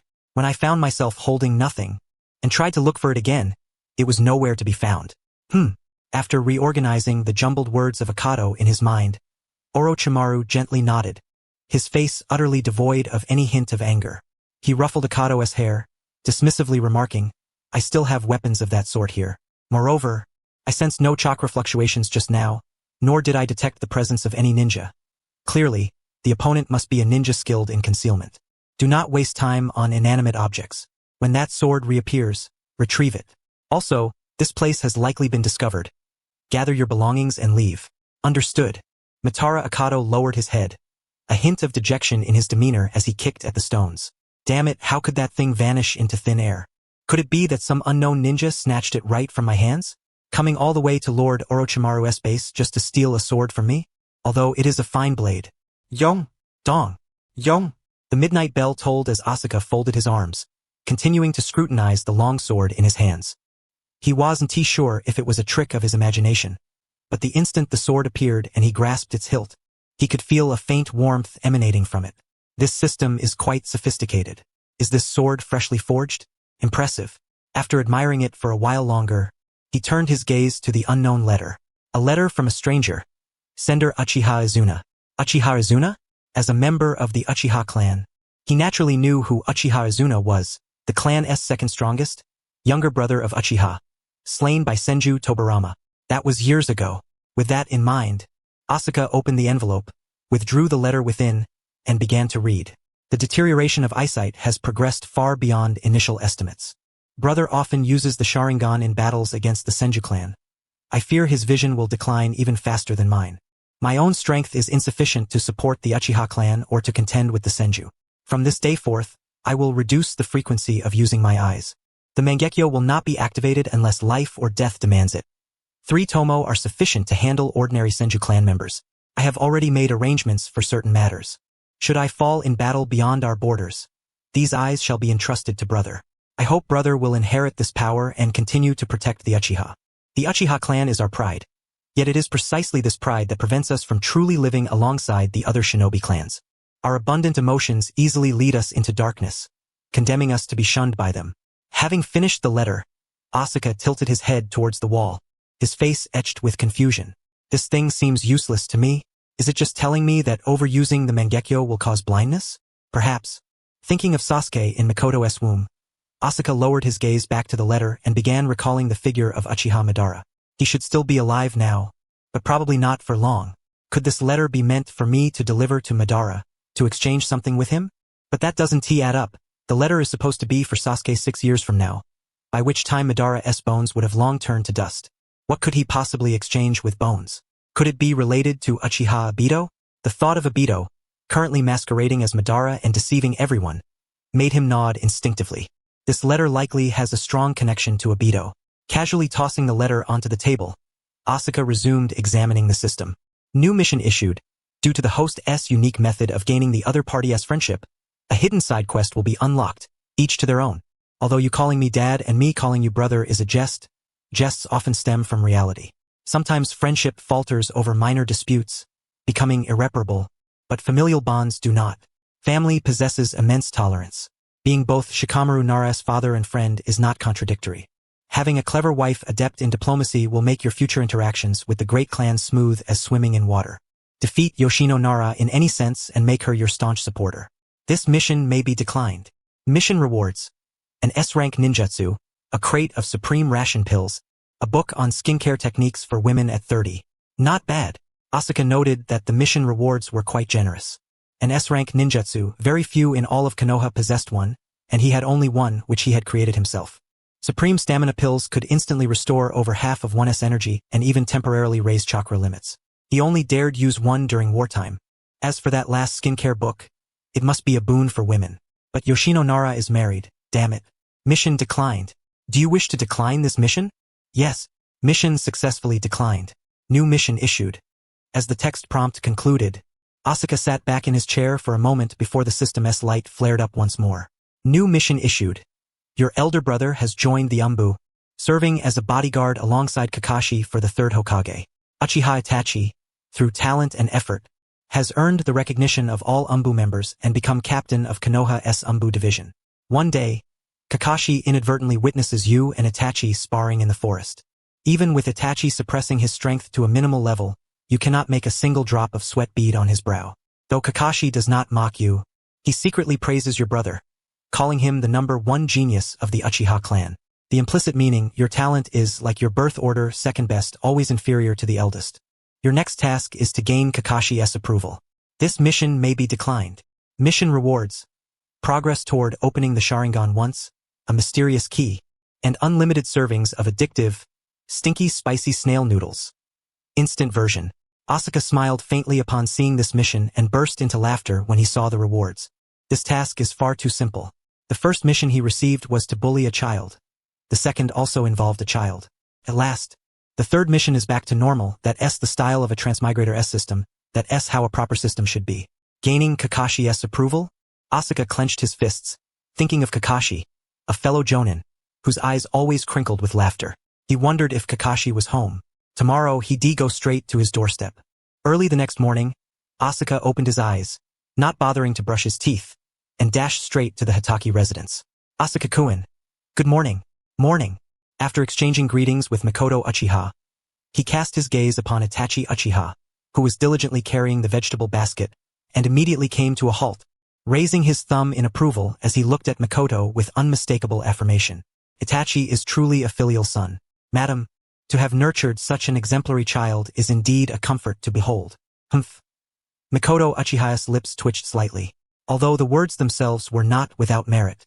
Coming from this fellow's mouth, she sensed an undercurrent of mockery woven into every syllable. Observing the faint smile gracing Asuka's face, she placed one hand gently upon her abdomen while the other tenderly stroked Itachi's hair, her expression one of indulgent affection. Itachi is remarkably disciplined.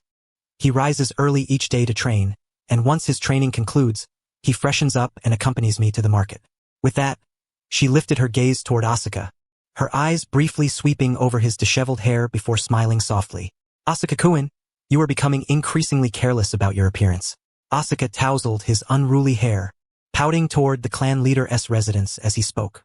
For someone like me who lacks a girlfriend, a slightly untidy look is inconsequential. But if certain men continue to fuss over their appearance even after marriage, then one must be cautious. Indeed, you are right. Makoto nodded ambiguously, scrutinizing Asuka before gently biting her lip. In truth, some men may have no other intentions after marriage, but certain utterly shameless individuals persist in nagging incessantly. Asuka-kun, do you agree with me? Having uttered these words, she afforded Asuka no opportunity to respond, promptly taking Itachi's hand and returning home, closing the door with a resounding thud. Leaning against the firmly shut door, Makoto patted Itachi's head and curled her lips in a wry expression. Itachi, some people simply cannot be around for too long, understand? Mother, I understand. Itachi Uchiha replied. Hearing his mother's gritted, fierce tone, Itachi felt a sense of relief wash over him. He had feared his mother might no longer want him to play with Shursui. Eek! Shortly after Asuka departed his room that morning, a peculiar white figure emerged slowly from the floor. A strange being with green hair, multiple scars crisscrossing its face, and spikes sprouting near its shoulders.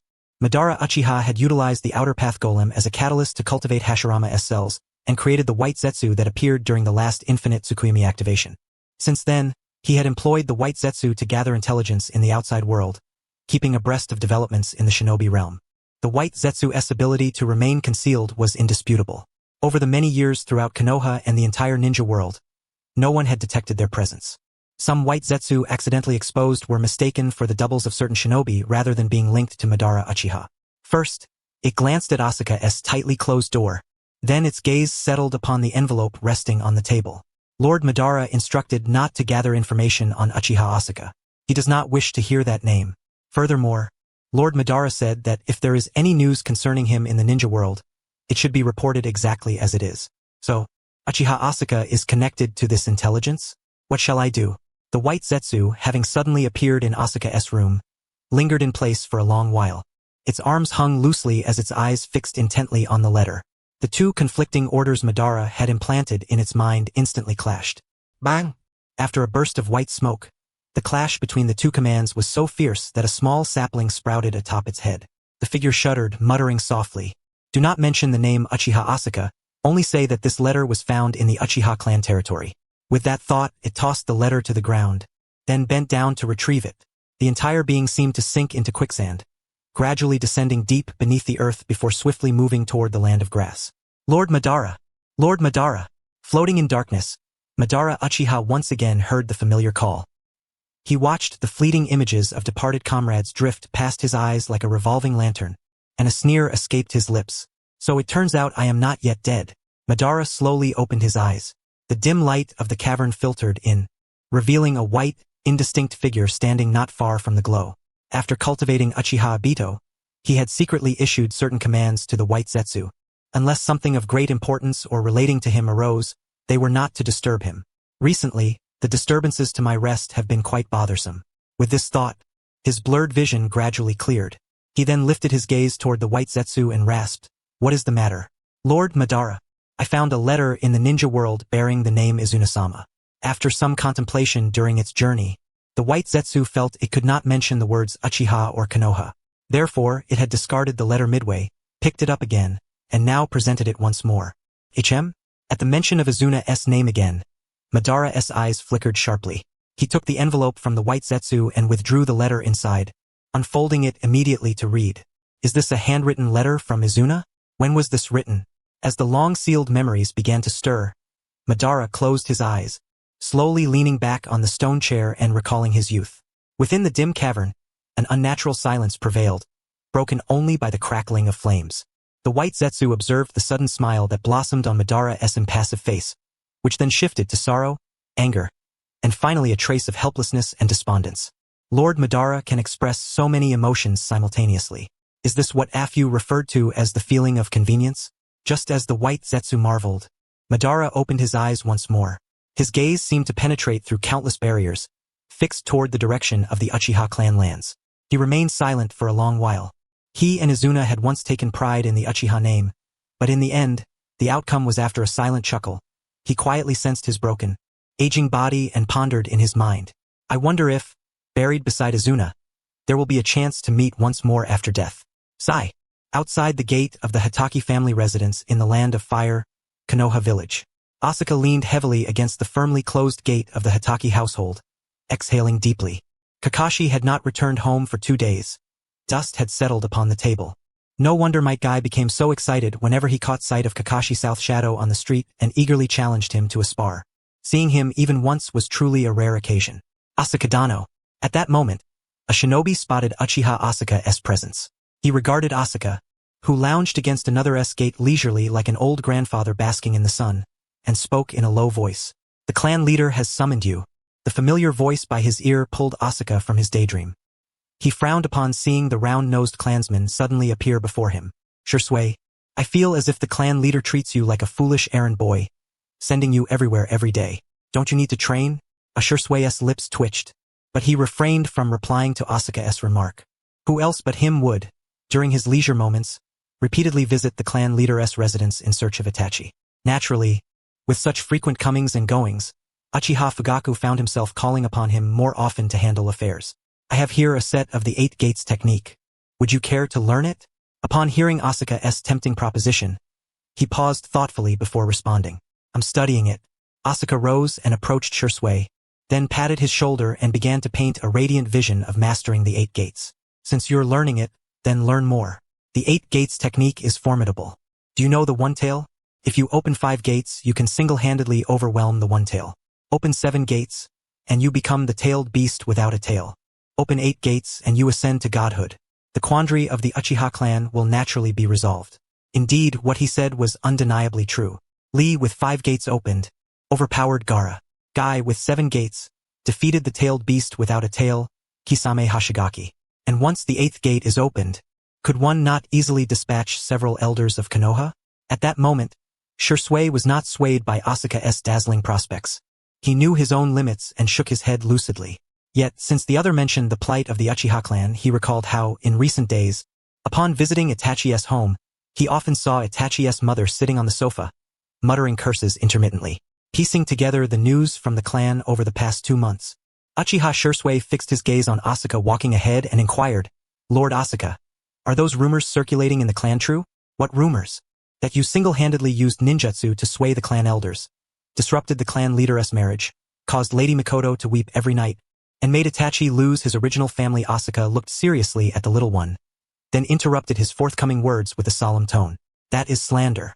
Just a few days ago, Lady Mikoto saw me and greeted me with a smile."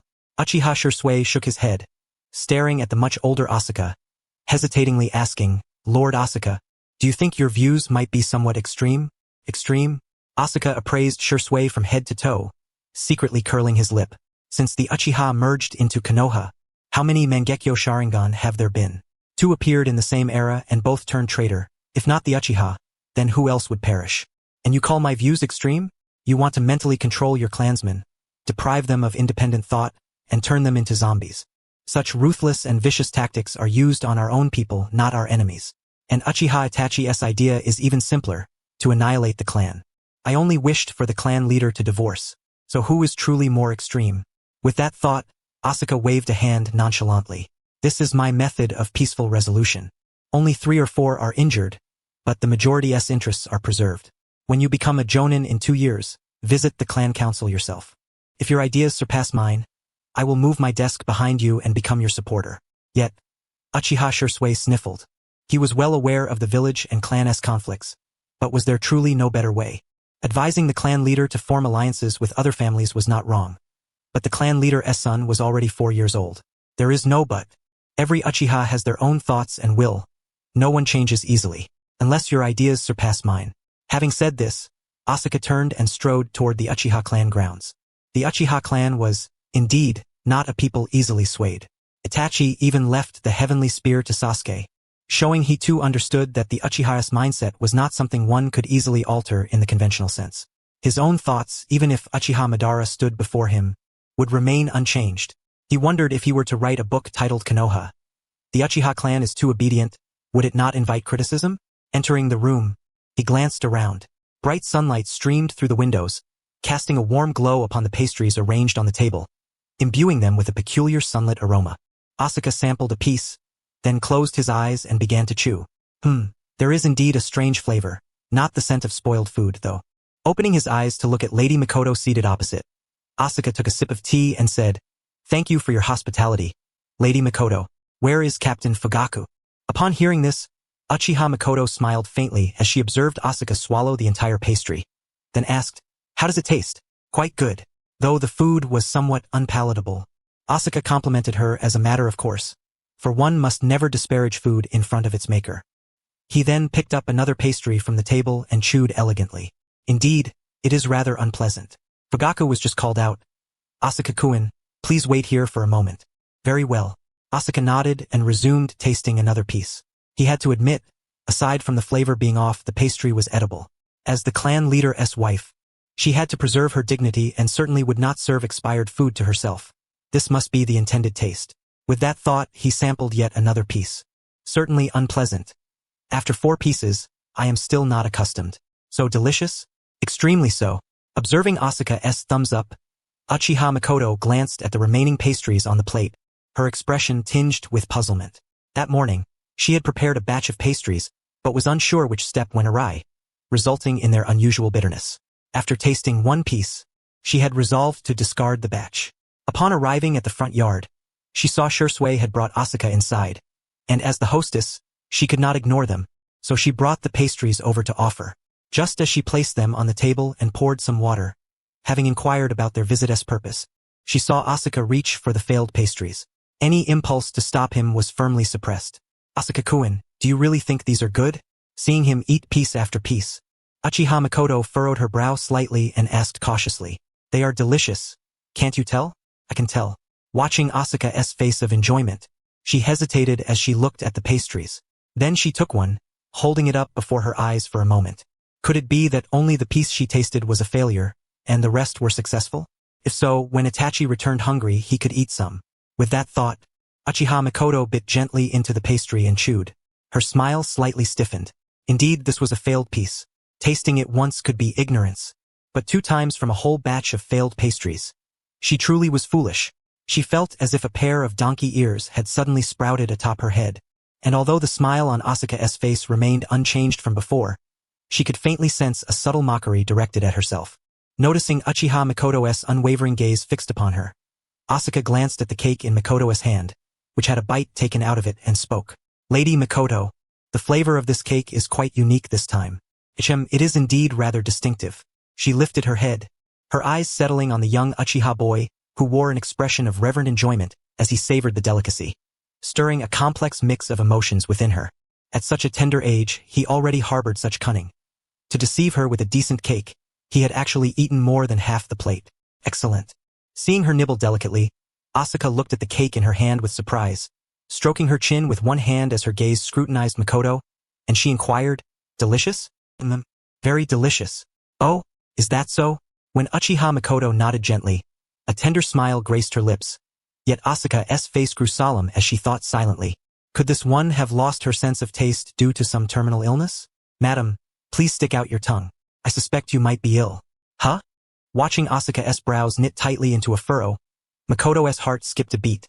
She was well aware of Asuka's medical expertise. Could it be that there was truly something wrong with her? With that thought, she instinctively closed her eyes and extended her tongue. After Asuka grasped her tongue and examined it carefully for a while, she blinked, her face etched with the unmistakable expression of profound doubt. No illness at all. But the cake is truly awful. Any normal palate would reject this nonsense. How could someone eat it while smiling? A moment later, gazing at Uchiha Mikoto's hurried retreat toward the hospital, Asuka sat back down in her chair, somewhat bewildered. Until now, she had even begun to doubt her own medical skills, never once suspecting that Mikoto, like herself, was forcing down the cake against her will. When Fugaku returned from outside on official business, he noticed Asuka seated there, her face a portrait of existential skepticism, and asked, What has happened? I am beginning to question my medical expertise. A string of question marks seemed to appear above Fugaku's head, but having no knowledge of medicine himself, he merely assumed Asuka had encountered some perplexing malady. With that in mind, he took his seat at the head of the table, his voice low and grave. This morning, the Hokage dispatched someone to inform me that you are to report to the Umbu tomorrow. At this, Fugaku raised 2 fingers and continued. Once you join the Umbu, you must be diligent and steadfast, always remembering the honor of the Uchiha. There is one more thing you must bear in mind. Although the 4th Hokage harbors no ill will toward our clan, the elders of Konoha still wield considerable influence. It is not difficult to imagine that, in the future, they may covertly sway some of the 4th Hokage's decisions. But precisely because of this, we require our own unique eyes and ears. Overall, the Uchiha support any decision made by the 4th Hokage, yet on matters involving the clan's interests, we must have our own voice. Understood. Asuka nodded. It's just espionage, she thought. And I won't be a spy for much longer, only about 7 months. Once the 3rd Hokage ascends, I will most likely be expelled from the Umbu. Meanwhile, in the 4th Hokage's residence, Kushina Uzumaki picked up a dossier from the table, accepting a bite offered by Minato Namikaze as she perused the information he had brought home. Has Uchiha Asuka taken an apprentice? It seems quite a few interesting things have transpired recently. Is Minato alright mentally? Recalling how the 3rd Great Ninja War had caused many within the village to lose comrades, leaving their bodies and minds tormented by ceaseless nightmares and enveloped in darkness, especially those as emotionally sensitive as the Uchiha. She pondered deeply. And Uchiha Asuka was among those who had lost comrades. Yes, fine. Minato, peeling an apple in his hands, smiled as he replied. His mental state has been tested, and it's fairly stable. Moreover, he has taken on an apprentice. That emptiness in his heart should gradually be filled, preventing him from succumbing to darkness. Is that so? Casting a somewhat doubtful glance at the dossier, Kushina accepted a slice of apple and mumbled. I just remembered something when I saw that chubby summoning beast of his. I once accidentally stepped on that fat cat's tail. When he looked at me with his Sharingan, I could feel the overwhelming power of his ocular prowess. His skills surpass most of the Umbu. Since his mental state is sound, where do you intend to assign him? Looking at the pregnant Kushina, Minato scratched his head and smiled. Perhaps somewhere like Kakashi's position. I've heard his medical ninjutsu is excellent. To watch over me? Kushina thought of the elderly Konoha leaders and shook her head decisively. There's no way those old men would allow an Uchiha near the Ninetales. The next morning, Asuka borrowed 2 large bowls from the hand-rolled noodle shop and, carrying freshly cooked ramen, arrived at Kakashi's residence. Knock, knock. With a series of knocks, the door quickly opened from within. Seeing Kakashi, bleary-eyed and utterly listless, Asuka extended the steaming bowl of ramen in her right hand and, glancing toward the rosy glow on the eastern horizon, murmured with a sigh, "It's truly not easy to catch you at home." "Catch me?" The aroma of the ramen wafted straight to Kakashi's stomach through his nose.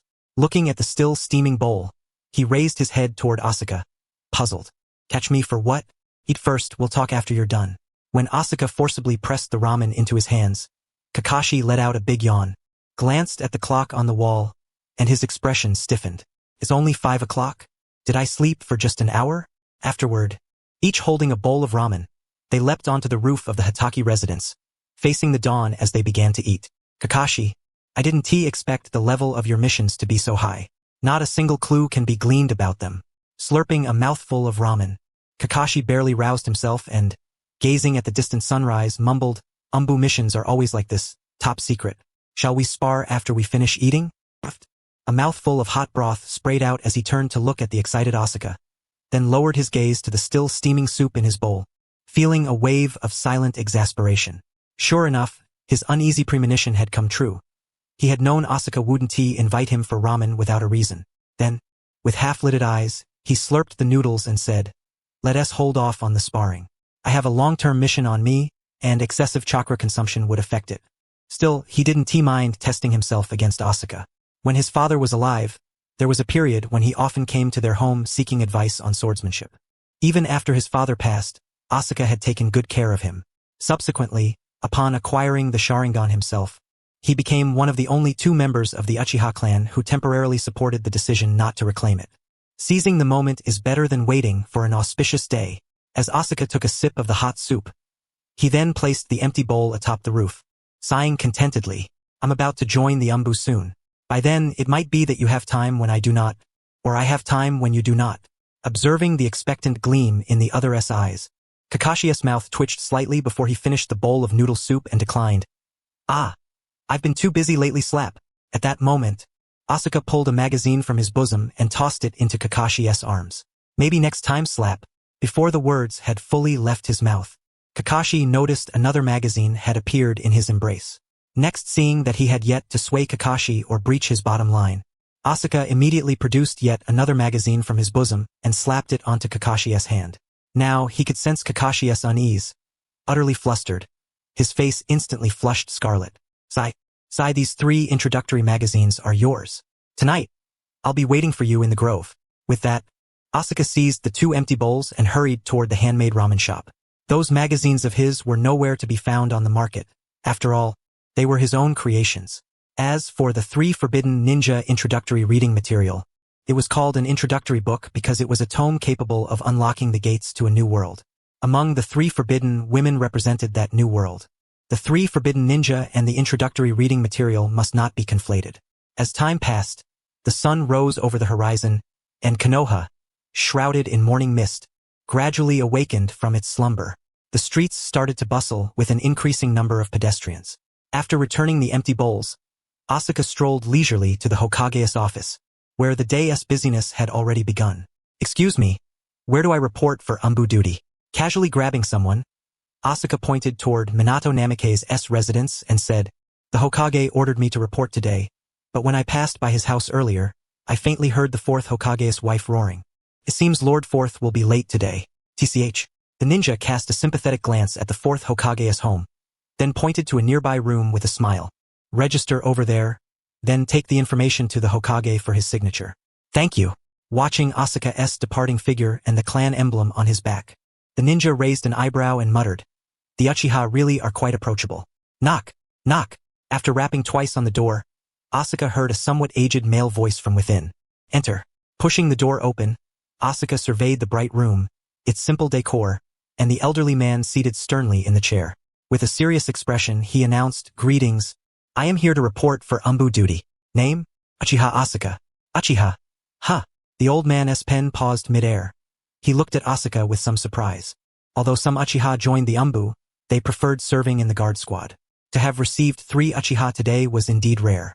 With that thought, he lowered his head and continued, specialization in ninjutsu? Fire. Rank? Jonin. Your dream? Asuka regarded the old man with a puzzled look.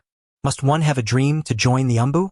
Saying to live safely through life seems somewhat inappropriate. After a moment of contemplation, Asuka took a deep breath and shouted toward the old man. I am a man destined to become the 5th Hokage. That roar echoed from the room to the street outside.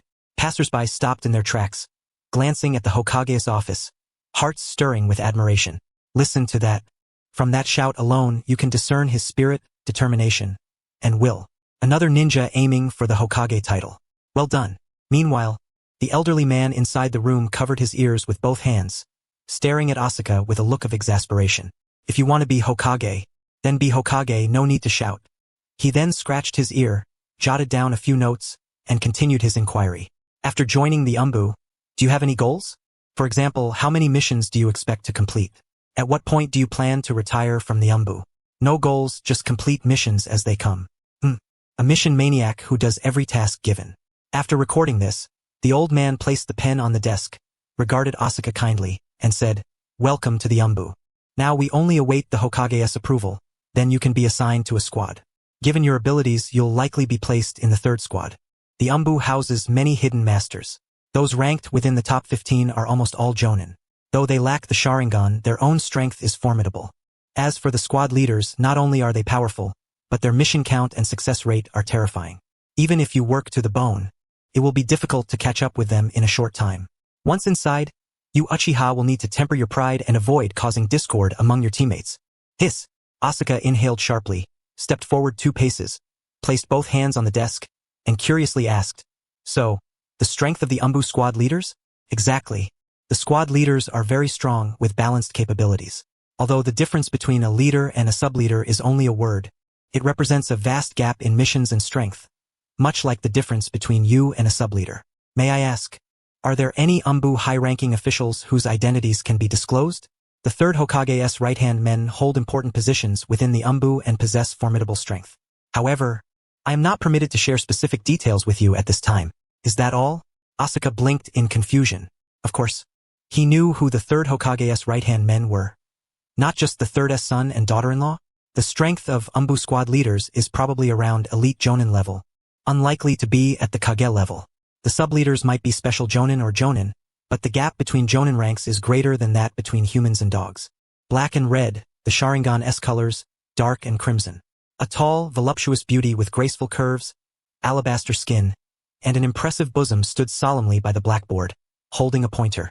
She possessed a pair of blue-green eyes and straight, shoulder-length silver hair, her complexion slightly tanned. Wearing a cat-shaped mask upon her face, she would undoubtedly be a stunningly beautiful and sensual mature female ninja once the mask was removed. As for his own artistic talents, Asuka was quite impressed. He lowered his gaze to the figure on the paper and secretly gave himself a thumbs up. Very lifelike. Ding, ding, ding. Black and red. The sharp sound of knuckles striking the blackboard abruptly pulled Asuka from his reverie. He lifted his gaze towards the squad captain standing beside the board, his expression grave. Captain, you are absolutely right. With a cold snort, the Dark Division squad captain, wielding a teaching pointer, continued to gesture at the blackboard. Her eyes swept over the fresh recruits who had just joined, and she spoke slowly. What I am imparting now is what you will need in the days to come. These are the hard-earned lessons our predecessors in the Umbu risked their lives to acquire. Do not let today's distraction lead you down the same path as those who came before you. Asuka nodded repeatedly in agreement. His gaze lingered on the Umbu captain newly assigned to him, and a pang of sympathy stirred within him. He wondered if standing for so long made her shoulders ache. She must be older than Tsunade by now. Come to think of it, when did Konoha start having people like her? With that thought, Asuka tore a small slip from his paper, scribbled a few words, and handed it to the person beside him. There seemed to be quite a number of new Umbu members joining this time. Just in this room alone, there were 5. Now he knew that his own captain's codename was Night, his own was Black Crimson, and the person next to him was called Evening Crimson. This captain truly was a genius when it came to naming. She really hit it off with Black. Turning to the person beside him, Asuka saw a look of earnest concentration on her face. Lowering his voice, he asked, Crimson, did you see the note I wrote? Throw it away, came the cool reply as those red eyes glanced indifferently. Asuka twitched at the corner of his mouth. Did Yuhi Kurinai really have such a foul temper? They were going to be comrades who would support each other in the future. When they went on missions, their backs would be entrusted to one another. Alright, he muttered. At that moment, the squad captain on the podium tapped the blackboard again with her pointer. She drew out a scroll of mission documents from her bosom and spoke coldly. With the negotiations between Sunagakure and Konoha gradually reaching their conclusion, Sunagakure has once again become our ally. This morning, we received instructions from High Command. Konoha will be sending personnel to Sunagakure for friendly exchanges. However, these exchanges are not the ultimate goal. Our true objective is to prevent Sunagakure from betraying us again and launching a surprise attack on the village. Therefore, the exchange personnel dispatched to Sunagakure will be stationed there for an extended period, observing subtle changes within the village and reporting back in a timely manner when necessary. The stationing period will be approximately 3 months. To avoid accidents or genjutsu effects on the personnel, replacements will be sent after this period. At these words, Asuka raised an eyebrow. Isn't this just espionage? Open espionage? He surmised. If an exchange member suddenly dies, naturally Konoha will have to prepare for war. With that thought, Asuka raised his arm and inquired, so, our mission this time is to protect the exchange personnel. Negative. She shook her head, her gaze fixed on Asuka as she continued. Our mission is to select one individual to serve as Konoha's exchange representative to Sunagakure. Since the ninja world has not yet achieved complete peace and the risk of war remains high, the environment for the exchange representative will be extremely perilous in the event of conflict. He must possess formidable strength and be capable of transmitting ample intelligence within a short time frame. Therefore, the village has decided to dispatch a jonin, one proficient in summoning communication beasts, to Sunagakure for the timely relay of information. Black Crimson, your summoning beast, the ninja cat, has 2 contracted masters. One of them should be the cat granny. You are the most suitable candidate to proceed to Sunagakure this time. You will be stationed there briefly under the pretense of medical exchange. Asuka immediately grasped the situation. This time, he would serve as the overt spy in Sunagakure, regularly transmitting intelligence back to the village via the ninja cat. Should he disappear, it would signify that Sunagakure had betrayed them once again. This mission carried considerable difficulty. An S-rank mission? He asked. The squad captain nodded. She rubbed her somewhat sore shoulder before crossing her arms over her chest and speaking with a clear voice. Once you arrive in Sunagakure, remember not to act rashly. Taking action leads to bloodshed. Bloodshed breeds enmity. Enmity causes death. Death in turn will ignite turmoil in the ninja world. Peace has just been achieved. It is hard-won and precious. Every ninja must cherish it. Therefore, do not strike. As those Sunagakure ninjas have lost loved ones in past wars, they may look down on you, belittle you, insult you, or even strike you. Oh! Asuka exhaled slowly. So, it's only at this moment that I can fight back. Absolutely not. If you retaliate, it will lead to bloodshed. Bloodshed leads to enmity. Enmity causes death. Death could spark another war. We cannot give Sunagakure any excuse to restart the conflict. Upon hearing this, Asuka blinked, pinching his chin with one hand as he regarded the captain beside the blackboard in astonishment. Captain, your family name isn't by any chance Sarutobi? Is it? I am indeed a Sarutobi, she replied. Casting a puzzled glance at Asuka, the Sarutobi female ninja frowned. Does what I'm saying have anything to do with my name? No, the Sarutobi clan is a peace-loving family. Please continue. At this point, Asuka was almost certain of her identity. She must be the daughter-in-law of Hiruzen Sarutobi. There were only a few important positions within the Umbu, and the Sarutobi family held at least 2 of them. This woman before him was one of the Umbu squad captains, commanding a team of 16 including himself. There appeared to be 4 squad captains in total within the Umbu. This meant that this S-rank mission was assigned to all 4 squads, each sending 1 representative to the major ninja villages of Wind, Lightning, Earth, and Mist. He who brings harm upon himself brings harm upon himself. The Sarutobi woman fixed Asuka with a piercing gaze and admonished. As long as you don't take this mission too seriously and treat it as just another task, you will be fine. Even if I get beaten to death, I still can't fight back? Is anyone hitting you now? No. Then wait until someone does before you worry about it. But, you come and hit me. Seeing the bewildered look on Asuka's face, the ninja took a deep breath and then beckoned to him casually with a finger. Come on, come on. Hit me once and you'll know how it feels. Oh? Asuka leapt from his chair to stand before the captain, eyeing her striking figure with some hesitation. You're really asking me to hit you? Stop dithering, she said, nodding. She then planted her feet naturally shoulder-width apart, toes pointing towards Asuka. Her knees were straight, her chest proudly thrust forward, and her eyes signaled that he could begin. It was rare in his life to hear such a request, to be hit on purpose. As Asuka reached out to feel the taut muscles of his captain, he realized she was truly prepared. Clenching his right fist, he swung it twice in the air. Immediately, his right foot struck the ground with force, and a spiderweb-like network of cracks radiated outward from the sole. Yet this was not the focal point. The squad captain, upon hearing the sharp whoosh of a fist cutting through the air, narrowed her pupils, her body instinctively recoiling to evade the blow.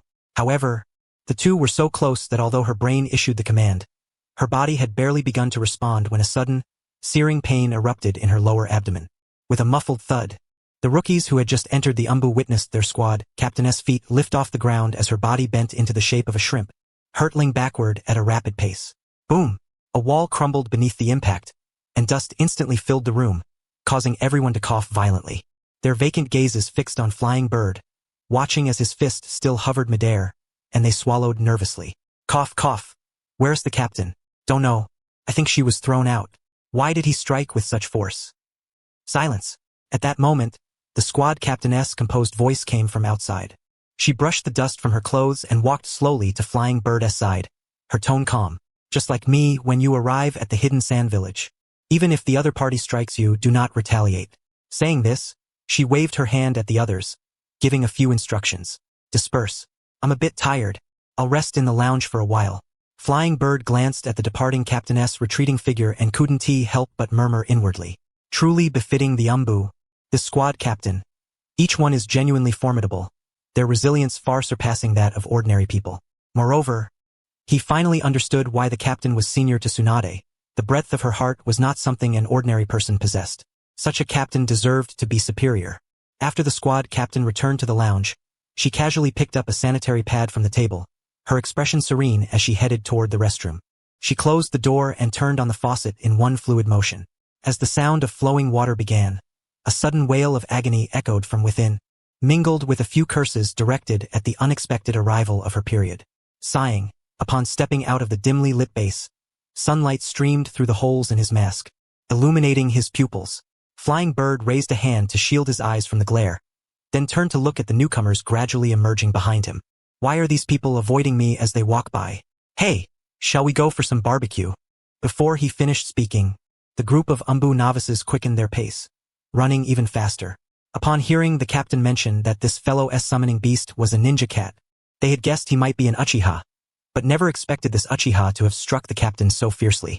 Although the captain had requested to be hit, the force was excessive. Truly, the Uchiha strike relentlessly. Judging by his physique, the captain must be quite attractive. Striking so brutally suggests he likely does not spare delicate feelings, and by extension, probably does not show much mercy to his comrades either. Phew! A breeze swept by, freezing Flying Bird's raised arm midair. He scratched his head, then looked up at the budding branches above, quietly grumbling to himself. Although he had long heard that communication among the umbu was scarce, it shouldn't be to such an extent. What's wrong with bonding over a barbecue? Hey, you're not going to avoid me too, are you? At that moment, Caillou slowly emerged from inside. In a flash, someone appeared beside her and walked shoulder to shoulder, continuing the conversation. Long time no see. Long time no see. Caillou responded faintly. She was 3 years older than Flying Bird, neither close nor distant. Back in ninja school, they often crossed paths, and whenever he passed by, he would frequently fix his gaze on her eyes for a long time. She had been praised many times for her beautiful eyes, but never before by an Uchiha clan member so proud of their Sharingan, a first in her life. You, which Jonin of the Sarutobi family is our squad captain. I don't recall ever seeing her before. At the mention, U.S. crimson eyes shifted slightly to the left. She caught Flying Bird's clear gaze and, seeing no lecherous expression reminiscent of the captain's fiery figure, replied softly. She is the daughter-in-law of the third Hokage. During our Jonin Academy days, she was always in the umbu. I met her once when the third Hokage invited me to his home. Is that so?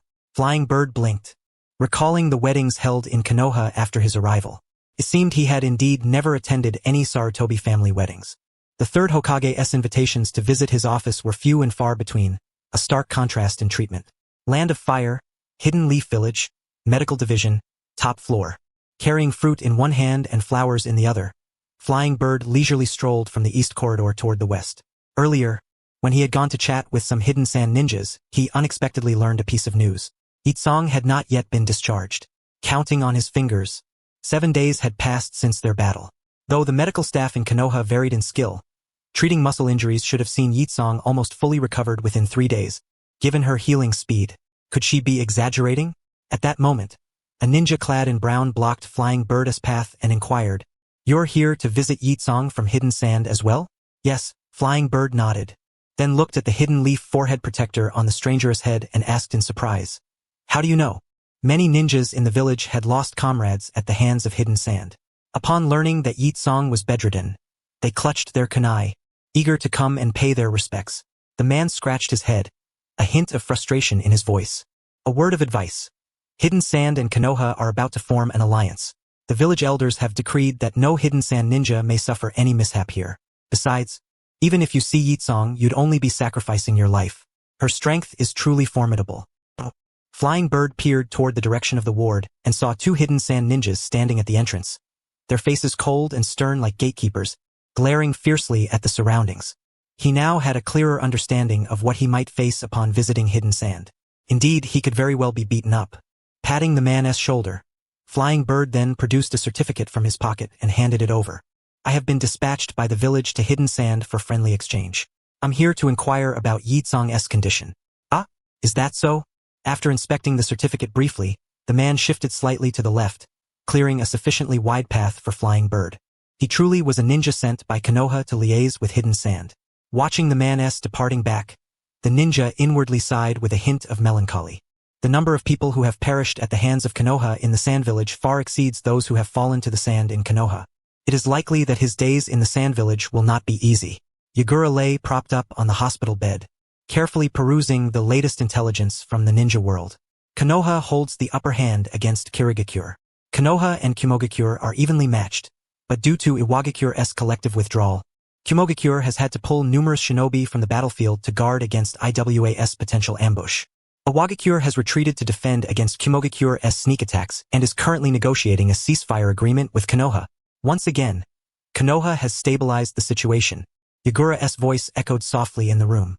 This time again, Konoha has emerged victorious. Who knows what the daimyo will do to the village next? Casting aside this unsettling intelligence, Yagura folded her hands over her abdomen and closed her eyes to meditate. In these rare moments of tranquility, aside from sleeping, she did not know what else to do. Gathering intelligence was not something that required her personal involvement. Negotiating with the daimyo was also not her responsibility. With the war's end, she suddenly realized how idle she had become. Creak. Just as Yagura closed her eyes, the door to the room was suddenly pushed open. Immediately, faint footsteps and the cautious shuffling of a chair filled the room. What are those guys doing here? Didn't they agree not to disturb me even during meals? After compensating Konoha with so much money, the village might face famine soon. Who could possibly have the heart to eat now? Hearing the faint rustling by her ear, Yagura opened her eyes with some displeasure. She turned her head and saw a familiar figure sitting on a chair not far from the bed, legs crossed, holding a small knife in his right hand, attentively peeling an apple. Sunlight streamed through the window, casting a gentle golden rim around the black-haired youth. His handsome features made it hard to look away. In this moment, the quietly fragrant hospital room was so serene that even the sound of a pin dropping could be heard, broken only by the soft peeling of fruit, evoking a profound sense of calm. The Uchiha really are strikingly beautiful. Yagura quietly observed Asuka's face for a long while before finally speaking. "What brings you here? Awake?" Asuka looked at the now open eyes of Yagura with surprise, then glanced down at the half-peeled apple in his hand, peeling as he spoke. "Seeing that you haven't been discharged for so long, I came to visit." Hearing this, Yagura turned her head away and scoffed. "Discharged? Go out and endure the insults and disdain from you Konoha villagers? No thanks, right?" Asuka bit into the apple and stood up, strolling over to Yagura's bedside casually. "Quite a few people died at your Sand Village's hands too. Unfortunately, during the Third Great Ninja War, I was stationed elsewhere and didn't get the chance to face you. Now I do." Seeing Asuka's unwavering gaze full of battle intent, Yagura felt the sweetness of the apple in her mouth diminish instantly. "Not very sweet. The black market's fooling me again. My body has long since healed." Yagura's lips curved slightly as she spoke, watching Asuka's stunned expression. She stretched out her pale, slender right hand from beneath the blanket toward the ninja tool pouch on the cabinet, taunting. Now that I'm healed, afraid to fight? Her arm had just reached halfway when she felt something suddenly placed in her palm. Gently squeezing it, Yagura stared at the already peeled apple in her hand, stunned for a long moment. Yagura, this might be the last chaotic battle among the great ninja villages. For the time to come, let us enjoy this brief peace. Looking down at the astonishment on Yagura's face, Asuka's gaze slowly moved upward to the sand village forehead protector on her brow. His lips twitching twice. Almost forgot. In the future, Sand Village will side with Orochimaru, bringing along the third Hokage. Anyway, the future ninja world will be peaceful overall. Crunch. The crisp sound of biting into the apple snapped Asuka out of his reverie. Watching Yagura nibble the apple in small bites, he shared the information he had received earlier that morning. In the future, I will serve as Konoha's medical representative, spending some time in your sand village to exchange medical ninjutsu insights and also to learn some healing techniques from Lady Chiyo. Hey.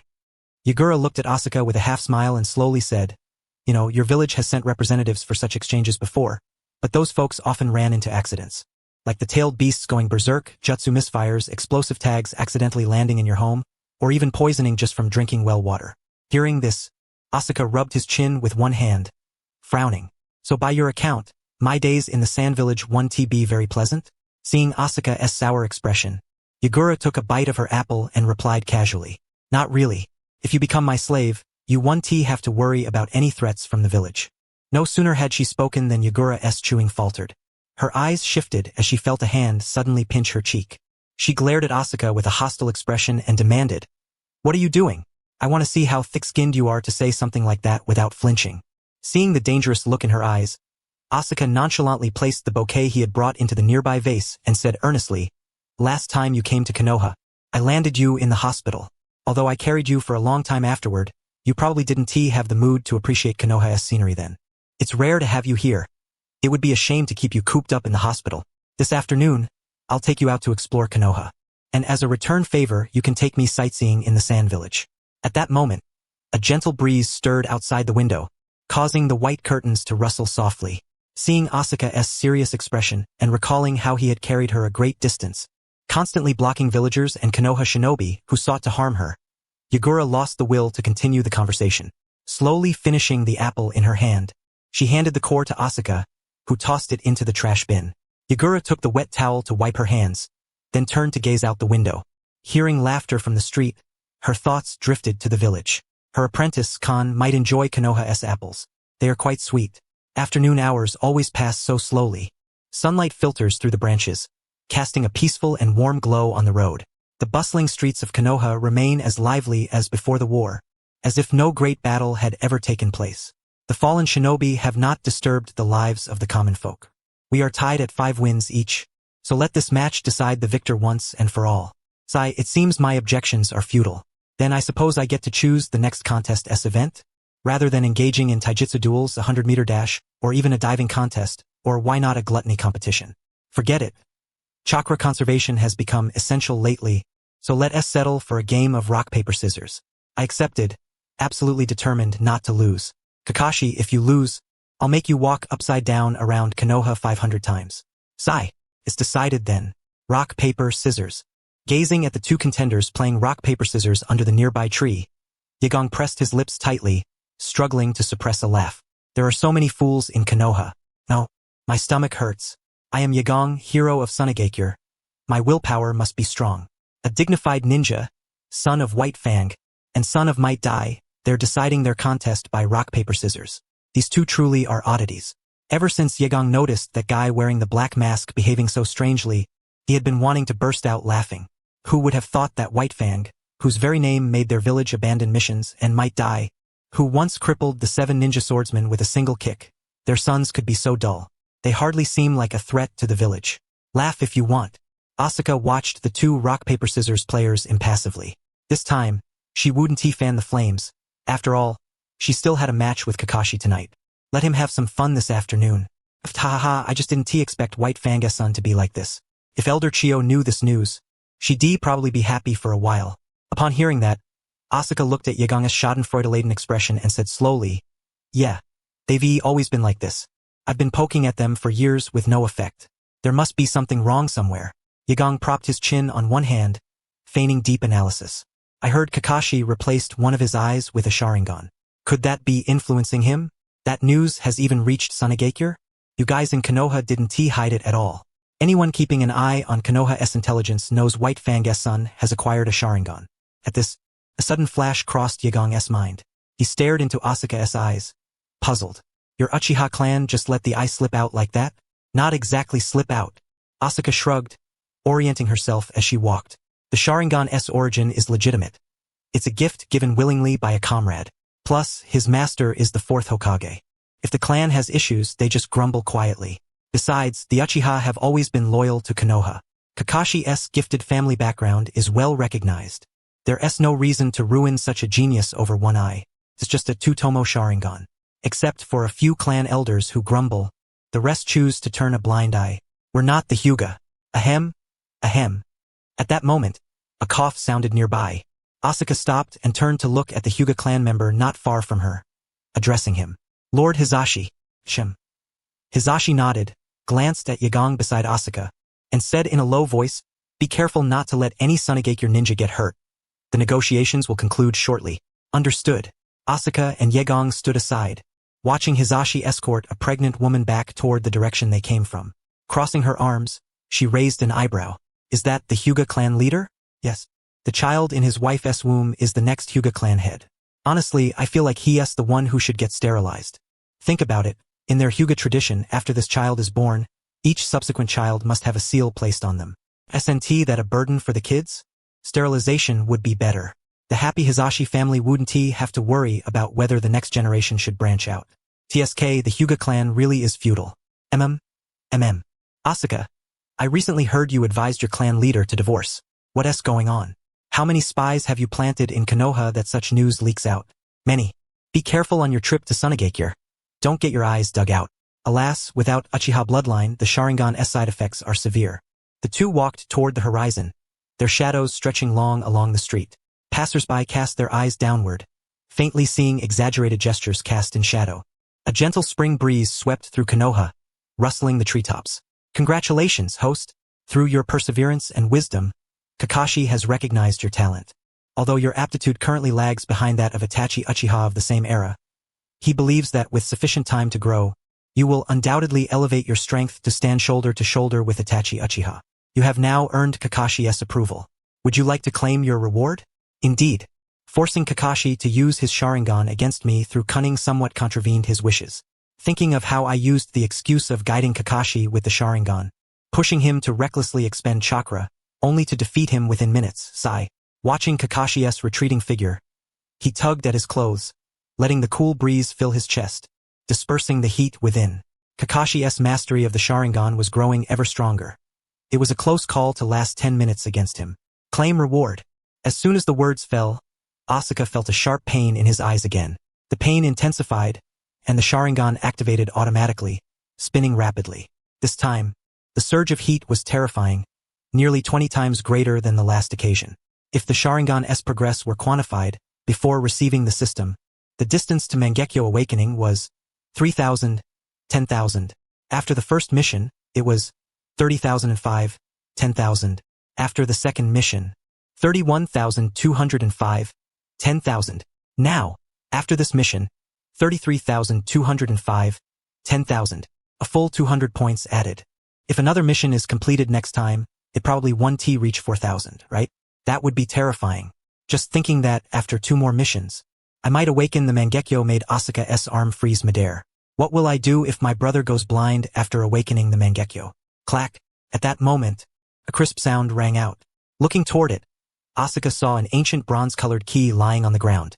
A mysterious key, capable of unlocking a secret box inscribed with Uchiha secrets. Inside may lie forbidden techniques to enhance your power. Clutching the key tightly, Asuka stood and circled the area a few times before returning to the starting point, silently chanting, "System, where's the box?" A breeze blew past. Asuka stared at the silent system, his expression gradually darkening. "You're giving me the key but not the chest, huh? Where on earth am I supposed to find a box that this key can open?" Gazing down at the key in his hand, its craftsmanship unmistakably ancient, Asuka's lips twitched involuntarily before he tucked it into his pocket, utterly speechless. As a jonin of the Uchiha clan, he was privy to most of the clan's secrets, Yet never once had he heard of any chest within the Uchiha family that could not be unlocked. Could the chest possibly be in the clan leader's residence or the family treasury? Lifting his gaze toward the moon above, Asuka's expression grew contemplative as he muttered to himself. I have shed blood for my clan, I have earned merits for my clan, and soon I am to march off to war in Unintended. Tomorrow I'll head to the family treasury to select some supplies. It should be no problem. The treasury is located in the clan leader's home. I'll check it out then. Then, his eyes settled on the voucher in his possession. Once tasted, forever craved, extra pungent and spicy luosafen. Unlimited quantity. Ready to eat, just open and enjoy. In an instant, without a sound, a large bowl of luosafen appeared before Asuka. The familiar pungent aroma, long mist, wafted toward him, sour bamboo shoots, black fungus, pickled cowpeas, all generously added, topped with fresh greens, garnished with peanuts and snail meat. The colors were vivid, the presentation exquisite. Not bad at all, even better than expected. I thought it would be some cheap bagged imitation. Holding the bowl, Asuka couldn't resist taking a hearty sip of the broth before slurping the noodles, soon wearing a satisfied smile. The spiciness is just right, and the flavor is excellent. New mission issued.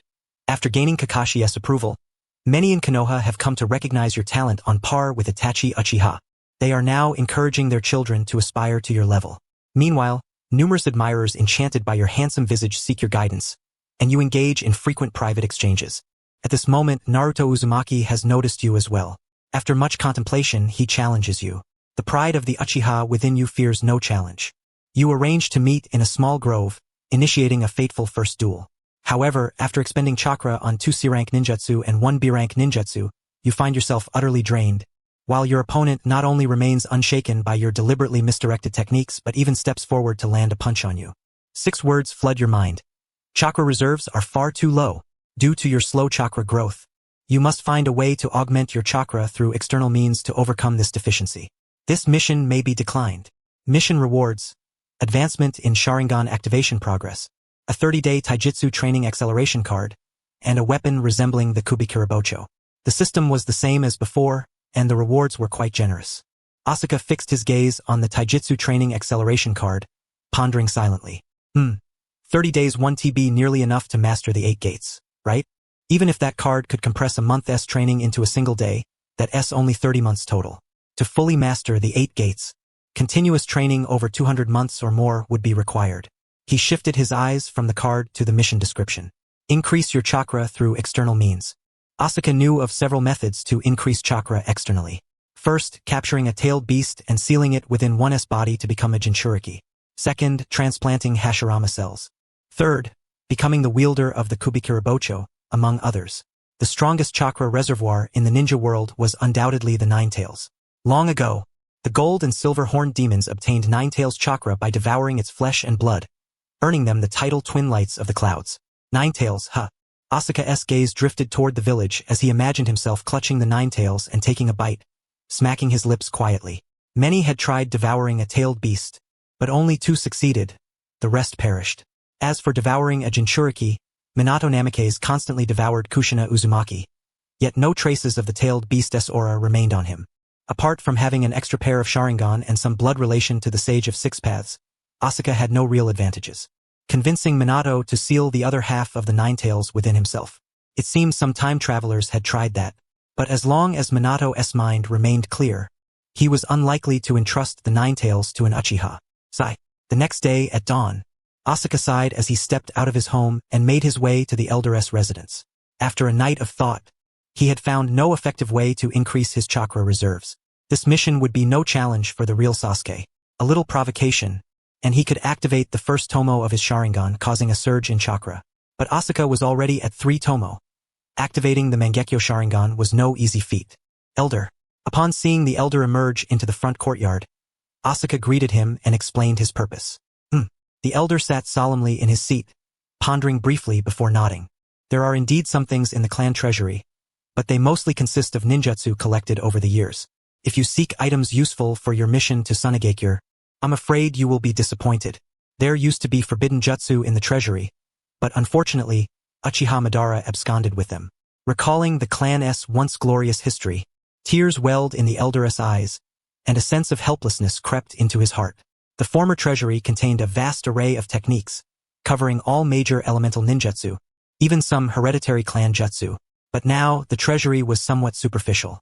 Nowadays, the treasury housed many ornamental weapons and explosive tags, giving the appearance of being well-stocked. When the elder returned with Asuka from the treasury, he glanced at the scroll in Asuka's hand with a hint of nostalgia. Lord Madara did not leave the clan empty-handed. Before his fallout with the first Hokage, he procured some sealing techniques, though few within the clan studied them. Later, the clan worked on improving these sealing jutsu to better suit the training of clan members, for example the Uchiha fire formation. Elder, I must take my leave. Asuka's mouth twitched as the elder began reminiscing about clan history again. He hurried past the old man, intending to use body flicker technique to leave. He had come to the treasury only to find that elusive chest, but after searching in vain, he had settled on a random sealing jutsu and left. He would try the clan leader's residence after returning from Sunagakure.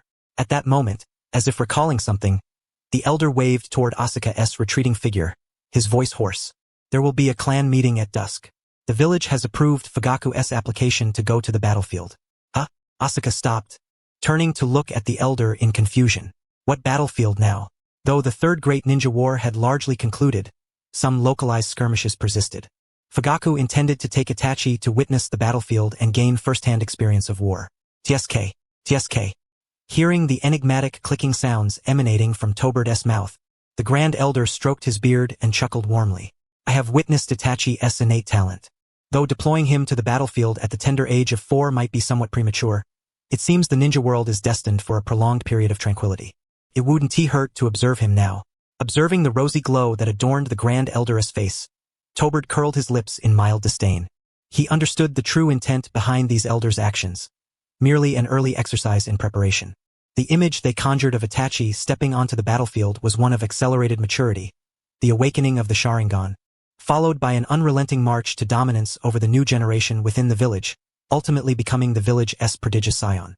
In reality, however, Itachi's experience was quite different.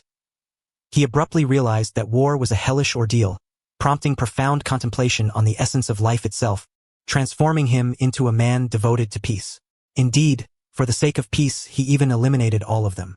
Old man, I shall attend the clan meeting this afternoon, Tobird said, waving in parting as he strode resolutely from the courtyard. He still had to impart one final lesson to his 3 students. The next opportunity to instruct would not come until 3 months hence. In the afternoon at Nanga Shrine, I have been far too lax. After the rigorous training session just completed, Tobird felt an acute sense of his own negligence.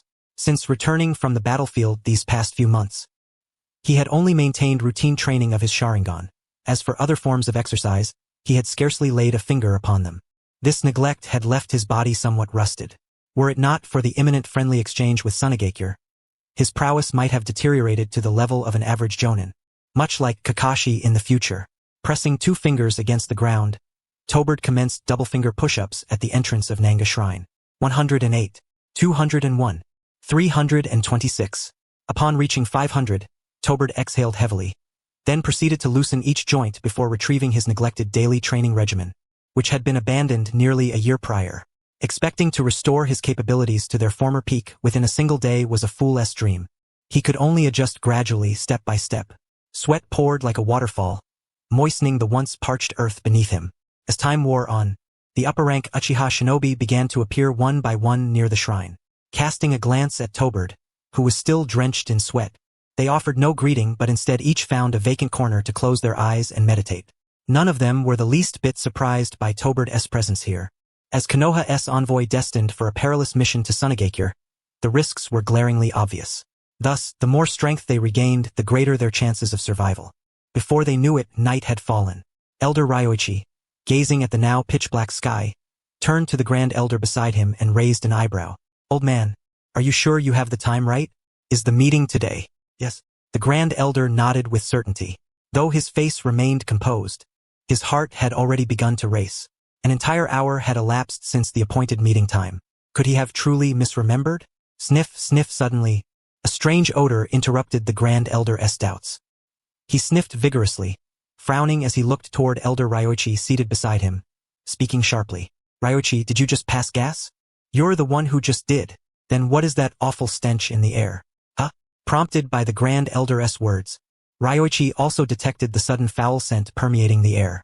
He turned to another elder nearby with disdain. Old geezer, how many days has it been since you last washed your socks? That sour, rank smell is making my eyes sting. I don't wear socks.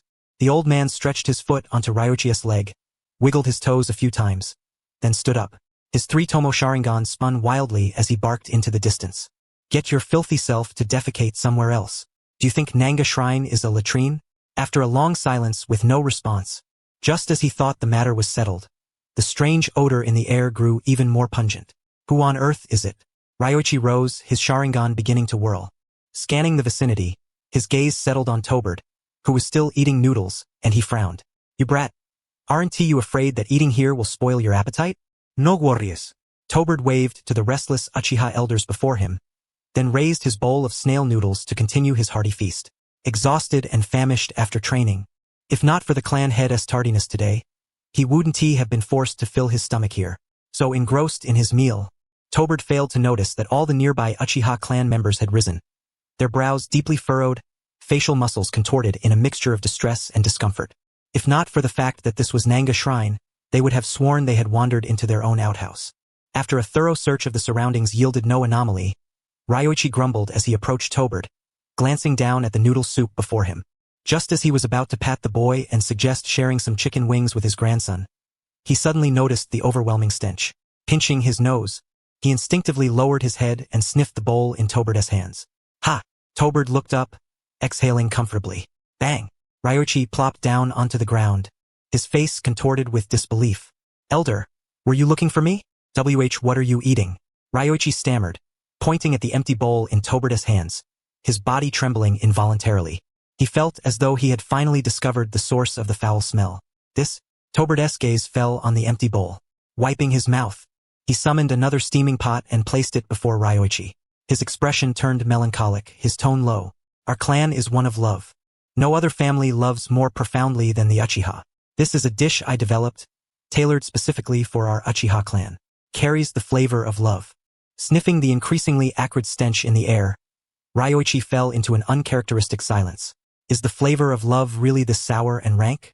After a moment's pause, as if struck by a sudden thought, he instinctively accepted the steaming bowl of snail noodles, eyes lowering to the floating wood ear mushrooms, green beans, leafy vegetables, and other ingredients. Upon confirming the dish contained no excrement, Ryoichi casually tore off 2 twigs nearby, fished out some noodles and took a bite. He chiefly wished to taste what the flavor of love might be. He had long since lost his own love. Slurp. As the noodles slid down his throat, Ryoichi closed his eyes, memories of fallen comrades flashing through his mind like a revolving lantern. That he could now savor such a novel dish while they lay eternally beneath the earth stirred a bittersweet pang within him. With that thought, he took another mouthful.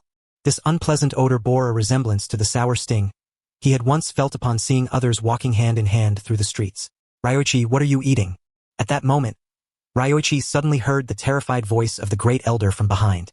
Clearing his throat, which had become a bit hoarse from the chili, he spoke in a low tone.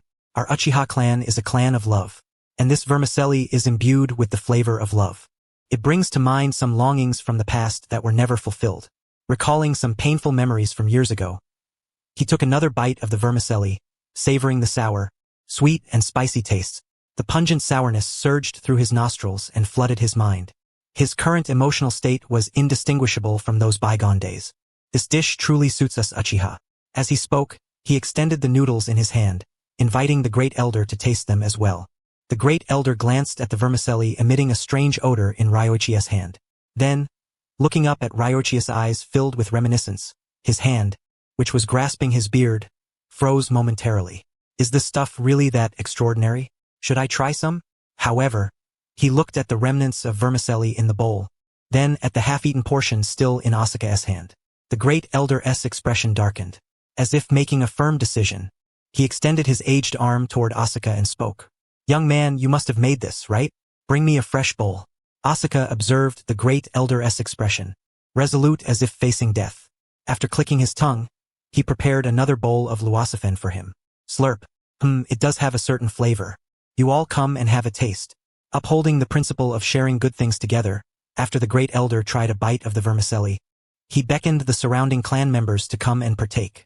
As more and more Uchiha clan members were summoned by the Great Elder and Elder Ryoichi to experience the taste of love, the foul stench in the air grew increasingly potent. Let us go inside the shrine to eat. If we keep eating out here, others might think the Uchiha clan is boiling something unspeakable. Led by the Great Elder, the group of Uchiha upper ninjas, each holding a bowl of luosafen, entered the Naka shrine. Surprisingly, the taste was not bad. The flavor of love, sour and pungent. An hour later, Fugaku Uchiha and his family of 3 approached slowly from afar. Itachi looked up at his father. Seeing the somber expression on Fugaku's face, he quietly inquired, "Father, the Hokage-sama was looking for you just now. Was it about something?" "To finalize matters concerning the war." "Father, where are we going? The land of rain or the land of water?" "It depends on the situation at the border." Hearing this, Itachi nodded. He was still unfamiliar with war, having only read some simple accounts in books. With his torso incomplete, intestines slowly slipping out of his abdomen, his body bowed as he looked at Itachi's silent expression. Mikoto reached out to stroke his head, a flicker of pity crossing her face before she returned to calmness. As the young clan leader of the Uchiha, these were trials he had to endure. The battlefield journey was, in a sense, his first lesson in life. Only by personally experiencing such things could he mature. Creak. Watching the Naka shrine's door being pushed open, Mikoto Uchiha gazed calmly at the clan members inside. As the clan leader's wife, she had not attended clan meetings for a long time. Today she wanted to see how that bastard Asuka Uchiha was persuading Fugaku to marry another woman at the clan meeting. Toilet odor? Mikoto sniffed the strange smell in the air, rubbing her nose and instinctively frowning. Is something wrong with my nose? There should be no toilets near Naka Shrine, yet this nauseating stench of a sewer was perplexing. After sniffing again, she looked at Itachi, who was holding his nose, and at the somewhat bewildered Fugaku. Suddenly, a look of realization dawned on her face. So it wasn't her nose after all. Burp. A melodious belch sounded. The Great Elder patted his belly and stood up, facing the clan leader's family standing at the door.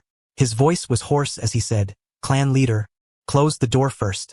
Let no one think the Uchiha clan is cooking something indescribable." Understood. Fugaku Uchiha nodded with difficulty.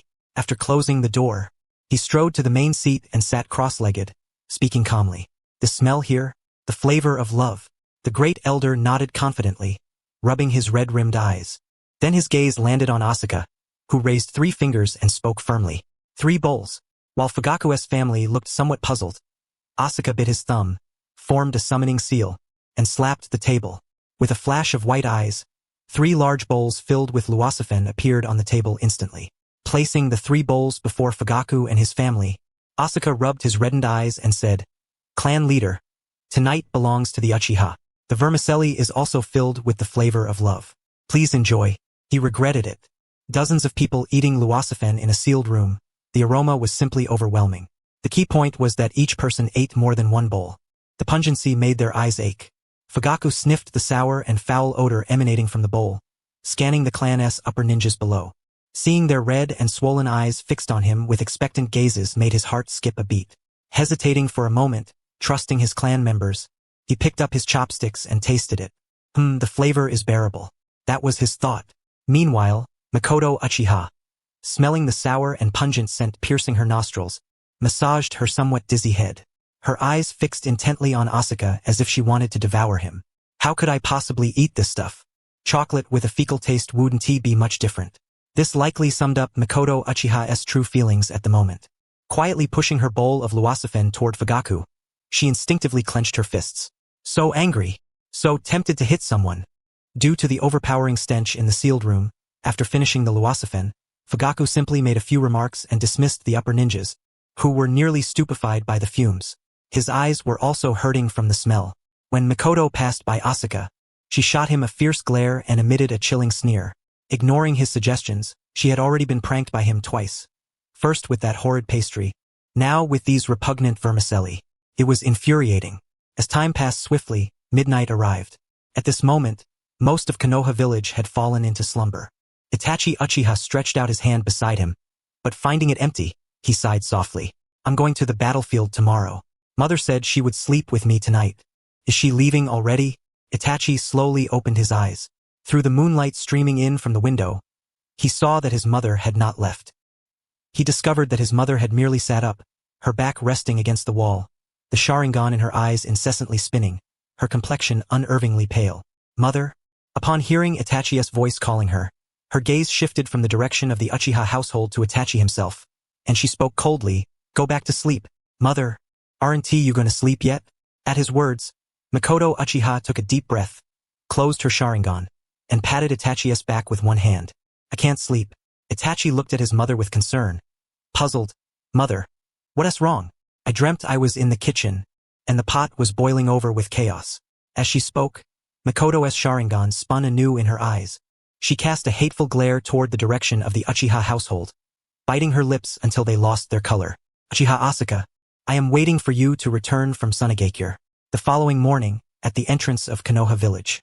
"Today truly is a fine day for a journey." Asuka, carrying his pack, turned to look at the villagers bidding farewell to the team, his heart filled with a quiet sense of gratitude. No matter how much time passes, the villagers remain so warm and enthusiastic. "Unfortunately, these people are not here to see me off. After all, I am currently part of the team from Sunagakure, and the villagers still harbor enmity toward Sunagakure."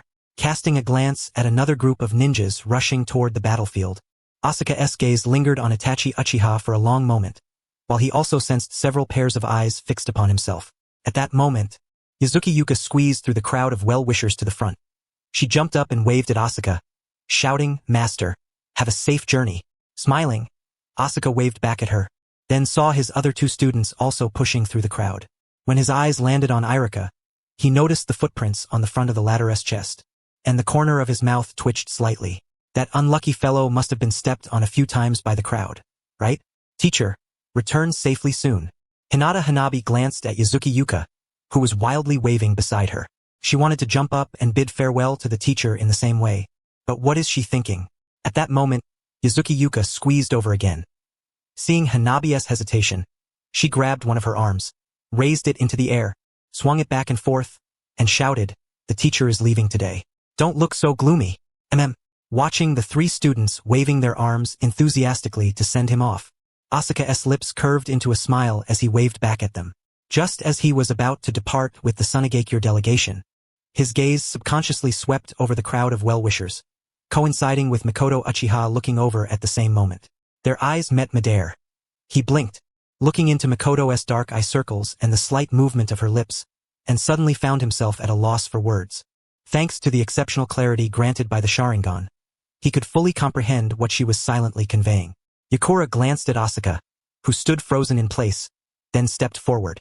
Following his line of sight, she noticed a black-haired pregnant woman in the crowd of villagers seeing them, or more precisely, looking at Asuka.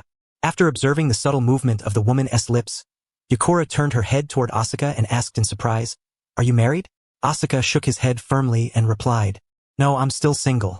Hearing this, Yakura looked at Makoto Uchiha in puzzlement and asked, "Why does that pregnant woman keep staring at you? She seems to be muttering something. Could it be hoping for your early return?" "Ha! She hopes I never come back." Asuka sighed inwardly. He glanced at Makoto's smiling face, then looked at Yakura standing beside him and reflected. "The first time I saw her appear before me with a swollen belly, I even harbored thoughts of wanting her to miscarry. But as time passed, my anxiety, unease, and disappointment eased significantly. Although that child's arrival shattered my beautiful illusions of the future and disrupted many of my plans, I eventually came to terms with it. I simply regarded it as an additional member of the clan. I contribute some money each month and fulfill my duties. Now that she is pregnant with her second child, besides feeling somewhat complicated, I hold no particular sentiments.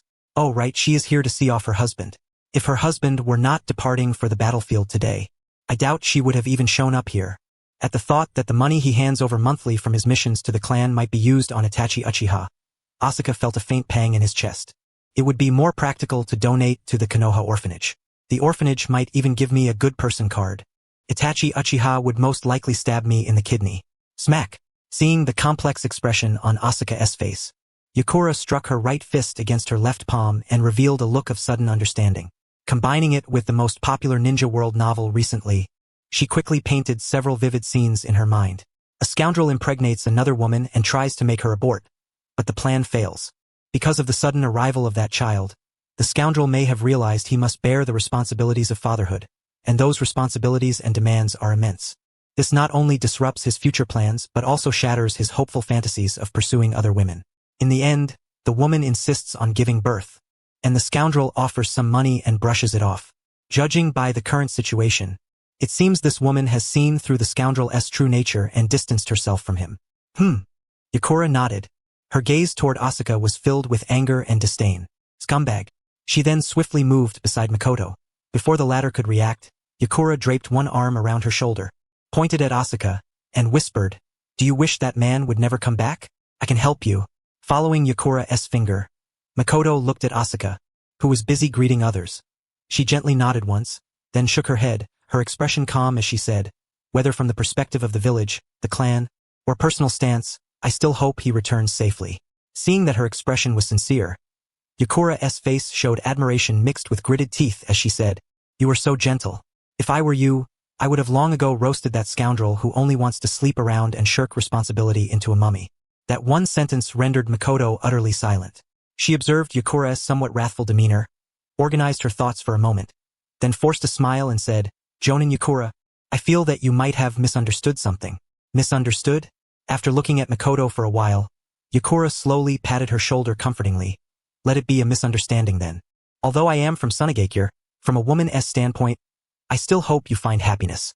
But before Makoto could say anything further, Yakura slipped some silver coins into her hand, then instantly appeared by Asuka's side, glaring at him with murderous intent. Reading Yakura's lip movements, Makoto's expression instantly darkened. "Since when was I abandoned after being used?" "Money." Asuka followed the Sand Village delegation, ambling leisurely along the main road leading to the Sand Village. He cast a glance at Kurokura, whose face had turned an ominous shade of black, and sneered, "You imagined all that yourself. Stuffing money into our clan leader's wife's hands without batting an eye. I thought you were going to give her money for baby formula, but it turns out I misunderstood what you meant." Kurokura's face darkened even further. She glanced at Ebizo and the others walking at the forefront, her voice tinged with indignation. When a clansman sees the clan leader's wife expecting a child, shouldn't he feel excited, joyful, and thrilled? Why would he feel uneasy? "You're clearly trying to make people think ill of the situation." Asuka sighed deeply and turned to look toward the direction of Konoha, speaking with a trace of helplessness. "You don't understand. Ever since the clan leader's wife became pregnant with her first child, the wheels of fate for the Uchiha clan began to turn, and they're spinning faster and faster, teetering on the brink of collapse. That's the real reason I'm troubled. If you refuse to give the money, fine, no need to come up with so many excuses." Rummaging through her shriveled wallet, Kurokura extended her fair arm toward Asuka's chest and said casually, "The Sand Village is poor. After you, Konoha's liaison officer, arrives in the village. I'm afraid the lodging conditions will be quite harsh, and food safety might be an issue. But if you're willing to pay, I can arrange a house that's at least bearable. So this is how you treat Konoha's envoy." "Humph." Kurokura sneered coldly, then folded her hands behind her back, her tone laced with a subtle threat. "Most of the envoys sent to the Sand Village from other nations have perished in various accidents.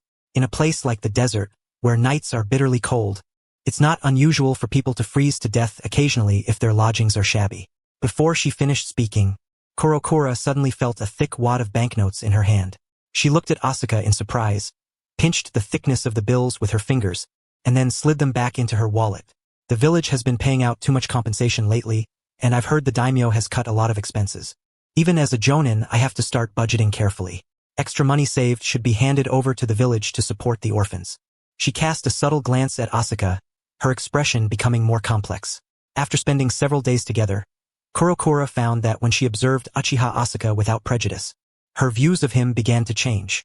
She had even thought about squeezing money out of him to support the village. When had she become so familiar with him? She distinctly remembered that when they first met, she had regarded him as an enemy. When was it? Oh, perhaps it was when she learned that the daimyo was cutting the village's budget and felt an urgent need to find a financial lifeline for the village. Who could blame her when the village she served was so impoverished? Who else but Kurokura, the hero of the Sand Village? With that thought, Kurokura calmly stuffed her wallet into her ninja tool pouch. Finally arrived. Asuka shielded his forehead with his hand and gazed into the distance at the village established amid the desert, feeling a wave of relief. Ahead of him in the desert stood a towering, mud-yellow circular fortress. Beneath it lay an almost dreamlike cluster of sandy-hued buildings of various heights and shapes, some stout, some slender, an imposing sight from afar. This was the Sand Village, built in what was once said to be a barren wasteland.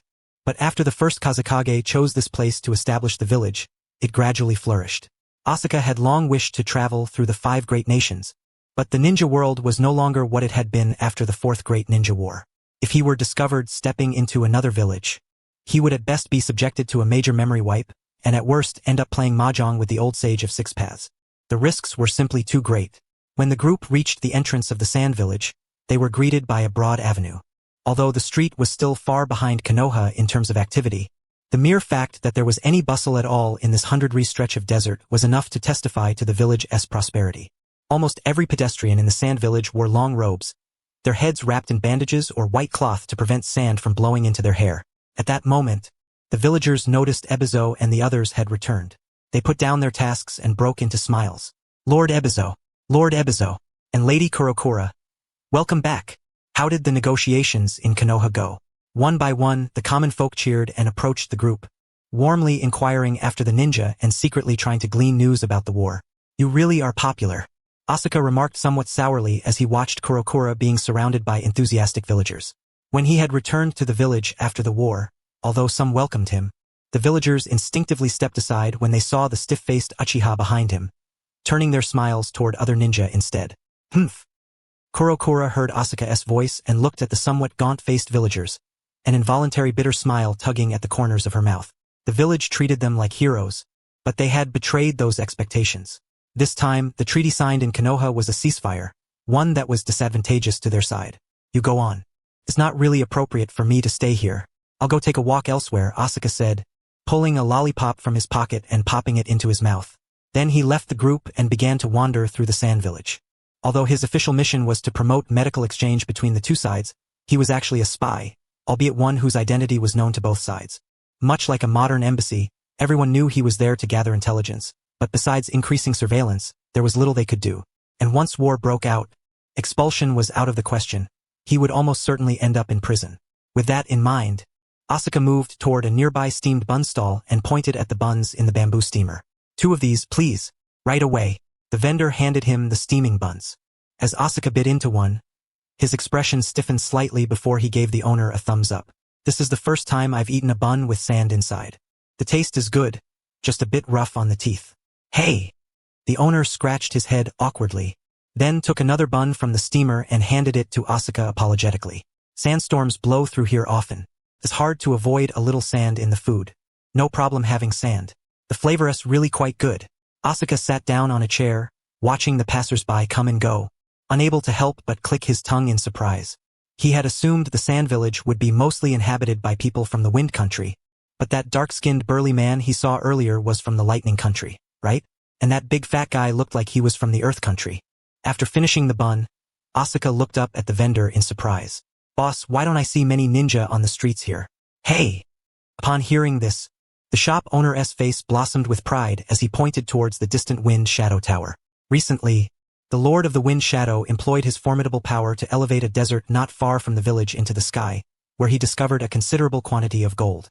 Those esteemed ninjas have been tirelessly shuttling back and forth between the village and the desert. Truly, the Wind Shadow is a powerful ninja reigning supreme over tens of thousands of ninjas across the nations. It is said that when he takes just a few steps outside, he can find gold. When weary, he sits down and uncovers a gold mine. Even a casual kick can unearth a sack of golden sand. Tsubame stroked his chin with one hand, the stubble slightly prickling his skin. Who would have thought the Wind Shadow has now begun gold prospecting? Such a formidable Wind Shadow, even bearing the burden of impoverished Sunagakure, with one hand lifting the endless desert and the other sifting through it, he still manages to extract a substantial amount of gold. Alas, such destitution has befallen the village that even the Wind Shadow fails to devise ways to squeeze money from the daimyo. With a sigh for the hard-working Wind Shadow, Tsubame turned his head to the shop owner and asked in surprise, "With so many ninjas absent from the village, aren't you afraid of a surprise attack?" The steamed bun shop owner cast a wary glance at Tsubame, but upon seeing that it was merely a curious inquiry, he replied, "Though the Wind Shadow has left, Chiyo-sama remains in the village. I hear that Yagura-sama and the others have also returned today. I nearly forgot." Upon hearing the mention of Chiyo, Tsubame rose, brushing the sand from his clothes, and complimented, "Boss, your buns are excellent. I shall return tomorrow." He was now quite eager to experience what it felt like to eat snail noodles accompanied by buns dusted with sand. Upon reaching the Wind Shadow Tower, Tsubame presented the credentials given to him by Ebizo and was able to locate Chio, who was treating patients. You folks from Konoha truly spare no expense. Chio remarked with a sly tone as she glanced at the message Ebizo had written in code. Konoha is second? Not quite. Tsubame raised 2 fingers and said earnestly, if we're ranking medical technology, I should actually be third. Tsunade is definitely first, Orochimaru second, with me beneath them, and everyone else below me. Noting his casual mention of the legendary Sannin, Chio snorted coldly but did not dispute his ranking. She was well aware of Tsunade's abilities, who had swiftly neutralized all the poisons she had developed herself. As for Orochimaru, she was uncertain whether he possessed medical ninjutsu. With this in mind, she lowered her gaze to tend to the unconscious patient, her voice aged and hoarse. Now that our 2 villages are allied, since Konoha has sent you to exchange medical ninjutsu with this old one, tomorrow you shall bring a group of students, and I shall do the same. We will conduct an exchange. Upon hearing this, Tsubame scratched his ear and looked at Chio with some suspicion. So this exchange between us is essentially to help Tsunade cultivate medical ninjas? Chio-sama, could you perhaps be a bit louder with that scheme? Don't state it so plainly. Chio's lips curled upward, revealing a toothless mouth as wrinkles instantly gathered on her face. What is exchange? You teach yours, this old one teaches this old one's. Afterward, we merge, that is what we call mutual instruction. Hearing the old woman's sophistry, Tsubame's mouth twitched, his expression one of utter speechlessness. He was a spy, sent to Tsunade to learn ninjutsu and report back, not to become a teacher. Indeed, the old woman's scheming was quite audible. However, since the village had not issued any special instructions, it was not unacceptable for him to glean some experience from Chio and simultaneously impart some medical ninjutsu to Tsunade. After exchanging a few pleasantries, Chio watched Tsubame's retreating figure, her cloudy eyes gradually clearing. The smile etched on her face slowly relaxed, and her speech slowed. This old one has lived long and witnessed many things, learned much about the ways of the world, and understands that alliances with other nations are merely formalities, a means to protect Tsunade. Yagura, this old one hopes you understand. Alliances are but formalities. War shall come again. Understood. At that moment, Yagura pushed open the door behind her and stepped out. Chio observed her for a while, her aged gaze resting on the young woman's cold cheek as she continued.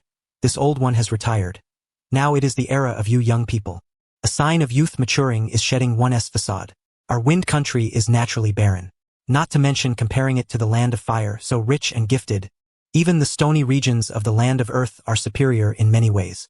Therefore, as those who base themselves in the land of wind, we must exhaust every effort to develop Tsunade. This old one did so, Rasha did so, and you must do so as well. Catch a sheep and shear it thoroughly. With that, Chio clenched her aged palm tightly. She already sensed that life in the village would become arduous. Gathering substantial resources for the village whenever possible would make the difficult times less severe. Alas, Tsunade could not attract the shinobi bounty represented by Tsunade. Those who could seize Tsunade and shear her relentlessly were truly enviable. Looking up at the impoverished and resolute Chio, Yagura instinctively furrowed her brow. Having not participated in the negotiations, she did not know the exact terms of the treaty but was aware of the heavy financial losses. Seeing the old woman's impoverished and resolute demeanor, Yagura sighed softly. It seemed the village had suffered a massive hemorrhage this time. The boundless golden dunes blurred their contours under the nightfall. The countless stars, undeterred by fatigue, gleamed incessantly against the deep blue night sky. Tsunade was quieter at night than Konoha. Save for the howling wind outside, no other sound could be heard.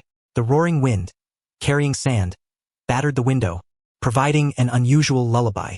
Tsubame slowly opened his eyes, then donned his shoes and got out of bed to open the window. The sand struck his face, clouding his vision somewhat.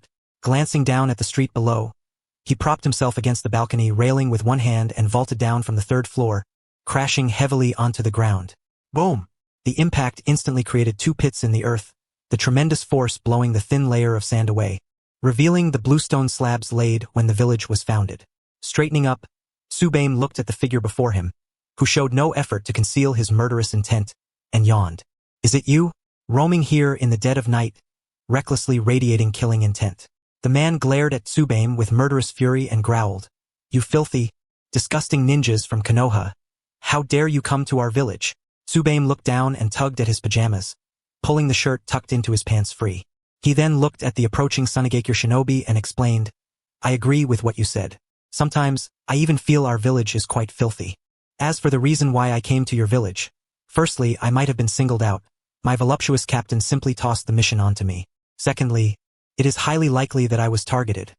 Just because I know a bit of medical ninjutsu, the village assigned this task to me. Lastly, there is no doubt I was deliberately singled out. Before she could finish speaking, the sand ninja clenched his fists and stepped up to her. His face twisted with a ferocious expression, as if ready to strike. Bang! With a crisp sound, the sand ninja stumbled backwards several paces and fell to the ground. Without a care, she punched him once on the head, then, counting her fingers, continued rambling. Stay away from me. You're too close, and it scares me. Besides, I suspect it was the chieftainess' wife who used some special means to assign me a long-term mission away from the village. Otherwise, how could an S-rank mission fall to a rookie like me? Has anyone ever told you that you're quite noisy? The sand ninja struggled to his feet, feeling dizzy, his eyes swirling with golden stars. Too arrogant. This Konoha ninja is far too arrogant. I can accept being beaten outside, but to be struck within the village. Do they not consider me human? Ah, with a roar, the sand shinobi drew a kunai from his waist and charged at her. Reasoning was futile. Watching the sand ninja approach ever closer, she turned to face Konoha, recalling her captainess' repeated warnings before departure not to engage in conflict, and sighed deeply. Captain, I tried to persuade him, but I failed. Sorry. I'll bring you some steamed buns mixed with sand to apologize. Sidestepping the kunai thrust, she raised her knee and suddenly struck the attacker's abdomen. Ugh! A sharp, intense pain in his stomach caused a flood of gastric juice to surge up his throat. He dropped to his knees, clutching his belly, convulsing on the ground like a shrimp. She picked at her nose, then lowered her gaze to the writhing sand ninja and spoke. Consider yourself lucky. 5 people have already come, and you're the strongest among their group. Konoha. The sand ninja lifted his head, glaring at her with eyes full of hatred. Yet she paid him no mind, turning instead to knock on the door of the neighboring courtyard. Yakura, this is the 5th time tonight. Slap. The dark room instantly lit up. Yakura, clad in pajamas, pushed open the window, glanced at the sand ninja sprawled on the ground, then looked toward the invincible expression on the girl's face, her eyelid twitching involuntarily. Defeating a chunin is something to be proud of? After calming the sand ninja and returning to the courtyard entrance, Yakura looked at the girl wearing a sleeping cap and asked in confusion, Is your competitive spirit really so easily satisfied? Tilting her head toward Yakura, she explained, I just suddenly thought of Madara Uchiha. When he looked at his defeated subordinates, his expression was probably just like mine when I saw that chunin, invincible stamped all over his face. Heh. Yakura's mouth twitched before she waved her hand irritably, opened the courtyard door and returned to her home. Tonight, she had gone out to resolve conflicts 5 times, and her sleep was no better. Slap. Seeing the girl place her hand on the doorframe to block her way, Yakura narrowed her eyes and said coldly, Do you want to fight me to satisfy your invincible heart? No. She shook her head, then leaned close to Yakura's ear and whispered a few words. HM? Upon hearing them, Yakura's face stiffened, then her eyes snapped open wide, and she said coldly, If you want to die, I can make it happen right now. Sigh. She sighed, rubbed her chin, and gazed slowly toward the sand-hidden orphanage. I like to support others' dreams. When I was only 4 years old, Tsunade said she wanted to include a medical ninja in the mission squad and proposed establishing a training system for medical ninjas. I supported her dream without hesitation. Though the plan to win favor failed, and she even mistakenly thought I was the sinister Uchiha with ill intent, since then, I've developed the habit of supporting others' dreams. I know your dream is for Sunagakure to emerge from its predicament soon, but as your temporary ally, it's impossible for me to devise strategies for you. I can only offer what help I am capable of. Yakura's expression froze as she looked into Uchiha Asuka's clear eyes, hesitation beginning to stir in her heart. The terms he proposed were exceedingly generous. A sofa-sized piece of land in exchange for so much money. This sucker was as fat as a lamb. Missing this opportunity might mean never encountering one again. The next morning, Yakura dressed neatly and descended the stairs. Upon entering the living room and smelling the aroma of food, she instinctively reached for the ninja tool pouch at her waist. Then she recalled the events of the previous night and began scanning the living room. The neatly folded bedding, the covered dishes on the table. After searching around without spotting Asuka, she stepped to the table, lifted the warm breakfast with one hand, and picked up a note with the other, reading it aloud unconsciously. This is the first time I've cooked breakfast since weaning. No matter what food you have in Sunagakure, there's always sand in it. Even the instant noodles contain sand. Laughing out loud at the bitterly worded note, Yakura couldn't help herself. There was no helping it. After all, Sunagakure had dust storms every now and then. Her gaze rested on the simple food, full of admiration. A man who can cook is already rare. An Uchiha who can cook is something she had heard of for the first time. 10 minutes later, Yakura opened her front door, stretched, and felt refreshed and invigorated. When she arrived at the Kazekage's office meeting room, most of the seats were already occupied. At that moment, a chunin hurried to Yakura and respectfully pointed to the Kazekage's seat. "Lady Yakura, over there. Thank you for your hard work." Yakura nodded and quickly took the seat, beginning to observe the jonin gathered for the meeting. Everyone really is here.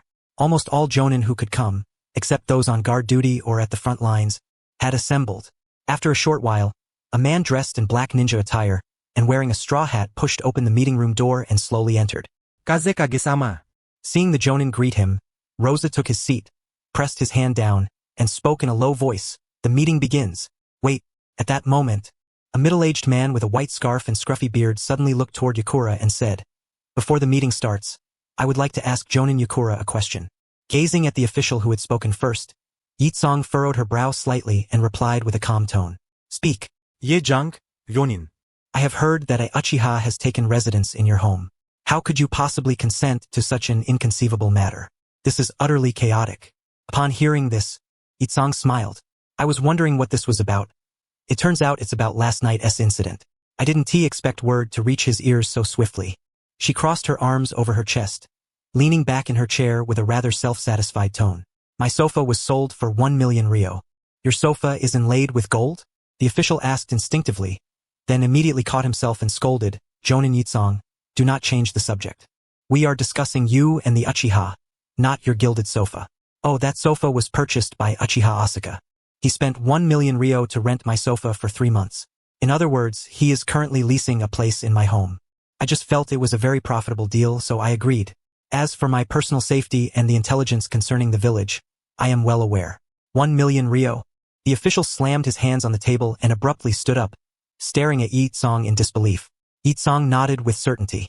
Then, she took out a certificate from her ninja tool pouch, tossed it in front of the official without a trace of arrogance, and spoke slowly. "That's right, 1 million. Moreover, I donated 900,000 of it to the orphanage. The donation was made before coming here." The official who had stood up glanced at the donation certificate, then picked up the documents on the table and said with an unchanging expression, "According to intelligence relayed from Iwagakure's spies, we suspect that Iwagakure may be preparing to strike us again. Our village is strong in appearance but weak at its core, and with the daimyo's budget cuts now inevitable, our strength is insufficient to sustain multi-front warfare. Our primary task now should be to restore the post-war economy. We have already reached a reconciliation with Konoha and can dispatch some ninja from the Land of Fire's border. But this is far from enough. I propose that we seek reconciliation with Kirigakure next to gain their assistance." "Very well." Raza nodded. The financial situation in Sunagakure is nearing a crisis. Avoiding multi-front battles is an inevitable trend. However, negotiating with Kirigakure will not be easy. That village is not as agreeable as Konoha. Meanwhile, Asuka was unaware that the gears of Yitsong's fate had already begun to turn. He was currently imparting medical ninjutsu to a group of children from Sunagakure. One could not help but note the striking resemblance between Sunagakure's medical ninjutsu and that of Konoha. After briefly reviewing the knowledge from the textbooks, Asuka lifted his gaze to the children before him, their eyes burning with hatred. His face bore the characteristic stoic expression of the Uchiha clan as he spoke. "My name is Uchiha Asuka, the Uchiha of Konoha, Uchiha Asuka of Konoha. In short, I am from Konoha." With a swift motion, Asuka caught the kunai that flew toward him with his fingers. Crossing his arms, the chakra within him erupted with the accumulated killing intent from the battlefield. Boom! The wooden floor beneath him could not withstand the impact of his chakra and fractured like a spiderweb, crumbling into fragments. The overwhelming chakra stirred the surrounding air into a violent storm, blowing fiercely against the children's faces. The atmosphere in the room changed instantaneously. These children, unaccustomed to the wider world, saw their hatred gradually replaced by terror. Those with weak constitutions fainted immediately. The moderately composed cowered trembling behind others. The slightly stronger gripped their fists but their legs shook, unable to stand. Just as the children feared death was imminent, the Konoha ninja slowly withdrew his imposing aura, becoming harmless once more, terrifyingly domineering. "This is Konoha? No, this is the Uchiha clan? But I heard he is a medical ninja. Listening to the faintly tearful voices below, Asuka yawned, raised a finger and said, "You may view others through tinted glasses, but you cannot do so with their strength. When facing someone stronger than you, and provided they harbor no ill intent, the best you can do is learn from them whatever benefits you. Lady Chiyo wagered her self-created ninjutsu against me for your future." Then Asuka strode past the children who were still recovering, walked straight to the door, lifted the curtain, and looked at the dazed children. "Why are you standing there foolishly? If you don't study hard, Lady Chiyo will cry herself to death." With that, he lifted the curtain, turned, and headed toward the ward where the patients were. Lady Chiyo, that old woman, really, not only did she put puppet techniques on the line, but also medical ninjutsu. Even if she wagered the forbidden jutsu, impure world reincarnation, if she wagered impure world reincarnation, that wouldn't be a bad bet. Could fetch quite a sum. Thinking of the forbidden medical jutsu that old woman mastered, Asuka twitched the corner of his mouth. Honestly, that technique is indeed powerful, arguably the strongest one-for-one medical ninjutsu. But its flaw is glaring. It transfers one's entire life force to another. Such a significant drawback. When Asuka arrived at a certain ward with the children who had just regained their composure, he glanced at the Sunigakure shinobi lying on the bed, then turned to the children behind him and spoke calmly. A true medical ninja must master a vast amount of knowledge, which requires considerable time and effort. But I do not have that luxury. Therefore, I can only show you a shortcut to quickly become competent battlefield medical ninjas. Asuka approached the window, lifted the blanket covering the Sunigakure shinobi, and pointed at his festering soul. Battlefield medical ninjas need only learn 3 things to be qualified: hemorrhage control, amputation, and detoxification. His injury is evident. The rotting soul impedes movement, but in the battlefield, there is only one solution: amputation. Wait at that moment. A faint voice came from the bed. The Sunigakure shinobi opened his eyes and looked at the group in the ward. His gaze settled on Asuka, and he weakly said, "What about on the battlefield? Also amputation. You delayed too long. The damage is irreversible." Saying this, Asuka pulled a rope from his bag. Ignoring the shinobi's resistance, he quickly bound him to the bed. Snap! Pulling the taut rope tighter, Asuka clapped his hands in satisfaction, then looked at the group of Sunigakure children who possessed some medical knowledge but were far from proficient.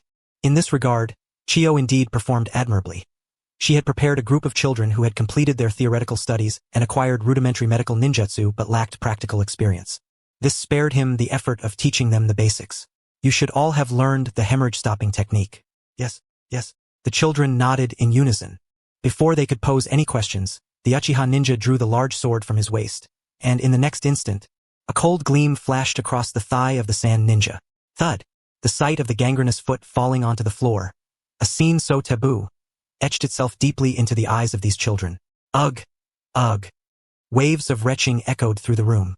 Asuka opened the window to disperse the stench, then turned to the group who had just mastered the hemorrhage-stopping technique, smiling softly. "I hope you can stop his bleeding before he loses too much blood.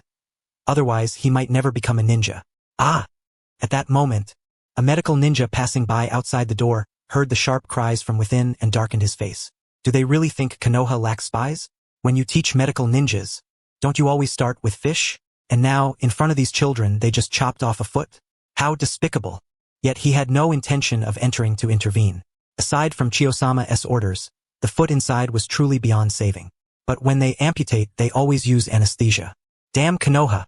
An hour later, Asuka squatted on the windowsill, glancing at the ninja lying unconscious on the sickbed.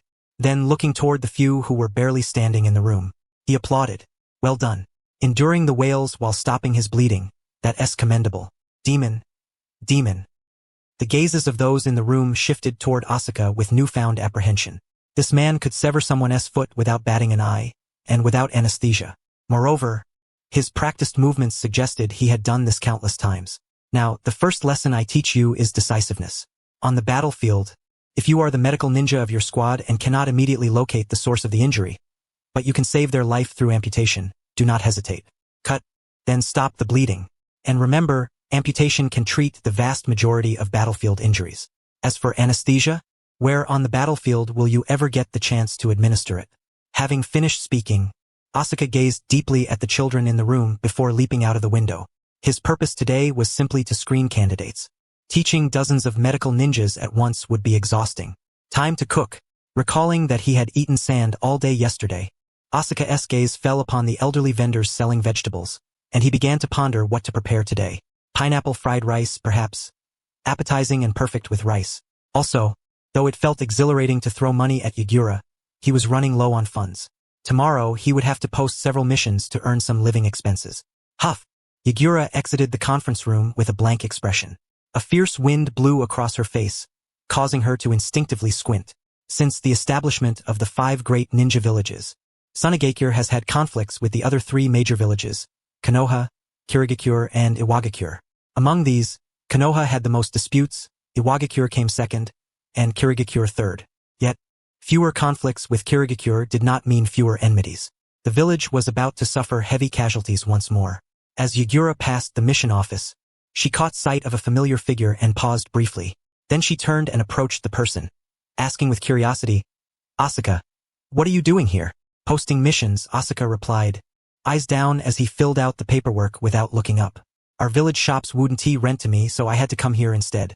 Perplexed, Yagura glanced at Asuka, then at the mission sheet he was filling out. Seeing the large D-rank mission, her lips twitched. D-rank mission sales. Mission reward, 1,000 Ryo per day commission. After reading Asuka's notes, Yagura rubbed her chin, her expression thoughtful. "Commission? What's that?" Asuka put down his pen and handed the completed mission sheet to the ninja opposite for approval. Then, turning to Yagura, he briefly explained, "I hire a few genin to help me sell things, and then share the profits with them based on a certain percentage. The more they sell, the more they earn." "What do you plan to sell?" Yagura eyed Asuka curiously. This fellow had actually come to Sunagakure for business. Poof! A burst of white smoke appeared, and she suddenly saw 2 items materialize in Asuka's hands. One smelled like fried chicken. The other emitted a slightly sour and pungent odor. "What are these?"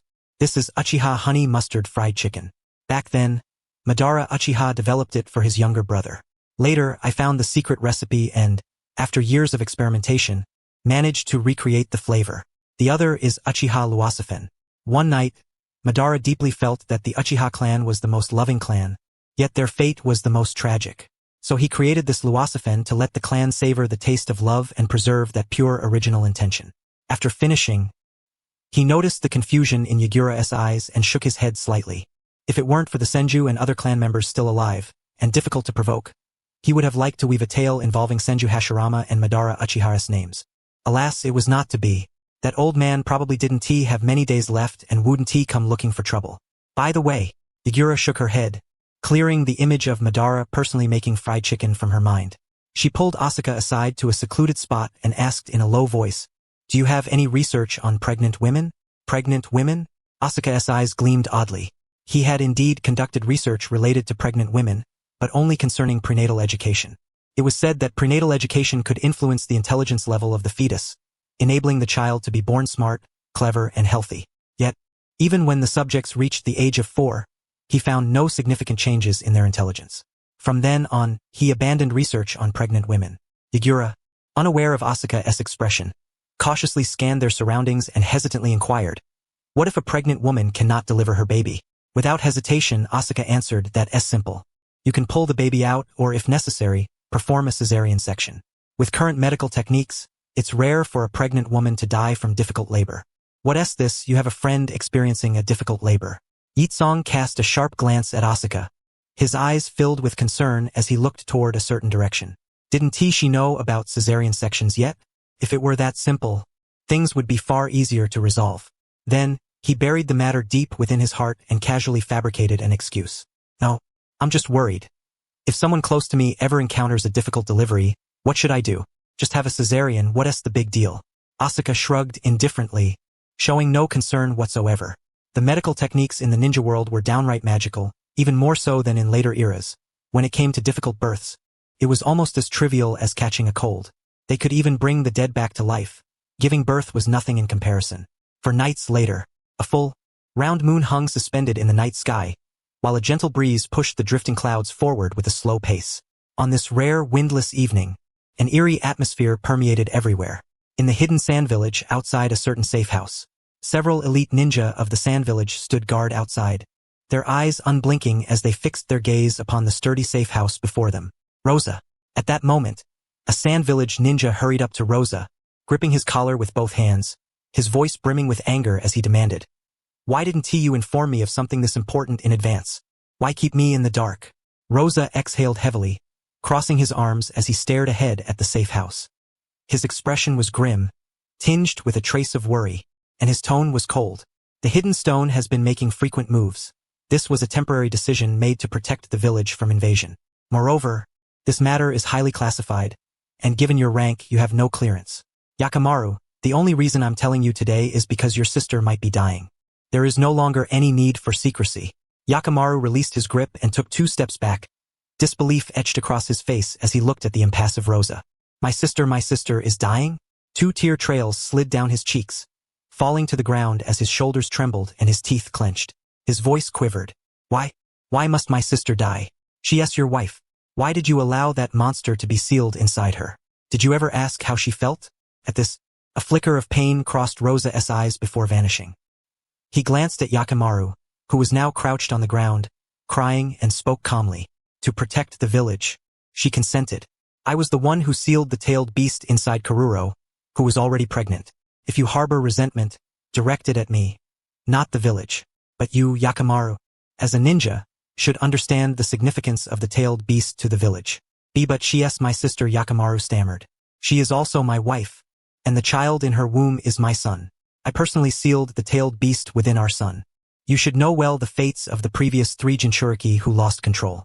Of course, he was well aware of the tragic ends of the former 3 Jinchuriki, all ashes scattered by Rosa.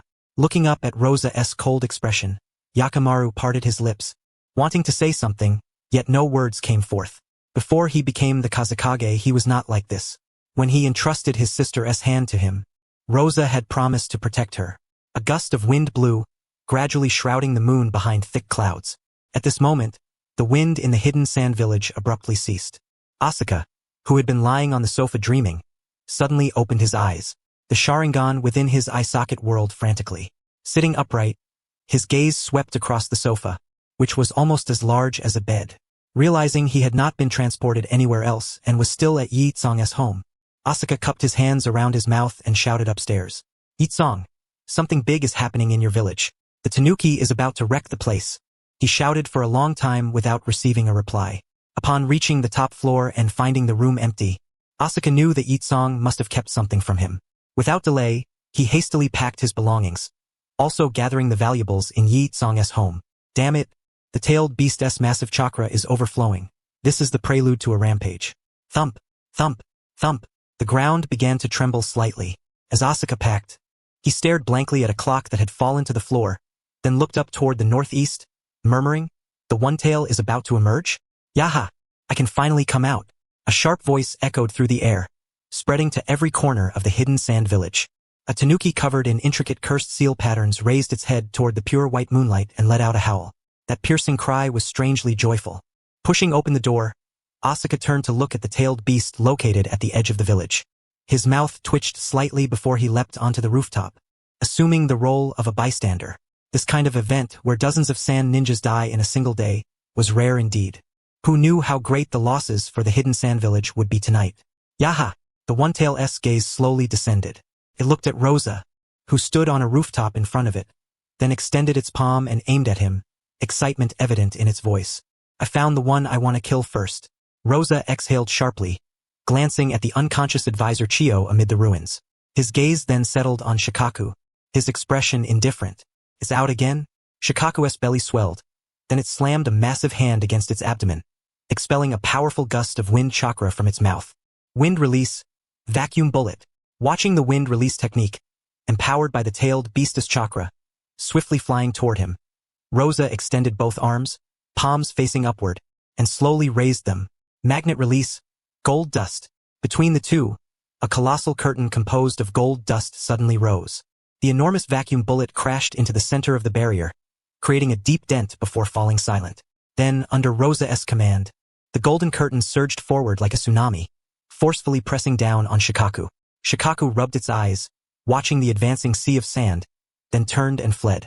It was a tailed beast but not a fool. The initial excitement of emerging faded as it saw the human who had sealed it away. Indeed, the joys and sorrows between humans and tailed beasts do not resonate. All I feel is their desire to imprison me. Watching Shikaku sprint out of the village on all fours, Asuka blinked, a trace of confusion flickering in his eyes. This guy just came out, shouted twice and ran off? Fight him. Why are you chicken? At worst, you get sealed again.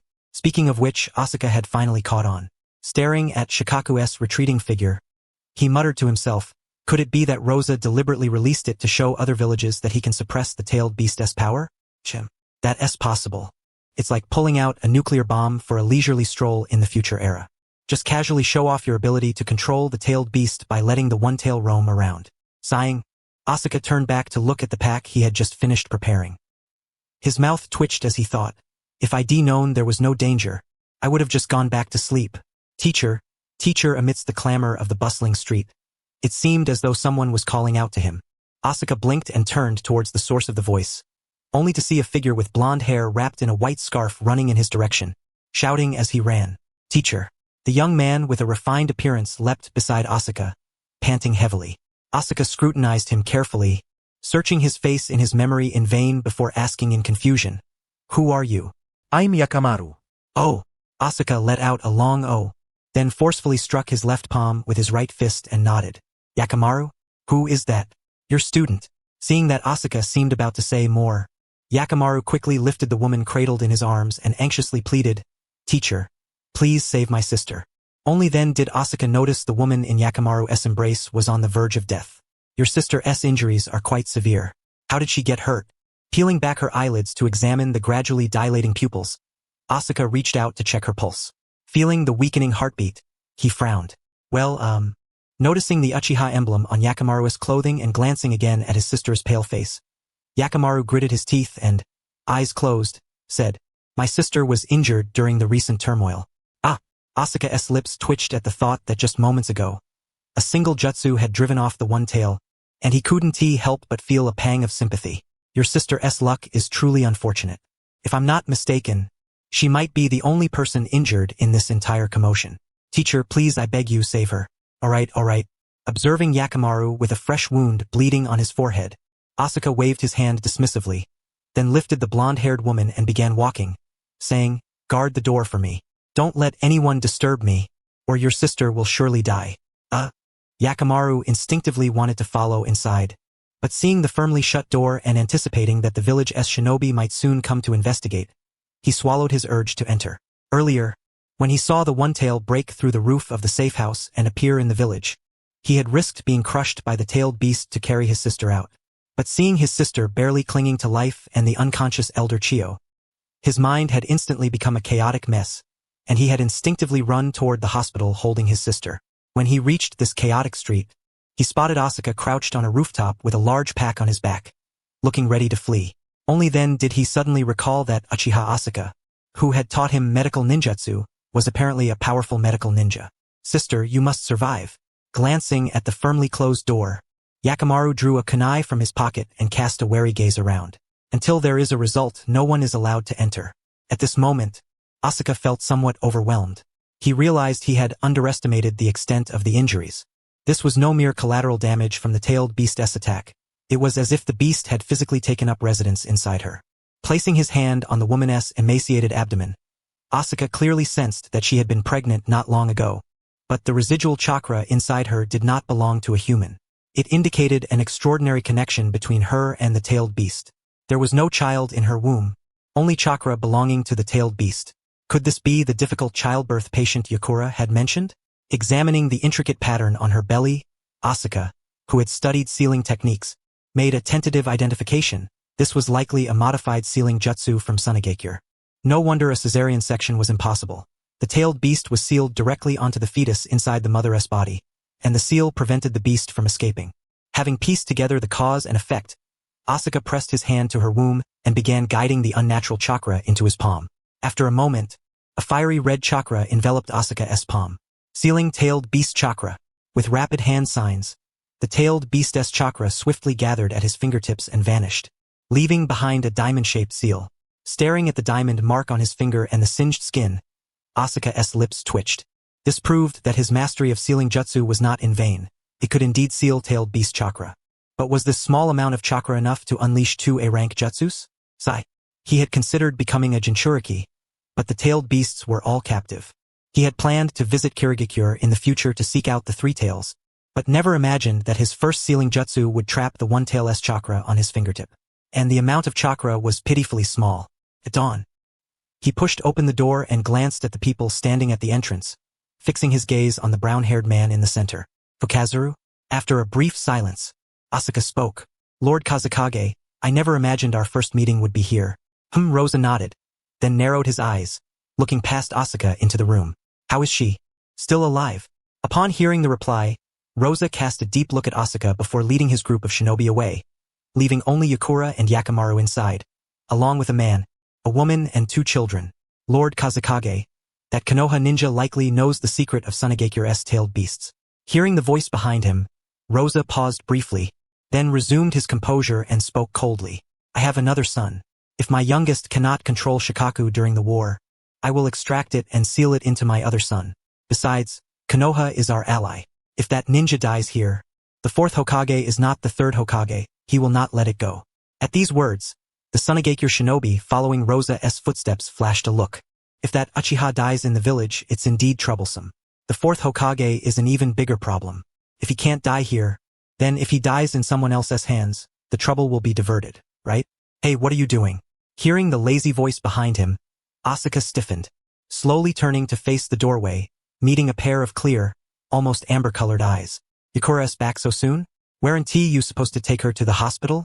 After a brief moment of distraction, Asuka naturally placed the item he was holding onto the floor. Looking at Yakura's exquisitely smiling face, he shrugged. After everything that happened last night, I just wanted to minimize your property losses. So, Yakura crossed past Asuka to her desk, glanced up at it, then spoke calmly. Is this the reason you're fleeing with my antique table on your back? Upon hearing this, Asuka immediately raised both hands in protest. Hey, I never intended to run away. Once you've resolved the village's issues, I will return. Really? Yezu cast a doubtful glance at Asuka. On the way to the hospital, he had overheard Yakishimaru mention that this fellow was sitting atop the roof with a large package, looking as if he were ready to flee. Yezu, not wishing to dwell on the matter of fleeing, Asuka swiftly changed the subject. Yesterday, I saved that person. Was she Raza's wife? Yezu nodded. Before she could say more, Asuka continued. Chio is dead? Why didn't she intervene yesterday? That illness is usually beyond the treatment of ordinary medical ninjas, but Chio surely could have handled it. If she is dead, I'll go offer her a paper talisman. You really know how to talk. Watching the sorrow that flickered across Asuka's face, Yezu let out a cold snort. This guy is quite the enigma. Then, she flung all her ninja tools onto the table in one motion, stretched out across the bed, and stared up at the dim yellow ceiling, murmuring to herself. Thank you. What did you say? Just as Asuka was about to quietly slip out of the room, Yezu froze in place. He scratched his ear and turned to look at Asuka, who lay sprawled on the bed, her graceful figure fully visible. He asked in puzzlement. I didn't catch that. Concealing the word thank you, Asuka closed her eyes, gathered her thoughts, and explained once more. Elder Chio exhausted her chakra and went to recuperate. Without your help, Karuro definitely wouldn't have survived last night. No sooner had she finished speaking than she felt her bed tremble slightly. Slowly opening her eyes, she saw the ceiling above her suddenly replaced by Yezu's face. At this moment, Yezu knelt at the edge of the bed, head bowed, gazing down into Asuka's eyes. After staring into his eyes for a while, Asuka found the prolonged eye contact unbearable. She tilted her head to the left with a hint of annoyance and said, What do you want this time? Look. At that moment, Yezu extended his left hand before her eyes, raising a single finger and spoke earnestly. I saved your village chief's wife. What level of mission do you think that is? I figure at least an S-rank mission. And S-rank missions often come with immense risks and equally immense rewards. I bore the risk, whereas my reward. Although we are allies, allies should settle accounts fairly, right? A twitch appeared on Asuka's cheek. She was too weary to face this guy and promptly covered herself with a pillow, mumbling, I'll treat you to lunch. One meal to settle this? What did you expect? Slightly dissatisfied, he said, I wasted an entire night's chakra with nothing to show for it. And it seems your relationship with that person is quite good. In that case, you might as well offer some compensation. Hearing the disappointment in his voice, Asuka removed the pillow from her face and looked at Yezu silently. Yezu gazed at Asuka's delicate and beautiful face from such close proximity, suddenly feeling his heart skip a beat and his throat dry. After a difficult swallow, a mischievous thought flashed through his mind. Just one kiss shouldn't get me killed, right? At that moment, Asuka pointed to her desk and quickly said, "There's a fire release technique inside." And before she finished, she caught a glimpse from the corner of her eye of Yezu suddenly leaning in. Feeling the sudden wetness on her cheek and the handsome face gradually pulling away, Asuka blinked, slowly realizing what had just happened. After a long silence, she sat up expressionlessly, her aura steadily intensifying. I'm going out for a bit. A D-rank mission might have been accepted." Sensing trouble, Yezu leapt onto the windowsill, vanished from sight in a blink as he appeared on the rooftop outside, and within moments disappeared from Asuka's view. "You don't even want to offer any reward, yet you expect to freeload my chakra? Shameless." Sand Hidden Village Hospital. Yezu jumped down from the rooftop, adjusted his clothes, and prepared to enter the hospital. "Hello." At that moment, a child with pattern markings on his face dashed out from inside the hospital upon seeing Yezu at the foot of the stairs. Panting, he hurried over and said, "Thank you." Seeing the child struggling to catch his breath, Yezu pulled a lollipop from his pocket and handed it over. Then, popping another into his own mouth, he asked, "Kid, who are you?" "Huh?" The child hesitated before taking the lollipop, pocketing it, then looking up at Yezu gratefully. "My name is Kankuro. Thank you for saving my mother." Yezu nodded. "No need to thank me. Your mother's got a strong will."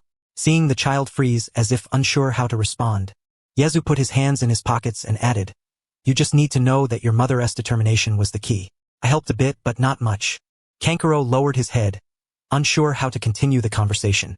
He felt as if the topic had died. Seeing him still looking downcast, Yezu took 2 steps forward, bent down, and said, "I accept your thanks. But next time, pick a secluded spot. After all, I'm a Leaf Village ninja. And only a few people in Sand Hidden Village know I saved your mother. Don't cause yourself unnecessary trouble." Hearing this, a spark of life returned to Kankuro's eyes.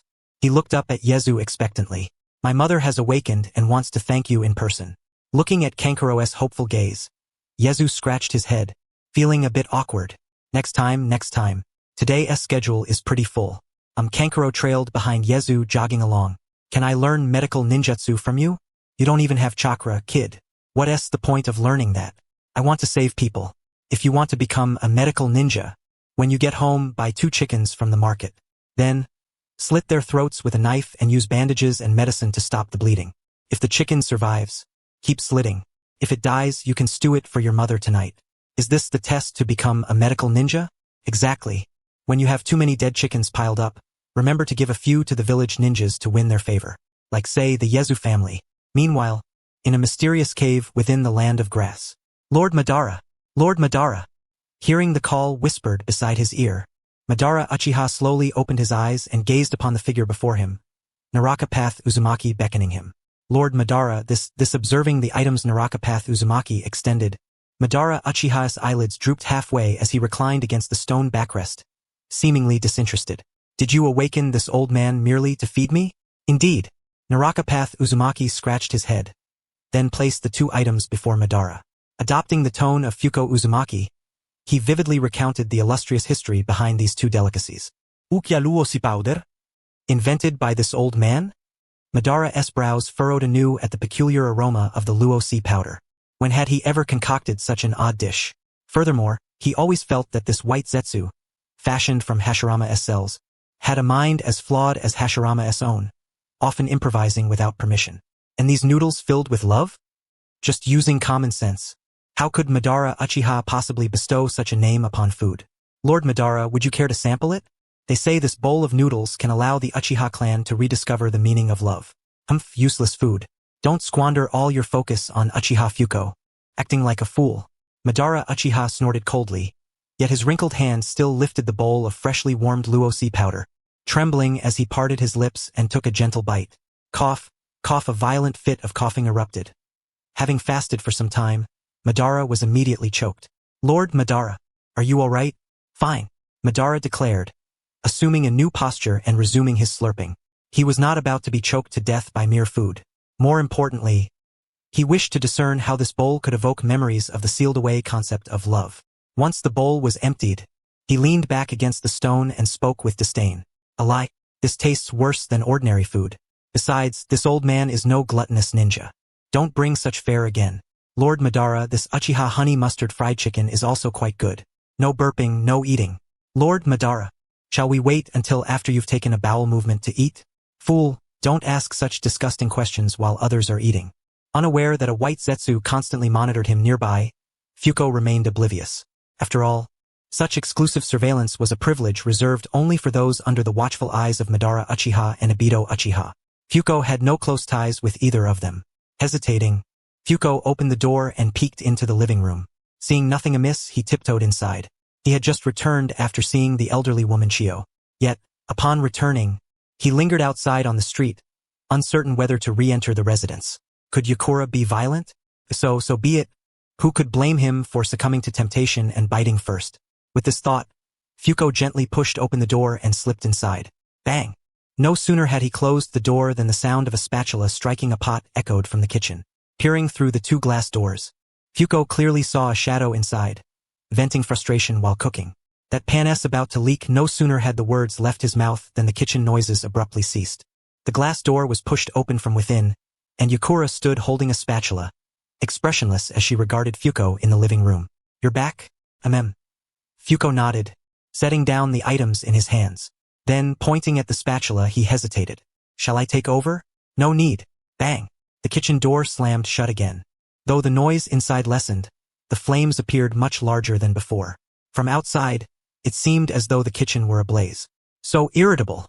When the meal was set on the table, Yakura sat opposite Fuko, glancing at the dishes and then at Fuko, who had yet to pick up his chopsticks. She spoke calmly.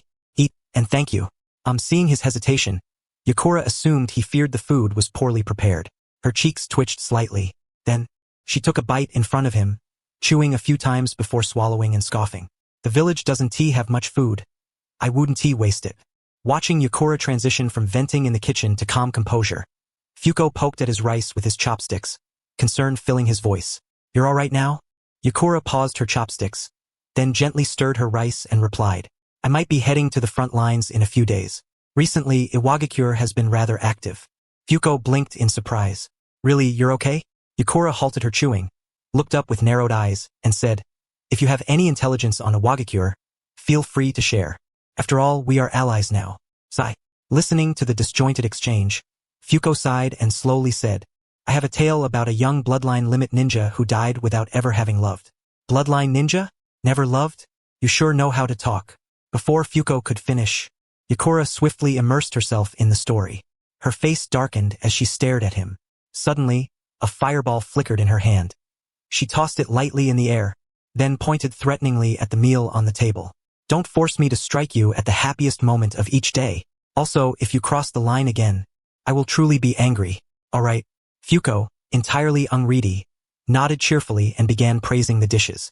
Yet, stealing a glance at Yakura, he shook his head inwardly. This woman's loyalty to the village was absolute.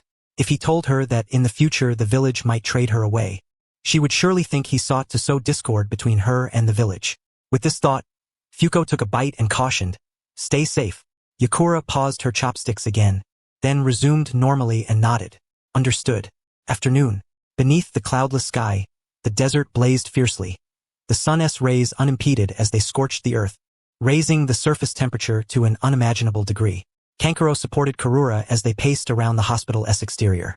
Then, pointing toward Fuko lying in the shade reading a book, he remarked with concern, Mother, Big Brother seems a bit troubled.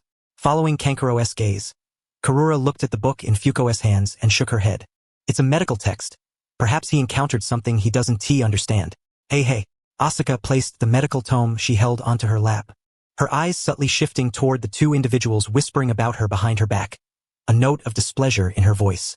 Your voices are far too loud when gossiping about others. Upon hearing this, Karura directed Kankuro to support her as she approached Asuka, smiling gently. Asuka-kun, have you encountered a perplexing matter? Asuka, noticing Gaara's mother approaching, sat up and shifted slightly inward, offering a shaded spot before speaking. There are indeed some points I find unclear. Karura regarded Asuka with curiosity. I confess I am somewhat intrigued. When the fourth Hokage was 14, he rescued his wife from the Cloud Village's shinobi, and from that moment, their romantic relationship was established. At that time, I was merely 7 years old, and whenever I practiced ninjutsu in the nearby grove, I could always overhear their saccharine declarations of love not far away. Now, the fourth Hokage is 24, already a father. Yet here I am, still without a girlfriend, feeling somewhat wistful. Seeing Asuka set aside his medical studies and reveal a look of contemplation, Karura blinked, her suspicion piqued. You don't have a girlfriend? Asuka scratched his head.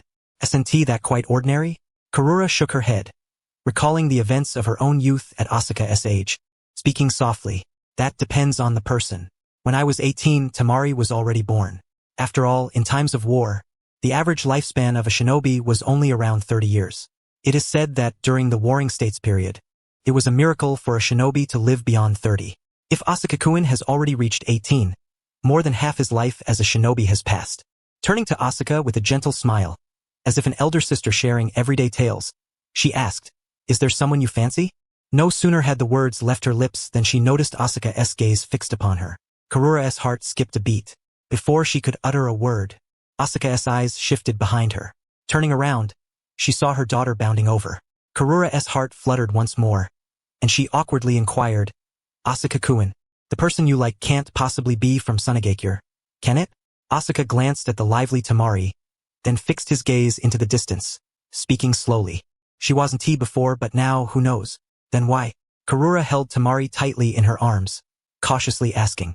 Asuka pulled out 2 lollipops from his pocket, handing them to the 2 children, then tugged at Temari's little braid, speaking with earnest sincerity. It began with her looks. Observing her daughter's adorable face, Karura sniffled, somewhat uncertain. So, your rescue of me had something to do with her? That's irrelevant. I don't even know you. I saved you purely because your brother, Yakimaru, called me teacher and kowtowed dozens of times. Phew. Karura exhaled softly, glancing at her daughter before casting a scrutinizing look at Asuka, silently resolving. This match I will never consent to. He is far too old. This fellow is only a few years younger than me. Unaware of Karura's thoughts, Asuka felt a tinge of melancholy. After kissing Yukora today, he realized his long-dormant heart for companionship had seemingly awakened. Over the years, he had set his standards for a girlfriend as follows. Tsunade's figure, Kushina Uzumaki's hair, Makoto Uchiha's gentleness, Inazuka Hana's wildness, Kurinai Yuhi's red eyes, and the intelligence of the Nara clan. And so, he had remained single for 18 years. A camel bares its teeth perhaps due to the sun. A human might do so out of anger. Meanwhile, in a clandestine chamber atop the 5th Kazakage's office building, a prominent figure from Sunagakure slammed the table and rose, glaring at the village elders gathered around. His gaze then settled on the 4th Kazakage, baring his teeth in frustration. The hidden mist village shows no sincerity in negotiations. Damn it, isn't this just a two-front war? Give me 2,000 shinobi, and I'll gather every water-style user from the land of water to cool down the village. Rosa interlaced his fingers beneath his chin, dousing the official's fiery spirit with a cold splash. Excluding those bedridden due to injuries and those who have withdrawn, the village currently has only 1,721 shinobi fit for combat. Bang! The official clenched his fist and hammered the table in anger. Give me 500 men. I'll borrow passage through Konoha to reach some of those water-style fellows in the land of water as bargaining chips. Rosa shot him a glance, unwilling to dwell on the issue any further. His gaze swept across the other officials, finally resting on 2 vacant chairs nearby. Since he became Kazakage, Chiyo and Ebizo siblings had relinquished their power and retreated to behind the scenes. Rosa. Another official turned to the 4th Kazakage with a contemplative expression. The hidden mist village demands Yukura's life at every turn. That's impossible. Don't imitate those fools of Konoha who sever their own arms. Such idiotic actions are beyond us. Rosa nodded. At that moment, with no one else rising to speak, another official lightly tapped the table with his fingers, wearing a thoughtful expression. Due to the daimyo's budget cuts, Sunagakure is destined to decline. This is foreseeable. As Kazakage, Rosa has disregarded his status and learned magnet-style ninjutsu to collect sand gold as village funds, temporarily alleviating the crisis. He has taken his own son, Gaara, as a vessel to host Shikaku, striving to make the village more prosperous and combat-ready. These are his current efforts. As for Yukura, I believe Rosa must have his reasons. It is not a matter of exchanging comrades for peace. Rosa, even if I concede 10,000 steps, have you not considered what would happen if you hand over Yukura, only for the hidden mist village to renege afterward? The officials were nearly infuriated. What was meant to be a routine meeting had barely begun before Rosa dropped a bombshell. The hidden mist village agreed to negotiations, but only on the condition of surrendering the scorch-style user, Yukura. They had anticipated Rosa, as Kazakage, to oppose more vehemently than themselves, yet from his demeanor, It seemed he had long since made his decision. Rosa, Konoha has the will of fire, and we Sunagakure possess the will of wind. This act of trading comrades for peace is tantamount to digging the village's own grave. Unless I suddenly suffer a stroke and am hospitalized, you can forget passing this proposal here. Indeed, if you want me to approve this, just have the heavens drop a blade and send me to the hospital. Amidst the clamor of the Sunagakure elders, Rosa withdrew a sheet of paper from his pocket and slammed it onto the table, breaking the tension with his voice. Every individual in the village holds intrinsic value, yet the worth assigned by Kirigakure surpasses that of Yagura. This constitutes my rationale. The senior officials of Sunagakure gazed at Rosa with puzzled expressions. One among them rose and approached his side, carefully examining the document. During this moment, a flicker of fervent emotion, a hint of remorse, and a trace of paternal affection glimmered in Rosa's eyes as he continued.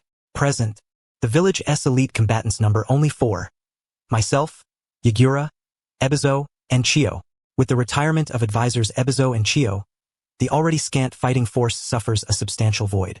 The absence of top-tier warriors and the mediocre talents of the succeeding generation are indelible scars upon the village. However, if the One Tail could be controlled by a Jinchuriki, the village would permanently gain a supreme warrior, a prospect of immense significance for Sunagakure in these times. As he spoke, Rosa slowly closed his eyes, his expression growing somber. Without his son's consent, he sealed the tailed beast within him. Yet, if Gaara can master control of the beast, the benefits would be immense both for him and for the village. While Yagura, as one of the village's sole Kekkai Genkai wielders, is undeniably important, his significance pales in comparison to that of a controllable tailed beast capable of safeguarding the village indefinitely. It has long been rumored throughout the shinobi world that the 4th Mizukage, Yagura Itachi, was a perfect Jinchuriki, capable of wielding the power of a tailed beast with precision. The official clutching the paper trembled slightly, swallowing hard, his voice faltering. If we exchange Yagura for the method to control the tailed beast, what if Kirigakure later reneges? Ha! Seeing the hesitation among them, Rosa exhaled deeply, his expression cold and resolute. I possess means to guarantee the complete acquisition of the method to control the tailed beast. To demonstrate sincerity, Kirigakure dispatched 2 Kekkai Genkai shinobi recently, bearing half of the method. After verification, it is confirmed genuine. The 4th Mizukage's control over the tailed beast was no accident. It is indeed possible to intervene artificially. At that moment, an official interrupted his speech, narrowing his eyes as he addressed Rosa. What is their true purpose?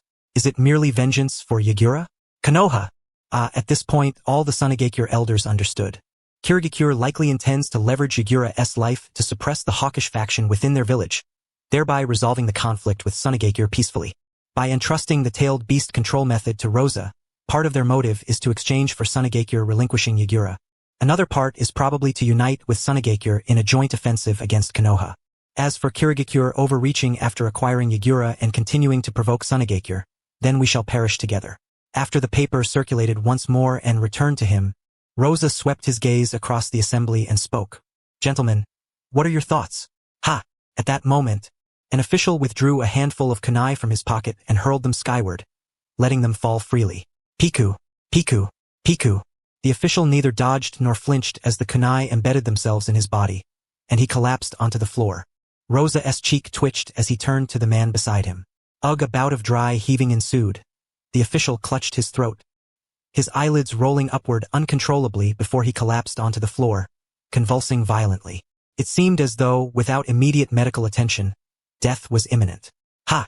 Rosa inhaled deeply, turning to the man on his left. Before he could speak, the man appeared as if under an illusion, repeating incessantly, "Dig up the village's roots. Our Sunagakure roots are extraordinarily robust.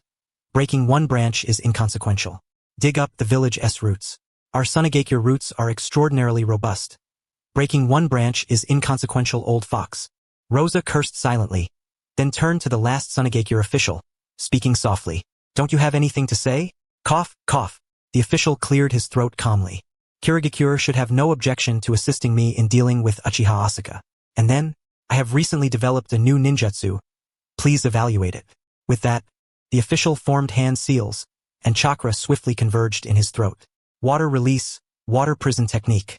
A jet of water erupted from his mouth, instantly forming a water prison upon the ground. Glancing briefly at the Kazekage, the official resolutely stepped into the water prison. Moments later, as if suffocating, He began bubbling and struggling within the water. Within less than a minute, the official had succeeded in drowning himself in the very water release he conjured. Although the village's collective interests outweigh those of individuals, betraying the village's heroes was a burden he refused to bear. Unaware of the High Council's intention to sacrifice them, Yagura was engaged in a mission on the battlefield, while Asuka served as an instructor in Sunigakure. At this moment, Asuka sat beneath the shade of a tree, imparting the greatness of the puppeteer profession to Kankuro. The puppeteer craft has been well developed in our Sunigakure, but it remains insufficient. Kankuro took a bite of the chicken leg in his hand, casting an innocent gaze toward Asuka, puzzled. Insufficient? Indeed. Asuka nodded, surveying the bustling crowd around them, his tone grave. Whether it is Granny Chiyo's famed secret technique, the Chikamatsu 10 puppeteers, or Sasori's crimson secret technique, the 100 puppet manipulations, these focus solely on quantity, neglecting quality. He glanced around cautiously. Seeing no one paying him heed, Asuka produced a transformer model from his bosom and placed it before Kankuro, whispering, "When it comes to puppetry, one must select the finest materials. Whether the puppet can defeat others is irrelevant. The crater it leaves behind must be at least as large as your house. They say the puppets you create harbor the soul of their maker. But souls are intangible. It is better to house a person inside.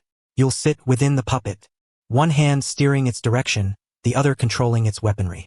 Then install a megaphone inside the puppet's mouth. Each time you unleash a technique, roar with might to intimidate your foes.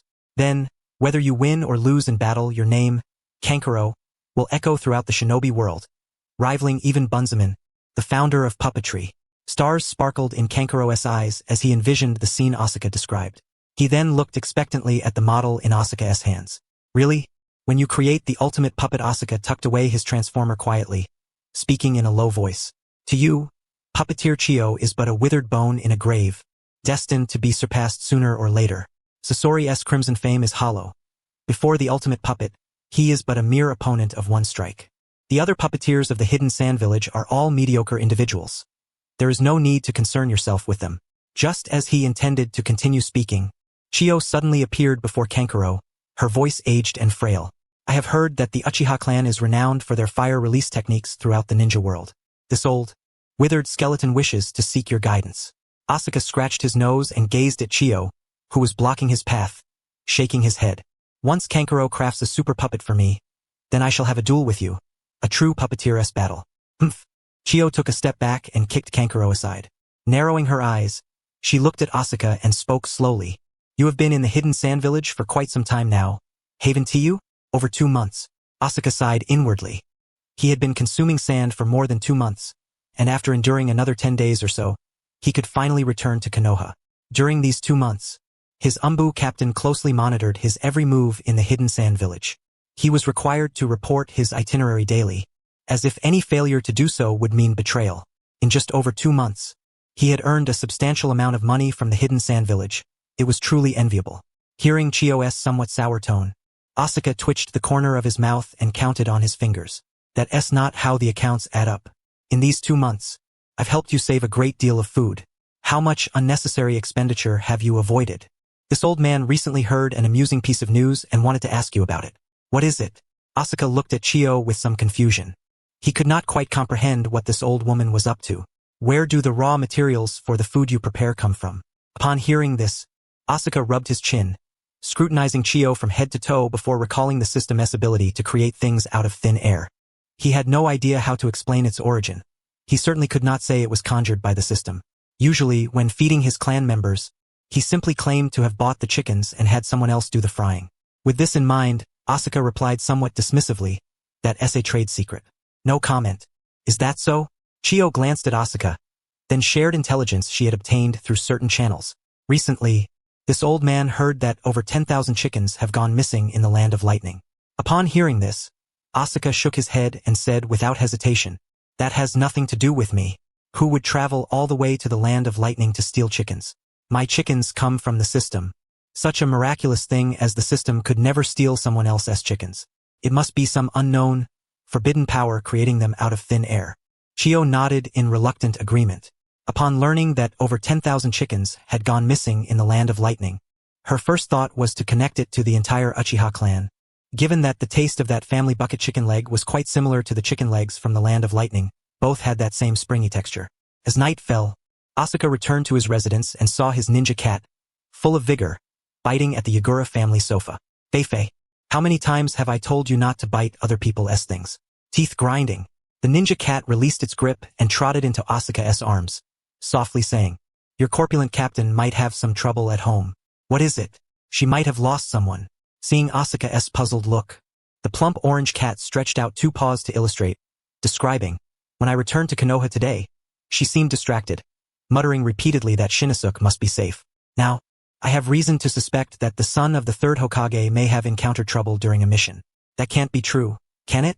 Asuka turned to look toward Konoha, a contemplative expression on his face. If he remembered correctly, Hiruzen Sarutobi supposedly had a grandson named Konohamaru. SNT that guy the son of Sarutobi Shinosuke? But as far as I know, neither my captain nor Sarutobi Shinosuke have any intention of having children. Konohamaru probably won't be born for several years. If his father died, where would he come from? Seeing that Asuka ignored him, the orange cat nudged his chest with a paw, looking quite gossipy. By the way, I have some gossip from the hidden sand village that I overheard recently. Asuka shook his head, pushing away the thoughts about Sarutobi's son in his mind. He lifted the orange cat by the scruff of its neck with one hand and said sternly, Feifei, how many times have I told you not to rely on your agility and stealth to eavesdrop late at night? The more you do that, the more likely you are to get caught. If that happens, how am I supposed to get you out as a public-facing spy? I want to get caught. The orange cat stretched lazily in midair and replied nonchalantly, so, will you listen or not? There's also something about that old lady, Chio. Asuka set the cat on the table and casually picked up a can, mumbling indistinctly, speak, speak, tch. Seeing the unmistakable curiosity in Asuka's eyes, the orange cat curled its lips and then whispered mysteriously, do you know what Rasha has been up to lately? What? He has been keeping 2 women with Kekei Genkai behind his wife's back. That was indeed explosive gossip. Asuka put down the meat can and then placed some water in front of the orange cat, his eyes shining. Although such things are not unheard of in the ninja world, isn't Rasha known for his loyalty? The orange cat sniffed the fragrant can and continued, that's all I heard. After the male ninja said that, he couldn't wait to get started. I thought they would continue talking afterward, so I stayed by the bedroom window until dawn. But I waited all night for nothing. What a pity. Asuka shook his head. Then his expression grew serious. Next time, don't stay out until dawn. Everyone in the hidden sand village knows you are my summoned beast. That could easily be misunderstood as me trying to spy on the hidden sand village's secrets. The orange cat bit into the can and muttered, you're right. That morning I was almost discovered. Asuka frowned and hurriedly asked, then what happened?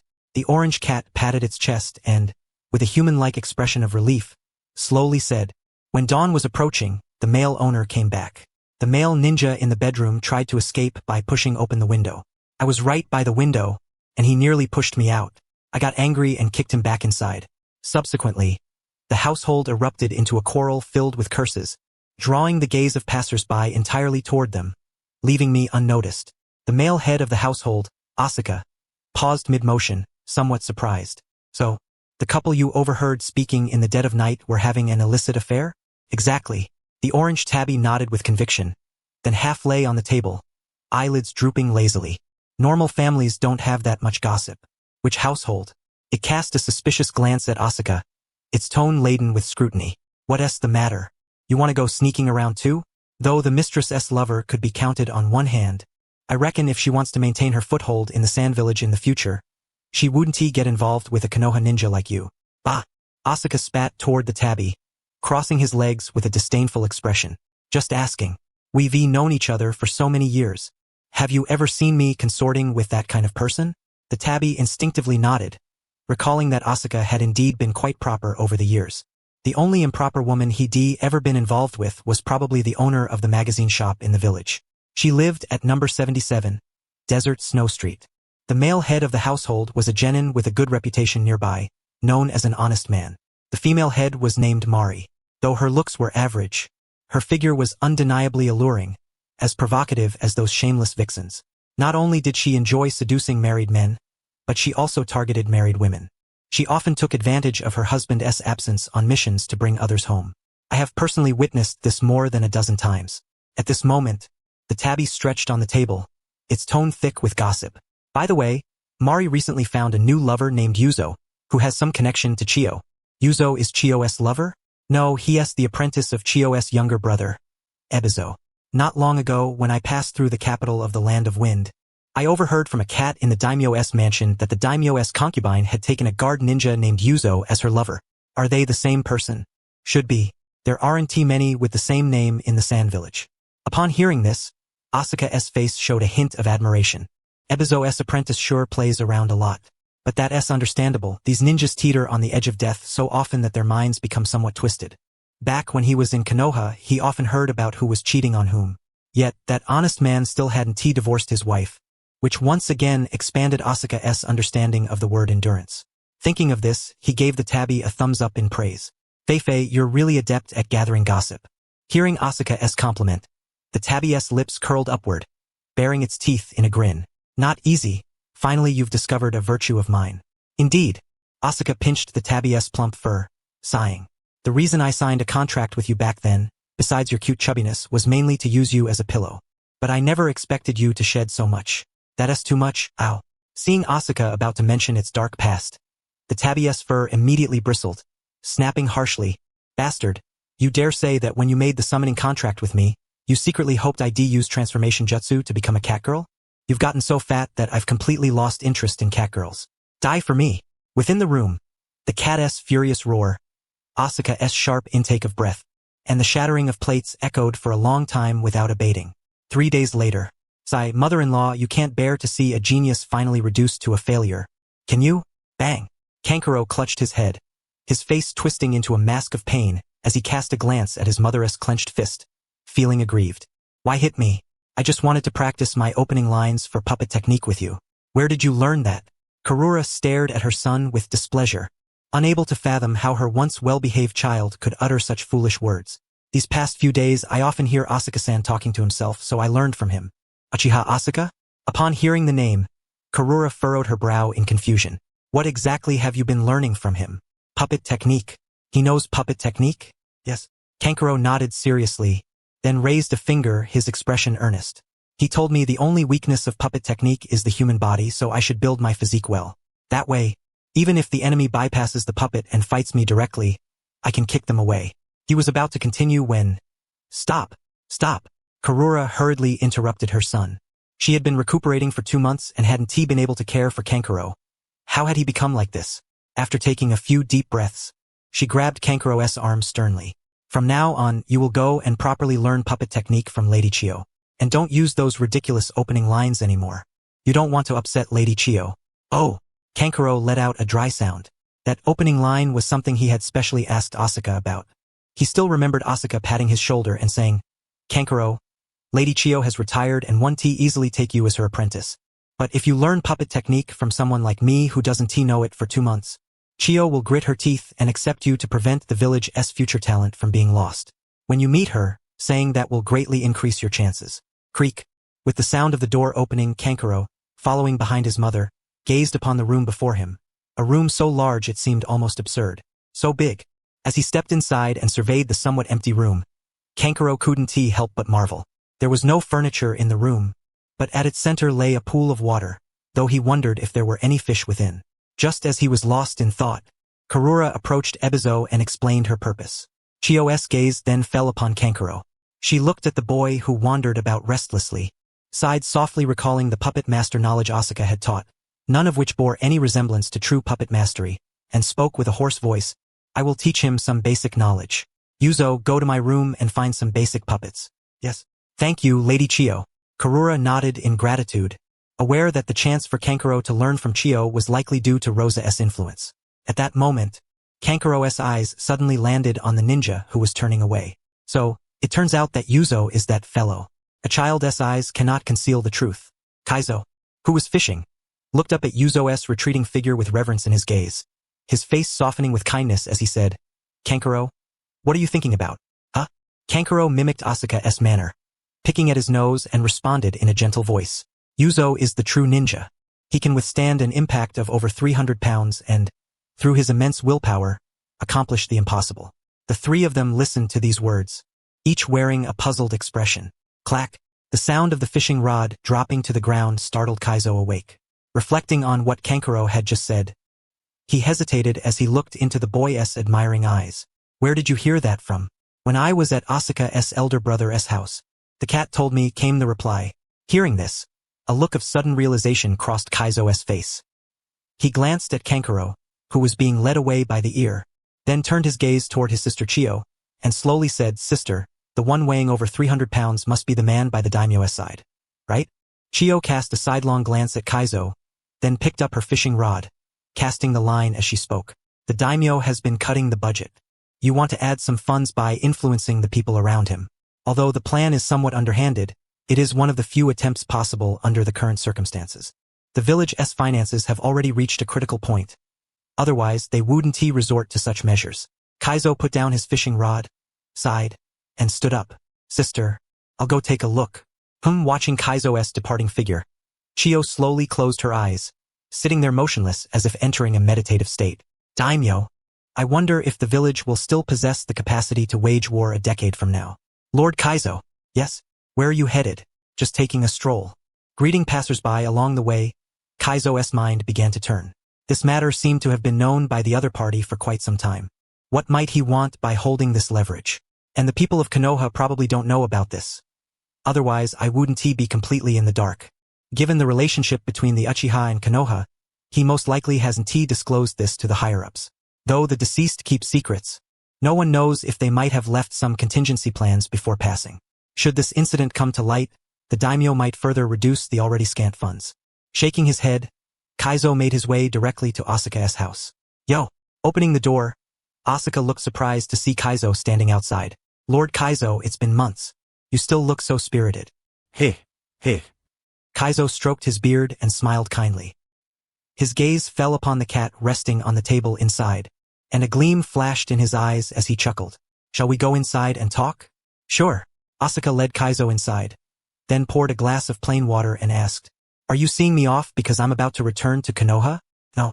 Taking the cup from him, Kaizo placed it on the table and spoke in a hoarse voice. I won beat around the bush with you young ones. You know about that matter, right? Seeing Kaizo's resolute expression, Asuka glanced at the orange cat sleeping on the table, then looked back at him with a wry smile. You mean the story about your apprentice and the 300-pound man? Kaizo twitched the corner of his mouth and, meeting Asuka's incredulous gaze, replied slowly. It was a foolish idea born out of concern for the village's future. If it weren't for Suna's financial difficulties, it would have been better to grease the palms of those nobles and have them whisper in the daimyo's ear. But unfortunately, lacking funds and with the daimyo unwilling to have female ninja close, we had no choice but to pick the cheapest method. Definitely a lousy plan. Asuka nodded in agreement. Honestly, he never even dreamed of targeting someone close to the daimyo. When he was carrying out D-rank missions, he had already noticed the daimyo's preferences. He could only call it curiosity. Young man, how can we prevent this from becoming public knowledge? A very aged voice pulled Asuka back from his musings. He looked at Kaizo's smiling eyes with some puzzlement. You buried the daimyo's concubine without anyone knowing. Doesn't that mean it never happened? Your idea is truly perilous. Seeing the seriousness on Asuka's face, Kaizo sighed softly. Said that back in the day, Madara Uchiha was also not fond of the nobles. He wanted to unify the ninja world. Were it not for Hashirama Senju, those nobles would have been in grave danger. But according to you, only you and that cat know about this matter. After a pause, his kind expression turned toward Asuka as he continued. Young man, can you keep this secret for an old man? Of course. Asuka nodded decisively. Gossip is just for listening and enjoying. It's forgotten after a while. This response left Kaizo momentarily stunned. Seeing Asuka's straightforward agreement, he hesitated and asked, No conditions? None. No payment? I have money. A woman? I keep myself pure. Still a virgin. Ninjutsu? I've copied nearly 1,000 techniques. Using 10 a day would take me half a year. Well, Asuka looked at Kaizo with a hint of pain in his expression. Seeing Kaizo was about to say more, he immediately raised his right hand and pointed to the sky, swearing, I swear on the honor of the Uchiha clan. This matter is merely a piece of gossip to me. I have no intention of spreading it. In today's Konoha, only I and 3 cats know about it. In the future, only I and 3 cats will know. Trust me, I am the tightest-lipped man in the Uchiha clan. Upon hearing Asuka swear on his family's honor, Kaizo's drooping eyelids shot up in surprise. He scrutinized Asuka for a long moment, thinking to himself, the Uchiha family holds their honor above all else. Although swearing on the Uchiha family's honor means there is a 99% chance the secret will never leak. After years of navigating the ninja world, this was the first time Kaizo had met someone so easy to talk to. Naturally, doubts crept into his mind. Were it not for fear that Asuka might have some unknown contingency or that war might reignite, he would consider keeping him in Suna village now. After a long pause, Kaizo tentatively asked, "Would you like something in return?" Asuka shook his head firmly. "No, even a little something?" Asuka looked at Kaizo with a puzzled expression. "SNT Suna broke? If you don't accept something, I want to be at ease." Upon hearing this, Asuka's lips twitched twice before she spoke. "I am a medical ninja. I have long heard that Granny Chio possesses a forbidden medical technique. Are you willing to sell it?" "Sell?" Ebizo fixed his gaze intently on Asuka's eyes.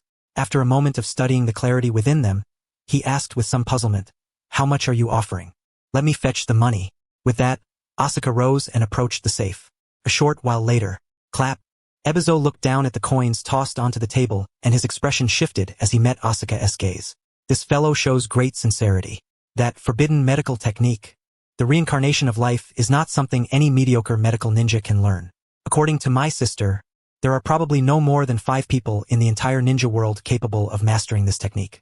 The learning conditions for the jutsu are harsh enough, and the consequences are equally severe, he continued, unconvinced that this Uchiha would allow the higher-ups in Konoha to use it. Reflecting on this, he looked down at the money on the table and sighed softly. "We must be frugal with these funds. I understand. This money is all from my heart. Sand Hidden Village earns and spends here. Not a single penny goes home." Asuka's voice rang out with firm resolve. Hearing her resolute tone, Ebizo's expression turned solemn. He grasped one of Asuka's hands earnestly and said, "Wait here." Without another word, he rose and left the room, heading toward his residence. With this sum, the village could endure for a while longer. As for Yuzo and the 300-pound matter, he trusted this tight-lipped Uchiha. "Sister," a hoarse voice called out.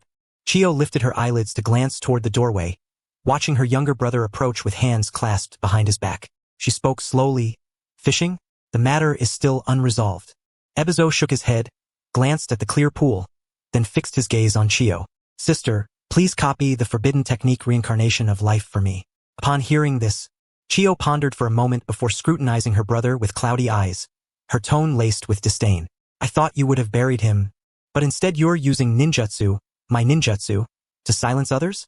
"Sister." Ebizo's voice rose several octaves as he sighed deeply. "He cannot die. Otherwise, Shimura Danzo will surely exploit this matter. Sand Hidden Village cannot afford such disgrace. Poison. The spread of the toxin will likely not outpace his medical ninjutsu's healing speed." "Foolish brother." Chio closed her eyes and then produced a scroll from her bosom, tossing it to Ebizo with a hoarse voice. "I hope he will not unleash this ninjutsu on someone he despises." "There should be no chance of that," Ebizo replied, taking the scroll and shaking his head. "I have already sent someone to the capital to tie up loose ends. As for Uchiha Asuka, he is expected to travel through the Land of Wind en route to the Land of Water. Whether he returns to Konoha alive remains uncertain. Even if he does, there will be little to be done with this matter." Before he could finish, Ebizo heard his sister's snoring. He glanced up at the sleeping Chio and quietly exited the room. After completing these tasks, he handed over his responsibilities and prepared to spend his remaining days with his sister. The third day, early morning, Yakura walked through the village streets with a pack on his back, enjoying the villagers' warm greetings. Returning from a mission that lasted nearly 2 months, the village seemed largely unchanged, yet somehow everything felt quite different. Rubbing his eyes to clear the sand within, Yakura looked at the villagers around him, who seemed plumper than before, and wondered inwardly, what have these people been eating to gain so much weight? In just 2 short months, it seems everyone has put on a noticeable amount. "Teacher," a familiar voice called from within the crowd. Yakura stopped and turned his head. "Jun?" Surprised to see his chubby disciple, Yakura pinched his chin with 2 fingers, hesitating. "Have you been taking hormones?" "No." Jun squeezed through the crowd to stand before Yakura, gazing at his teacher after 2 months apart with excitement. "Teacher, you're back." Yakura nodded, then asked, "Have you gained weight?" "Have you?" Jun lowered his head and pinched the fat on his belly, uncertain. "I think I'm still okay." "Yo, you're back." Just as Yakura was beginning to wonder if his eyes were deceiving him, a familiar voice reached his ears again. Looking toward the sound, he saw Asuka pushing through the crowd and skillfully handing a piece of fried chicken to his disciple, who devoured it with practiced ease. Yukura seemed to understand the reason behind Jun's weight gain. Thinking this, he reached out and tugged on Asuka's arm, his gaze flickering toward Jun repeatedly as he spoke with a sharp tone. I asked you to help me look after my disciple, and this is how you take care of her. Asuka's eyes landed on Jun as well, and he sighed, feeding her, providing drinks, and even teaching ninjutsu. I've never been this good to my own disciples. They have to pay for their own meals. Yukura's cheek twitched as he looked at his panting disciple, feeling a twinge of irritation. Too fat to travel easily. How can she complete missions like this? Thinking this, he pinched his disciple's chubby cheeks and scolded, I'll deal with you when I get back. As if recalling something, he glanced sideways at Asuka with a fierce look and added, and you. Whoosh. Watching Yukura disappear from sight, Asuka and Jun exchanged a glance before Asuka spoke. Jun, can you beat your teacher in a fight? Jun shook his head decisively. No, alas. Asuka slipped his hands into his pockets and walked in the opposite direction of Yukura's departure, muttering, I can beat him. Hearing this, Jun looked at the piece of chicken in his hand, then glanced up at Asuka's retreating figure, suddenly feeling that the chicken no longer seemed as appetizing. Knock, knock. Yukura wrapped his fingers against the door, and a low male voice came from within. Enter. Pushing open the door to the office, Yukura looked at the fifth Kazekage seated at his desk, busy with official matters. He walked toward the sofa beside him and sat down to rest. During the war, Yukura had not minded the hardships, but after the conflict ended, he noticed the village's ninja were somewhat insufficient in number. Over the past 2 months, he had scarcely a moment of leisure. He had thought he could rest for a few days upon returning, but before even stepping inside his home, the Kazekage summoned him. After finishing the documents in his hands, Raza smiled at the bored Yukura, who was idly twirling his hair. Yukura, you must have had a hard journey. Grateful for the concern of the fifth Kazekage, Yakang set down the hair in his hand, his gaze settling on the Kazekage with a hint of fatigue in his voice. Is there another mission? Indeed, Raza nodded.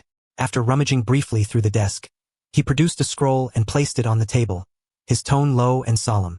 The negotiations with Kirigakure have borne fruit. The conditions they proposed, after deliberation by the senior officials, have been accepted. Oh? Yakang straightened up, glancing at Raza with furrowed brows. What conditions? Raza interlaced his fingers, then slowly outlined the amended treaty between Sunagakure and Konohagakure. Cease all acts of war against Kirigakure, provide reparations, and under certain circumstances, offer military support. Upon hearing the terms of the ceasefire, Yakang's expression darkened, an instinctive flame of anger rising within him. Reparations. Reparations. At this rate, Sunagakure might as well disband. By the way, Raza tossed the scroll to Yakang and continued, next we must dispatch an envoy to Kirigakure. The villagers remain unaware of the impending peace talks, and the leadership fears unrest, so they have chosen to suppress this matter for now, revealing everything to the villagers at a more opportune moment. This mission is confidential. You alone will go to Kirigakure. Understood. Yakang rose, expressionless, accepted the mission scroll, bid Raza farewell, and promptly left the Kazekage's office. If given a choice, she truly wished to avoid such tasks related to the ceasefire agreement. Not only were they embarrassing, but they also sullied the village's reputation. The daimyo, upon learning that the village had entered into such accords again, would likely reduce the already meager funding further. A vicious cycle. Meanwhile, at the very moment Yakang disappeared in a flash, Asuka hurried back home to begin tidying up. For the past 2 months, he had been staying at Yakang's residence.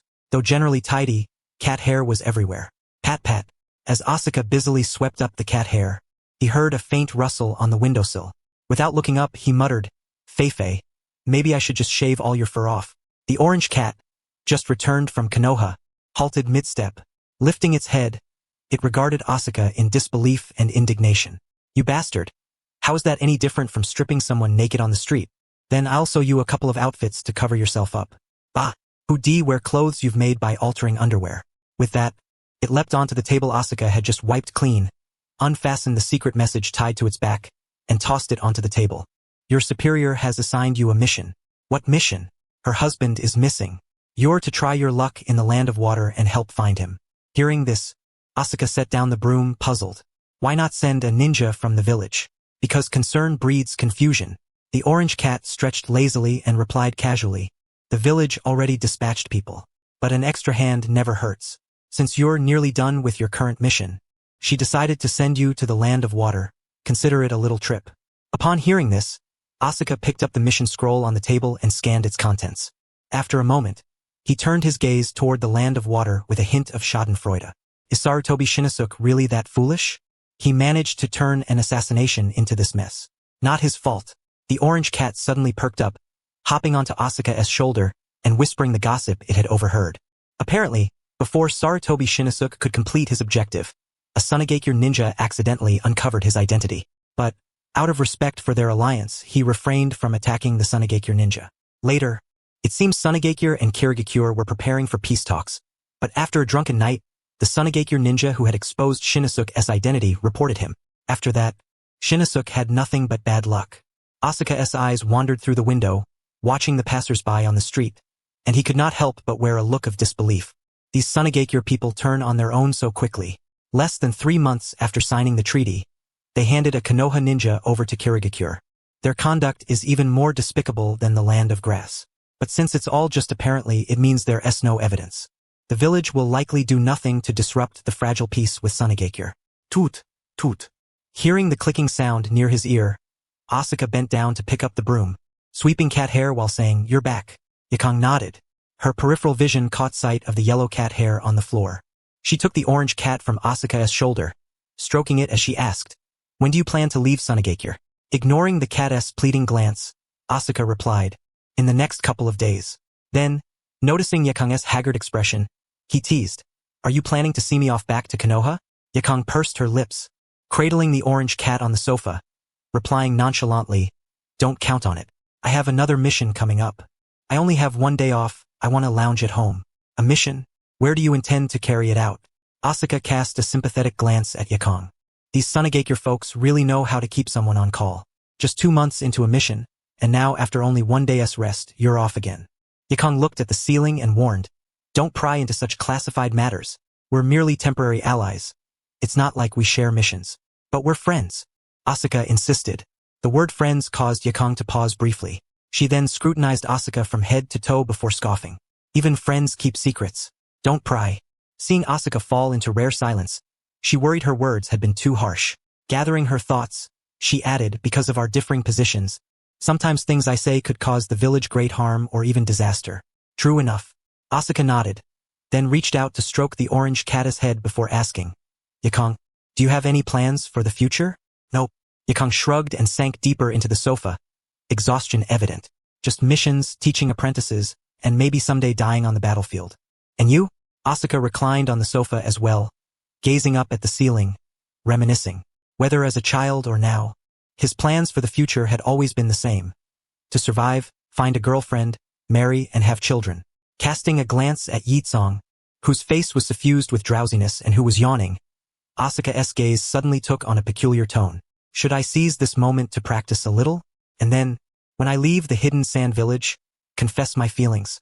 After a brief internal struggle, he looked at Yitsong, whose eyes were slowly closing, and silently mouthed the words, "Yitsong, I like you." Originally, Yitsong had been forcing herself to stay conscious, intending to chat a while longer with Asuka, but through the narrow slit left by her eyelids, she watched helplessly as this guy's lips moved from a tight seal to a slight parting, then shifted up and down a few times, uttering such an extraordinary phrase. Instantly, her drowsiness vanished without a trace. Does he really think no one can read lip language? An eerie silence stretched on for several seconds. Just as Asuka prepared to try again, Yitsong slowly raised her head, her gaze fixed on him, brows furrowed sharply, and spoke coldly. "Is this how you treat your friends?" Seeing Yitsong suddenly fully awake, he sniffed and wore an innocent expression. "Is this guy still not asleep? Well." Asuka's mouth twitched slightly, then he raised a finger, his face serious as he said, "Actually, you're my only female friend." "We." Yitsong's raised hand froze mid-motion. She gazed into Asuka's dark, ink-black eyes, so clear they reflected her own image. The phrase "there's no way to be friends" hovered on her lips but was swallowed back. This guy seemed to be telling the truth. "No, even if he is, what does it matter to me? We're not even from the same village." After a moment of stunned silence, she shoved the orange tabby cat she held into Asuka's arms, averted her gaze subtly, and said coldly, "For the last 2 days, I'll stay at an inn myself." That before he could say anything further, Yitsong opened the door and promptly kicked Asuka out. Bang! Hearing the heavy slam of the door behind him, Asuka looked down at the orange tabby in his arms and murmured, "Do you think I failed?" "Definitely failed. You and that woman have no chance, really." The orange tabby licked its disheveled fur and replied silently, "Besides, I hate that woman. She actually stroked me against the grain." Creak. No sooner had the words fallen than the door reopened. Yi-song, expressionless, came to Asuka's side, grabbed the orange tabby firmly by the scruff of its neck, and turned back inside. Bang! After closing the door from within, Yi-song leaned against it, narrowing her eyes as she glared at the cat who had spoken ill of her. The chill in her voice made the cat's fur bristle. "Actually, I do stroke the fur the right way." That the orange tabby hesitated, then cautiously said, seeing Yi-song's expressionless gaze fixed on it, "Although it's not the first time someone has stroked me against the grain, none have made it feel as comfortable as you do." Hearing this desperate plea for survival, Yi-song nodded non-committally. Sensing potential danger, the orange tabby swallowed hard, then silently counted the time in its mind before its whiskers began to twitch involuntarily. "So much time has passed, and Uchiha Asuka would have rescued me long ago if he intended to." With that thought, it squeezed through Yi-song's arm to peer at the firmly closed door, and shouted hoarsely, "Damn Uchiha. Your clan is full of bastards. I was crazy back then to be tricked by your canned food." At that moment, Asuka, standing outside the door, scratched his ear and looked up at the swiftly drifting white clouds in the sky, thinking to himself, "Did I just notice Yi-song's breathing quicken a bit?" The next day, early morning, after tidying himself up a bit, Asuka carried a bag of steamed buns and came to Yi-song's house. He planned to take back his summoned beast and subtly inform Yi-song about something that would affect her future. Unfortunately, because too much time had passed since crossing over, he himself had forgotten when exactly the hidden sand village sold Yi-song. How could he hint at this matter without sowing discord? Knock, knock, knock. After knocking for quite some time without any response, Asuka was about to take out his key to open the door when suddenly a cat's head appeared from the second floor, calling down, "Damn it, can you stop disturbing people asleep? Yi-song left last night." Looking up at the sleepy orange tabby, Asuka stroked his chin in surprise and said, "Fei-fei, are you missing any limbs?" Hearing this, the cat recalled how Yi-song had tormented it all night and instantly wore a look of sorrow and rage. It looked down at Asuka standing below, then jumped from the second floor, wildly swiping its paws at his face with a tone full of finality. "Damn Uchiha, let us perish together." The Land of Water is an island nation with a uniquely distinctive culture. Situated deep within the mountains, its territory is often shrouded in dense mist. The nation comprises several islands of various sizes, each surrounded by smaller islets with their own diverse customs and traditions. Many islanders live strictly by these local customs.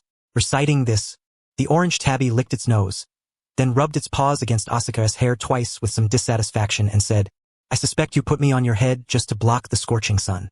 "Nonsense." Asuka gave it a sideways glance and said firmly, "It's too hot to keep you on my chest, and it's too tiring to run with you beside me. After thinking it over, the only option was to put you on my head. That way, you're not tired, I'm not hot, and we both benefit." "That is true." The cat nodded and continued flipping through the book titled The Undying Advice for Travelers to the Land of Water, speaking softly. The taboos of the Land of Water. Do not enter the village hidden in the mist. The last visitor who entered, simply out of curiosity, glanced at someone and was dragged into the dense fog, never to emerge again. Do not lose control when a native of the Land of Water throws themselves at you. There was once someone who spent several nights of passion with a native woman, only to later discard her like refuse when she begged him not to leave. It is said, in the end, he was also dragged into the mist and never returned. Pausing after reading this, the orange tabby looked down at Asuka, who was hurrying along, and said with puzzlement, "You don't suppose this book is fake, do you? Why are women of the Land of Water to be avoided? It's not that the women of the Land of Water are undesirable." Asuka crushed a scorpion lurking in the sandpit beneath his foot, then took out his water bottle, drinking as he explained, "The village hidden in the mist has its own village customs. You know how those people often persecute bloodline limit ninjas, which causes the natives of the Land of Water to dislike bloodline limit ninjas as well. The number of bloodline families limits their ability to intermarry within the clan. Marrying outsiders risks exposure, so some of them set their sights on foreign visitors." The orange tabby nodded, half understanding. Throughout the entire shinobi world, the only village likely to persecute bloodline ninjas is probably the peculiar Kirigakure. Alas, alas! Upon seeing Asuka tuck away his water bottle and prepare to head right, he hastily tugged at his hair, pointing to the left. "Yagura's scent lies that way, you're mistaken." Asuka cast him a dubious glance, raising an eyebrow. "Really? The orange tabby nestled the book beneath his rear, folded his two front paws across his chest, wearing a face brimming with pride. Cats possess a keener sense of smell than dogs, with olfactory cells exceeding those of dogs by 200 million. Do not doubt my judgment.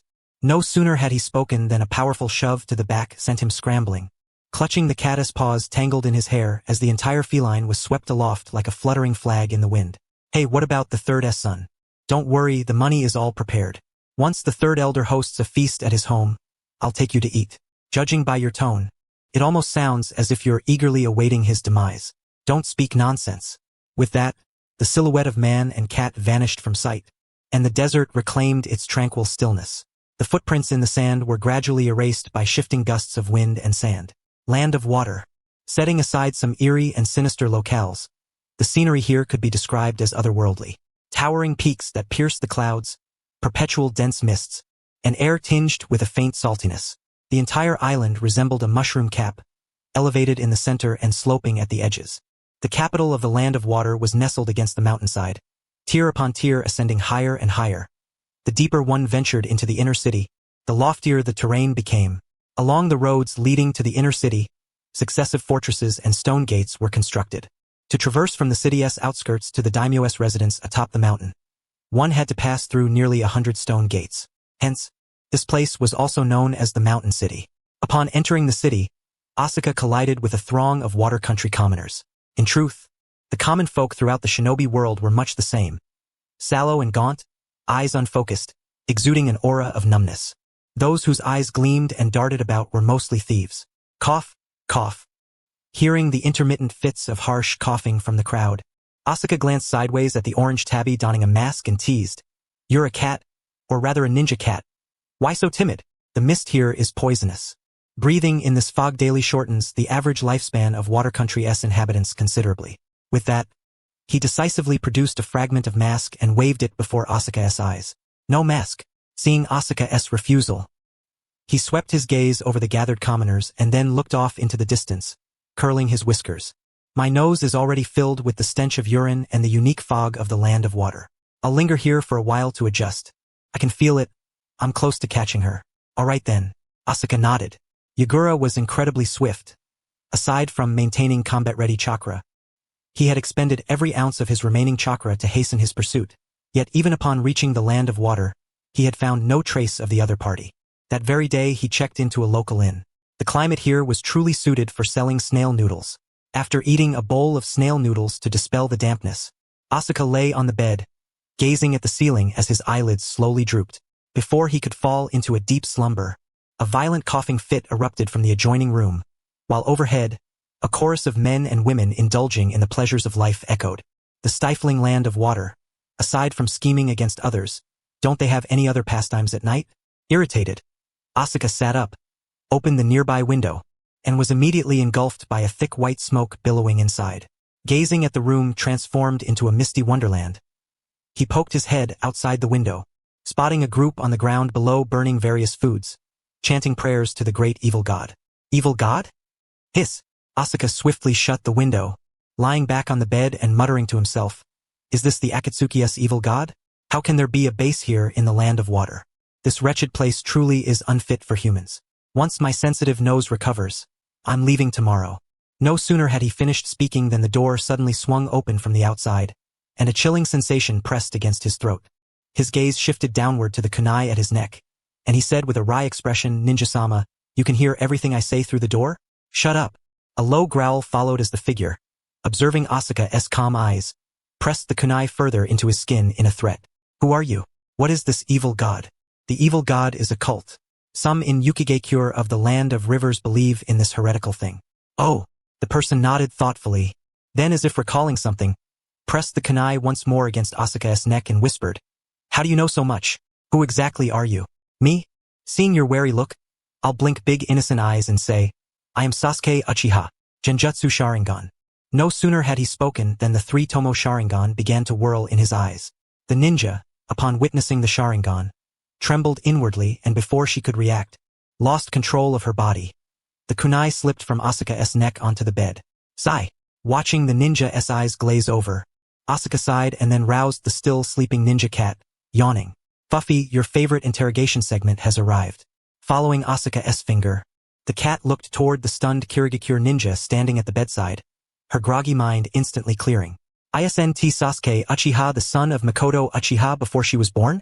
What, are you lacking maternal love? Also, what intelligence do you want to know? Asuka's mouth twitched. Dressing. He stood from the bed and glared at the sharp-tongued cat with a dark expression. If you can't speak properly, just shut up. The upcoming negotiation between Kirigakure and Sunigakure, and the evil god's intelligence that's all on you. Understood. The orange tabby nodded emphatically, casting a glance at the stoic ninja, his face revealing a rare, almost human gravity. He understood Asuka's intent. Everything except physical data was to be extracted. Today's interrogation would be a true test of this cat's skill. The next morning, since the sun had yet to rise, the air outside was damp and cold. Early risers, upon pushing open their doors, were met with the biting chill, causing involuntary shivers before rubbing their shoulders and beginning the day's labors. Meanwhile, in Asuka's room, the Kirigakure ninja also shuddered. Her previously vacant eyes gradually cleared as she scanned the empty room, then fixed her gaze upon the bed. Have the man and cat departed? Seeing the neatly folded bedding, she stepped toward the mirror, removed her garments, and appraised her smooth body. There was not a single trace of interrogation, so what was the source of that pain she felt last night?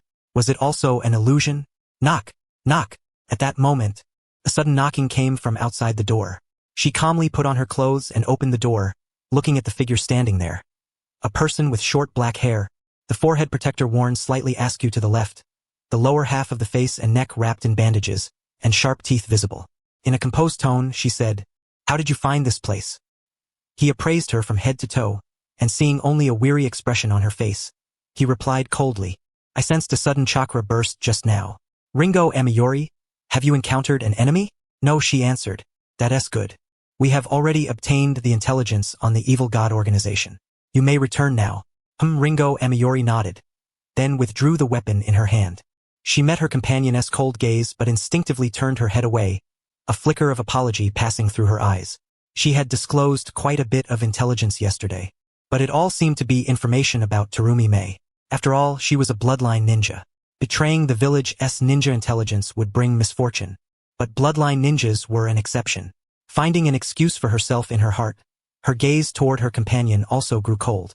Then she recalled the pitiful look that Guy had given her yesterday. Ringo Amiyori's expression darkened as she thought, "Am I seriously gravely ill, about to die?" Meanwhile, Asuka scratched his ear, looking at the orange cat in disbelief. "Her name is Terumi Mei?" The orange cat nodded confidently and confirmed. She said her name is Terumi Mei. Thinking of that person's mouth full of sharp teeth and a figure comparable to Sakura Haruno from the Ninja Academy, Asuka fell into rare silence. If he remembered correctly, Terumi Mei didn't have sharp teeth. The reason she remained unmarried was related to her mouth, but definitely not her teeth. By the way, what did you mean when you said she wouldn't live long? At that moment, Asuka heard the orange cat's voice beside him. Shaking his head to dispel the image of Terumi Mei's mouth full of sharp teeth, he replied casually, "She's seriously ill and won't live much longer. The disease is still in its latent stage. It just hasn't broken out yet.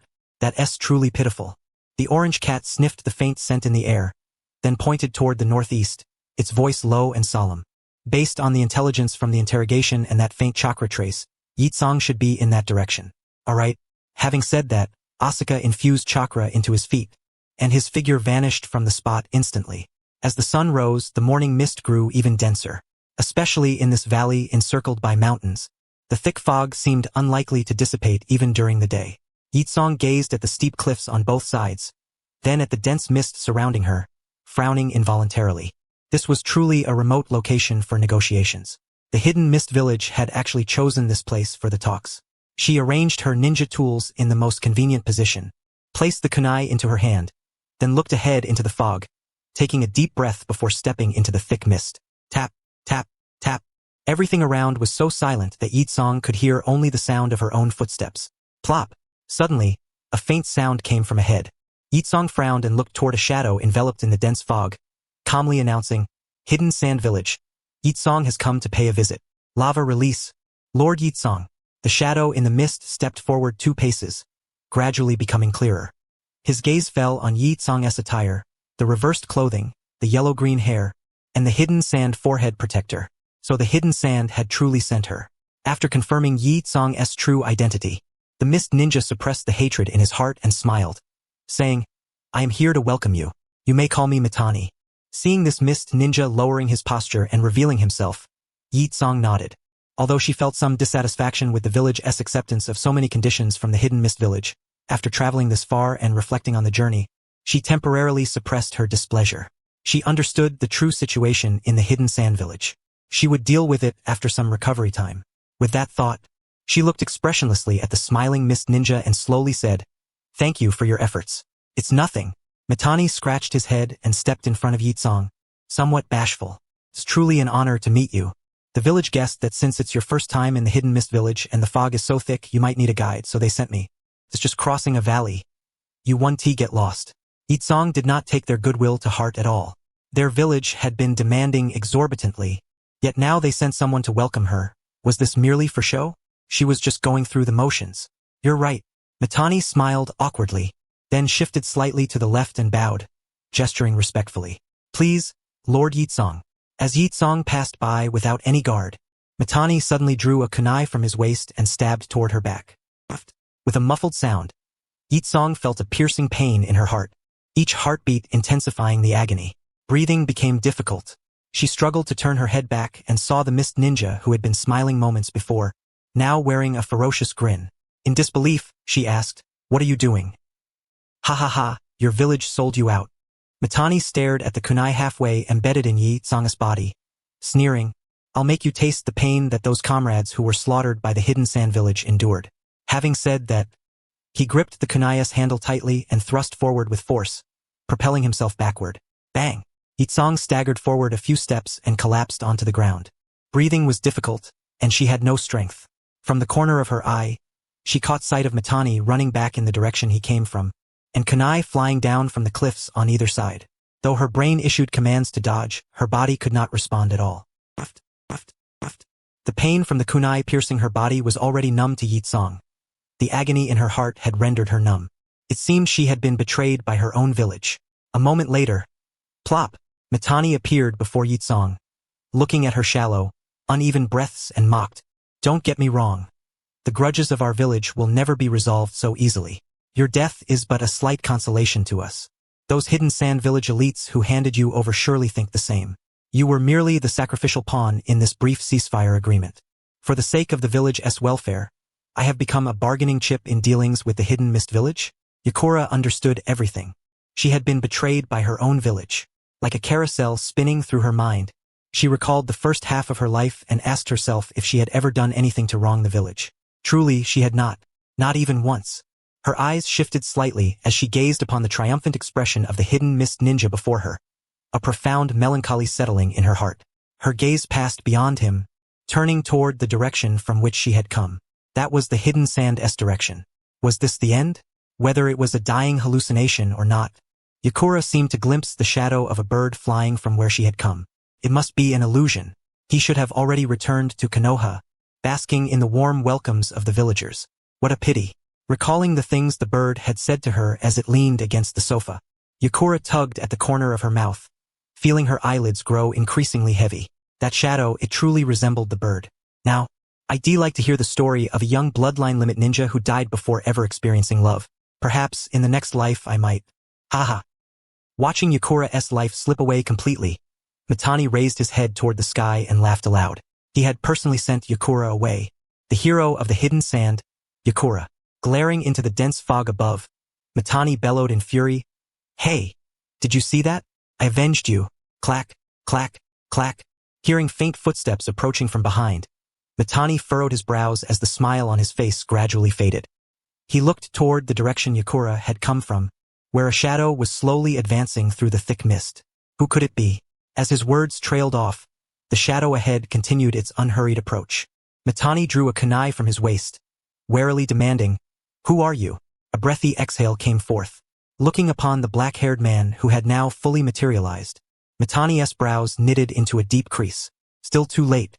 Glancing down at Yakura's fallen form, Asuka could clearly sense that her life force had been utterly extinguished. He lifted his gaze to the rising sun and fixed his expressionless eyes on the hidden mist ninja ahead. "If you had waited just a little longer to strike, you might have still had a chance to enjoy the lunch your family prepared for you. Mitani blinked, muttering incoherently at this sudden newcomer, which only served to amuse Asuka. What are you talking to yourself about? Before Mitani could finish, he caught sight of Asuka suddenly appearing right before him, causing his pupils to constrict sharply. The speed, he couldn't even make it out clearly. Instinctively, Mitani took a step back, but the next moment, he felt a firm grasp seize his head. Asuka grabbed the hidden mist ninja's head and slammed it forcefully against the ground. Boom! The solid earth cracked open beneath them, a web of fractures radiating outward as dust enveloped both Asuka and Mitani within its cloud. Trash! Asuka shook the blood from his hands and glanced disdainfully at the headless corpse in the pit. Yakura actually died at the hands of scum like you. Hey! At that moment, Orange Cat darted into the dust cloud. It looked upon Asuka's icy, severe face and, standing to the side with an air of eternal detachment from the world, swallowed its words in an instant. It had been a long time since it had seen him like this. Are you all right? Orange Cat's concerned voice whispered in Asuka's ear. He shook his head. I'm fine. Go move Yakura's body to a safe place. I'll deal with the trash. With that, Asuka glanced at the congealed blood on his hands, then drew the Kusarigama sword from his waist, unused until now, and strode toward the steep mountain peak. Watching Asuka's departing figure, Orange Cat's eyes widened with hesitation. Aren't you inviting trouble like this? Asuka exhaled deeply, waved his hand at it, and pressed forward. If trouble really comes, we'll just have to trigger another ninja world war. If even one person in Konoha ever thinks of betraying us and defects to Kaguya, we'll burn down the village first, then set the whole ninja world ablaze and finally finish ourselves off. If we win the gamble, we'll cross into another world. If we lose, we'll find the 6 paths for a game of mahjong in the Pure Land. Watching Asuka's retreating back, Orange Cat's mouth twitched. As the chosen summoning beast of the Uchiha clan, it knew all too well that no one in this family was truly normal. Having followed Uchiha Asuka for years, it was intimately familiar with his extreme temperament. The false Uchiha, gentle, considerate, skilled in communication, caring, and loving. The true Uchiha, harboring apocalyptic ambitions, constantly scheming to annihilate the ninja world. And Uchiha Asuka, when emotionally unstable, would be consumed by destructive thoughts. Not far ahead, Asuka spotted a group of hidden mist ninjas standing vigilantly. Sensing Mitani's aura had vanished, they had understood that something was amiss inside and were gathering their comrades, preparing to investigate. However, before they could enter, someone emerged. Seeing Asuka suddenly appear from within the thick fog, carrying his treasured sword, the hidden mist ninjas furrowed their brows in displeasure. Then one stepped forward from the group. His gaze swept over the Konoha forehead protector upon Asuka's brow, then fixed intently on the crimson tomo of his eyes. He spoke. Uchiha from Konoha? Ignoring him, Asuka quietly counted the number of opponents present. Hey, answer me. No sooner had the words fallen than the hidden mist ninjas watched as the Uchiha gripped his treasured sword and began to jog forward, his speed steadily increasing. Yes, coming. He is a jonin of the Uchiha clan. Exact strength unknown. Watch his eyes. Don't meet his gaze. Bang! The leading hidden mist ninja raised his arm to block Asuka's incoming punch. Feeling the relatively weak force transmitted through his arm, he looked up at Asuka with a triumphant smirk. So this is the Uchiha jonin? His strength is really just average. Why am I flying? Surprised as his vision rose higher and higher, he glanced at Asuka, then noticed the headless corpse standing opposite the Uchiha. Huh? Am I dead? Staring at the smooth, mirror-like cut, the hidden mist ninja behind instinctively swallowed his saliva. He hadn't even seen how it was done before his comrade's head vanished. Don't be afraid. Yes, only one person. At that moment, a sneering smile appeared on the face of another hidden mist ninja nearby. To avert any unforeseen circumstances on our side, we have assembled a formidable combat unit comprising 5 jonin, 7 special jonin, and 10 chunin. In stark contrast, the adversary is but a single Uchiha jonin. Could he possibly escape from here? It is decided. I shall hang him myself. Beside me, a shinobi from Kirigakure drew a kunai from his waist, revealing a ferocious grin. This fellow. At that moment, someone approached a special jonin and whispered, there is something peculiar about this guy. I feel as though I have seen him somewhere before. Whatever, came the dismissive reply. After driving the person away, the special jonin gripped his kunai tightly and suddenly appeared above Asuka, plunging it forcefully toward his head. Asuka crossed his blade horizontally, intercepting the attack. Glancing at the sharp fangs in his opponent's mouth, he kicked his attacker's abdomen, sending him flying. Seizing the instant as the opponent soared skyward, he swung his sword backward, delivering a slash that carved a massive diagonal wound across the chest of the Kirigakure Special Jonin. However, the anticipated spray of blood did not materialize. Instead, observing the opponent's dripping, watery form, Asuka raised an eyebrow. A secret jutsu of the Hozuki clan, the water release, hydrification technique? Truly a formidable power. With that, he plunged his great sword into the ground, swiftly forming hand seals with both hands before looking up toward the Hozuki Jonin suspended in midair. Fire release, great fireball technique. Instantly, a colossal fireball burst forth from Asuka's mouth, engulfing the Hozuki shinobi in a blink of an eye at such close range. Sizzle. At the moment when fire met water, a dense fog of steam arose, blending into the surrounding mist and thickening the already heavy veil of fog that enveloped the area. Boom! A tremendous explosion echoed, and a vast sea of flames surged overhead, the heat turning the faces of the onlookers crimson. Gulp! Within the Kirigakure team, someone swallowed nervously, staring at the suddenly formed vacuum zone and the evaporated comrades, eyes wide with terror. ISNT water release supposed to counter fire release, and lightning release to counter water release? Where is he? The surrounding fog churned like a vast ocean, rising and falling as it swiftly filled the vacuum left by the fire's incineration. Once the area was replenished, the mist returned to its former impenetrable thickness. Yet, upon careful count, 2 figures were missing. Whoosh! At that moment, a kunai, pressed against a detonation tag, sliced through the air, heading straight toward Asuka. Thanks to the Sharingan's keen vision, the kunai's trajectory was crystal clear. Asuka caught the kunai by its hilt and, in a swift reversal, hurled it back. Boom! A violent explosion erupted amidst the crowd, human fragments scattering like raindrops in every direction. For, in the valley, Hodo Hataru gazed in disbelief at the corpses of 4 comrades lying on the ground. He knew the jonin of the Uchiha clan were formidable, their genjutsu rarely resisted, yet he never anticipated these few, along with the Hozuki Special Jonin, would fall so swiftly. You are of the Hozuki clan, a bona fide Special Jonin famed for water release techniques, yet you were roasted to death by fire release. Moreover, it seemed the opponent had not even employed genjutsu. This scene struck fear into the hearts of the remaining members. This was far from the gang assault and hanging they had envisioned. Hodo Hataru shouted at the stunned Chunin beside him, then pointed toward Asuka, commanding, "Do not be afraid, restrict his movements, earth release." As his words rang out, a small-statured shinobi instantly burrowed underground, stealthily approaching Asuka's position. Decapitation technique. Almost simultaneously, a faint tremor rose from beneath the earth where he stood. Asuka reacted with lightning speed. He lifted his foot and unleashed a powerful strike, as though driven by muscle memory. Bang! The ground beneath him shattered, forming a large crater. The head of the earth release shinobi exploded midair, dissipating into a cloud of blood mist mingling with the surrounding fog. At that instant, a beastly roar echoed. Asuka turned his gaze toward the source, beholding a water dragon formed from a rushing stream hurtling toward him. Water release. Water dragon bullet technique. The water dragon clamped onto Asuka's abdomen, forcibly pushing him backward. Feeling the constriction around his belly, Asuka raised his right arm and struck the dragon's head with a heavy elbow blow, dispersing it. He then tumbled several times through the air, shedding all remaining force before landing steadily on the ground. TCH. 2 more water dragons lunged at him. Asuka quickly formed the tiger seal, compressing a vast amount of chakra within his body, concentrating it at his throat.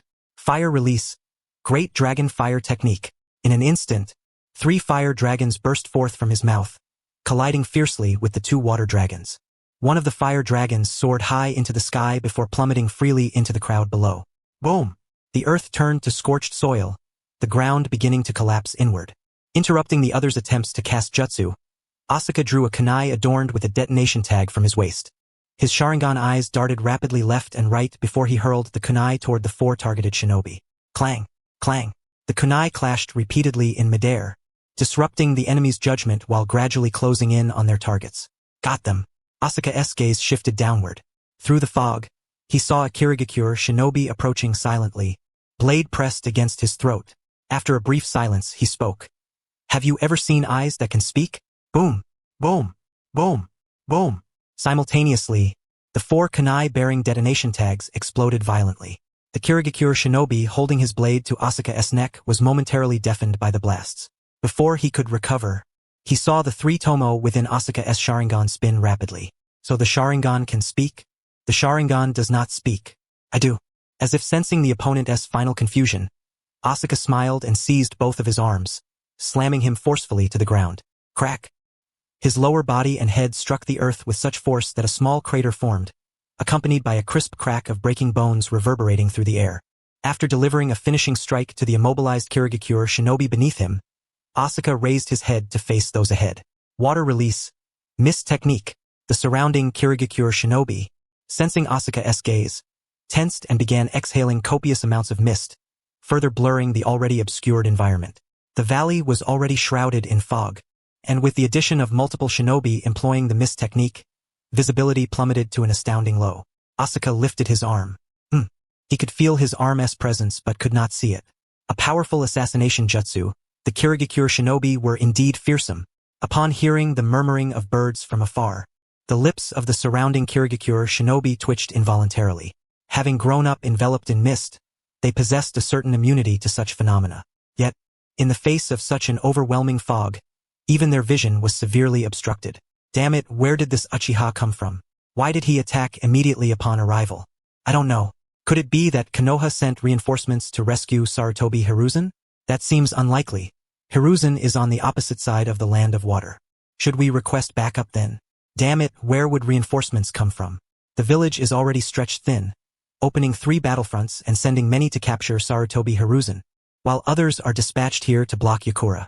The only one able to move now is the Mizukage himself. Call some genin over. Let them gain some experience. At these words, the Kirigakure shinobi around cast their gazes simultaneously toward the speaker. Among their families, many had genin kin. Yet, instead of sparing them from danger, they were being summoned to certain death.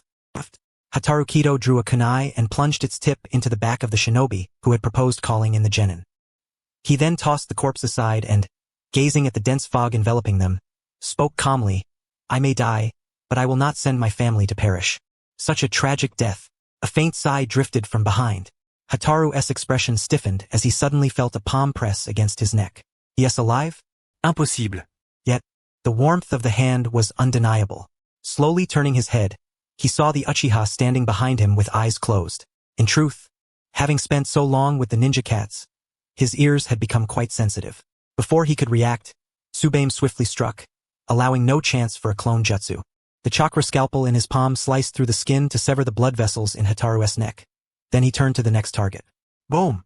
After successfully eliminating 2 more, Tsubaime's body was engulfed by a tremendous explosion. Observing the Uchiha Tsubaime stepping into a detonator trap, the Kirigakure shinobi collectively exhaled in relief, some even smiling. Well done. No. The nearby sensory ninja swallowed hard. A trace of fear etched on his face as he stared incredulously into the smoke. It's not over yet. I think I know who he is. Yes, the darkened Uchiha Tsubaime. Impossible, this level of power. As his words fell, a silhouette gradually emerged within the smoke stirred by the explosion. Pooh! Chakra swirled the surrounding air, conjuring a fierce wind that swept outward.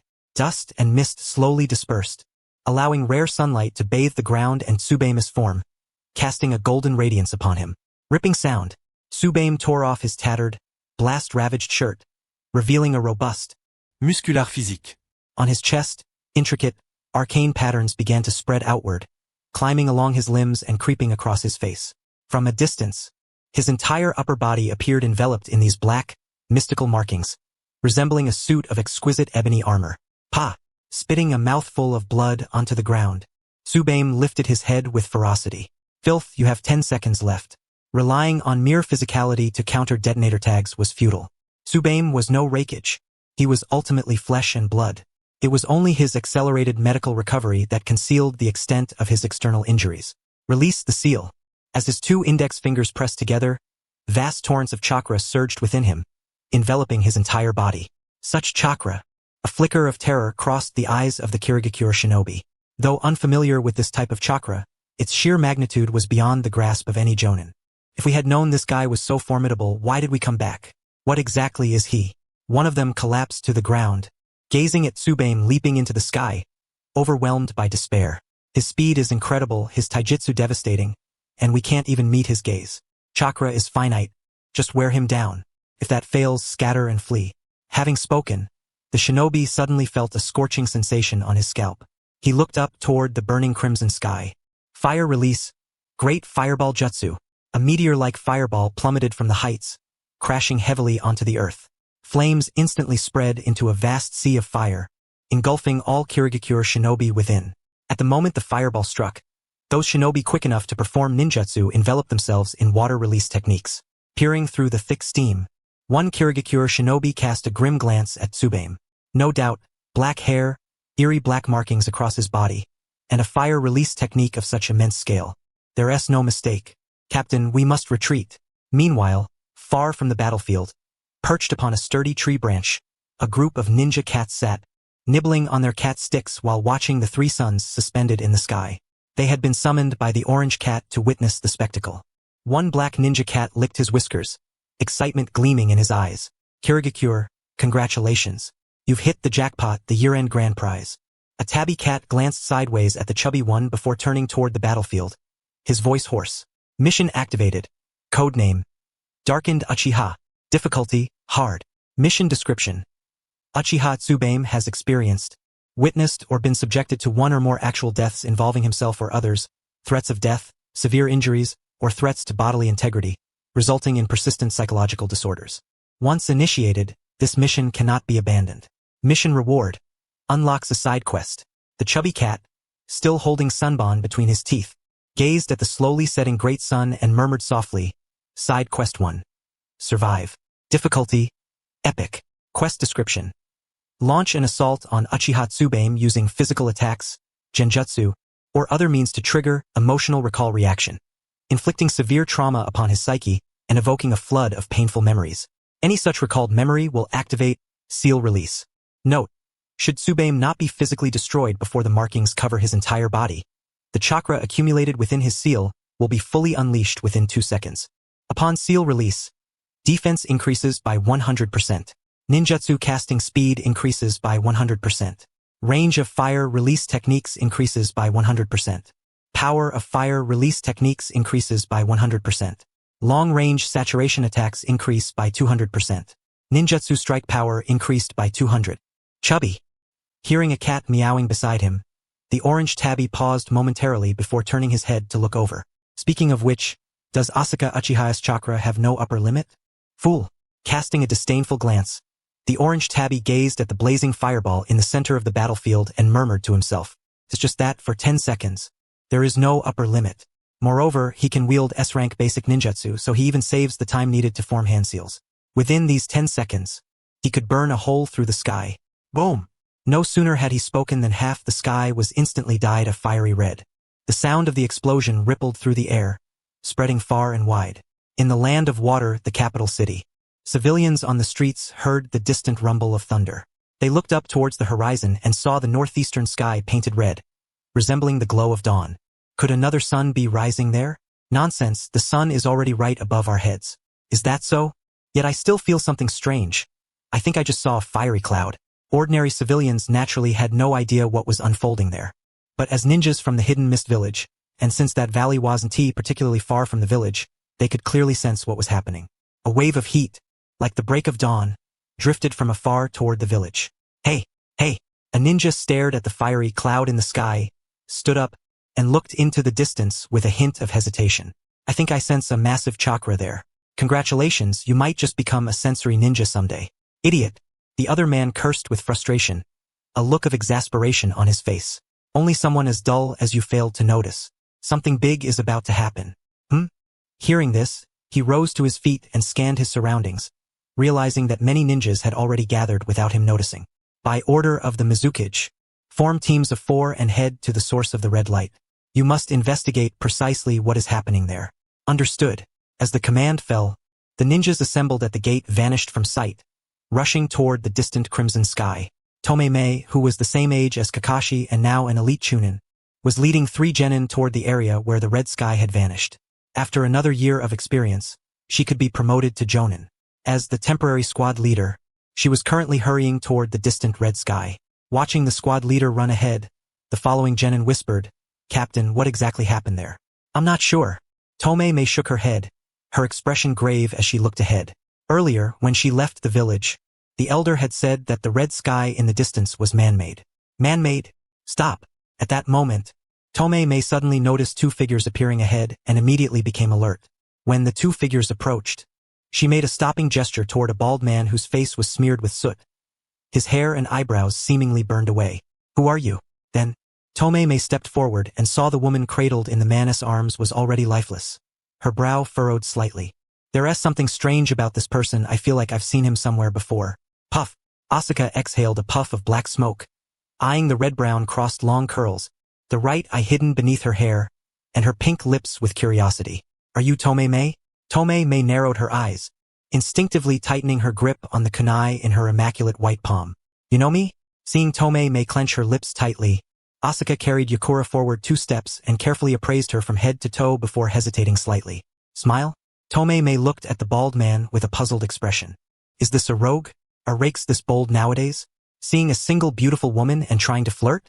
Thinking this, her eyes narrowed in suspicion, preparing to seize Asuka and interrogate him. Forget it, you probably can't smile on your own anyway. What are you saying? Before she could finish, Tomei suddenly noticed the man's eyes turning red, with 3 black tomo embedded within, resembling the legendary Sharingan. It's a genjutsu. Watching Tomei stand frozen in place, Asuka stepped forward, using his index finger as a toothbrush to brush twice inside her mouth, then bypassed her body and walked toward the distance. Chubby, I told you the intelligence you interrogated was flawed. That fang-toothed guy definitely wasn't Tomei.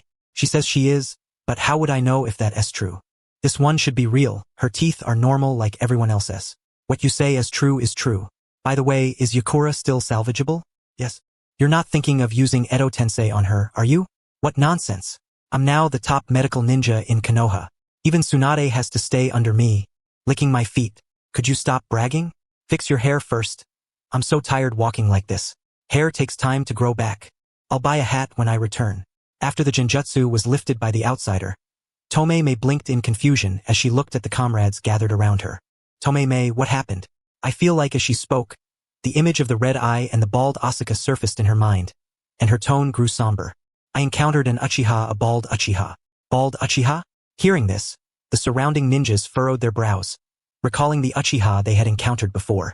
Does that clan have any bald members? At that moment, one of the mist ninjas pointed at Tomei's pitch-black teeth in puzzlement. Tomei, what did you eat? Why are your teeth black? What? She instinctively stuck out her tongue to lick her teeth and found ashes inside her mouth. Her expression turned dark as she looked behind her. That scoundrel must have fed me something while I was under genjutsu. It seemed she truly had encountered a rogue. She wondered if this incident would affect her marriage prospects. After a moment, once she fully understood what had transpired on the battlefield, Tomei's expression grew conflicted. Melted rock, softened ground, bottomless pits. Even if she caught up, it seemed she couldn't defeat him. In the land of water, somewhere on a lush green meadow, a gentle breeze mixed with thin mist brushed against the faces of the restless ninja cats, bringing a touch of refreshing coolness. Under the veil of mist, the blazing sun was no longer so glaring. Phew! A gentle breeze swept through, and the ninja cats on sentry duty licked their paws. They glanced back at Yakura, who lay flat upon the ground, and at Uchiha Asuka, who knelt on both knees, releasing some form of ninjutsu. After watching for a while, one of the ninja cats looked at Asuka with concern and whispered, Feifei, is Uchiha Asuka unleashing a forbidden technique? Yes. Feifei nodded, unusually silent this time. Although Asuka repeatedly assured them she was fine, Feifei did not believe that releasing a forbidden technique could be without consequence. What kind of forbidden technique is this? The orange cat closed his eyes and spoke slowly, sensing Asuka as steadily diminishing life force. A life-for-a-life ninjutsu created by Grandma Chio of the Sand Village. The forbidden technique known as Kuchios no Jutsu. Using one's own body as a medium, it transfers one's entire life essence to another, simultaneously granting life to puppets. This forbidden art is unique to the Sand Village and is regarded as the strongest medical ninjutsu in the ninja world for saving others. Upon hearing this, the group of ninja cats was utterly astonished. Has old Lady Chio lost her mind? She casually hands out such a forbidden technique? With such an art, who would ever fear death? As if sensing their doubt, the orange cat opened his eyes and looked at Asuka with some worry before explaining. First, the threshold to mastering this forbidden jutsu is extraordinarily high. Across the entire ninja world, only a handful of medical ninjas have learned it. Second, Those medical ninjas capable of mastering this forbidden technique generally would not sacrifice their own lives to save others. Even if they do, they will lose their lives in the process. In any case, Chio never suffers a loss. Training a medical ninja requires immense effort, let alone one capable of learning such a forbidden technique. Take Tsunade, for example. No matter who she sacrifices her life to save, Chio never loses out. Asuka is no different. Oh, I see. The other ninja cats nodded, somewhat understanding. By that logic, it makes sense. Anyway, given what we know about Asuka and Tsunade, dreaming that they would sacrifice themselves to save Hiruzen Sarutobi or Danzo Shimura is simply wishful thinking. The strength of such powerful medical ninjas places them firmly in the top echelon of the ninja world. Forcing them to save someone is out of the question. Someone like Tsunade would likely save her own brother, and Asuka. Feifei, come here for a moment. My chakra is almost depleted. Hearing Asuka's call, the orange cat padded over slowly.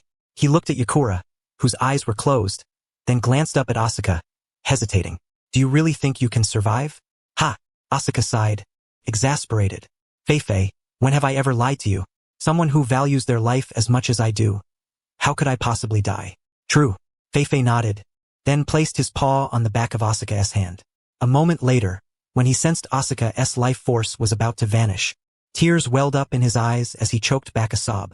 Don't die. I won T. Asuka gave him a reassuring look before collapsing straight backward. Hey, hey. Feifei rushed over and began frantically patting Asuka's cheeks. He can't really be dead, can he? The other ninja cats, hearing Feifei's choked voice, hurried over and gathered around Asuka. Observing the blood on Asuka's face, their mouths twitched involuntarily. He is disfigured, one ninja cat remarked. Seeing Asuka's breath had ceased, the cat stood still for a moment, then stepped forward, pried open one of his eyes, and examined it closely. Then, pointing at Asuka's thigh, he sneered, Feifei, go gnaw on his testicles, they're a great tonic. At a time like this, you're still joking? Yes, not dead. Then why hasn't he woken up?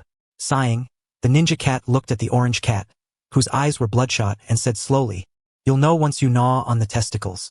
Seeing that the other was not joking, Feifei hesitated briefly, then looked at Asuka, weighing the situation in his mind. What's there to hesitate about? He cursed himself silently before leaping onto Asuka's thigh and opening his mouth wide, ready to bite down. Snap, snap. After biting the air twice, the orange cat opened his eyes and looked at Asuka, who cradled him. Tears shimmered in his eyes once more. He really wasn't lying to me. That idiot actually let you gnaw on him, and you really did it. Asuka rolled his eyes in mock annoyance and turned to the ninja cat, raising an eyebrow. You sure know a lot, don't you? Ha! After yawning, the ninja cat looked at the orange cat nestled in Asuka's arms and said slowly, one of the Uchiha clan's unique ultimate dijitsus, the legendary Izanagi, I've heard of it. I always said, you cautious fellow. There's no way you'd trade your life for another S. What is Izanagi? Hearing the surrounding voices filled with curiosity, the ninja cat squatted down and explained, a wielder of the Sharingan can use Izanagi to negate any unfavorable events that happen to them within a certain time frame, effectively erasing them as if they never occurred, only allowing favorable outcomes to manifest. In other words, even if the original body dies, it can be altered under the effect of Izanagi. This is the true terrifying dijitsu of the Uchiha clan, Izangi. He then looked at Asuka's blinded right eye and shook his head. Izangi can only be performed by a wielder of the three-tomo Sharingan, but its sole drawback is blindness. Kid, do you have a spare eye? This one is the spare. My original eye is preserved in a jar, resting. Once my chakra recovers, I'll switch it back.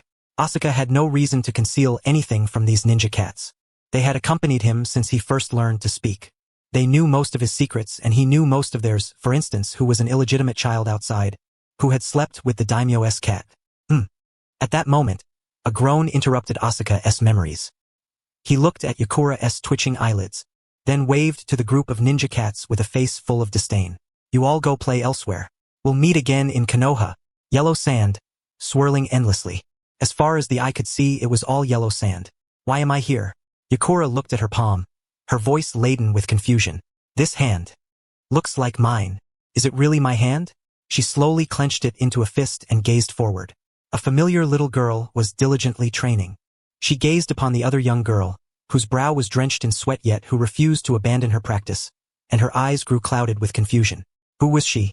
And who was I? At that moment, the scenes before Yakura unfolded like a slideshow. incessantly replaying the first half of the girl's life, witnessing her gradual ascent from genin to chunin, then jonin, until she became the village's hero, witnessing her development of ninjutsu to save the village, only to be ultimately slain by a mist ninja. I am Yakura. Smack. Feeling a tap upon her shoulder, Yakura stiffened as she turned her head to look. Joe, you're awake. Seeing the smooth scalp, the vanished eyebrows, and the familiar features, Yakura instinctively gaped in astonishment. Asuka. So he had died as well? Then the shadow she saw before her own death must have been him. He must have perished saving her. Since the two of them met after death. Perhaps this too was a kind of destiny. She only hoped that the Pure Land was a place of peace and prosperity. Thinking this, she lifted her head slowly, gazing around at the verdant meadow, and finally her eyes rested once more on Asuka, softening with warmth. I want to hear a story. What story? Asuka blinked, somewhat perplexed as he looked at Yakura. I senti the first thing you should do upon waking up to seek revenge against Kirigakure? Why listen to my stories? Could it be that the trauma has reduced her intellect to that of a child? Pondering this, Asuka squinted, appraising Yakura from head to toe with some uncertainty. What kind of story do you want? A fairy tale? Yakura sat upon the grass, arms wrapped around her knees, a smile gracing her face as she looked at Asuka's form and softly said, a story about a young Kekkei Genkai ninja who died before ever falling in love. That story. Asuka settled down beside her, scooting closer. Seeing her smile so gently at him, he tentatively wrapped his arm around her waist, and when she did not resist, he began to tell the tale slowly. The first half of that story could be called the tale of the Blaze Ninja Hero. It goes like this. A little girl, through her own relentless training, became an outstanding kunoichi of the Sand Village. As a Blaze Ninja, she flourished in the ninja world. However, one day she received a secret mission, and because of carrying out that mission, she died at the hands of an enemy ninja village. Before her death, she cursed her village and the shinobi within as her last breath left her. But Asuka placed one hand on his hip with pride. The top medical ninja of Konoha successfully repelled that enemy village, snatched her back from the clutches of death, and returned her to the ninja world. Hearing this rough outline of the story's first half, Yakura smiled and nodded. A good story indeed. She liked it very much. Then Yakura lowered her head, looking at Asuka's arm around her waist, and spoke gently. Pinch me. Why? Just pinch me. He looked at her in surprise. Why did she share the same fondness for this kind of teasing as their captain? Thinking this, Asuka lightly pinched the tender flesh at Yakura's waist. Ouch! Yakura gasped in pain, biting her lips softly. Then looking at Asuka's innocent gaze, she smiled. Asuka, don't you think living is better? Upon hearing this, Asuka looked at Yakura warily, explaining, you asked me to pinch you. Don't give me that dangerous look. I'm your savior. I traveled all the way from Sunagakure to snatch you back from the hands of the Six-Path Sage and Kirigakure. I figured as much. Yakura nodded. One's mind remains clear before death. She had already connected all the causes and effects. It seemed the final scene in her memory was no illusion. She really had died. Yet she had been brought back to life. Looking at Asuka's eye, now transformed to white, Yakura's heart tightened. Indeed, without a great sacrifice, how could one who has died be resurrected so easily? The Uchiha lost his Sharingan. Did he gamble his entire ninja career to save me? Thank you. Seeing Yakura staring at him in a daze before simply saying thank you, Asuka lowered his head and muttered to himself, I thought you'd be so moved you'd confess to me. Humph. Yakura twitched the corner of her mouth, tugging on Asuka's ear with a playful scowl. Do you realize you sound like a scheming little scoundrel who repays kindness with ingratitude? Asuka grinned, baring his teeth at Yakura, equally displeased. Lady Yakura, you must agree to make me a scoundrel, right? If you don't agree, then I'm clearly being freeloaded. Yakura fixed her gaze on him, then suddenly smiled faintly, enunciating seriously, I agree. Their faces were mere inches apart, breaths warm and mingling. Yakura's breath, like her natural scent, carried a subtle fragrance, elegant, serene, and delightful. Asuka stared blankly at Yakura's delicate face and those inviting, rosy lips, his mind filled only with her earlier words. What do you mean? He spoke with difficulty, his throat dry from nerves. You really don't understand? Yakura released his ear and clapped her hands, smiling brightly. Then forget it. When you understand, come find me again. This time, just pretend I didn't say anything. Okay? Before she finished, her eyes suddenly widened as Asuka pressed closer, disbelief flashing in her gaze. You bastard. That's the second time. A group of ninja cats sat crouched on the ground, their eyes fixed on the distant plain where Asuka and Yakura continued their embrace. each beginning to stir restlessly. One ninja cat rubbed its eyes, voice tinged with envy. My eyes hurt. Can't be helped. Another half closed its eyes and continued. You're just jealous. Their display of affection blinds you like a dog's eyes struck by a dazzling light. Nonsense. I'm a cat. Then it's your cat eyes that are hurt. Damn it. I'm blinded by Uchiha Asuka's shining bald head. Hearing the irate cat's voice, the others narrowed their eyes simultaneously, thinking to themselves, why did we never realize how unsettling that gleaming bald head was before? Asuka has treated us well all these years. It's time to chip in for a wig. 10 minutes later, Yi Tsong crouched by the riverside, meticulously tending to her slightly swollen lips as they glistened with the river's reflection. Behind her, Tobio sat upright on the grassy bank, 3 swollen lumps crowning his head, from which wisps of pale smoke gently rose. How infuriating. He had been so rough. Were it not for his modest proficiency in medical ninjutsu, he might very well have been lying on the ground in pain by now. Hey, do you really think you're that pitiful? Itsong turned sharply, her gaze piercing as she confronted Tobio, sensing the resentment emanating from him. My lips are swollen. I know it's your first kiss and you're inexperienced, but it's my first time too. Couldn't you have been more careful? Gentler even? I'm sorry. Tobio confessed earnestly. Although he had watched countless adult films over the years, he had never had the opportunity to practice. After crossing over, he had remained single for over a decade. His inaugural kiss was therefore awkward and clumsy, failing to provide Yitsong with a pleasant experience. I'll be more mindful next time. There will be a next time? Yitsong approached, placing both hands firmly on his cheeks, kneading them as if venting her frustration. Her voice sharp. How dare you press your lips to mine without my consent? And twice no less. I forgave you the first time back in Sunagakure, but this is the second. Sorry. Tobio's cheeks swelled grotesquely under her relentless massage, his speech becoming muffled and indistinct. I thought you were hinting at me making the first move, hinting my ass. Yitsong's embarrassment and irritation intensified, and her grip tightened almost to the point of sending Tobio to the infirmary. Don't misinterpret others' intentions. I said I accepted your confession, not that you could kiss me. More than 2 decades without a first kiss, and suddenly it was gone just like that. Even though the one who stole it was someone she had harbored feelings for all along, it still stung deeply. She had fantasized for so long about where that first proper kiss would take place, what kind of ceremony would accompany it, what preparations she should make. Ideally, somewhere romantic. And now all that vanished in an instant. After venting for a long moment, Yitsong finally released her hold, sprawling across the grass in a star shape, her expression returning to its usual serene and delicate composure. Tobio, she sighed softly, gazing at his swollen, pig-like face. I admit, I had feelings for you back when I was in Konoha. Otherwise, I wouldn't have tolerated so many of your outrageous antics. But back then, due to our positions, those feelings could only remain feelings. Tobio ran a hand over the swollen lumps atop his head, emitting a dry O of realization. It was only after arriving in Sunagakure that he had developed genuine affection for her. When we're old, sitting at the entrance of the Uchiha clan lands, basking in the sun and telling stories to the younger generation, I want to be the one who is ashamed. People's thoughts rarely align. Just as Yitsong was contemplating the path ahead, Tobio was pondering which tales he would recount to children in his twilight years. After a brief silence, Yitsong broke it first, her voice gentle and deliberate. Next, let us go to my home. It's even bigger than yours. Upon hearing Tobio's proud voice, Yitsong shot him a sharp glance, then paused before suddenly smiling. Fine, I agree. Tobio was momentarily stunned. She didn't hesitate or reconsider. She simply agreed? Then it's settled. He rose, preparing to beckon the ninja cats to tidy up his house first. At that moment, Yitsong grasped his trouser leg, her smile tinged with irony as she gazed at him and murmured softly, in such a hurry to live together. Huh? Sitting up, she glanced toward the directions of Kirigakure and Sunagakure, her tone somber. Next, I plan to travel the ninja world. The first half of my life I sold myself to the village. The second half Tobio, with a sunbon clenched between his lips, eyes blinking rapidly, interrupted. The second half you sold to me. Yitsong's cheek twitched involuntarily before she stood and waved her hand, somewhat exasperated. All right.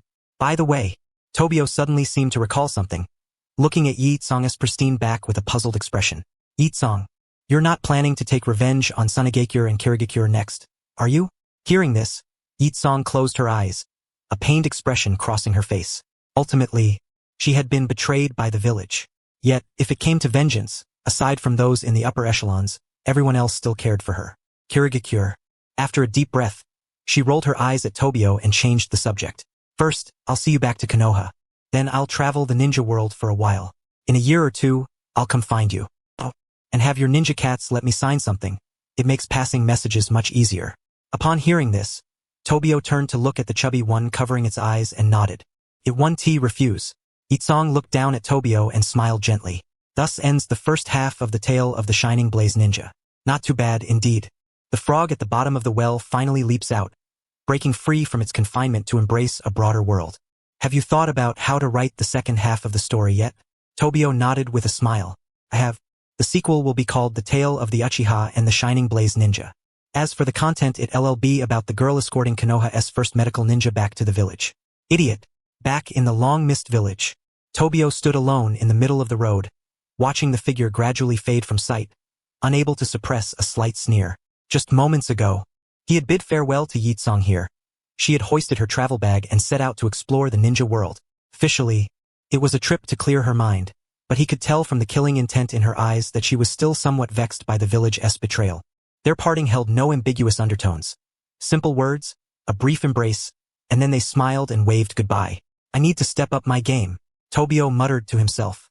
Perched atop his head, the orange cat snorted disdainfully, exasperated. She has gone, so when are you going to replace that blind eye of yours? Right now, of course.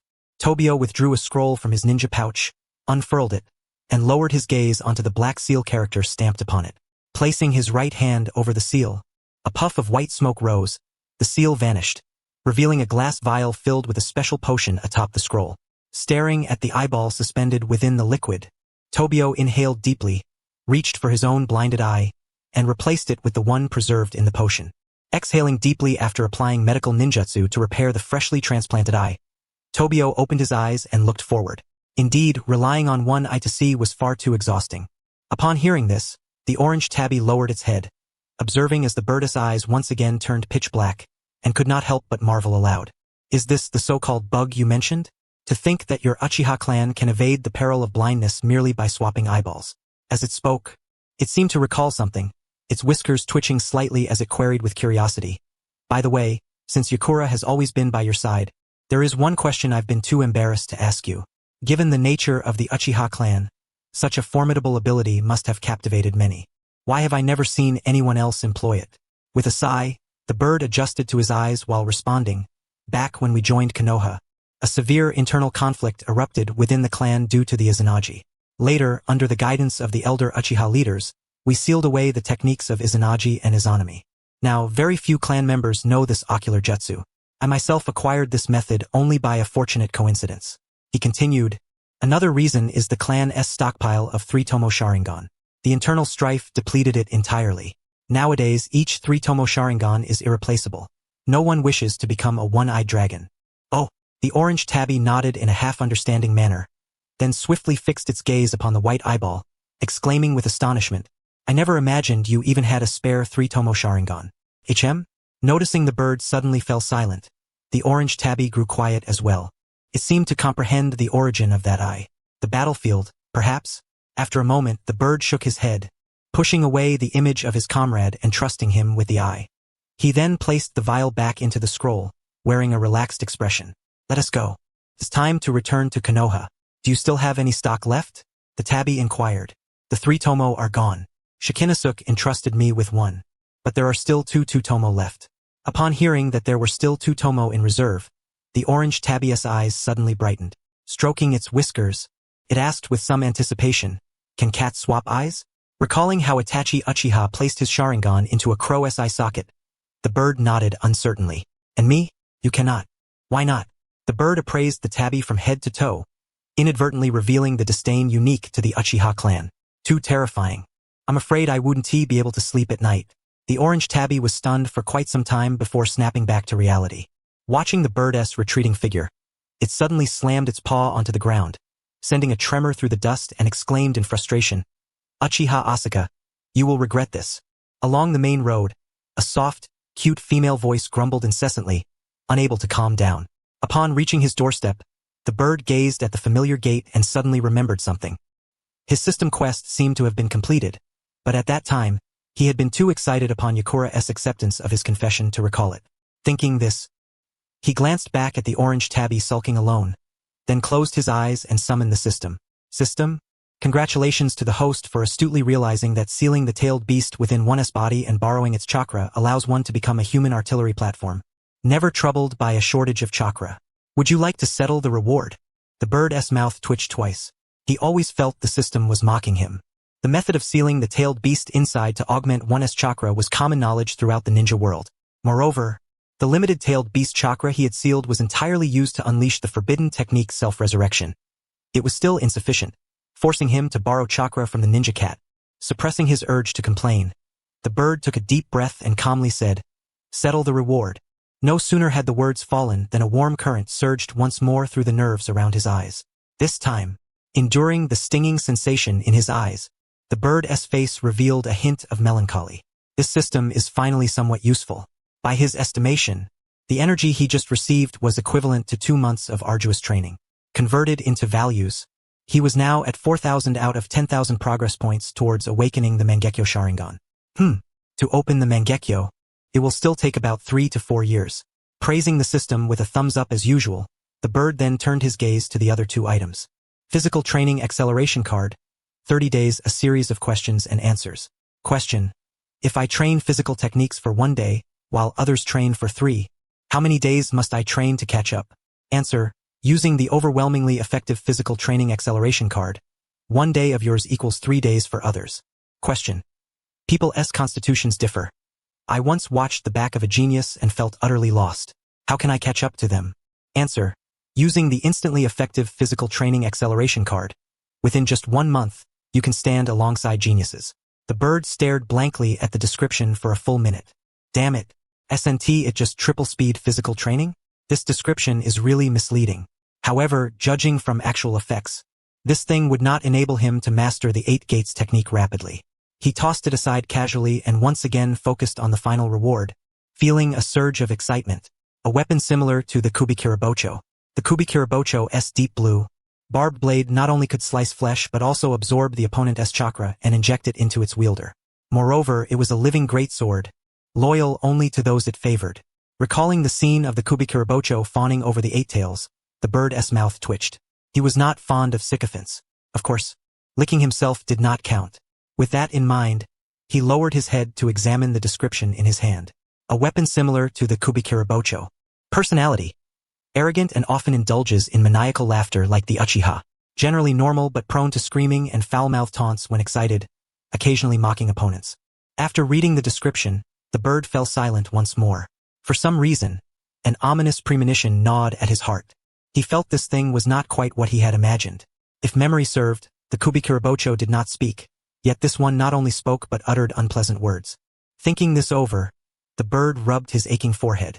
So there is such a thing as a taunting-type weapon. Thud. The orange tabby, who had been walking with its head down, suddenly felt it had bumped into something. Looking up, it saw Uchiha Asuka head had inexplicably stopped and wore a conflicted expression, lost in thought. Humph. It prodded Flying Bird with its paw, then arrogantly lifted its head and said, "Regret it now? Too late, you know that? Suddenly, I realize my amber eyes are quite beautiful." Hearing the orange cat muttering to itself behind him, Flying Bird opened his eyes and hesitantly asked, "Feifei, have you ever heard of a taunting-type weapon?" A taunting-type weapon? Seeing that Flying Bird seemed serious and not joking around, the orange cat lowered its head, a human-like expression of contemplation crossing its face. Weapons in the ninja world are always the same: kunai, swords, guns, fans. None of these seem to be weapons designed for taunting. After pondering deeply for a long time, it tapped its head with a caddis paw and curiously inquired, "Flying Bird, what exactly is a taunting-type weapon?" Watching it climb onto his shoulder, eyes brimming with undisguised curiosity, Flying Bird pinched his chin with one hand and replied hesitantly, "I don't really know what a taunting-type weapon is, but I do know about disgusting weapons." Upon saying this, he recalled the weapons encountered while playing games before his transmigration. Though many years had passed, the memories remained vivid. The super massager in a certain siege game, the underwear helmet in another game, the kill book in a certain league that could be stacked to taunt the enemy or, if unstacked, would cause the enemy to taunt oneself. But these didn't quite match what the system described. Personality: arrogant and often enjoys laughing wildly like the Uchiha. This suggested the weapon could emit sounds, usually normal, but when intoxicated, it likes to scream, spew foul language, and occasionally taunt the opponent. This indicated the sounds the weapon emitted were probably comprehensible to humans. After a long silence, he opened the door to his home, glanced at the somewhat dusty room, and strode over to the table, lowering his gaze to the brief introduction in his hand. Flying Bird squeezed it tightly with his right hand. He was quite curious. What exactly was this taunting-type weapon? Bang! With a puff of white smoke, a pitch-black object dropped before the pair. The orange cat examined the object carefully, blinking with some uncertainty. Flying Bird, is this the taunting-type weapon you mentioned? Why does it look so much like a tea kettle? Hearing this, Flying Bird stared at the black object in his hand, his expression turning equally dark. It's not just similar, it literally is a tea kettle. A tea kettle in the literal sense. What does the system want me to do with this? Use it to boil water and brew tea? Then drink tea while mocking those who drink coffee? Clang. It moved. It moved. At that moment, the orange cat swiftly climbed onto Flying Bird's head, pointing excitedly at the tea kettle that had just made a noise. Flying Bird. This thing moves. Flying Bird nodded, then placed the object on the table, resting his chin on his hands as he began to observe it quietly. This thing can't be an ordinary tea kettle. Black, so black. Although he was long accustomed to darkness, being enveloped by endless blackness stirred a hint of loneliness within him. No escape, it was still sealed. Damn it! He knew it. Couldn't he trust the old man's promises? In the old man's depiction, he should be running freely across the fields, smiling kindly at the humans chasing after him. You're chasing me? Huh! Yet, in reality, after the humans caught him, they pummeled him with their fists while declaring him too dangerous, eventually selling him as a weapon and imprisoning him in this boundless darkness. The gap between expectation and reality was too vast to accept. After grumbling for a while, he felt as if his seal might have been lifted. Damn it! Could it be another excuse to beat me up? Whatever, let them hit me, I want to watch the stars. After hesitating for merely a second in his heart, he stood up, opened his eyes, and glanced at the world outside. Then he crouched down again, pounding his head hard with both hands. Damn, I'm really awake now. I actually saw Madara Uchiha smiling at me from the wall. I'll sleep a little longer. After lying on the ground for a moment, he stood again, gritting his teeth and roaring in his heart. No one is going to stop me from watching the stars today. Saying so, he pushed the seal atop his head open just a crack, sneaking a glance from his small eyes at the spot where he had seen Madara Uchiha. So that's why Madara Uchiha is hung on the wall. After watching the photo of Madara Uchiha with others on the wall for a while, the anxiety in his heart finally settled. I knew it, that guy Madara Uchiha must have died long ago. Secretly surveying everything around him, there was only one person in the room, and a cat lying on the table, staring at him with a face full of curiosity. After searching for a while, seeing that there truly was no one else, the panic in his heart gradually gave way to excitement. Yeah, abeng. Flying Bird slammed the lid back down, eyes wide as he looked at the ninja cat, somewhat shocked. Feifei, I feel like I haven't fully woken up. My head is a bit fuzzy. Then just sleep. The orange cat stretched lazily, glancing at its 10 claws with satisfaction, speaking softly. You've been with Yakura these past few days. Overexcited, so your brain is a bit fogged and confused. That's normal. No. Flying Bird pursed his lips at the tea kettle, somewhat uncertain. I'm not sure if I was seeing things, but I think I just saw a certain tailed beast.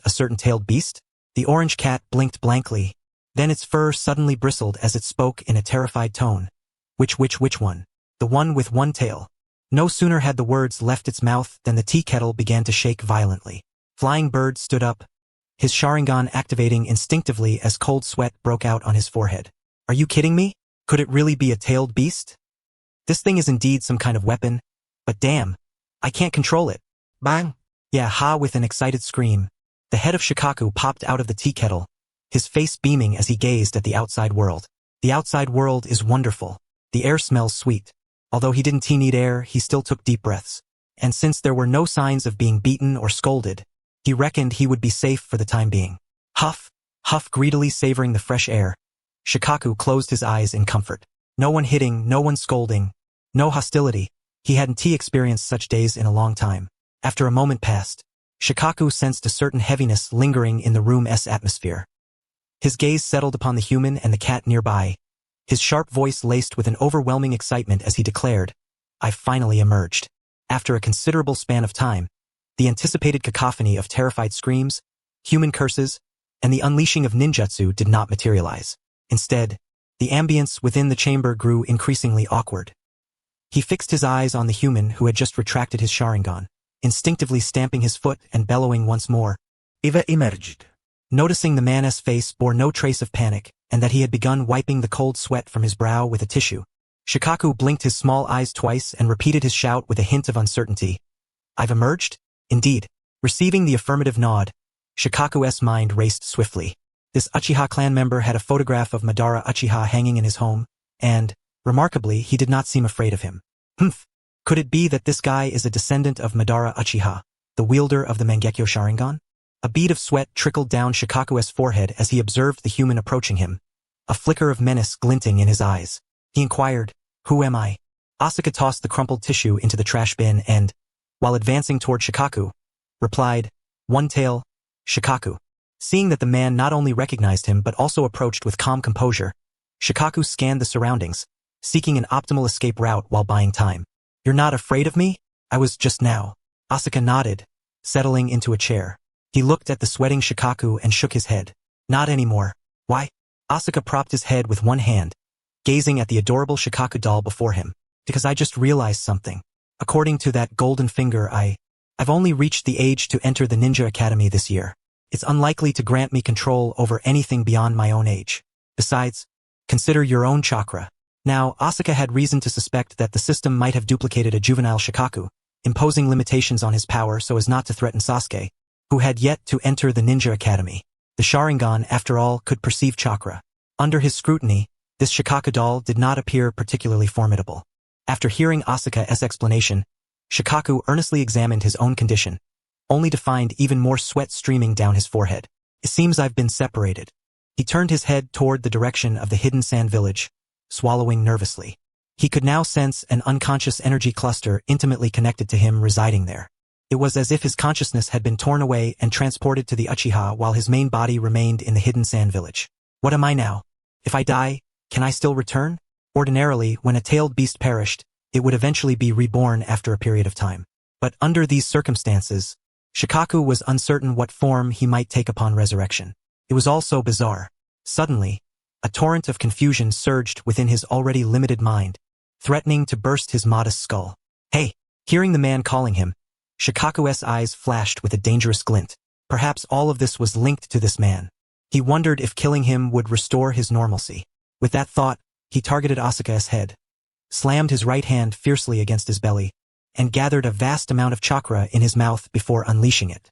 Wind style, vacuum bullet, a massive wind sphere, brimming with chakra, erupted from Shikaku's mouth, rapidly closing in on Asuka. Asuka pinched his nose and tilted his head to the left, narrowly evading the excised vacuum bullet. He clicked his tongue in disapproval. "Your power is severely restricted." Seeing his signature technique so effortlessly dodged, Shikaku peered at the excised hole on the doorframe and twitched the corner of his mouth involuntarily. Indeed, he might not be able to defeat a child at present. Bang! Shikaku retracted all four limbs into the tea kettle, leaving only his head resting against the lid. A look of dejection etched across his face. He was somewhat bewildered. What on earth was happening?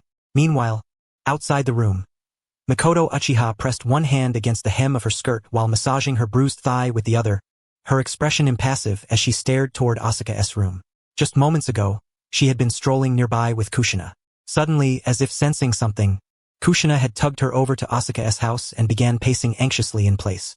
Before Mikoto could inquire what was amiss, a small-scale wind-style ninjutsu suddenly burst forth from inside the house. Her attention had been focused on Kushina, and since the wind technique was only slightly faster and not particularly powerful, no alarm bell had rung in her mind. When the wind sphere approached, she realized something was wrong. She intended to dodge, but noticing Kushina daydreaming beside her, she hesitated. If she had dodged, the wind sphere would likely have struck Kushina instead. That moment of hesitation resulted in the excised wind ball striking her right leg. It was definitely swollen. Recalling her skirt fluttering upward moments before, Mikoto glanced around expressionlessly. No one was nearby. "Let us go." At that moment, Kushina regained her senses. Thinking back on the Ninetales' recent agitation, she glanced oddly at Asuka's room before pulling Mikoto's hand and walking away. The Ninetales' usual outbursts, I've grown accustomed to them. "Mikoto?" Seeing Mikoto hobbling, Kushina asked with some surprise, "What happened to you?" "It's nothing." Mikoto smiled faintly, her eyes flicking toward Asuka's house before she returned the smile. A cramp. Whether intentional or accidental, this new grievance had just grown more severe. And now, she was inclined to believe it was deliberate. What a remarkable coincidence.